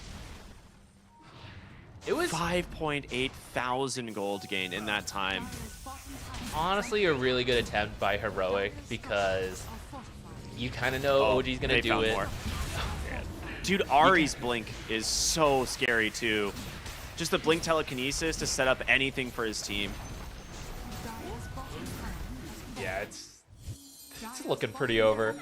I think that play is really good, though, because you can maybe steal the Tormentor, plus in the process of doing Tormentor, your team gets really low, so you can maybe find a kill. It looks desperate, and obviously it didn't work out, but that's kind of where they're at. You need to take these desperate risks to have a chance to come back. If you try to play standard, you definitely lose from here. So it's good that they're trying this stuff. It's not going to be enough this game by the looks of it, but obviously you will look back and say like, okay, we're in the draft, we're in the laning, can we fix? But it's good to still try to win these like terrible games. Yeah. I mean, Tiny has his blink, but he just can't approach any fights, man. The damage coming out from the Venomancer, the constant slow Soulbind is there. Hector actually gets thrown in. Will get the double concoction, but where is your damage? It's just not there. K1 just getting kited out completely. Divi Llama's dead on the backside. Another Inkswell is out, and the GG's come out from Heroic. An absolute beatdown of a game 2 from OG. 25,000 net worth advantage at 22 minutes against an Alchemist. I don't know if there's like some records that, you know, against Alchemist drafts, like how quick you can win with how much gold, but that has got to be up there. That's not usually how the Alchemist game goes. Not when it's that fast. So really well done by OG. I want to say probably starts with the draft. And then some of that might be Heroic, also trying to be a little cute with like the flex. Maybe made it a little complicated for themselves. But OG didn't get thrown off by that. Picked themselves a very straightforward plan, execute really well, very convincing performance. Like game 1 was pretty close, but game 2 they really ramped it up here. I think for me the Snapfire pick is the questionable one for the side of Heroic. Like you have this hero that like is a decent support in a lot of scenarios against things like the Phoenix that we've seen all the time, but as a core, like you are kind of just this aura offlane builder, and I have to wonder, like, is it worth going for something as risky as a Snapfire, or would you just better pick like another hero that can just do the same thing but maybe more reliably? I'm not 100% sure, but as we go through some of the highlights from this game, it's just the OG show, man. Everything went their way from the lanes onward. Venomancer, like kind of a meme in terms of, oh, I have a jungle Veno, but Seb was taking the enemy Ancients at like 7 minutes into the game. Not such a meme anymore. Yeah, it's really good. I definitely hope we get to talk to one of them. We can see what they were thinking with that. But yeah, I mean, you see, it's pretty early in the game at 14 minutes, but it already felt like OG had such a commanding lead at this point. Yeah, 4K, sure, but versus an Alchemist, so versus any other carry, it's like an 8K lead at 14 minutes, and that's brutal. I mean, this was like the last attempt here from Heroic, where they're like, all right, we got to fight for the Tormentor, guys. If they get it, does it change the game? Realistically, no. But if it's like a minimal commitment, like Tiny and Mortimer Kisses are committed, and you get the Tormentor, you're like, cool, you know? Go back to defending high ground, but you can see here, like, this is the fight where you kind of just see how far behind you are. Like, Alchemist is sitting on a Manta. He doesn't even have a single component to his BKB. And you're playing into Seb's Venomancer, who nearly has Pipe Guardian Greaves done at 20 minutes. Yeah, I think that Veno pick, so not even talking about the jungling and all that, I think just in the lane, like, Snapfire and Tiny are a big part of the early plays, and Veno just set it up so that Tiny didn't really have a good game, couldn't rotate, and then Snapfire, like, she was next in line, then she didn't have a great game. And so now Puck is countered by the TA, Veno handled the Tiny and the Snapfire, and then where's your playmaking? You know Alchemist is farming, you know, he's not doing any of that stuff. Grimstroke can be pretty active, but you throw the Inkswell on to who, right? Like, your offlaner is a Ranger who sits in the back. Throw on the Tiny, he's like trying to slowly walk into Plague Wards and Venogale. You throw on the Puck, Puck jumps in, like, sure, and then is deleted by the TA, you know? So then Inkswell doesn't even go off. So it's so hard once they got to that point. And I don't know if they want to say, like, oh, we could have laned better. I feel like some of it is that draft that you would have to go back and revisit. I wonder, because there was some flex at the end. We were theory crafting some wild stuff, like maybe Puck goes off lane. Maybe you do, like, Tiny core, Alch mid, Tiny carry. Like, there was some flex there, and I wonder if there was a different rotation of heroes that could have made it better for them, but that's very hard to theory craft. Yeah, I 100% agree. I'm curious to see who it's going to be, but let's go and take a look at the MVP of this series. I feel like OG like have an incredible team performance overall, but one of them, it's going to be Whispers Mars. I'm not even that surprised. Like, he is kind of the reason they were able to find a lot of picks in this mid game. right? Like he gets these beautiful blink spearbacks onto K1's Alk, not once, not twice, but like 3 different times. And yeah, it was just expertly done. Yeah, game 1, he was the Beastmaster who had kind of a slower start, but catches up, has a lot of really high impact plays after that, like a 15-minute Aegis into taking over the entire map. So really well done by Whisper. Yeah, I just have to say, like, this is what I love to see about this OG team is a lot of times you're kind of wondering, like, you know, what is it specifically that is, like, is there one hero or one player that is, like, overperforming for them? But it doesn't ever really feel like that. When they're playing well, it is every single person on this team having, like, an all-star performance. So, yeah, this is exactly what I expect out of OG when they're kind of in their stride. Yeah, and I hope it's what we get to see. It's always fun watching this team, right? A lot of fans out there already know it.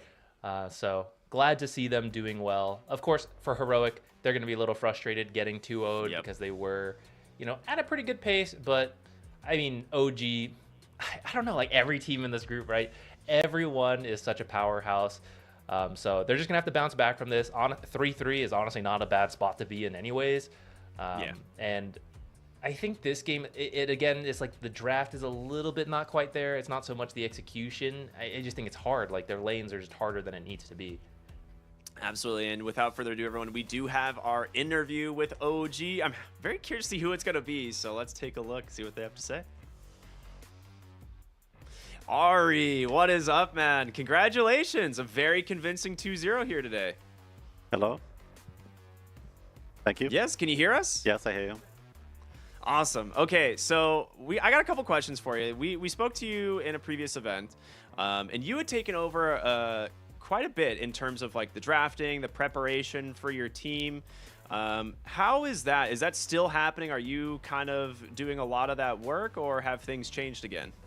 For this tournament, I think Seb wanted to take some more responsibility again. He feels ready to, he feels inspired to. So for this tournament, he's going to be chief drafter, and then I'm kind of just helping him with it and proposing ideas, strategies, whatever else. But for this tournament, Seb will be the real captain of the drafts, I guess. Awesome. And I mean, how does that feel like in like the team environment, having like 2 people who can kind of fill that role and kind of bounce ideas off of? Is that like one of your guys' big strengths? Yeah, I think it's nice. I mean, it's always nice to diversify ideas. And I mean, throughout the year, I think both me and Seb at some points have become like sick of the responsibility or the extra work or something. So sometimes we swap, like one week is Seb, 1 week is me. We just change however you feel. But yeah, I think it's just very strong to have 2 people who can contribute different ideas in a healthy way. And yeah, I think it's strong. Awesome. I know Zach's got some questions for you, so I'm going to let him take over. Yeah, speaking about the draft, when we were watching it happen, it felt like Heroic had a lot of flex potential there. We know they play some weird heroes, and they're willing to do that stuff. From your end, were you worried about flex? Did it feel obvious to you where you thought heroes were going to go? How are you feeling in that draft stage? Yeah, I think we are pretty confident at all stages. You can kind of force the heroes to go to different lanes or expect them to go to different lanes if you pick certain things or... Yeah, anyway, so we kind of... I think we had a pretty good read on where they were going to go with the flexes, and we just pushed them into a place where they don't want to be, or we think they shouldn't want to be. But for the most part, I think we just picked whatever we wanted to, and kind of create our own identity rather than dealing with what they're doing. Awesome. So it looks like we got one more question for you. I want to ask you one specific idea here, because I know BZM's been doing a lot of like mid-morphling, like limit testing. Is this like another hero that you guys have kind of like added to your repertoire, because you have obviously Tomato, who is so incredibly talented on it, but is this like one of those things that you guys want to experiment more with, or can you not really reveal too much about it? I mean, of course I won't reveal too much about it, but it's something we've tried lately. We've played in some scrims, and both of our Morphling players are level 30. They love the hero. They're very strong on it. So, yeah, it's a pretty strong flex and strong hero. Well, Love to hear it. I honestly, we could ask you a ton more questions, but we unfortunately have to let you go. And I really do hope we get to speak to you again later in this event. Ari, congratulations. A really important 2-0 for you guys here today. And hopefully we'll speak to you soon, man. Thank you so much for joining us. Thank you. Thanks. Bye. All right. Well, with that, OG secure themselves, I believe, their 4th win, right? So they're going to go to 4-2 in this event. They had 2 draws from the first day. And this will actually put them into a really solid position now in their groups towards the top. Heroic, like you said, going to go to 3-3 as some of these other teams start to finish up their games. I don't know, man. What do you feel about like some of the placements of these? Is there any of it surprising at all, or is this kind of what you would expect? I think Falcons off of day 1 is the biggest surprise to anyone. I don't know where their game is at right now. I think we do have the brackets coming up, but I don't know. I know we were saying it. Every team here is so good. Like, we already had the play-in stage earlier. We had qualifiers to get into the play-in stage, right? So these really are some of the best teams, and it's not too crazy when you see like a team at the top. Currently OG up there, Spirit still playing out one of their games, so they might still tie it up. Actually, Gaming Gladiators as well. So there might still be a tie for that top spot at 4-2, but you're going to be feeling good up there. It looks like Falcons did manage to pick up a 2-0 win in their series, so they're going to start clawing their way up. Which, as you can see, guys, top 4 goes straight to that upper bracket, 5th and 6th place in that lower bracket, but the bottom 2 both get eliminated. So you do not want to be down there. Yeah, and Aurora, that's a really like painful loss for them, right? Like if they could have gotten at least a single win over Falcons, that gives them a really good chance of staying out of the bottom 2. But there is a very close middle of the field here, right? 3 different teams at 3-3. It's going to be close to see which teams actually make it to the upper bracket, which ones are going to be in that lower bracket, you know, potential elimination scenarios. But it is just day 2 of these group stages, and we're only halfway through the day, so we've got a lot more Dota still to be played. And I believe we might have, I think we might have a schedule still to show. Well, we'll double check, but our next series, Zach, how excited are you for this one? I'm pretty excited. That is MOUZ versus Aurora coming up, right? Yeah. So MOUZ versus Bet. Oh, sorry. BB team, I think. Is it BB team? Maybe it got switched. Oh, sorry. I'm looking at the wrong day. Yeah, MOUZ versus BB team. Okay. All right. Yeah. So Aurora MOUZ versus BB team should be very fun. BB team has looked very good. MOUZ is definitely struggling right now. They are desperately going to need a win, right? Mm-hmm. Yeah, otherwise they're at risk of being in that elimination. 0-6 would be a terrible spot to be in. Yeah. All right. Well, we've got, like we said, one more series left for today. We're going to go to a short break, everyone, and we will be back with that series. Again, it's going to be MOUZ versus BB team. Stay tuned for more here on the Riyadh Masters of the Esports World Cup. We'll see you at the break.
Sneaking through the back door of my heart, what you close it for? I can't tell what you're looking for, and I could lie and say you ain't my type, but it feels right, I know right, and it looks like you just might make me wanna say, damn, baby, whoa, you're in full control.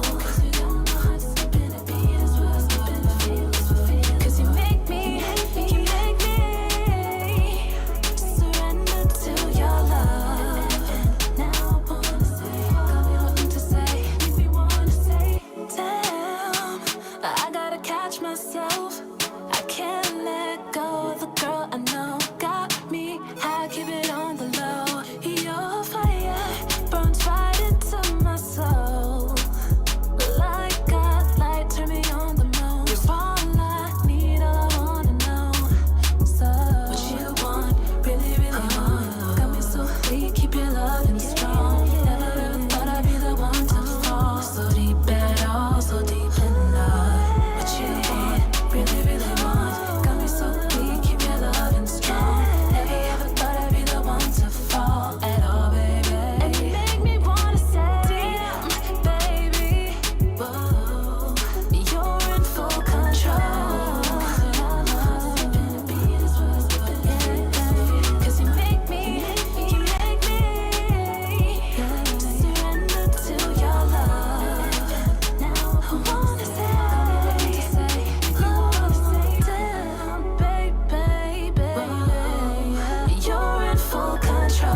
baby. 'Cause you make me, you make me.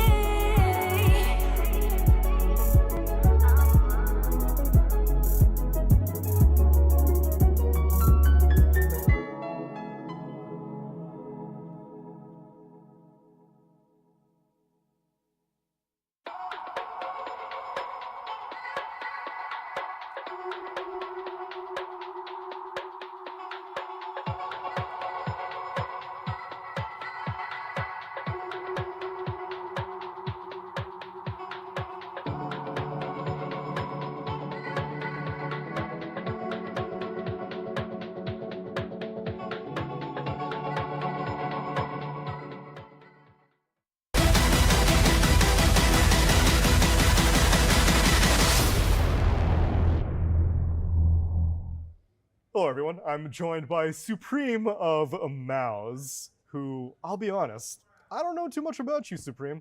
You've been dodging interviews all of your career, and Yeah. now I've got you stuck here on a couch with me.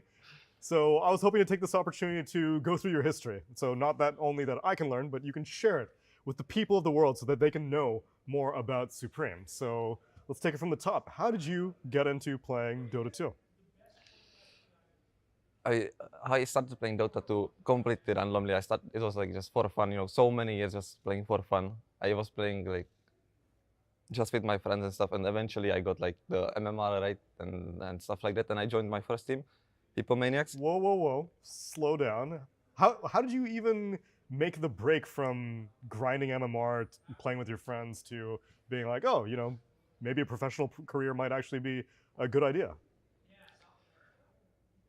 I don't know. It's just like if you play so much, you eventually get there. I guess if you like try enough, if you really enjoy the game and you play enough, I think you just get there like by default, kind of.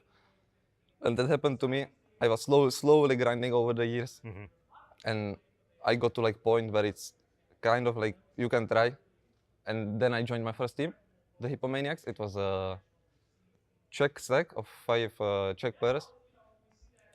And that was my like first team. We played some ESL Cups, some Czech LAN tournaments, and stuff like that. What was the Czech scene like coming up? Because clearly you played with your friends. Did you have quite a few competitive players to make a tier 1 or tier 2 roster with Hippomaniacs? And even before that, you were on like Irenas as well? Yeah. So clearly the Czech scene was kind of thriving. Yeah, kind of. I mean, back then there was like many LAN tournaments, even like not a big prize pool, but there was like the scene was kind of alive. People played, so that was fun for sure. The only other Czech player I regularly associate with is Saberlight. So what was it like being with baby Saberlight back in like what is like 2018 era now? Yeah, I think he was very similar to like what it's now. He's a very good teammate. That makes me happy to hear that the Saberlight we see today has been the Saberlight from 6 years ago. Very, very similar for sure. How about you as a player? How have you felt that you've changed maybe your mindset, your personality over the past 6 years of being a competitive Dota player? I mean, I have evolved for sure in many ways, but mainly I guess like the working hard. Like this is like the first thing where I can like feel the most like really like working hard ever done in past. Like that's what's changed the most, I guess. Like really trying the hardest right now. The only other roster that I would have thought that may have been the case was NIP. Yeah. Because most of your other teams were kind of like your Chicken Fighters, Into the Breach, that's kind of like Div 2 kind of stuff. Yeah. But NIP was like a real team. NIP with Soneiko was for sure like closest to what I'm doing now. It was also like super tryhard, like committing everything in that team. That team had also potential, I think.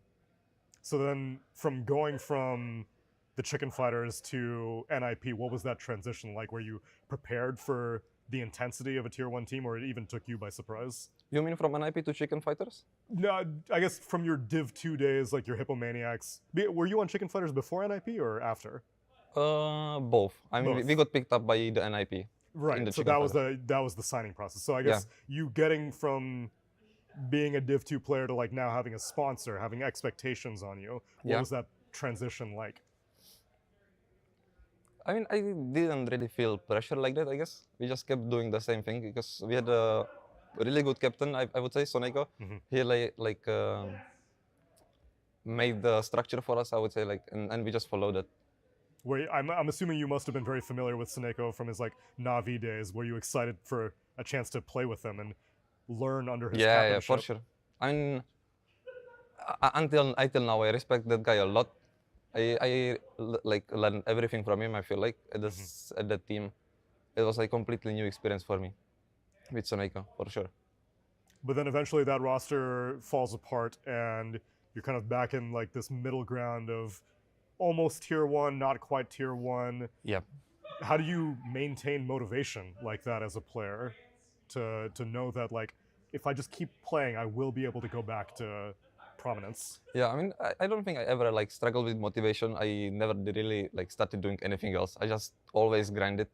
And I thought like I'm doing my hardest, you know, but until I joined this team, I like right now I fully understand I wasn't really doing the hardest back then. Now I am. So I never like struggled with motivation, I guess, if that's the question. Yeah, but I'm very impressed by how much you're holding this current roster in like high regard. Like you're saying the structure is different. Your, I guess, energy with your teammates is different. What is making this MOUZ roster so special to you compared to any of your past rosters? I mean, for me, it's really that one guy that like brings the structure, brings like makes the shots for the team. Now, back then it was Seneko for me. Now we have our coach, Immortal Fate, and he's doing all of that. And I think he's like the most important part of this team. So then, is there anything specific that you could call out that like, oh, I never thought that like this could make such a difference on a team that you've implemented? I mean, for me, it's like the similar experience like back then, right? I feel like I'm learning so much from this guy, and he's like teaching me Dota all over again. Wow. And it's like, yeah, it's very similar experience to back then. And I feel like I'm doing my hardest, like thanks to him. Yeah. So it's even beyond, like, because anytime I hear about coaches, the influence is, there's a big range. Some of them only worry about the draft. Some of them are mainly focused on like handling interpersonal stuff and emotions. But it seems like Immortal Fate seems to be covering everything for you guys. Our coach is for sure like full captain of the team. He makes the shots like inside of the game, outside of the game. He's like full captain of our team for sure. So then I take it you've never considered like taking a captainship role. You like having the guidance of somebody else telling you like this is what you should do. This is even like the schedule that we're gonna have. Yeah, I guess so. And I also really like that it's the coach, not one of the players that fulfills this role. I think it's the best for the team. Why is that though? Is it because like, so from an outsider, my interpretation is when a game goes bad, then sometimes players are prone to maybe like blame each other, but a coach is kind of like on the outside, so they can look at everything more objectively. But I don't know if that's really the case. Yeah, I'm not sure. I don't think it's, here we have this thing of like blaming anybody. We look at like things very rationally, I would say, and discuss between each other. Nice. Has that always been the case on teams that you've been on, where people are very rational and courteous, or is this different? I'm not sure. I feel like I have been kind of like on many stacks, so for sure it was not always the case. Sometimes it was like even like very toxic rosters, you know, and stuff like that. Without like any structure, that was like a disaster. Oh no. How about the Czech teams? Were the Czech stacks ever like that? Czech teams were like not like toxic in any way. Okay. It was like fun because we were like underdogs every tournament we played, you know. But that team, I think the issue was like people just couldn't commit, you know, to the game fully. Like people are studying, even like working, just like not enough time to make it like at all for some people. So then how did you juggle your decision between focusing on like your school, your studies, to committing full time to being a professional Dota player? I mean, I think like ever since I like felt the chance, there is chance to make it, I fully decided that there is nothing else for me for sure. I want to do this. But the chance to make it differs for everyone. So what was the threshold for you? Or like, if I hit this MMR, then that means that I know I can make it, or what? I think it was like when I win like some first like smallest tournament ever, like the ESL weekly cup. I think when I won like first time that like $100 or I don't know, like some first money. That was like, okay, now I'm committing. Wow. Okay. I'm happy to hear that those tournaments like leave such an impression on players, because obviously with the DPC ending, that means that like Division 2 is no longer a thing anymore.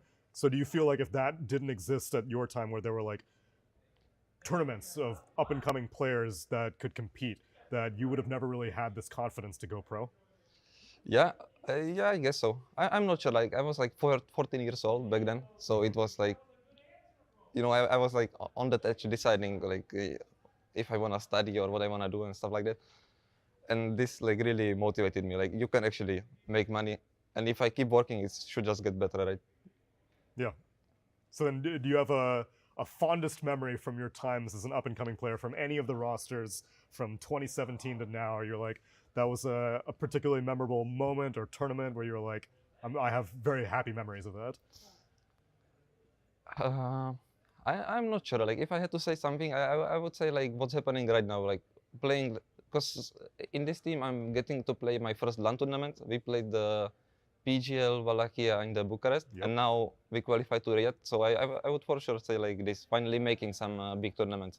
That's first time for me. Well, we're happy to have you, Supreme. I hope we can leave a positive impression. I can't wait to see how MOUZ does. Thanks so much for taking the time to speak to me. Thank you as well.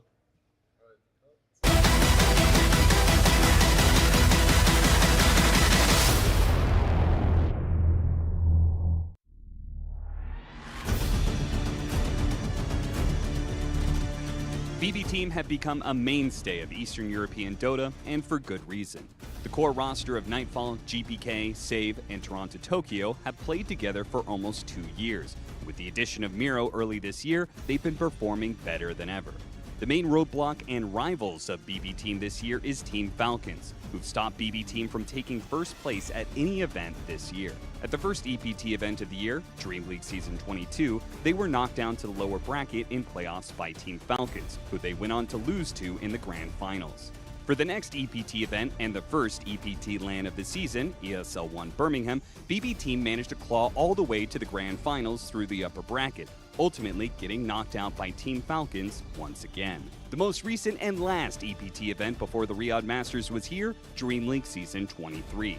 BB Team started the playoffs from the lower bracket, but managed to fight through the entire bracket until they reached the lower bracket finals against Team Falcons. It was the end of the road for BB Team at 3rd place. However, losing only to the strongest team in the world and achieving top 3 in every EPT event this year are some very respectable results, and it has secured BB Team the 2nd place in the EPT leaderboard. These guys are not to be underestimated. They have proven many times over that they are capable of beating any team in the world, and on a good day, they might even be able to finally get past their biggest obstacle, Team Falcons. Maybe Riad Masters will be the time to finally do it.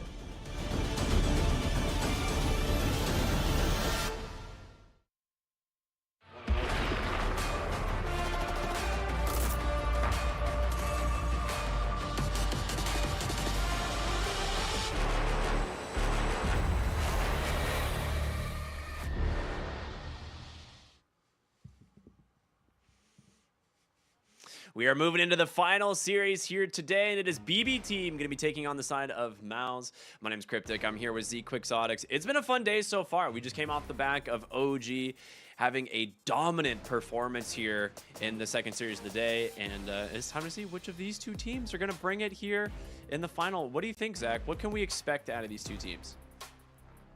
I think a lot of people would expect BB Team to have the advantage here. We've gotten to see MOUZ play. When they are playing well, I think they can definitely take games off these top teams. It's that consistency that has often been a little bit of a struggle for them, and they're coming off a rough day 1, 0-4. So gonna have to see, you know, how they're feeling in day 2. I guess we will. Yeah, I think for the most part, like each of these teams like have kind of their strengths. I think BB Team, like you said, very reliable, a team that a lot of people would kind of tend to favor. As we'll find out right now. Let's see what the audience predictions are for this series. I think safe to say most likely BB Team favored, but maybe heavily MOUZ favored. Okay. Swap? Yeah, a little bit I mean, not even a little haters? bit yeah, very surprising, you know. We'll have to see. You know, people potentially thinking, all right, you know, MOUZ down, but this is their moment to bounce back, you know, And if there's a team that they can beat to help build some momentum and confidence, BB Team would be a fantastic one for that. Yeah, definitely. MOUZ, they will bring out some fun heroes that other teams aren't playing. Especially, I feel the supports play some kind of different stuff. We actually did see a Grimstroke in the last game, but MOUZ likes Grimstroke. Witch Doctor is sometimes another one that they play. That even okay, everyone was playing Voodoo Festoration. That got nerfed, but MOUZ actually still plays it occasionally. Yep, absolutely. Well, let's take a look at the MOUZ roster so you guys can get a little bit more familiar with this team. As you know, Zach and I, like I said, we've covered a few of their stuff heading into this event and different other tournaments. Olnit Supreme Force, Narman, and Bengen. You were talking about the Witch Doctor. He likes the Headhunter facet, if I'm not mistaken, correct? I think that's what a lot of MOUZ were doing, is going for the Headhunter facet and playing around, kind of just like killing people with the coconut in that early game. I think now that Voodoo Festoration has been nerfed, Headhunter is, I was going to say more consistent. You know, there is some luck on the coconut bounces still, but even if you can't use it on the enemy heroes, you can use it on the creeps, and just the extra damage helps you get some early farm. And then if you do wait for the right moment to get the bounces on the enemies, then it's a lot of early game damage. Will we see it this game? I don't know. I personally do think there are better heroes than Witch Doctor, but if you can bait out a Witch Doctor ban, then that's great, right? That means you get your hand on some other broken hero who is usually banned out instead. Yeah, absolutely, and that's, you know, pretty good for the side of MOUZ if that's the case, but BB Team might be willing to ban things that are more in the comfort zone of MOUZ and kind of force them to play something maybe they don't want. In the break, we actually got to hear, you know, interview between Neil and Supreme, and it's kind of cool to hear Supreme's thoughts and just kind of like how happy he is to be with this team and this roster and to qualify for some big LAN events, his first LAN event, and very well deserved. I know you and I have seen Supreme play some pretty wild mid lanes and has absolutely like bodied people in events leading up to this. So I like to see that continue. I'd like to see him actually have a lot of success on this team. And, you know, this is going to be trial by fire for sure. Riyadh Masters is no joke. Yeah, this is quite the first LAN to show up to. The pressure is definitely going to be on. And actually for a lot of these players, right, they haven't found as much success as some of their opponents out there, such as a BB Team, which I think we're going to take a look at here. These guys are no strangers to high-level tournaments, have yet to really get a huge win, though. They keep placing really high, but dropping just before the end, so I know they want it, and we know they're capable of doing it, but they just got to close it out. Yep, Nightfall, GPK, Miro, Save, and Toronto, Tokyo, the team that has only been eliminated by Falcons the entire year. And that is one of the most, like, has to be just incredibly frustrating. We were like, we could be the first place team if it weren't for Falcons. 3 different events at this point. And yeah, I mean, this team is no joke. They are incredibly skilled. I think Miro was such a solid pickup for them in the off lane. Like, he has looked incredibly good this year. And he was just fun to watch before as well. Like, previous to him even joining BB Team, like, he was stable in his other rosters. So I like him. I think he's fit very well. Whether or not they get the wins here today, whether or not they advance further into Riyadh, we'll have to find out. But GPK has to be, I think, the shining star of this team. If he has a good game, it feels like BB Team have a good game. Yeah, I can agree with that. And I think that's something Miero helped add in. He plays typically a little bit more like some of those standard initiators, aura builders. Like, sometimes that's just what you need. When you have someone like Nightfall carry, GPK mid, you don't need another carry. And I think that's something that has helped the team. It's not like one player's better than the other strictly, but like what fits that team. I think that's something he has helped add in.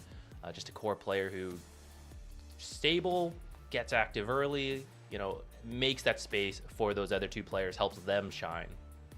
Well, without too much of a delay here, it is time we jump into the draft for this game 1 of BB Team versus MOUZ. And just for those of you that are wondering, first pick was chosen from BB Team. All you draft nerds that are like us, first pick was chosen by BB Team, and MOUZ will choose a Radiant as the response. So Not that uncommon. First pick has been the predominant choice for almost every team. As we see, BB team has chosen second pick a couple times, but 100% first pick selection for MOUZ when given the opportunity. And I think they're not the only team where that's the case. I think it's several teams have a 100% first pick selection given the chance. Yeah, I think part of that is just it depends a little bit on the team, how you feel about your hero pool versus theirs. But it does feel like with the facets being relatively recent, there's just some broken stuff out there compared to others. And so teams either want that first pick, grab that broken hero, or you feel confident you have good matchups from like your hero pool, so you're okay with the second pick, gotcha pick stuff. But right now, it's very rare to see like a side pick, Radiant versus Dire, which I hope in the future, like balance patches, maybe that makes it so it's a little more contested. Some teams like first, some like second, some want Radiant, some want Dire. I think that's the ideal, but maybe hard to get to. Well, looking at these most banned heroes, and surprisingly, the Monkey King making it through at the moment, and the Tiny will end up being the first pick, which he might be the most picked hero so far in the event. I know it's up there. He's in the mid 30s or maybe low 30s, but that's so many games. And immediate Darkseer. Okay. I would say it's surprising that these heroes make it through the bans, but not surprising that they don't make it through first phase if they're both available. Yeah, there were some more like targeted bans, like the Primal Beast, not something we usually see in that first phase ban, but MOUZ, we were talking about, they have some heroes they just like. That's one of them. So they ban that out. Same with like that TA, which, yeah, so that's not that weird to ban out in the first phase, but it has been dropping in popularity. So some different heroes getting targeted in these first phase. Yeah, it's not like it's that crazy. You're gonna see Darkseer, Tiny. You guys have seen these heroes before, but they do frequently get banned because of how good and consistent they are. My lord, dude. Hoodwink having 42 picks and a 66% win rate is absolutely insane. I'd be curious to see which heroes have the highest win rate of the entire event. It wouldn't surprise me if, like, for heroes over like 15 picks, if it is just Hoodwink. But we're gonna see the Clockwork Spirit Breaker band. I saw the Spirit Breaker band first. I was like, I feel like Clockwork has to be the second. That is such a devastating hero on its own, but pair it with the Darkseer and it becomes even better. Yeah, if you can't get a good melee for support, you could just go for a ranged hero, get through the lane, and the ranged hero will go stack for you. So for example, that Hoodwink who has such a high win rate, right? Between Ion Shell and Acorn Shot Harass, you get through that lane, and then she can easily double stack that triangle for you. That's what made Darkseer so consistent. You either win the lane, or you just catch up through stack clearing with Ion Shell.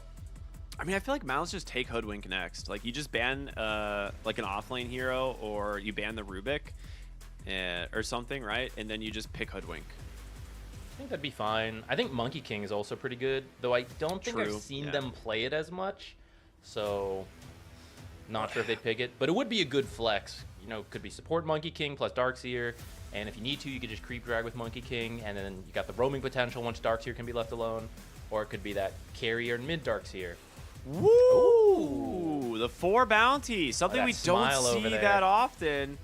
But this is a cool hero. Has not been, I guess it's been picked once. It has 1 loss so far in this event, but never been banned.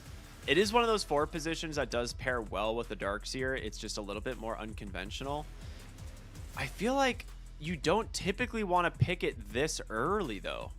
Unless you are trying to run like a mid bounty for Supreme and you're hiding this, because that would be a pretty sick pick into something like a mid tiny. But we'll have to see. We'll see the Elder Titan picked up here for BB team. At this point, you kind of have your pick for the 4s if you're not running a tiny as a support position, which maybe you want to hide still. Okay, they will go for the Hoodwink. So, yeah. Yeah, I think this is good. This is not surprising. That Bounty Hunter pick has, I guess this is going to sound obvious, it's affected the draft quite a lot. Because you know what you want out of a Bounty Hunter pick. You want very aggressive heroes to get kills around track. Yeah, you can say at the pro level, oh, he's scouting invis, blah, blah, blah. It's like, okay, yeah, sure. But, you know, it's like, what is unique to Bounty Hunter. It's truly the track gold. So you want aggressive heroes on the side of MOUZ to get active and get those track kills. And on the side of BB team, you either need to engage in that and know that there's going to be a lot of early fighting, or you need to pick heroes that are just going to totally dodge out. We split push, we outscale, Bounty Hunter will get nothing, and will win in the late game. Currently, Hoodwink ET, these are heroes who will just fight it out with you. And Tiny, as a core, now revealed, Crash Landing, he comes online pretty early, so it's shaping up to be possibly a very aggressive game here.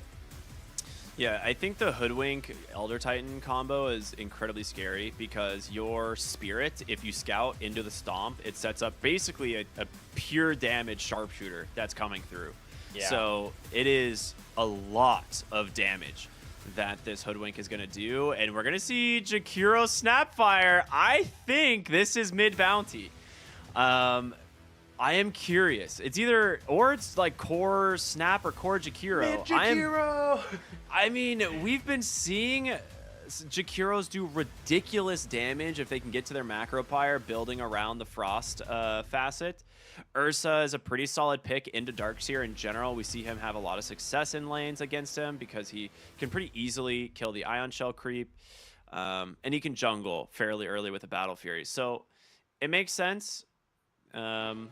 I am curious where MOUZ are taking these heroes because traditionally you're like, oh, the melee heroes are playing together in lane. You have a Darkseer, you want the two melee heroes there. I don't know if you want to take those into an Elder Titan.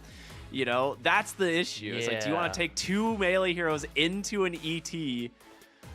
I don't think so. Like, he will out-damage your Ion Shell. Yeah, I think Jakiro's actually pretty good versus Elder Titan and Ursa because of the attack slow, which usually Liquid Fire was also part of that, so I don't know if it quite translates if you end up taking Liquid Frost. But it would be a lot of damage that you can line up on two melee heroes potentially, but Jakiro 4 is a little awkward, especially with like Darkseer. What if they do Snapfire mid into the zero armor of Tiny, and he just goes like little Shredder build? Yeah, you could. There's a lot of flex coming into here, depending like where you're willing to run Bounty Hunter. Ooh, that PA ban, that's a respect ban. MOUZ is one of the few teams that have ran a carry Phantom Assassin in previous events, and Methodical is definitely, I think, thought to have been really weak. It's getting stronger for sure, especially if you're able to get like the dagger into the Blink Strike, where you just instantly get 3 stacks on your hero. So it's reliable for the sure if you can get the dagger onto the correct target.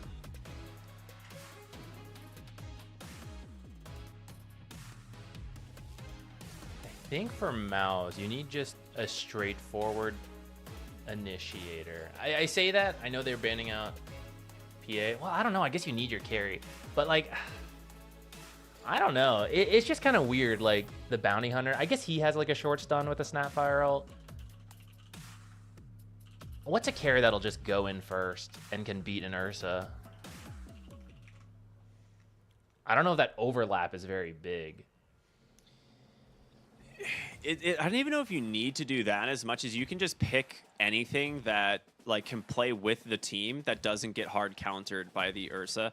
It's like traditionally you'd go for something like a Terrorblade, but you cannot pick Terrorblade into ET. It is an it's like picking Morphling, right? It's the impossible matchup. So I am curious what they want to do. Like if they want to pick like what tempo carry they can pick that actually plays well into Ursa and kind of forces a like itemization that he doesn't want to go for.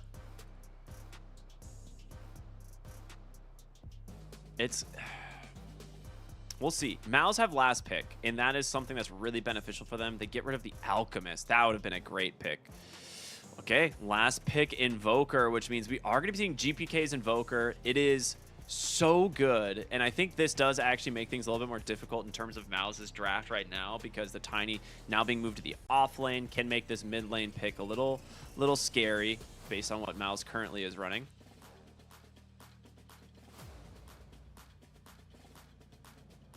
So what do they pick for carry here? Gotta beat Tiny. No, it's Invoker. Ursa. No, I mean if you're picking a carry. Oh, though. yeah. mean, Face's Void is actually not bad. They just feel slow with the bounty. It is. Yeah, Gyro's okay, way Gyro. faster. All don't right, know if where's it's Supreme's hero? Show me the Snapfire. Yeah, it is Snap. All right, I think, excuse me, I think that makes sense, right? Like bounty, I don't think you can directly fight this lane, ET Ursa, but you'll just creep drag and then you disappear off the map and maybe you're setting up for another creep drag. Maybe you're roaming mid. Maybe you are just doing a stack. It's not the greatest stack because bounty really struggles to double stack, but you'll put that pressure on BBT mentally because of his invis. Man, it's been a while since we've seen Snapfire versus Invoker mid. I will say I think Invoker should have a pretty good time in this lane. Like, yeah, Snapfire is universal, but the first like couple levels for Invoker are like maybe like the first level and or two is rough, but after that, Invoker is gonna easily pass you in damage, and he should be able to start really taking advantage of his innate and start stacking up a little bit of extra XP for himself. In terms of itemization, it's a pretty good Vessel game. Yeah, I think so. I think you do want to be able to fight. Yeah, like with the heroes you have, I think like you're gonna see them group up around the Bounty Hunter, like Darkseer early Aura, Snapfire with her ultimate. Curious what she'll build. I feel like Gleipnir or Boots Travel could make sense. Jakira's pretty strong in the early game, just kind of make some space for Gyrocopter. So I don't think you want some like fast Midas Invoker who's not really going to join. I think you want him to pick up that Spirit Vessel. And if you get a Midas after, I'm fine with that. I actually agree. Yeah, I think you go for the Vessel, go back for your Midas, make sure you can still scale, and just be active around the map. Because you've got to match the aggression that this Darkseer is going to bring. And Gyrocopter, one of the fastest carries in terms of getting online. So you want to make sure that you don't just get ran over in that mid game. You have some very active supports, right? Hoodwink and Elder Titan. They will fight, like you said. You bring the Invoker and the Tiny into that mix, and you've got a deadly combo. So I like what BBD have done to respond to this Darkseer, bounty hunter opening. I think it's going to be a very exciting game either way. So let's do it. Let's jump into game number 1 of BB Team versus MOUZ, and both teams heading out to the mid lane as always. Let's see who places what where. Good work. Managed to get his ward off without his smoke breaking just in time. Particularly the facets, anything weird, quick wit, ricochet, liquid frost, through and through. I mean, we haven't really seen bounty, but I feel like that is probably correct. Bear down, elitist, crash landing, tree bounce, trick shot, and then momentum. Interesting. I think momentum's a little bit stronger later on, so I wonder if they want that scaling. I haven't actually seen too much ET myself in our games we've cast yet. I think I agree with you. I think momentum definitely has way more scaling potential. So it is one of those things where it could allow, Toronto Tokyo to kind of transition into a little bit more of like a hybrid damage dealer in the late game. Save, trying to hobble away from the Gyrocopter. Not super easy. He's opened Flak Cannon.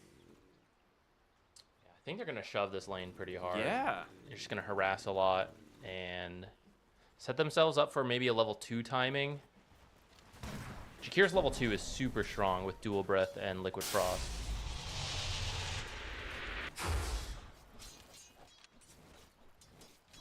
It's also just good harass versus the low armor Tiny, right? Yeah, exactly. I'd say it's very important for GPK in the mid lane to try and secure some early denies. If he can start building an XP advantage, he can definitely take that to the side lanes with some early rotations off of an urn. But we'll see. Save, start the creep drag here, like you said. Really wanting to avoid this Jakiro. Good block on the hard camp as well. As has. I mean, you have a 0 armor Tiny. Flat Cannon is pretty damn value in that regard. Is Miro at least having a little bit of help from the tower aura, but he is low.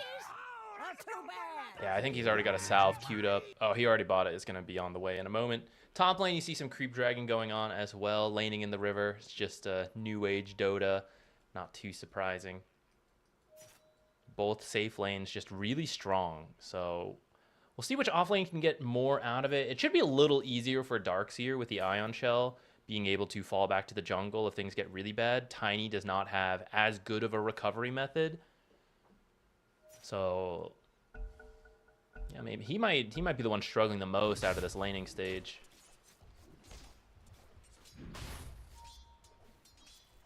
See what Hoodwin can do for him.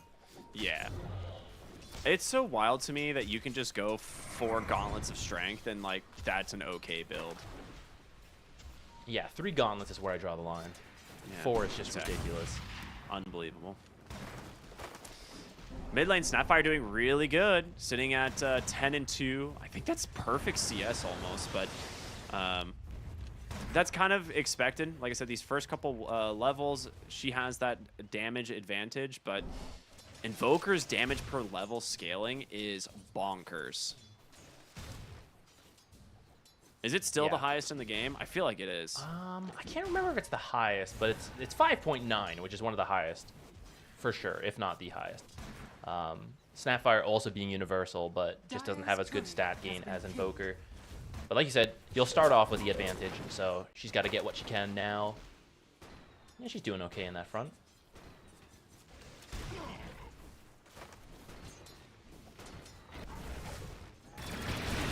The level 2 timing in the bottom lane, throwing a lot of damage here into Miro. Bengen.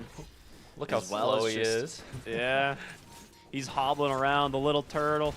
I love this new set. This one is one of my favorites. It's a great one. The coconut tree is so good. And Miro's dead, I think. That is dual breath, blood grenade. No, never mind. Gets the stick off. He's going to be okay, at least for now. But there is a flat coming up in a moment, and Olnit wants to get a little bit more chip damage here into the Tiny.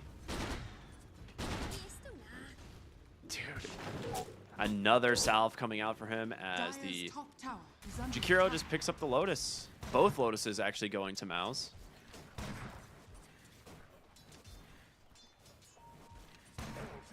Yeah, and it looks like Darkseer is also struggling, but not as bad. So this is you know, I think MOUZ will be relatively happy with this. If you can keep this going, you're going to come out with a slight advantage, and maybe you can get something going with the Bounty Hunter. Ooh, he's going to TP down here in Viz. See if he can catch BB team off guard down here. Maybe dive with this creep wave. If they stun Miro or save, I feel like they're dead. And yeah, save's too far forward. He has no idea. Really good rotation from Narman. The toss comes out, but First Blood goes to the bounty, and they're thinking of diving. They've got another dual breath up. Miro on so low of HP, and that is it. Kill goes to Olnit. Very good aggression coming out from the side of MOUZ, and a lot of this, just look at the lane positioning here for Force Top. He's under no threat at all. Yeah, really good setup from Bounty, and that's the scary thing with these Invis heroes.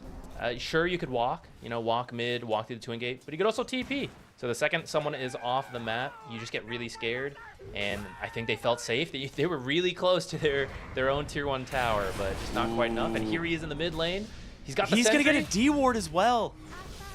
Dude, what a win in the mid lane. Narman off to the races already. In top lane, they tried to use this to pressure that Darkseer. They're like, okay, you're going to rotate her on the map. We're going to run at the Darkseer. He gets level 4, throws a point in Surge, and he's out. Salves up. He's coming right back to the lane.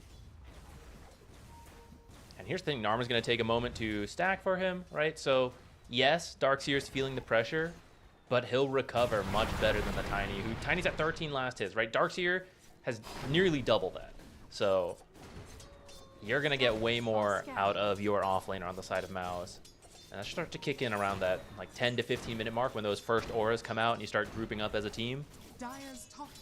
The good for news... Toronto, Tokyo, actually. Oh, top lane, yeah. Getting quite low. Vacuum into the 2 Ion Shells. Narman's going to run him down. Ends up getting credit for the kill. Maybe off of the blood grenade there, but either way, that's a nice one as the catapult wave is coming in. You're going to just shove this into the tower. And Narman, even trying to get some eyes on Nightfall. Yeah. Nightfall's positioning really well. He's making sure to stay within the tower. He's farming very well. So even though all this chaos is happening around the map, you have 4 kills on MOUZ. Your Ursa is farming into the Darkseer lane. And that's the expected result, right? Ursa should farm into this lane. Mid lane, Narman underneath a ward and a sentry looking for GPK. Nice tornado. Cold Snap comes in. Does get a couple spells off, but here's Jakiro's just gonna burn him. Supreme doesn't have the damage to finish the job. They get the sentry down, and they get the kill onto the Invoker. Great bushwhack from Save. He's got an amplify damage. It's a lot, but it's just this Jakiro over and over. Burning through these guys. Tree bounce trick shot. It's done it. Save underneath the tower, though. A lot of minus armor sent. The last tower shot will help finish the job. Supreme credited the kill. Those 3 points in the Shredder are doing work. He's got more kisses. Oh, I thought he might just throw the kisses. Yeah, I thought he was gonna like cookie and go. Play it safe. You know, that's a win overall. You don't want to overcommit and then, you know, feed it away. Save the kisses for the Invoker, maybe. Possibly. 7-minute runes. Narman's on his way, but they kind of see this coming. They're already in position. Should just be a 1-1 split. He scans this, so he knows someone's up there. Yeah, and he's just going to give it up. Instead, but just a little too slow. They might just dive bottom, though. He gets a really deep ward. Oh, save on the Hoodwink. He's so fragile. Toronto Tokyo's on the side, though, expecting this type of rotation. Narman's going to scout him. He's going to back away. He does have an urn, by the way. Yeah, and Snapfire's coming down. They can do this. They see the snap. Ooh, yeah, good ward they placed earlier. Oh, they might just lose this courier, though, on the Ursa. Oh, no. All right, that's going to delay his. It hadn't bought anything yet, so at least you got that going for you. But he wants to get the cornucopia and bring it up. It's going to help him deal with that Darkseer harass on the Iron Shell. So he's going to have to do without for, you know, maybe another like 2 minutes, unless he makes his way over to the secret shop himself. All right. 2,000 gold lead, an 8-minute power rune about to spawn, and it is bottom. Supreme will grab himself a regen rune. Talk about the strength of Darkseer, right? For being so-called countered. Here he is at the top of net worth. That hero's not counterable. Let's be honest. He is one of the uncounterable heroes of the patch. Toronto Tokyo fighting up against his own illusion. One of the benefits of this Darkseer pick. Narman's just going to get surged in, start to burn him down. One little auto attack and a nice little shuriken. So he actually takes the kill. That's the earn charges. So these are now online.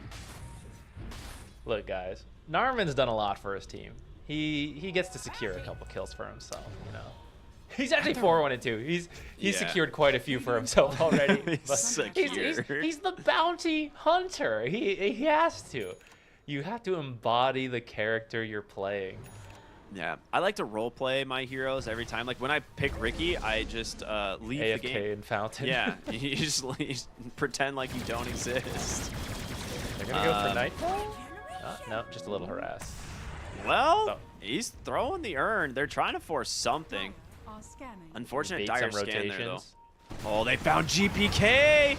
He needs a little bit of help, but will the Elder Titan be enough? Bengen wants to keep playing aggressive. Mortimer-Kiss is just being dumped in, but Nightfall is there. GPK, does he dodge it? He doesn't, but Supreme, he turns, he gets the kill onto the Elder Titan as well. And now Nightfall, what a bushwhack, though. Can they find this Ursa? I don't think so, but Narman really wants save. He cannot do it. Very close. Almost a disaster from BB team, but they managed to get out. They get 2 kills. I think a pretty worthwhile trade, maybe? But your Ursa has to go back to the fountain. Yeah, and fortunately for Supreme, he got the kill right before he died, so he's going to come out of that ahead. And your bounty's now 6 on track. So now all of these early fights, which there's already been so many, it's 9-4. Right now, all of it is going to have an extra bonus. That mech coming in from the old uncounterable Darkseer, saving Supreme just long enough. Yeah.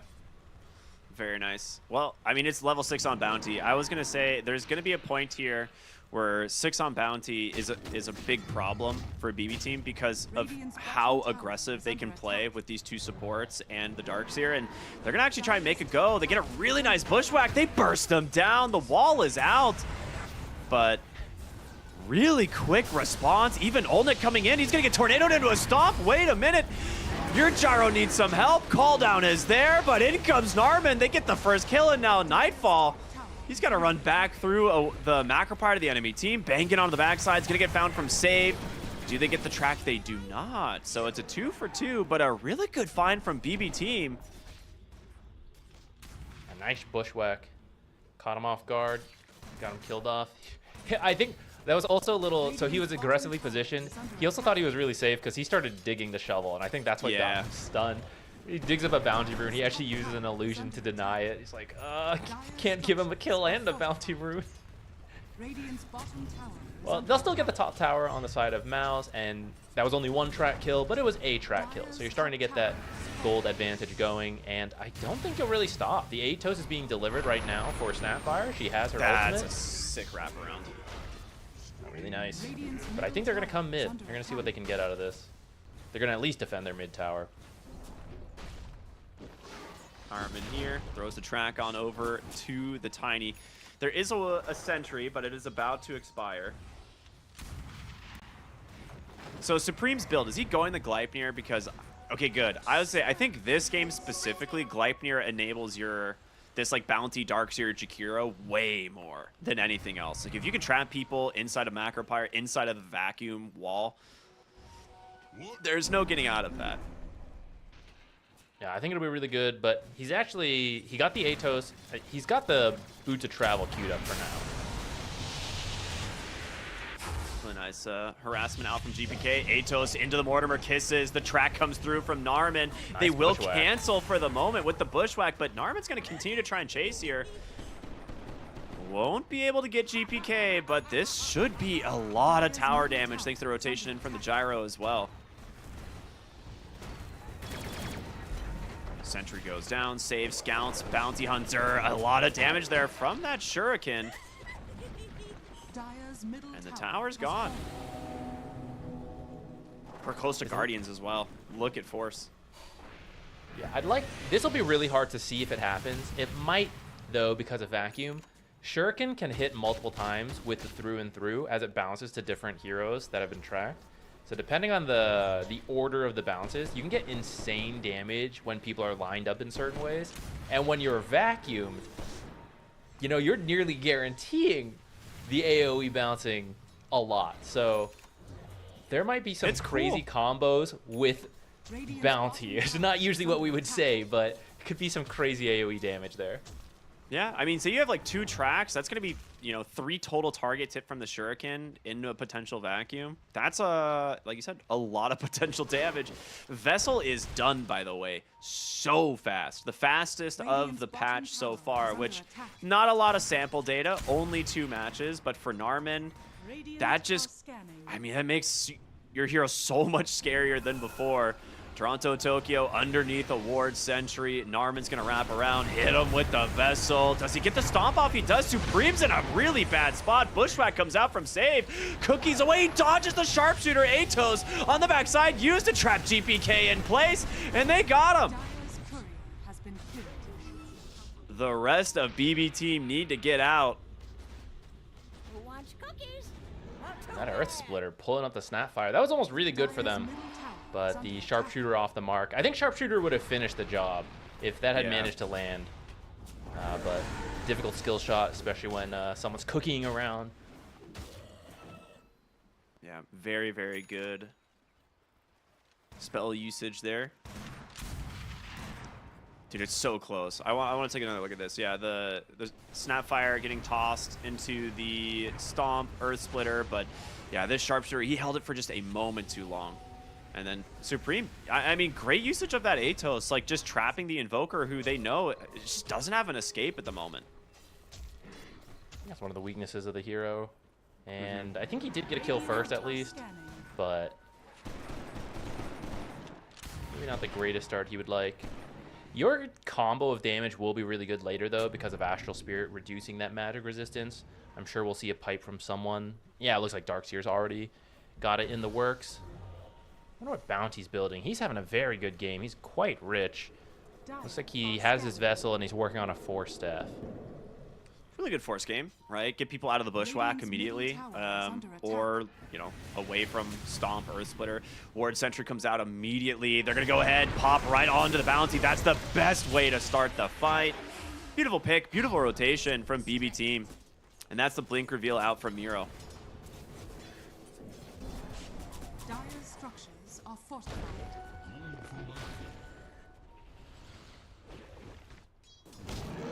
Kill for the blink. Sorry, I was just thinking through the itemization. I think for MOUZ, Allnut's been he's rotated a little bit, but otherwise just farming up, and he's going to be at that focal point. He has much less of a problem being kited than the Ursa, so I think that's like Bounty and Jakiro's itemization. They're just going to keep the gyro alive, and Ursa's pretty farm too, but he's way easier to kite and waste his time just like having to run around through the slows, the ice path.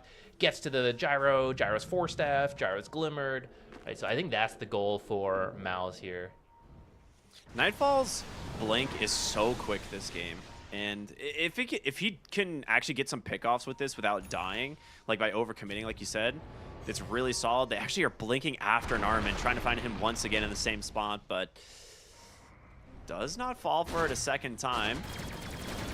They're meaning this fight because they know Ursa came up here, and I think they know. And they were looking for a kill so they get Roshan.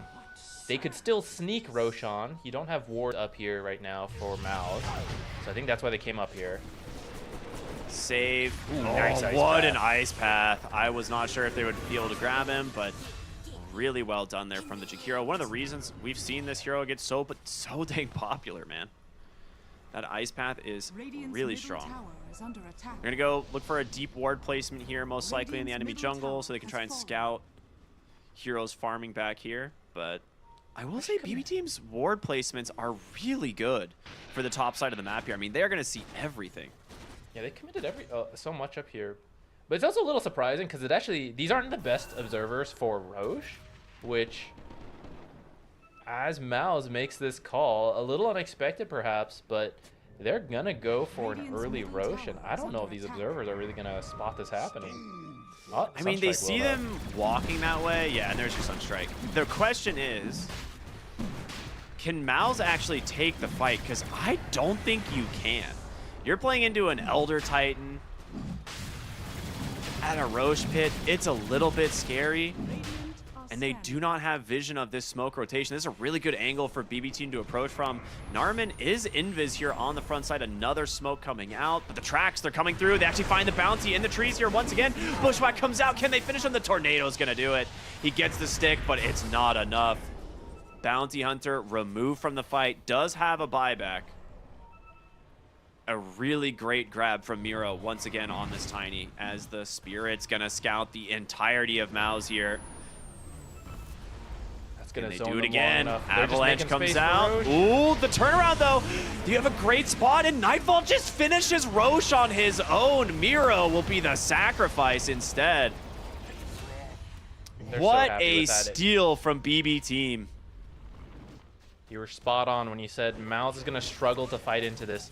The Earth Splitter, the Stomp, these massive AoE spells around the Roche pit are so dangerous. You do have your own in terms of vacuum and wall, but you don't have the blink yet. Olden is so far forward, he thought he left. Yeah. But no, instead they just get sniped. Narman, he bought back in this last fight. There is an Earth Splitter that's gonna grab him. The Bushwhack from Save, and boy, oh boy, you are in a really rough spot now. 3 heroes dead as they get the Aegis as well. And this Bounty Hunter is starting to struggle. I think it's a little ridiculous that Earth Splitter doesn't break trees, actually. It didn't really occur to me till I just saw that. Yeah, it's Earth Splitter. You're not split the earth the trees are on. Right, this is pretty good. 20 minutes, fairly even game technically, but it's a Bounty Hunter. So that means you are 2K ahead of all that track gold. And that's a pretty good spot to be in for BB Team. Yeah, I think they've they've actually played the map incredibly well. And one of the things that we see a lot with heroes like Invoker is you make it off to an early start, and then you kind of fall flat in the mid game, but not GPK. He's actually managed to find a lot of farm. He's staying neck and neck with all of these other cores. And Supreme, like going these boots of travel, maybe it backfires a little bit because you're lacking the Gleipnir in these team fights to try and like hold things down. Like, would you even have had it? It's hard to say, but You would at least be really close. It'd be close for sure.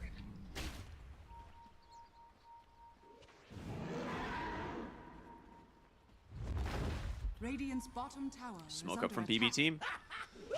Keep going. Why not? You got a basher on Nightfall. He finds his target. They are gonna die. Oh, Alacrity to boot, of course. Radiant's bottom tower is under attack. So much damage.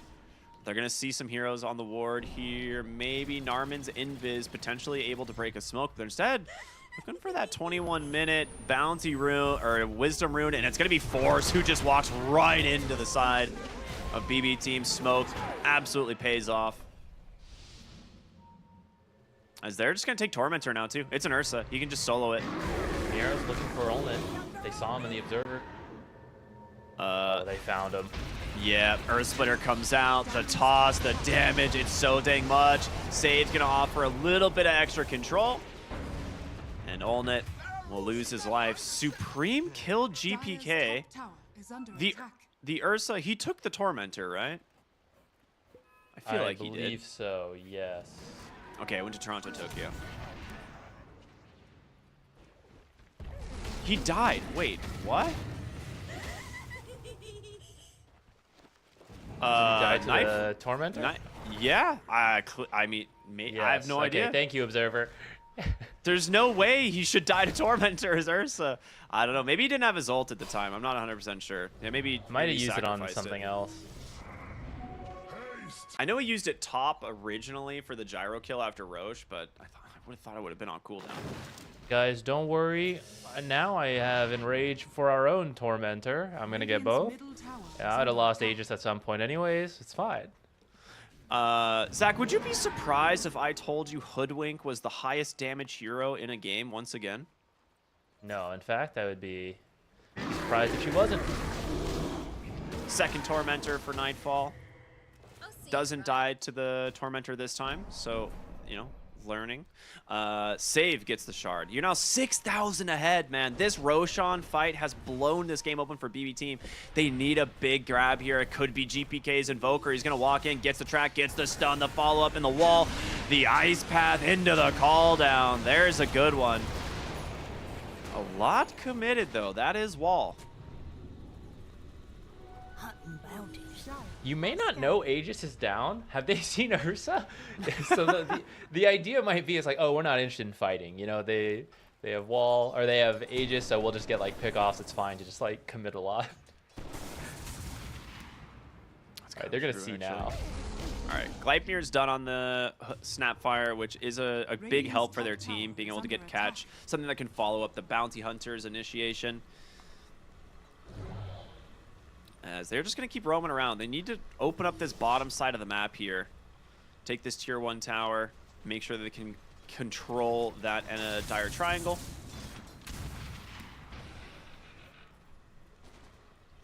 Force having Blink, I think, helps his team fight a lot. Before this, you just kind of have to like run in.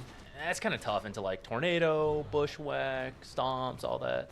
Now you might actually be able to get like a quick Blink, Vacuum, Ice Path, something like that to start your fights, and then all the AoE damage from the Gyrocopter. So got a little bit more fighting potential here on the side of MOUZ, but I think BKBs are all in the works. Yeah, Ursa's is done. The other two are still like 1,000, 2,000 off. I'd like to point out that that was like, oh, this is a slightly slower BKB for Ursa. That's typically when he doesn't have a basher, though. That's true. So Nightfall is very farmed this game, almost level 20. So he is ready to brawl. Radiant's middle tower is under attack.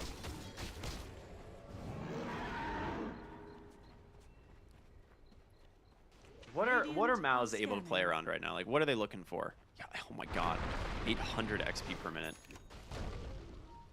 Maybe BKB on the gyro. Four staff. Man, we were talking about how rich Bounty was. He was working on that 4-staff like 10 minutes ago. Still in the works. It's almost done now, but that kind of just shows how much he's been struggling. I think the next play is you just bide your time till Roche for both teams. You want this top Roche. With your Blink Vacuum now available, you're much better at fighting Roche than you were for the first one. But it'll still come down to who catches who. So I think both teams want to set up top early and try to hold this position. Dude, Miro has had such a good recovery this game. Narman goes for the D-ward. Miro actually not going to get the toss back in time. Is a really good ice path come through. There's the vacuum. They pull him right back onto the high ground. Macro fire. Mortimer kisses. What more could you ask for? Save gets away despite it all, but you get a BKB out of the gyrocopter. Honestly, this is kind of okay, but the track gold plus the spree there for Miro is worth a lot of gold. Yeah, I can't believe they didn't get more out of that. That was such a sick vacuum. Pull 2 heroes back up the cliff. It was so good, but then Sharpshooter used to get back down the cliff, also really good. Gets away alive. I think if you manage to pick up 2 kills, you're more willing to dive and possibly get even more out of that. See if the Roche spawn is kind to them, because they did commit a lot for that. They're not going to have the tools to fight this unless it's a long Roche. Man, they've had such good ward sentry placements on BB team this game, like being able to see Bounty Hunter despite walking around the map like pretty much invisible all the time. Miro, he was looking for Bounty, instead finds a better target. It's Supreme on the Snapfire. Does have a really good rune and illusion. Will actually get the Dispel and the Surge on out. Okay, well played. And might have bought enough time. It also broke their position, so they're all beelining it back for top on the side of BB team. They know where they want to play. They didn't quite find the kill they were hoping for, but they are here first. MOUZ was a little more concerned about just getting out, but that means they're not in position for this Roche, which is about to spawn. Toronto Tokyo might lead. Turn back. Really? It's right there. They really want to pick off before going for this. Bushwhack comes out. They're going to get on top of the Jakiro, and that's a fantastic find, but Nightfall forced to pop the Enrage. But can they get more? No, beautiful toss out as well from Miro. Getting away with murder. And Jakiro's a big part of their ability to fight for Roshan. With that, that's the green light for BB team. And that second Roche is going to be theirs. It's going to be the cheese. Practically 2 lives for probably Ursa. I feel like you give him both. I mean, he could hand the cheese away first while he still has Aegis, but if he does lose the Aegis, you just hand him cheese. There's just no way to stall this. Like, Forrest wants to come in, but look at that. Spirit ready and waiting from Toronto Tokyo. Miro's managed to find Narman once again, but didn't actually have the detection, but Nightfall just goes for it. The Surge on out. His Enrage is popped. If you could chase, maybe you can force an early BKB or the Aegis itself. They're going to look onto Olnit. Bushwhack off the mark, blinking from Miro. He's got the BKB on the gyro, the turnaround. Nightfall, his Aegis is gone, and Miro, he needs to get out of here. Great Earth Splitter, though, from Toronto Tokyo. Mortimer Kiss is coming through. They actually managed to trap the Ice Path, the wall, but Nightfall with a BKB, able to disengage for now. And pretty good fight from MOUZ. Nero goes back in. Great avalanche, but he pops the cheese to reset. Toronto Tokyo jumps in looking for the bounty. He's got him. Nightfall takes down the Jakiro. Tornado to split the uprights, but Supreme's burning. Forrest pops those Guardian Greaves trying to run. Narman's back in with a buyback, trying to make his team some space, but the chase continues. Miro finds the Snapfire. And they're looking for Narman deep into the enemy territory. They get him. Dieback on the bounty. A 4-0. Yarrow pushing the limits there. This guy, as soon as he thinks there's a hero over there, he just blinks. Avalanche toss. He knows he's strong. He doesn't even just see who's there. He just like blinked into 4 heroes with like 200 health. He's like, yeah, I'm just baiting cheese, guys. Totally not going to die and then look silly. He doesn't. He keeps getting these tossbacks. Great way to split up these fights. I was talking about like Ursa getting kited earlier, right? Not when you just keep tossing people to him one at a time and letting him kill them. Yeah. And he's finding such good targets. Like, we've talked about the Jakiro being a really big part of their team fight, and he's getting this Jakiro constantly. it's honestly like there's not even like a bad target to get, right? Like you get Jakiro, Snapfire, Darkseer, Gyro. It's like fantastic and delete all of them.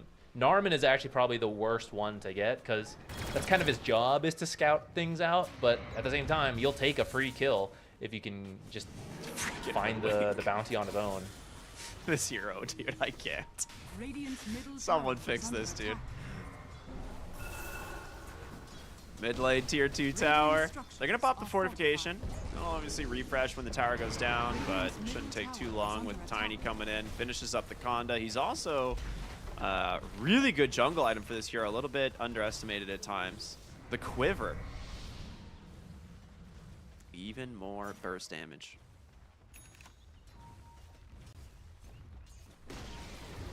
Radiant's middle tower All this wraparound. This could catch BB team off guard. top tower is under attack. Can you kill Nightfall before he gets the response from his team? Scan from the Dire, it doesn't connect. Radiant scan does, but they have good ward coverage, and it looks like BB team actually making a really good call here to go to the other side of the map. Radiant's top tower is under Not attack. give them anything. Ward placed on the high ground. It will scout the Ursa for a moment, but how do you approach this? All right, cutting the wave will reveal what's going on for both teams. Is under attack. They both have like pretty solid vision here. Miero on the front. All right, Trax coming through. Ice Path into the Ursa. Forces the Enrage right away. Looking for Miro. Narman gets a Force Staff to save the Tree Toss. Almost deletes his health pool. But Hoodwink, great Bushwhack. He's got him, baby. A solo kill onto Narman. And now the fight for BB team. It's about to begin. Nightfall's in with a BKB. He's got that damage into Olnit, but can he finish the job? The Earth Splitter will. GPK now chasing down Bangan. TP out from the Snapfire, but Bangan not as lucky. Force will make it back to base, but my god, dude, this Hoodwink hero. Would you be shocked if I told you Hoodwink is still the highest damage hero in the game? Listen, you have to let support players have this. We should get to do damage sometimes. I don't want to keep building utility. Let me build Gleipnir Daedalus without it being griefing. Let me play Hoodwink. Okay, okay, back to the actual gameplay though. Besides Hoodwink doing insane damage, really good movements from both teams. MOUZ recognizing they kind of have to catch people off guard, find the back line. And BB team being very aware of that as well. They were very suspicious. They moved as a group, played around their vision. Really nice from both teams. But in the end, BB team comes out ahead because you got 10k advantage to work with. It's a little easier to come out ahead in these fights.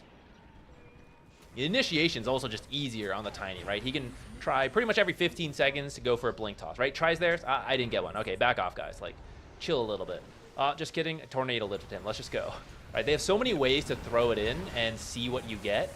If you get it, great. If you don't, then you just wait a little bit. On the side of MOUZ, you need that blink vacuum. If you don't get that, like what else do you have? I mean, that's like pretty much it, right? Blink, like it's like Gleipnir and Blink Vacuum, right?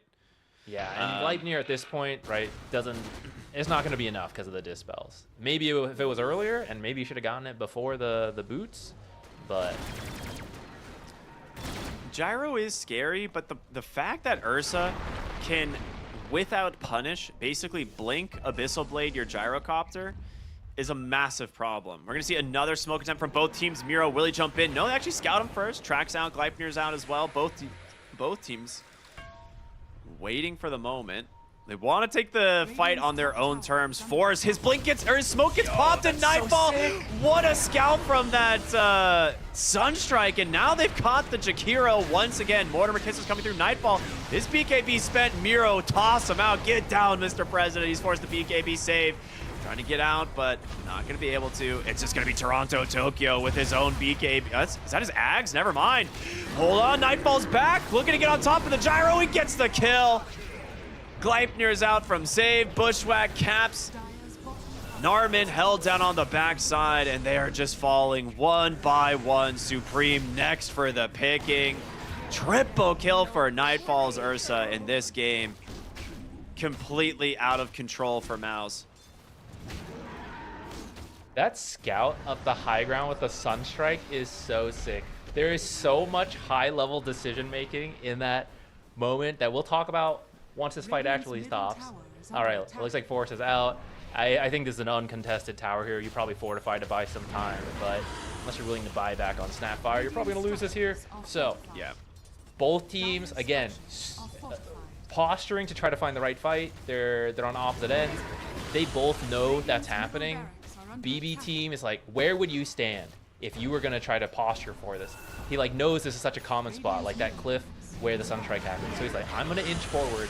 You drop a Sunstrike, and that way, as I get close, if my smoke breaks, I might see them. Like, we might both break smokes, and I can instantly blink Abyssal, kill someone. Because he just picked up his Octarine, so he's willing to throw that out. It's really low cooldown, and it pays off. They find the Darkseer, probably one of the best heroes they could get off of that, and I think he actually lived, but it forced so much reaction from it, and it broke open that fight for Bet Boom. Yeah, like you said, minimal commitment. He has Octarine. He can go in on this Ursa. He almost gets popped, but the toss outs from Miro this game have been so sick. Like, if he's not initiating onto the enemy hero, he's watching his Nightfall Ursa and is like, don't worry, homie, I got you. If you need to get out, I will get you out of the fight. Like, his Tiny has been so sick this game. Yeah, at this point, even if you manage to find Ursa, Toronto Tokyo's rich. He's got his Ags, he's got his Shard. Yeah. I mean, they're all rich, dude. Yeah, that's true. Everyone's rich. Like, all 3 cores on BB Team are above a Gyrocopter. How often do you see that? An Invoker as well being one of them. Typically, like, a hero that can fall behind in the mid game. They have a 26,000 gold advantage. It is the final fight here. It is Roshan, number 3, as the teams are smoked up, getting ready to walk into each other. Who's gonna find who? Smoke pops. Sunstrike not onto the high ground. Narman positioned in the trees. They're actually a nice scout, but Nightfall still under the cover of smoke. He might just go for it. Track comes out. Gleipnir's gonna connect. Now they've got to start cutting the waves. Here's the thing, though. Do BB Team just force it? Do they just walk into Roche on this Ursa and start it? I think you can. I don't think they can stop him, right? Yeah, like, okay, I was gonna say, like, if you put ET in the back, I'm pretty sure you can, because even as BKBs come out, you'll just drop the Earth Splitter. Here come the Mortimer Kisses. They just blow. They know that this is coming. They've got to try and find a perfect engagement on MOUZ, the vacuum, into the Macropyre wall. It's all got to connect. Miro with an Invis Shadowblade is just standing right in the center. He gets the toss. The Avalanche, he just deletes the Jakiro. Age is stolen by force. Everything going the way of MOUZ at the moment as GPK's got to get out of here. Ursa still has the BKB as well. Miro trying to hobble away under the course of that Shadowblade, but they turn it around. They get right on top of the Gyrocopter and they blow him to pieces. Backside of the fight, GPK trying to battle with the bounty. He's gonna win.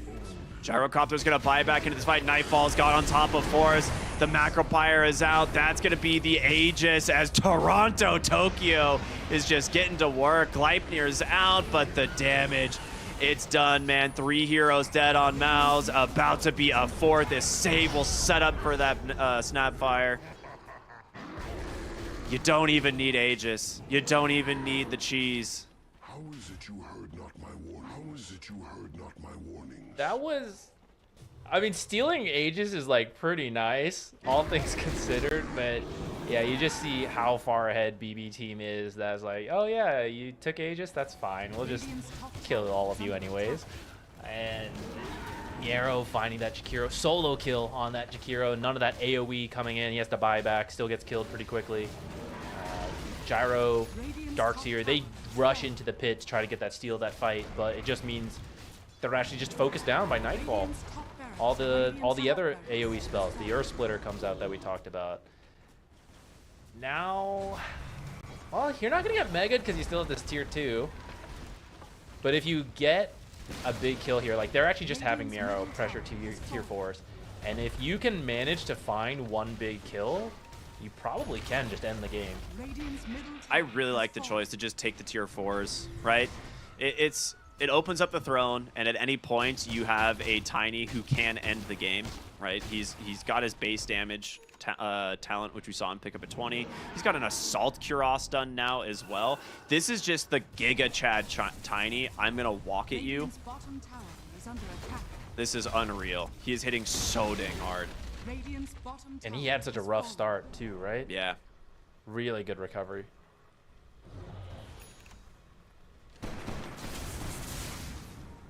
An Ancient Guardian for Hoodwink. Yeah, why not? Just give her more damage. I think my damage stat might be at risk. Ursa, I think, might have passed her finally. Yeah, he did. But second place ain't bad. And this time, save his gun for that #1 spot. When isn't he, you know? A Mindbreaker to boot for the Tiny. That is such a good item.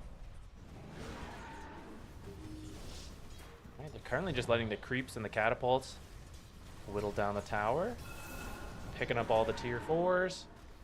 Doing a Miro sneaky has an invis stab in the mid alacrity. lane. Oh, God! Where did the Chikiro go? Unbelievable. He didn't even get halfway through the toss into the air before he died. Mortimer Kisses are out. Miro ready to pick up a new tree and get to work on the base. The Alacrity Tiny. You gotta pop the fortification. It is the only answer you have. They've caught the gyro. Nightfall goes in and he's gone. Sleep catches 2 on the backside and found the Earth Splitter to finish the job. That is it. GGs are out, and an incredible Game 1 performance from BB Team. Really well done by these guys. Man, they're so... I don't even know where I want to start. I think the coolest part of this game was the posturing both teams did around Roche and then around the... excuse me, the triangle, the Radiant Triangle, and then like that Radiant safe lane jungle. There was such high-level decision-making in those moments that's really hard to appreciate. Like, for us all watching, it like happens so quickly, but there is so much team discussion that has happened outside of the game and is then like coming into play at those exact moments. And BB Team did the prep. They did the play, and they sweep both those fights. Yeah, I mean, you can just look at the scoreline here, right? How easy of a game this was for Nightfall to have the impact he did. He goes 13-0-8 starting in the lane, right, against a Darkseer. The first couple levels are maybe not the easiest, but the fact that he eventually gets left alone because the bounty wants to rotate and you're just 1v1, what more could you ask for, you know? Like, that is the best case scenario when you're playing this Ursa. Yeah. Now, to the credit of MOUZ, I think they did pretty good in the early game around that bounty. This hero can be very hit or miss, and we saw it had a strong start, but we also see how the execution is very difficult for you. Like, they had to keep it up the entire game. Like, as soon as they slip up, this is what you get, where your actual initiation is much harder because you opted for... maybe you could have swapped it. Like, maybe you could have picked something else besides the Snapfire to make your life a little easier on that front. But, like, Bounty doesn't initiate the usual way. He, like, scouts. Yeah, he's got an invis stun, but with the lineup they had, you had to get a lead, you had to keep the lead. And they got the lead, step 1, but they did end up slipping up in some early game fights, which then led BB Team to just have an easier time. Yeah, every single one of these team fights, like we're seeing, it's so hard for them to actually secure their kills, right? Like, they get the Elder Titan at just a massive cost, right? There's not like this scenario where like Miro just goes in and he just picks a hero and it dies, right? For MOUZ, it's a lot more complicated. They have to connect on the full combo. Like, they need this Blink Vacuum wall into Ice Path, the Macropyre, the Gyro to go in. Like, they have to be able to take fights on their terms. And a lot of it is supposed to be set up from the vision that this Bounty Hunter is providing. But because of some of those early fights going as bad as it did, like, you lost all of your momentum. And there is some, you know, things that you could say, like maybe it was the itemization choices from MOUZ, but it's just BB Team just responding absolutely perfectly to what was happening in that game. Very relaxed game for Nightfall there. So yeah, just farmed, then I killed people. Pretty cool. He's having a great time. Like, yeah, I got super farmed on ET. I got to kill some people. It was a blast. Yeah, I mean, I will be shocked if Hoodwink makes it through the draft again. I mean, obviously, Save is incredibly good at this hero, but the fact that he was the second highest damage, but the highest damage hero for the first 30 minutes of this 41-minute game just kind of shows the strength and just some massive turnaround fights. You know, he gets the Gleipnir, and then you can make this choice of, do I want to continue scaling? Do I want to be a little bit more utility? And at that point, it's like, yeah, we got damage. We've got a super farm Tiny. We got a super farm Invoker. I'll go utility now. Gets Vlad's, gets a Guardian Greaves, like all good stuff for his team. Yeah, he very graciously gave up that highest damage slot because he wanted to win. It's a very responsible choice there. Absolutely. It is time to head to a break, everyone, as we've got our final game coming up here in just a moment. It is MOUZ versus BB Team. Stay tuned. We'll see you all in just a moment.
You ever wondered how a Hollywood movie is shot?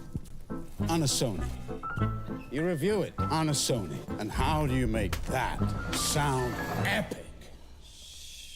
You record it on a Sony. Lunch break on a Sony.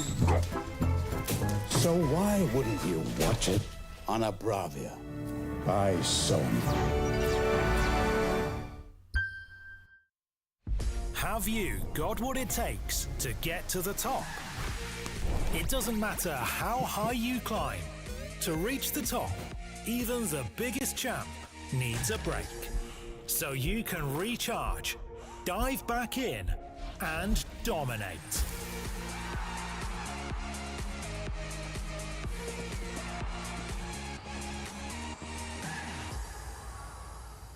Have a break. Have a Kit Kat.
It is our final game of the evening. About to get underway as it is MOUZ taking on BB Team. Now, it's been a long day so far. We've had some pretty solid series, but BB Team looking as dominant as ever. One of the top picks, obviously coming into Riyadh Masters. This team has well deserved their reputation this year. What is it that MOUZ can do going into game number 2? Is it a draft difference, or was this just, you know, out movements around the map? So I think a lot of people will point to that bounty hunter pick and say, you know, that was really weird. No one else is picking that. Why would you do that? And I get it, because I think they could have picked Hoodwink, right? So I was like, oh, you know, Hoodwink.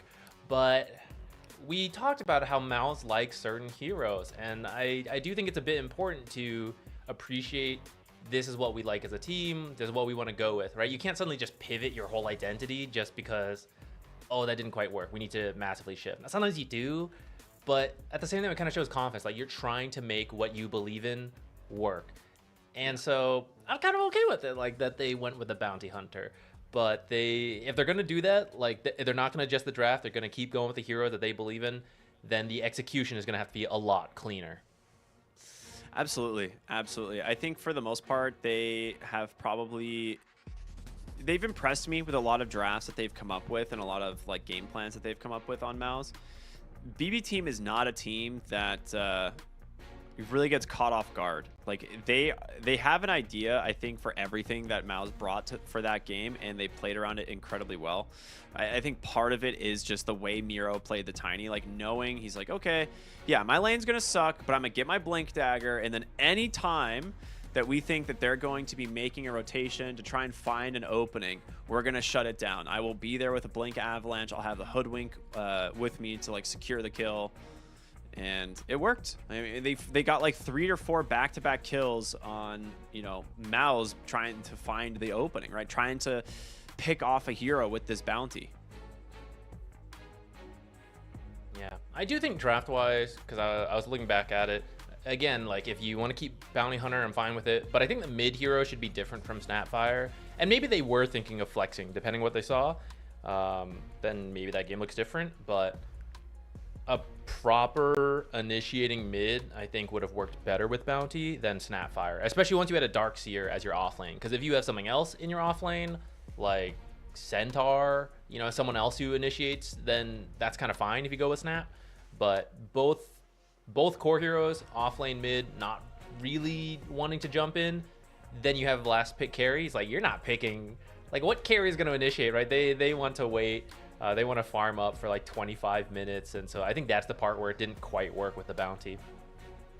Yeah, we're gonna see BB Team go for the same or very similar bans. They're still focusing on that Primal Beast and the Enigma, but because first pick goes to the hands of MOUZ, they will remove the Tiny, and Pangolier will be what squeaks through as the opener this time. Batrider, Broodmother, and Weaver all removed. 69% contested. Very nice. Bet Boom, or BB Team here, they have a lot of options in terms of what's left in these openers. Like they could just grab the Hoodwink if they wanted, or you could pick maybe something that is better against the Pango, things like Grimstroke, or just a Dragon Knight. That also works. Okay, a little bit of a flex pick themselves, and if this is the mid lane versus mid lane, I don't think you'll get shut down either way. I think both heroes can get what they want. But Dragon Knight should have, I think, a good time to start being able to get maybe a little bit more denies with this better base damage, but shouldn't be able to totally shut down a Pango. You've got the harass from your spells, specifically the double jump facet, making your W really good. So you could just have a very stable skill-based mid matchup, but both of these could flex to the off lane. You have to ban the Hoodwink now. No choice about it. You know, you don't have the, like, BB Team are going to take it on the next pick, absolutely, if you give it to them. So Save will be forced to play something else. I'm curious where they want to ban is like next. With a DK, it gives you a lot of kind of options, right? Because like you said, it's very flexible. Same with the Pango, but I'm surprised MOUZ haven't like opted to go for that Witch Doctor like you talked about. I mean, they might have practiced it in scrims and just decided it wasn't worth it. Just There's because a he likes Grimstroke it ban. doesn't mean it will always come out, right? Grimstroke ban makes a lot of sense. Leash is incredibly powerful versus the Pango, as well as just being generically useful versus everything else. So one of the worst support matchups for Pango, whether he is the mid or the off lane. Yeah, and I think for the most part, the other thing to consider is it's just a general great pairing with the Dragon Knight. They do go for the Phoenix. Interesting. So Snapfire's banned into the Phoenix pick. So one of those things that we've seen Snapfire rise a lot in popularity is specifically to deal with Phoenix. Like, this hero has been picked a ton in this tournament. Snapfire doesn't have a great win rate, but it's blocking the Phoenix pick almost every single time, or it's picked in a counter to Phoenix. In a lot of the games that it ends up winning. So this is a really cool adaptation from BB Team. Ban the Snapfire, grab the Phoenix for themselves. MOUZ have to get an egg hitter. Now, they could go for something like the Ursa. I don't know if you want to pick it quite yet, but yeah, might need to. Or you go Marcy. Marcy's the other option. She's not a bad egg hitter either. Though I don't know, Marcy Pango sounds like a pretty weak, maybe not weak, but potentially awkward off lane. So if you Marcy, do, right? I guess you could, yeah. Yeah, I guess I'm open to it. We'll see. One thing I am very surprised about is the fact that Monkey King has been uncontested in these drafts, and it is one of those heroes that's pretty darn good. With an early Orchid, you could potentially use that as your avenue for shutting down the Phoenix instead of kind of relying on like a hero specifically. Dude, Shadow Fiend Marcy, they got to do it. Yes, there it is. I was gonna say, if you pick the Shadow Fiend there, you're definitely rocking the Marcy. So this is the 1-5 combo. Marcy brings the actual egg hitter. Shadow Fiend as a carry also has a lot of these killing the Phoenix egg. Like, you can build Mask of Madness. You can actually use your, Feast of Souls ability, which most of the time you don't really want to use, but Maybe works he'll well against Phoenix. level it up this time. Even like Spellcaster, SF, Requiem, I mean, you're not going to see a BKB on Phoenix for ages, so sometimes you can even interrupt before the egg even gets cast. So not a direct counter, but has some nice tools against it. And if this is a DK off lane, like they were thinking about doing that, then that'll be a really scary lane. Marcy, SF. You could still flex this stuff. It's a cool part about picking SF. This is a really strong safe lane, but you could still do something like mid SF, off lane Pango, pick a different carry. So still a very open draft by MOUZ. That is cool. Tusk Visage. Wow, okay. So not often that we see the Visage. It has been banned in a select few games, but not much. Into Marcy Shadow Fiend is a little scary. It'll be a volatile lane. I can't say I've seen this direct matchup all that often, but okay, so well, you actually can still run support gyro. There's so much flex going on here. Actually, there's a crazy world where there's even like a Marcy carry and you pick a support here. Tusk Visage, so that pairing is much less flex than MOUZ. So I think we can say Tusk Visage off lane, and if that lane gets rolling, it's super scary. They'll just constantly fight, and you'll suffer into that. If it is gyro carry, I think that's kind of nice because you can just keep flat cannoning to shove out the wave and just slowly harass, and you're pretty good at fighting early too. But because whatever combo we end up with, like, I don't know what it's going to be, but whatever combo we end up with, it's going to be a very fight-oriented lane, and whoever takes that early lead maybe gets a first blood. Like, you could just snowball, and you just dominate the lane from there. It feels kind of bad last picking a support, but I think this is a game where you are just running Shadow Fiend mid. The gyro is going to be in the safe lane. I think the main reason being is that Tusk Visage would easily punish the Shadow Fiend. Like we remember earlier from OG's game, they killed the Shadow Fiend like 3 or 4 times in the lane. I think it was 4 times he died. He recovered but though. Still managed to recover, had a very solid performance, and I think this would be a very similar scenario of like, okay, we can just dive the Shadow Fiend constantly, even though Marcy has a stun and a dispose. It's really easy to just shard block off the Shadow Fiend. So yeah, I like it. The Gyrocopter would be able to do a lot more return damage with the Rocket Barrage as well. You know, you can actually stand your ground into the Tusk. So I like this. I think this is a good adjustment. Pangolier as an offlane hero is just top tier anyway. So solid. I like what they're doing here. Both teams bans right now. Shadow Demon into the Dark Willow and the Morphling as well.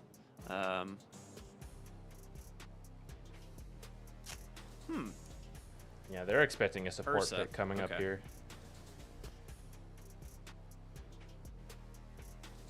You can't pick anything too slow either because... Whoa. Earthshaker. Not one we see that often. Has Yeah, it even one, been? It hasn't one been loss. picked, right? Apparently Oh, it has one okay. loss. Well, if you are going to run offlane Pango, with an Earthshaker, you have some roaming potential there because you can fissure block, and Pango's relatively safe because he has 2 escapes. And then you could potentially be roaming mid to a Dragonite who has no escape, and you could be setting up a triple raise from a mid SF. That might be some of the idea behind this, along with more solid initiation. The rebound's a little awkward, and roll. You know, you see it coming in. You could get screwed over by Ice Shard. Even the Snowball save. This will probably be saved playing the Tusk, and we'll get to see a lot of high-level Snowball saves coming out. Earthshaker, much harder to react to. Potentially Fissure from Fog of War, or just that Blink Echo. You have to have godly reactions to ever be able to react to that. So I think that could be some of the idea, but this hero really is not that strong right now, which is why we don't see it that often. That was going to be my follow-up. I'm like, there's a reason this hero has not really been picked. I mean, they're cooking on MOUZ. I'll tell you what, like they picked Bounty Hunter for the 2nd time this event, and now they're going to go ahead and pick an Earthshaker for the 2nd time this event. Carry Wind Ranger will be the grab for Nightfall. Or Dragon Knight, and it's going to be a mid lane Wind Ranger. That's a really good flex. When we saw the Dragon Knight picked in the very beginning, I thought that we could see it flexed as a carry. Like, obviously, it's just something that happens. But now that you see it is a mid Shadow Fiend, why not dodge the lane? Put a better mid lane hero. Give it the Wind Ranger. That's so smart. Well played. Yeah, you have a much easier time dealing with Fissure because, yeah, maybe he fissures off your path directly back, but you just pop Wind Run and you run wherever you want to go. And the stacking slow from Shadow Fiend also just won't matter that much to you compared to the Dragonite, very slow hero. He is currently hovering the Fire Dragon Facet. It gives you the cleave. I think if he's carry, he does. Yeah, so for carry, we've seen both, where you might still go the Green Dragon, have a very strong early game, but sometimes if you want to farm up more, you get the Fire Dragon, which Nightfall seems like a farm up more kind of guy. I'm interested to see it because I don't think I've gotten to see very much success out of Fire Dragon, that facet. But if there's any player that could make it work, I'm sure Nightfall can show what this facet can do. They buffed it 5% cleave in the recent patch, so 30, 40, 50, and 60. And then, of course, you get a 50% bonus while you're in the actual Elder Dragon form. Like at max level, it's 20%, then 30, 40, and 50. But at max level, I mean, that's a 90% cleave for your hero. Is it 100%? Then Almost? he builds a No, Battle Fury. Yeah, like 90% cleave. So it's pretty good when you get to like max level DK if you go for the Aghanim Scepter. But in general, it should help him farm pretty quickly to try and stay on par with this Gyrocopter. That's a good point. Maybe it's because it's the Gyro who has such natural farming speed. You're trying to match that. And if it had been a different carry, maybe like Morphling, which you could punish by playing super fast, you could go Corrosive, or someone else who has like a very slow potential start. You don't feel the need to match with the cleave, but these are some fast farming cores. Gyro, SF, even Pango. So. All right. Let's go ahead and take a look at the facets here. No surprise at the moment. Everything we kind of expected. It's really just that Fire Dragon on BB team. As for the side of MOUZ, sidekick, yep, double jump, and then tectonic buildup, which is definitely the better facets for Shaker. It's like one of those things that you're like, oh, the other one's kind of cool. You know, being able to throw bodies around with the slugger facet, but I mean, just passively getting increased AoE aftershock is nice. So here we go. I think core Earthshaker could maybe take Slugger, but support Earthshaker makes a lot of sense to take this facet. Even though in a lot of games you're only going to get one increase from it at level 10, and you know, maybe level 20 for some of the longer games, but very rare to ever get to that last level 30. 10 might be too much. If they buff that or like reduce the level, then maybe we'd see more Earthshaker. I'd be okay with it being like every 5 levels and it's the same scaling, but you just it's every 5 levels instead of 10. Yeah, I could see that. Or maybe like make it scale with the ultimate, or like every 6 levels just change like the amount or something. Because yeah, only like in a lot of games, only getting one increase of 50 is like, sad. Yeah. All right. Hoodwink over there doing like 1 million damage with hers, and you're like, I could do a little bit more AoE in 10 levels. Guys, I swear, I just need some time.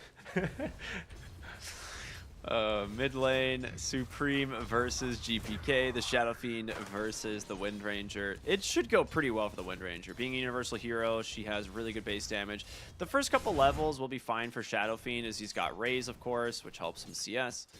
But eventually, GPK should have no real problem actually securing last hits, which it seems right now he's actually having no problem at all, up to 6-2 already.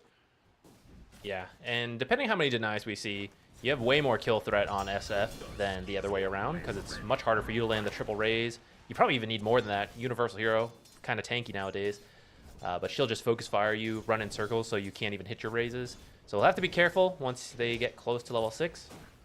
Might have to see some support rotations. But he'll just jungle. That's something he can do better than the Wind Ranger. Really fast farming with the raises. Absolutely.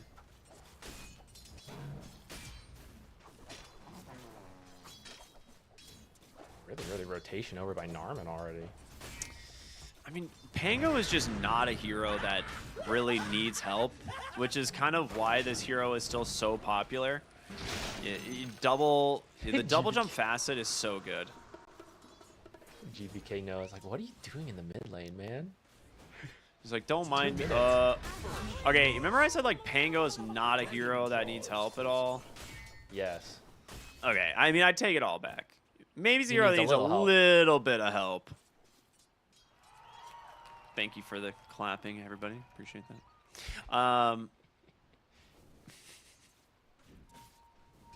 Top lane. Dude, look at the lanes already. BB team are just snowballing the CS already. Yeah, here's the thing. This is something we never even gone to. BB is a very mechanically skilled team. They're all very strong laners. Trying to rotate in on a kill on Visage. Earthshaker coming in from the back.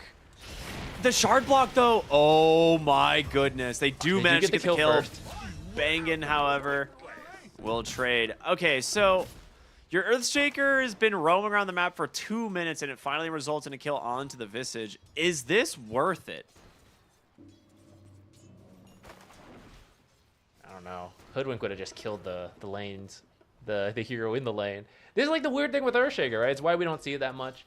It's not that unexpected, I guess. Like, we all knew he wasn't a strong laner, so his impact is going to be later, and I guess we'll see what MOUZ envisions for that, but yeah, this is kind of why the meta supports are meta, because so many of them are strong laners and then still do a lot of work. Like a Clockwork. Was he banned? Like, imagine a Clockwork 4. You're having way more impact in the lane, and you could still do similar rotations. It's 6 heroes to the top lane, baby. Let's go. Time to brawl. Olnet's going to pop that flag. The damage coming through, but Toronto Tokyo is here on the backside, lighting them up. Narman will go down first. A nice dive away. As Olnet wants to chase. He's got that afterburner running, but dude, the Visage, so scary. Raindrop's going to keep him alive and topped off for now. For the record, I know we're talking about like Earthshaker being weird, not meta, and then we're watching like a Tusk Visage lane, which Tusk save. 6 shards. Really but not nice enough. shards. Yeah, Narman's there. Olnit with this afterburner, gonna start getting a little bit of XP. Gonna try and just chase down Toronto Tokyo, and he should be able to rebound for a little bit of extra movement speed. They're gonna turn around onto Miro, pops the stick, trying to dive the Visage here. This game is a bloodbath top, and Miro will finally go down. It's a huge wave pushing in. Okay, Tusk is actually up just in time to make it here without missing too much. Visage will miss quite a few creeps though, but Tusk is a great support to pick up early levels because of the way his abilities scale, which is what I was going to get to. So I know Tusk and Visage are pretty non-meta themselves, but I feel it's not strictly because they're bad, but they have very niche situations where they're good. He missed And all but that one feels of those better moves. than like Earthshaker. Yeah, that's very true. Mid lane, Supreme in trouble to dive in from Toronto Tokyo, and GPK gonna be able to close the gap, but the damage from Supreme, is it enough to find the kill onto Toronto? He doesn't get it first. Oh man, nicely Like the done. Same tick, but apparently just slightly different. Dying light, baby. It was enough. Yeah, and GBK, he was like 1 creep off from having Focus Fire and making that kill a lot easier, but it doesn't matter. They get the kill, they trade a support for it. GBK is like, it's totally worth it, man. Come die again for me. And now you have half a level advantage. It means you have 6, SF doesn't. And we were talking about that solo kill threat. Yeah, SF is just jungling now. Yeah, it doesn't have a choice. If GPK wants to,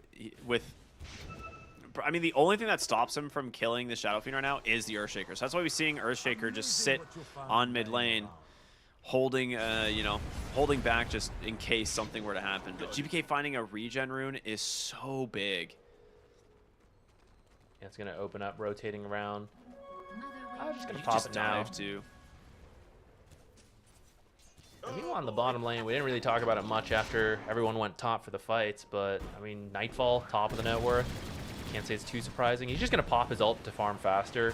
When he's in dragon form, he gets splash damage instead of cleave. Ooh, save top. It's gonna live. Yeah, but so is GPK with the focus fire, just rotating on through. Oh no. It was such a good attempt onto the Tusk. Bengen now in troubles. Toronto Tokyo's got that urn finished. And look at the damage, man. The reason the Phoenix we see countered. How did Narman get here? He was looking for the Wisdom Rune. They're not going to let that happen. What else are you gonna do? What else are you gonna do on the Earthshaker this game? Belongs to save. They will trade with the Wisdom Runes, each team getting their own. Narman TP's back for his. Level 7 on Nightfall with 3 points in the Worm's Wrath. So tons of cleave already starting to stack up. Look at this carry difference. Level 7 Nightfall, 4,000 net worth, compared to the level 4 Gyrocopter at 2.5. Gyro is supposed to be one of the earliest active carries who farms, and it's supposed to be hard to shut that down. And you have a Dragon Knight down here who's not typically a fast farmer, but I mean, he took the Facet for it. They've got to kill him here. You do, absolutely. The chain stuns are out, triple raise, the rolling thunder comes in, and they do get him. The Force taking the kill from Supreme is kind of rough, but they will get their kill nonetheless. He definitely would love to get those stacks rolling on the Shadow Fiend here. Is a really important move down here. Toronto Toki's going to buy some time, use Fire Spirits to kill off creep waves. I don't know if he knows Marcy's in the area. Oh, what a sick fissure. You are kidding me. All right, that's where you pick Narman Earthshaker. Let's go. It's sick. I mean, he's a master on this hero. The rotation's coming through. Save is there. They actually trap Supreme. The Focus Fire committed onto Force, though. Going to be quite good for the Shadow Fiend. The Requiem, the pullback. Wait a minute. They get him. Okay, some nice moves from MOUZ, grabbing multiple big kills. Really nice sequence of events there. You kill that super farm Dragon Knight, start applying some tower damage. They do defend their tower, but you end up picking up a Phoenix and a Wind Ranger kill, right? So really good sequence of events there. I mean, that dispose into Requiem is kind of cool. Got to be careful of that as we go on. They are looking for Miro here on the backside. Narman trying to see if he can Go for a fissure block, but there's the first drop of the familiars. Dispose him nice out of the dispose. shards. Yep. One of the things I was curious about, right, if we would ever see that this game, because Marcy, she wants to go in, but can definitely save as well. Dire's top tower has been denied. Yeah, these are... There's going to be some high skill decision making on some of these abilities here, like Snowball, Ice Shards, Fissure, Dispose. Here we go again. Nightfall in the bottom lane. Trapped is the whole team. Will surround him. The kill will go to Olnit's gyrocopter. And they might give up mid tower for this, but these kills slowing down his farm are absolutely massive. Oh, they're all coming mid. Never mind. They want to fight. They want to defend. That I ward, have though. Requiem for 25 seconds. Ooh, snowball on. That's a haste rune. Perfect pickup for GPK. The focus fire is there. The fissure's doing its best, but it cannot hold him back. Oh, what a rune. And here comes Narman and Echo to take down the Phoenix. It's going to cost him his own life as GPK will finish the job. Forrest trying to get away from the from Nightfall. Should be safe.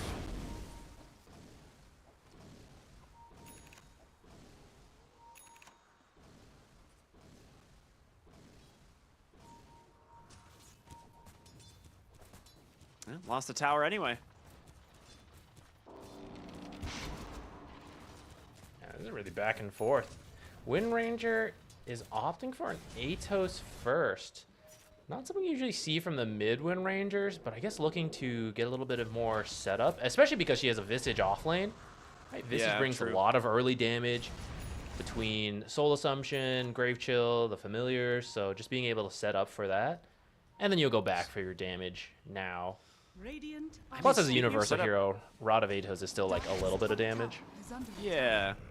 Speaking of setup, though, like, Dragon Knight's gone blinked, so you have just super early aggression from all three of these heroes, right? You have the Vlads, you now have Blink, and an Atos. Like, fights are going to be taken on your own terms. Fissure comes down as the ward's placed up onto the high ground. The smoke's going to get popped as Miro sending in the Familiars, but Bengen just jumped right onto save. They get him. The question is, can you get more? The missile will eventually connect, but no real way to chase. They clean up the Familiars there. Oh, he resummons anyway later. Okay. It's a nice bonus of 200 gold. Because they've opted for these early fighting items between the Blink on the Dragon Knight, the Atos on Wind Ranger. It means your farming speed is worse. So if you try to take these fights, but you end up just losing kills like this, I mean, that's how MOUZ is going to end up getting back into this. I say that they're only like 1k behind. So it's not like that crazy, but still, it feels like BB team was in better control. It definitely felt like it, for sure. I think part of it is just this Wind Ranger in the mid lane. Like, she feels very strong, but the damage that comes out for her right now is a little bit less than what you typically would expect because of the Atos build. So we'll see if they can connect with it, because they definitely want to. And right now, if you're MOUZ, I think you're pretty happy with the state of the game. Like, farming up on your gyrocopter, just kind of catch back up to where this Dragon Knight is, who is going to go back for the Maelstrom. Bottom tower is under attack. And there's the finished Chrysalis for Olnit. I mean, that's a big pickup. Quite fast. Yeah, considering the laning stage he had. Yeah, GPK jumps into the mid lane here. Doesn't quite connect onto the shackle, so he's out. It is an arcane rune, so not that long of a cooldown, but Dire's bottom tower is under attack. you can see like the difference. Like, not having even a javelin, let alone the Maelstrom, makes like you don't have the kill threat solo onto that Earthshaker. Yeah, a little surprising. Maybe some of the ideas actually, there's a max tag team on save, so that is an insane amount of extra damage if you're next to True. each other, but he was not there for that kill attempt, so it doesn't quite work when he's not there. A big item that's coming out soon for the side of MOUZ is the Crimson Guard on the Pangolier. He has decided to rush it this game, and the Crimson Guard does wonders against Focus Fire. You've got Familiars as well. Like, there is so much damage reduction that it's going to bring into this game. So during that, like, it's 8-second duration, I believe, right? During that 8 seconds, your damage falls off tremendously for BB team. Yeah, that's a good point. He is about 1,000 gold, a little less than that off. Maybe that's what MOUZ is waiting for. That'll line up with this Yashikaya on Shadow Fiend, so he has a much easier time getting that ult combo off. And the classic blink with the smoke coming out right now for Narman. Very fast blink. I'll be honest. This is, you watch the first couple minutes of this game and you're like, how does this guy even have any net worth? Let alone being the most farmed support in this game is kind of wild. We were talking mad shit about our Shaker. He's here to show us up. They gave him space, possibly because his cores were dying, but he then got to farm several lanes to now pick up what's pretty solid blink timing. And if he can get a big blink echo, oh, that would be huge. We're at that point of the game where Roche is starting to become an actual objective, and in fact, they're literally coming top for it. So Level 4 tag this team, could be focus huge. fire. If you can make it in time to get a blink echo, dude, they have no idea this blink is here. Are they gonna need to scout go it now, though? They're respecting it too much. Just run in. Go, guys, go. They don't know where they are. They have no idea. They do not know that they're in Roche. Someone's got to figure it out. They might be able to take the fight as they come out. Oh no, what a disaster for MOUZ. Nobody checking the Roche Okay, pit. Force is Force, here. he's gonna be like, Oh wait my a God, minute. is he gonna make Rolling it? Thunder? Is he gonna make it to the pit? He doesn't, such a good but ice here charge. comes Please, the Blink Shaker. Oh my The God. echo, the Requiem, and it's everybody. The Age is still picked up by GPK, but 2 dead and about to be a 3rd. Tip Force, baby, he did it. Coming through the gate like, oh, I found them, everybody. They're in the Roshan. Toronto Tokyo's dead. An ultra kill for Supreme's Shadow Fiend. That was so close to being a disaster for them. Roche almost got taken from them. He rolls. The ice shard was so good. Such a quick reaction to bounce the Pango out. But then it still took a long time to kill Roche. I'm surprised they didn't finish it in time. We should be able to see it here. Yeah, that ice shard. Did he like bash him or something? Like suddenly did no damage, and suddenly there's a blink echo, ice shard, earth, shaker, fissure, pit. He's just bouncing right on top of 3 heroes. Oh, that was the greatest wombo combo. That was so satisfying to watch. You just love that sometimes. You know, the moments when everything aligns. And just off of that, MOUZ have a 2,000 gold advantage. It is 9-15. They were struggling to get into this game. Give Narman Shaker, I guess he's not going to disappoint. That was as good as you could have asked for. The Crimson Guard is here. He's got himself the cloak, working towards the pipe now. And it is MOUZ in the driving seat. Like, this is their game to push their advantage now with these items.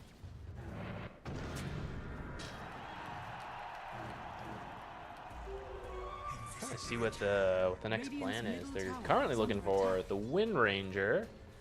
Invis SF coming in. He's got the blink. Ult in 1 second. Good TP out from GBK. What a TP. Ooh, close. Dude, that Aftershock AoE is pretty big. He's got the level 10. It is scary, dude. Can't wait to see it expand again in 10 more levels. All it just needs 20 minutes. 20 more minutes. He'll get there. I mean, what do you think about the late game? It's kind of hard because we don't really see that many Dragonite carry. But I mean, how much pressure is MOUZ facing to really find these fights? I mean, you have the big team fight ultimate in the Echo. I guess they have Egg. You have the scaling Marcy. I think that's the question, is whether or not Marcy can scale into another core, or if she's going to go for more of like your support build, which we've seen, like Solar Crest, Glimmers, stuff like that. But yeah, pretty common with a gyro carry. Yeah, I look at the actual tri-core of BB team, and it's scary, right? Like, all 3 of these heroes do an immense amount of damage in the late game. That's true. Though I guess Flat Cannon kind of deals with the familiars pretty easily. Yeah. You can reduce the Visage impact quite a lot. I think your support scaling is better on MOUZ than on BB team. Yeah, I agreed. So I guess, I mean, you'll do what you can, right? If you can take an earlier lead, then fantastic. But I guess our current read is that they don't have to do anything too crazy. But we'll see how they feel, how they end up playing. I mean, I love this. You have the gyro, you do go the solar crest. You have sidekick, right? The Marcy is here to enable the gyrocopter. And they are going to TP in some heroes. It is the Dragon Knight and the Visage. They need to be very careful. They see them backing across the map. 3 heroes here, but here comes Force with the Rolling Thunder. Can they bring down Olnit in time? They can indeed. Call down doing some work. GPK's got another on the backside, and they will have to disengage. I mean, your Shaker TP'd out. I don't know how you can take a fight.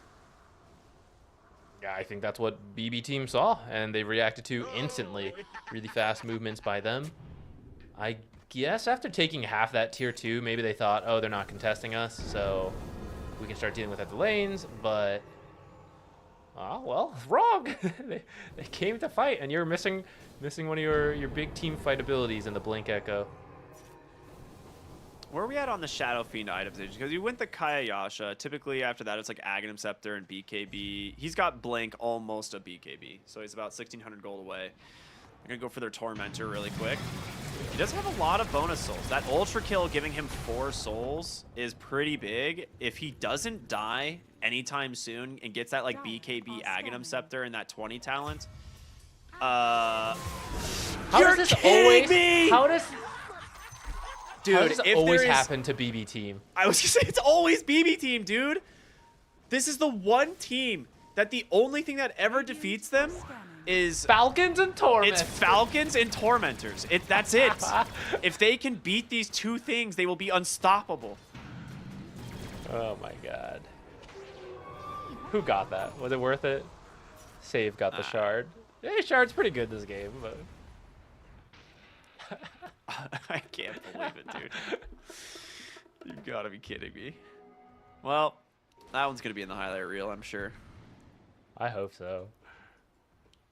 Amazing what you found laying around. What's Dragon Knight at? What's the scaling carry build? He's got Blink, Maelstrom, Mjolnir, BKB, yeah, Mjolnir, Daedalus queued up. Dragon Knight does hit pretty hard. With the new way the Worm's Wrath works, when you ult, it's just like raw damage. So you actually hit really hard, and now you'll be splashing that too if you can clump them up together a little bit. But you do see like it's a little slower than it would have been because he went Blink first to get active, and then they never really found that early active fight.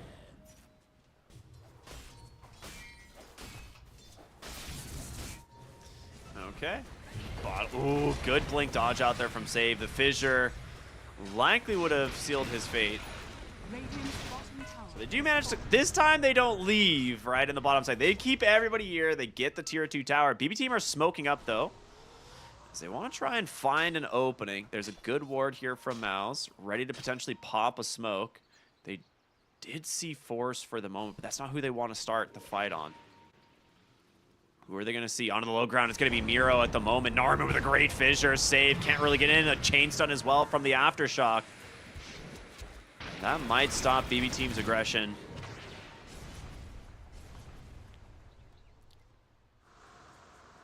All right, clean disengage. Where you fight is very important. That's always true, but in this case, you also have the roll, so you want to make sure you're picking very favorable location. That was a very awkward spot. There could have been an egg on the high ground while your roll does not have like the cleanest bounces. The path is a bit awkward, so I think it's good for MOUZ to just get out of there. And especially with Roshan potentially spawning pretty soon, I think it's good to keep your spells to fight around the Roche Pit. Much easier for you to get a good roll here, good echo. But you got to get there, which currently BB team's going to be first. If they want, they're at the Twin Gate. They can just like pop over.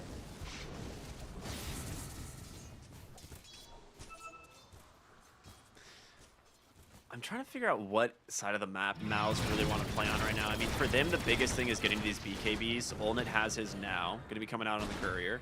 Shadow Fiend finished his.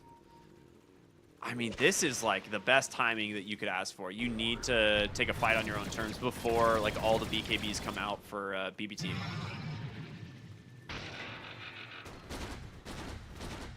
Ends up being a pretty long Roche spawn, so it's going to spawn at night. Dire's top tower. They might need to move their way over. A lot of their wards are set up down here. So a bit unlucky for MOUZ. But you got to recognize it's a possibility. Yeah, they could just keep threatening bottom, though, and the high ground, and just, like, with, I mean, not, like, committing, but, like, threatening tower damage with the wave pushes, and so someone would have to come back to deal with this. They're going to smoke across the map. See if they can find a pick off here. Save will tag his allied. As they see the Ancients are gone. Radiant Scan not connecting. Dragon Knight's Courier scouted, so they know they're above them. The question is, are they going to find anybody else? Great dodges here from GPK. But he can't really get to his team at all. BB team need to get out. They actually have to TP on both of these heroes. They cannot afford to get caught right now. I think they're just planning to give up Roche. They're just trying to keep some people around to cut waves, but... Oh, they're going to see Miro. TP in immediately, coming from the Pango. Forrest going to drop the Rolling Thunder and just chase him down. Miro, oh, wait a minute. Will he find him? He does. All right, so you're going to lose your Visage. It's not the worst hero to lose for the Roche fight, but that for sure means... Fissure almost accidentally caught Tusk TPing out. That would have been an incredible stroke of luck. The Visage kills enough, though. That sets them up for Roche. They're actually looking for more. Supreme with the amplified damage.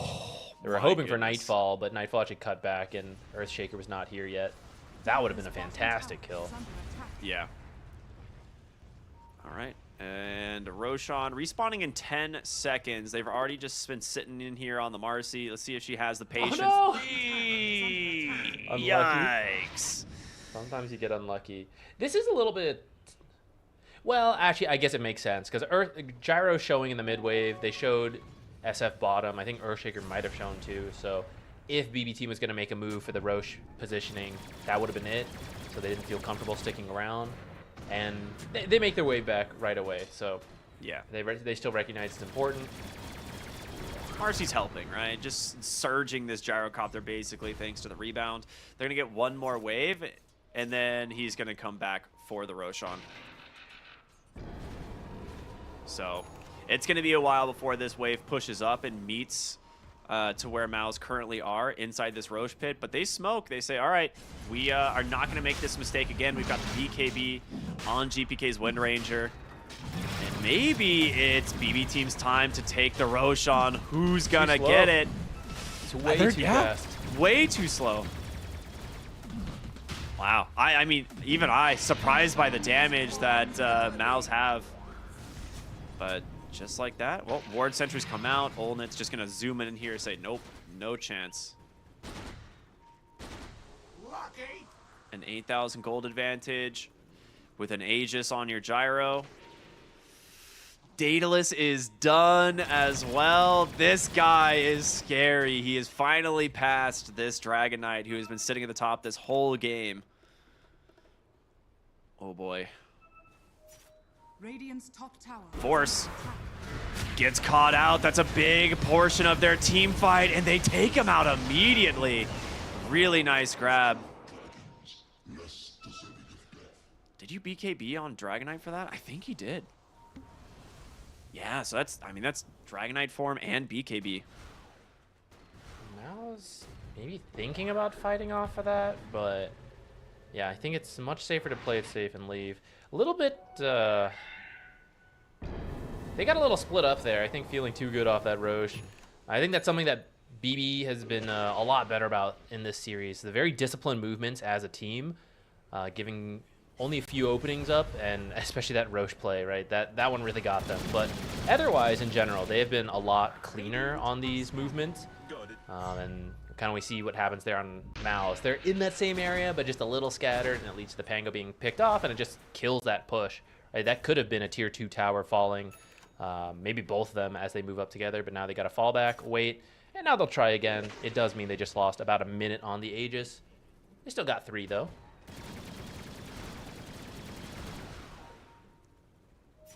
Good creep cutting top by the familiars, though. Yeah. Dude, this gem has done so much work already. It's such a good pickup at this point. Like, you get your Aegis, you have your gem now. It's time to sweep the map. Make sure that wherever you're playing, you have vision advantage. So they're going to look for the mid-tier 2 and then likely the top tier 2. But luckily, the familiars have shoved this lane all the way in. So, well, no other choice but to go high ground. Radiant's middle tower is under attack. Olnet saying, hello, your base is under siege. This tower's already down to last third health. What's your initiation like, though, is the issue, right? Like, who can jump on this gyro without risk of dying? Tusk Midas. BB team really playing for the late game here off of that pickup. I mean, he needs an Ags. I was just saying, like, what's your initiation onto the gyro? Like, how do you, like, go in without probably dying to just a fissure? Yeah, if you can get to Ags BKB, the Tusk impact will be huge, and I think that's why he's gone for the Midas. Well, there we go. They're going to go jump right on top of Olnich. Shackles out from GPK, really nicely placed, but the BKB in the response, Olnich will lose the Aegis. But that's BKB down, as well as the Dragon form. You haven't really committed anything. Shadow Fiend at the ready here. Oh, never mind, they jump in. He needs to be careful. His BKB comes up, but the turn! Phoenix is gone right away. They're gonna try and chase down Nightfall, but a beautiful shards from Save. Here comes Supreme, the Requiem, the Fear. They've caught the Dragon Knight into the side. The Snowball hit will pull him back in, but Olnet out on the front side. Can they bring down Nightfall? That's the question.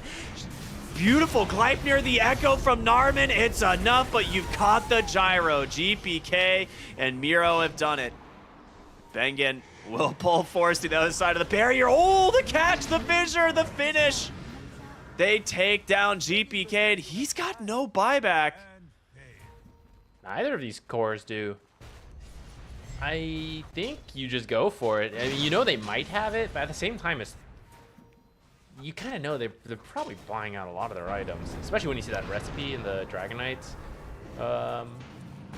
backpack. Oh, beautiful disengage. Save goes in. The Snowball's going to pull him pretty far. Can Force get the roll up? He can.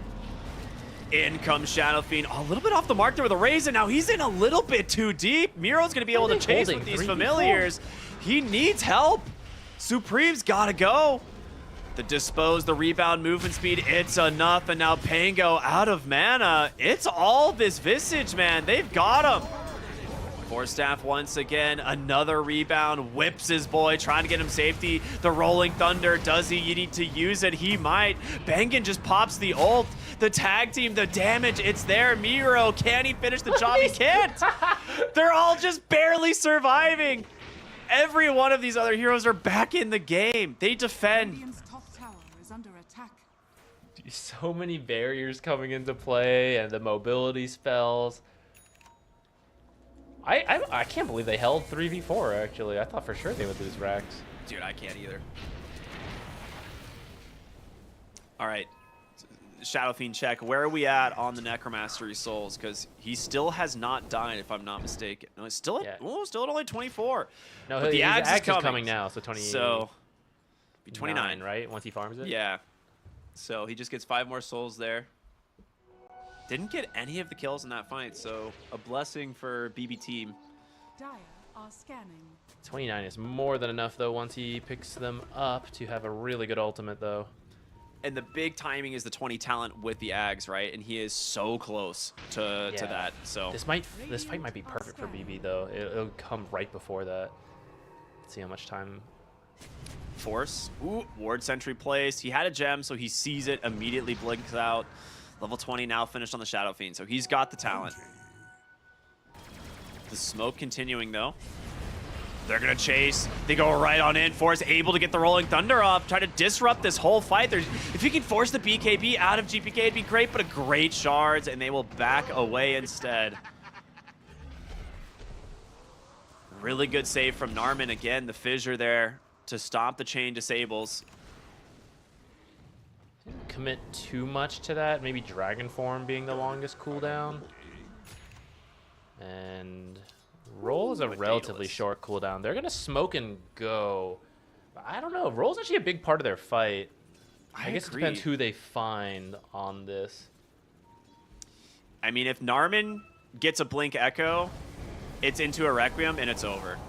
Like, whoever that target is dead, you know? So whether or not that's how you want to take the fight, we'll have to see as they manage to get themselves the shard for Nightfall. Not the best one, but it's still valuable.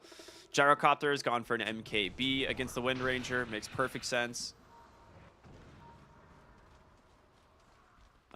BB team still holding on, despite what has been a very dominant performance in Game 2 here from MOUZ. They're keeping it together. BB team's been very disciplined in a lot of these movements.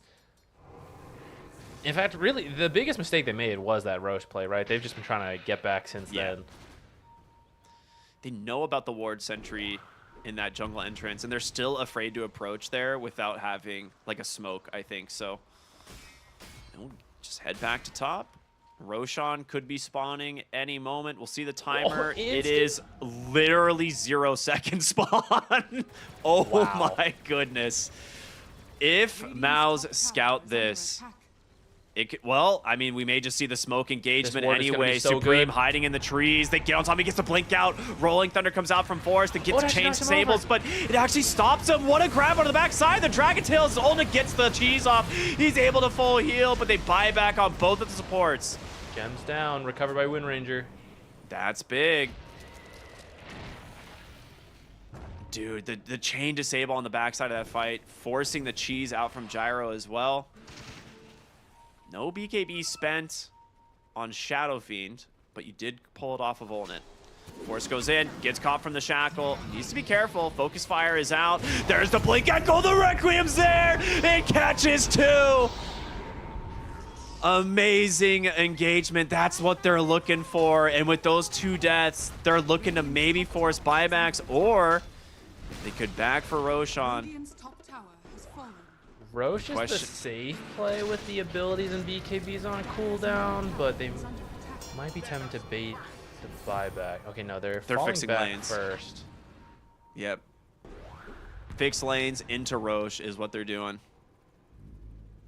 That was such a good catch on the Wind Ranger, the instant echo.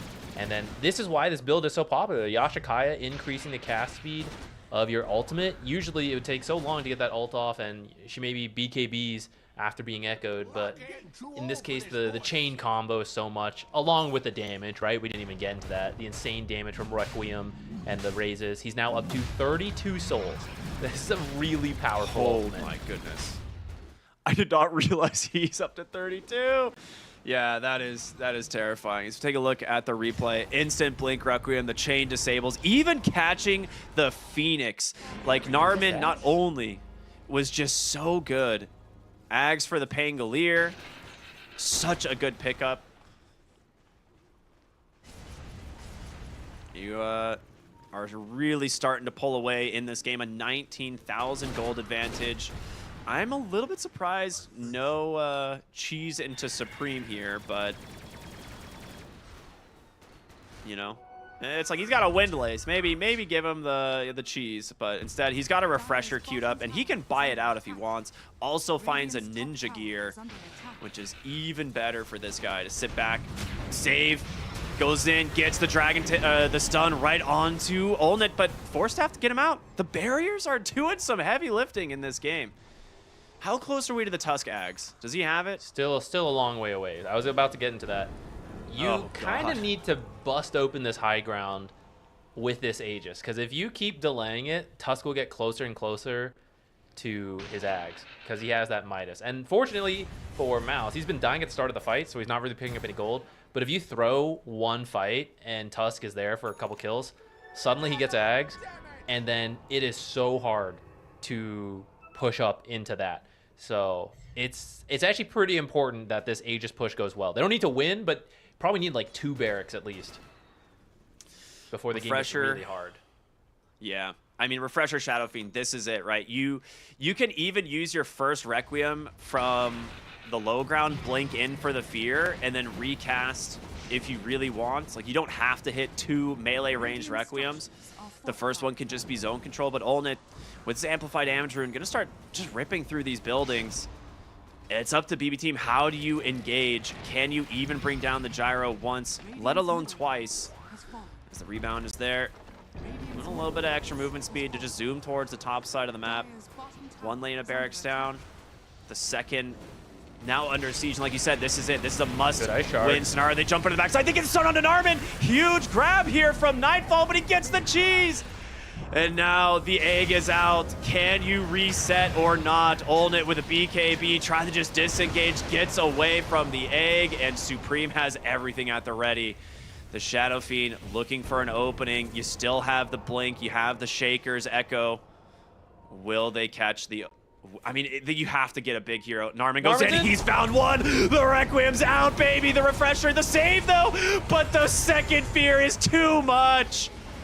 They cannot get out, and guess what? Miro's stuck alone on the bottom side of the map, and it's only a matter of time before they find him. BKB out from Supreme. The jump in, the dispose. The second Requiem comes into the base as GPK forced into the fountain. Miro will dodge it with the stone form, but he is 4v1, nowhere to go. 3 dead without buyback. An incredible performance from MOUZ here in this second game as they are gonna try and just go for the end. Tier 4 is under siege, the last fortification. 1 minute. I think they've got this. I don't think you can do anything about it. As long as you resist the call of the fountain. Resist the call of the fountain. It's true, man. It's the death of every Dota player. It beckons. Oh no. Beautiful dispose. The Rolling Thunder's there. GPK hits the deck, and the flak will finish off the Phoenix. That is it. GG comes out, and MOUZ take a very impressive game 2 to tie the series. All right, well played by MOUZ. A much needed win because they're in a pretty rough spot, but hopefully they can start feeling a little bit of relief off of being able to get a win off of BB team, a very strong team, to give yourself some confidence and hopefully claw your way back into the group. It's not going to be an easy battle, but you got to start somewhere. You got this win. I mean, it's one of those things, right? Like, they go back to comfort almost, right? Give Narman Shaker is not something that we see much at all, and they get just the dream scenario. BB team were so close to snowballing this game out of control. Like, if they get that Aegis, they go right into a team fight, potentially catch MOUZ off guard, but Dota's a game of seconds, if not microseconds, and the fact that Roshan does not die in time, they get the beautiful wombo combo. It is just all downhill for BB team at that point, and MOUZ, they never let go. Like, they just continue to push from that moment onward. Yeah, we'll get to see some highlights here. A lot of early fighting this game. Top lane was a bloodbath for both teams. Pretty fun to watch from a perspective, from a spectator side of things. But that Dragon Knight was farming really well, and I think that's where BB will be a little bit upset too. Like, they went for these early active items, the Atos on Wind Ranger, Blink on Dragon Knight, but then their early fights just did not quite pan out.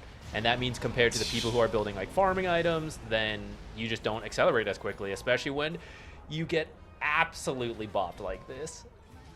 It's so perfect too, because Supreme was not having the greatest game, and that turned into an ultra kill. And suddenly he finishes the game with like 35 souls, which is the dream on this hero, right? If you can get to a point where you have that much like extra soul damage for your Requiem, but then also increasing the fear duration is so scary.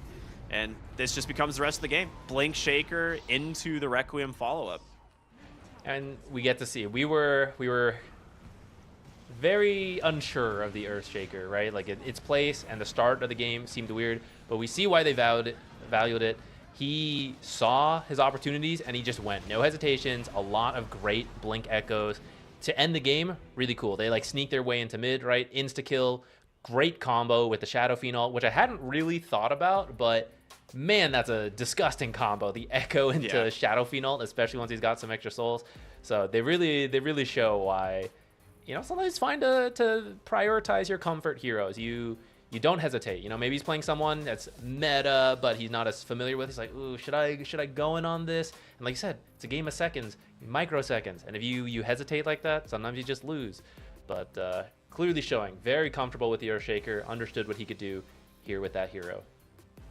I just have to give MOUZ credit. Like, this was just a really good performance all around. It's like the fact that they were making really good rotations. Obviously, they had one or two like little slip ups here or there, but the fact that they were able to keep BB team like on the back foot the whole time, I think is where they it was like the key to their success. And we'll take a look at the MVP here. I feel like it's either Narman or Supreme. I don't know. It's hard to say, but team effort. It is going to be Narman. But it's Narman. Yeah, I mean, it really is one of those things that like that Echo Slam into the pit is a game-winning play. It is set up off of the Pangolier coming through the gate, which is just hilarious. But Narman's the one who managed to farm the Blink Dagger at that moment and pays off.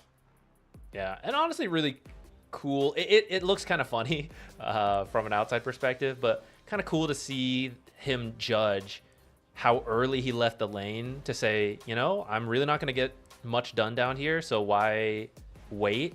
Let me go rotate. I know I can get more done in other lanes. I think that's the really cool part about Position 4 and why it is conceptually an extremely difficult role.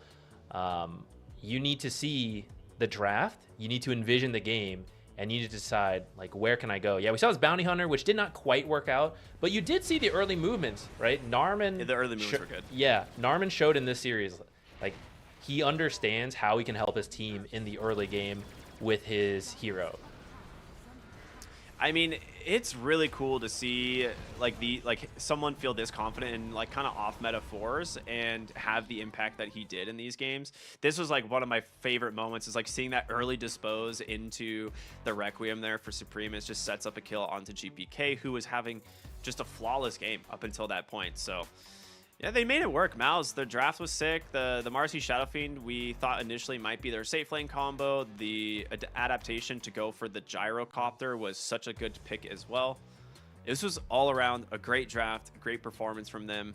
And yeah, just that well-deserved, very necessary win. Yeah, a little bit of a sigh of relief there. But they're gonna need to stay focused for tomorrow, because it's still a little bit in the danger zone, not to rain on the parade, but that's the reality of the competition, right? So if they keep playing like this, I don't know, there's still like maybe a little bit of improvements there. Like some of the, I'm not sure exactly where. I think it's like those early fights that second game really worked out. First game kind of showed like a little bit of a slip up between we had the lead and then we kind of let it go. All right. Well, it looks like we may actually have an interview, so I'm very happy to say. So we're going to go ahead and bring on in MOUZ. So let's take a look and see what they have to say. Maybe? Did I get that right? Maybe not? Hello? Hello? Oh, hello. Force. Hey, how's it going? Can you hear me? Yeah. I can hear you all right. Fantastic. Yeah. Yeah, I can hear you. All right. Well, congratulations on this game 2. You guys, you guys had a really good performance in the plans. You come here into groups, kind of a rough day 1. You end day 2 on a high. What does that do for like your team's morale going into, your next, days of groups? Hopefully things are going to be like going straight, like rolling in. Of course, the first day and then the second series was like despair for us. So I'm hoping tomorrow we can be like more consistent like today, like the last series. Yeah. Awesome. I gotta talk about one specific play in this game too that seemed to be a defining moment. You come through the Twin Gate, and you see Phoenix and their whole team probably in the Roche pit. What was the comms and like the decision making like at that point? Because you guys were smoked trying to find them. Yeah. First of all, our plan was to invade the triangle. So I already had like Crimson on me, so I just gated, and then I saw like Phoenix there. I thought they were smoked as well. So, and then I saw the seed as well, like the Seed of Serenity effect on the ground, and I just tried to roll that's in. what it was. Yeah, that's why I rolled in. If I didn't see it, I actually just like ignore it actually. Just run to my team. Interesting. Yeah. Okay. Yeah, because I was wondering, I was like, I didn't see you gain vision. I was like, maybe it was just a hunch, but okay, very cool. Heads up. That's awesome. Thank you. Zach, what do you got? I wanted to ask, same game, but a little earlier in that laning stage. So we saw that Earthshaker pick come out, not the greatest laner, and he actually just left you super early, which is not something we see that often. But can you talk us through a little bit, kind of what's your mindset when you recognize, I'm going to be left alone as the off laner? Like, how do I go from here? So first of all, this is actually our original strat, like coming into the tournament from the qualifiers. So Narman tend to have like a melee support that can help the other lanes and just abandon me in my lane, so screw him. And yeah, I think that we just came back to our roots actually, because the past few series that we played, we always played like range support and something like that. So we performed badly in those kind of cases because we tend to like try to overachieve in the lane if we play the range on Narman. So it's glad to be back. I'm glad to be back actually.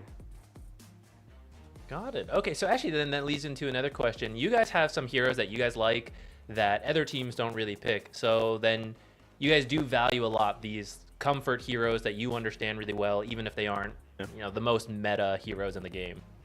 Yeah. I think that's our greatest strat, I guess. Like weird heroes, I guess. Like my Phosphor running around the map doing some shenanigans that hopefully it works. So we just have to pray for Narma that it works. Got it. Thank you. Yeah. That's awesome. All right, and Forrest, I just want to say thank you so much for joining us. This was a really enjoyable game to watch, and obviously best of luck going further in this group stage. We hope to see more of you guys. So thanks again for joining us. Thank you. Thank you. Bye. All right, and off of that, we've got the end of the day, man. This has been a lot of fun. These series have been super entertaining. First, you know, you and me getting to watch the OG Heroic series, which was super hype, and then coming into BB Team here versus MOUZ. Been great games, man. Yeah, really fun. We got some very hype moments. The man, that Blink Echo, that one, so good, so good. You don't get to see the dream. Like, you draft the Wombo combo a lot, right? But a lot of times you end up like, oh, I got, you know, the 1 hero, I got the 2 hero. It's the most important hero, so, you know, I shouldn't wait for the 5. It's like, yeah, but we want to see it. So really excited to get to. Absolutely. Well, let's take a look at the standings, see how we have left day number 2, as I think every series may be done. I think maybe Extreme and PSG Quest are still going, but for now, Tundra at the top of the chart, sitting at 5-1. They have looked super good, and it looks like Extreme, yeah, I think they are still going. So currently 4-1. They still have to finish their game with PSG Quest. But yeah, I mean, groups are shaping up quite well. Group A is going to be very close. We have 2 teams at 4-2, 4 teams at 3-3 in the center. So these next days are going to be pretty hype. Yeah, I might see some tiebreakers in that 4th through 8th section. Looks like a couple top teams are starting to make their way up there. And yeah, like MOUZ, unfortunately for them at the bottom, but it sounds like they are returning a little bit to what they're more comfortable with. They were trying, actually we were talking about it, right? They were trying the meta stuff and they're like, oh, that's not so great for us. Right, so let's play the game we play. Let's go back to that. And yeah, I mean, it looked pretty good. We didn't get to catch their other series, but I'm glad to see they managed to get a win going back to that. I hope it gives them some confidence going into day 3. Absolutely. I hope so as well. It's time to, speaking of day 3, let's take a look at the schedule for tomorrow so you guys know what to expect.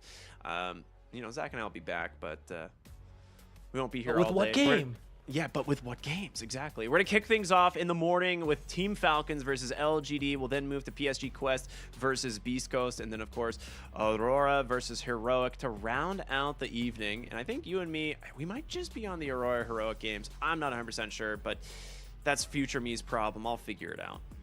Yeah, you all should be here for all of it. These are some exciting series here. Yeah, absolutely. I'm excited, man. This group stage is shaping up to be exactly what I expected. Everything so far has been a lot of fun. Do you have any expectations for those series tomorrow? Any teams you're looking out for? The pressure will be on. For some of them, it's a little easier because it's like, oh, do we get to be directly qualified, or we're going to fall back to that middle group of the stage? But especially for some of those teams at the bottom, we're reaching the point that getting really close to the amount of losses that you just don't get to come back from, right? And you're out. So that's a lot of pressure for the teams, but for us, the viewers, boy, that sure is exciting watching who's going to make it in or not. So that'll be the fun part for tomorrow. Yeah, absolutely.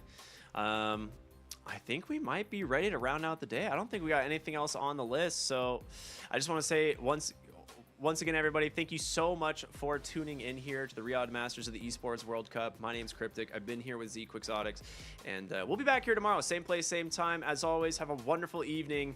We'll see you tomorrow.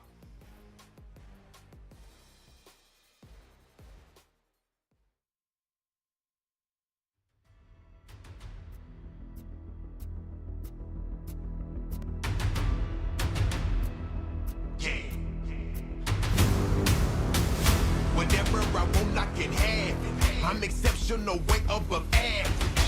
Obstacles don't stand a chance. You against me, better make up the plan.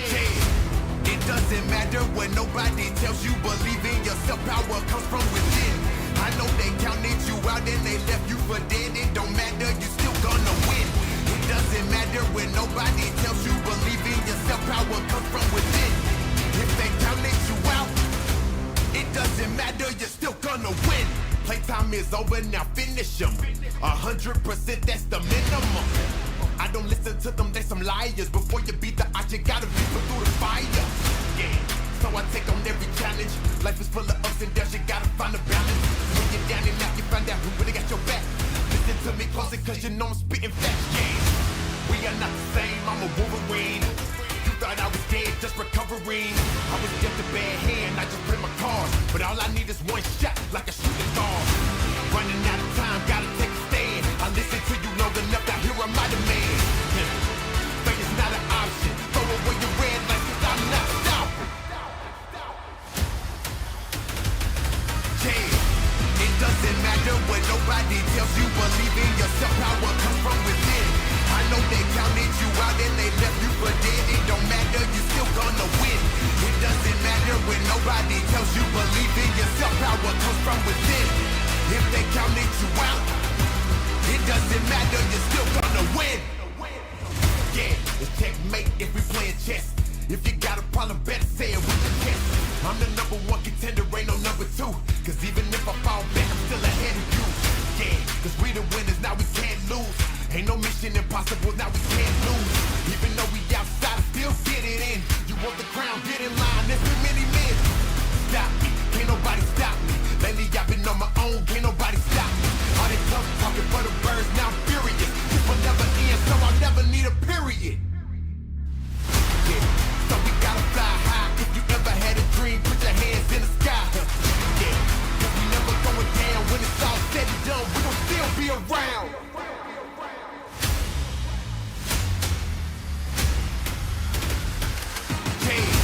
It doesn't matter what nobody tells you. Believe in yourself, power comes from within. I know they counted you out and they left you for dead. It don't matter, you still gonna win. It doesn't matter when nobody tells you. Believe in yourself, power comes from within. If they counted you out, it doesn't matter, you're still gonna win. It doesn't matter when nobody tells you. Believe in yourself, power comes from within. I know they counted you out and they left you for dead. It don't matter, you still gonna win. It doesn't matter when nobody tells you. Believe in yourself, power comes from within. If they counted you out, it doesn't matter, you're still gonna win.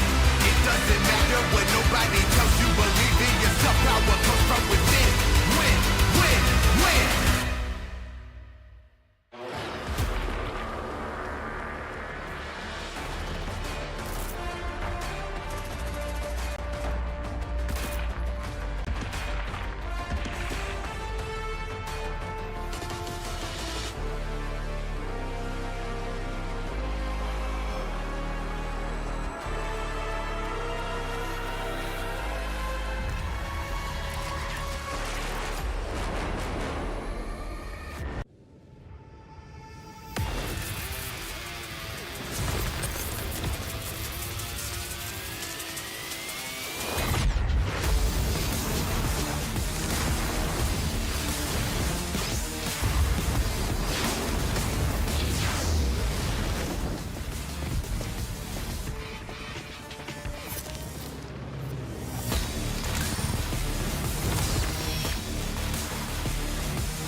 Honor 200 series, the best portrait phone AI empowered.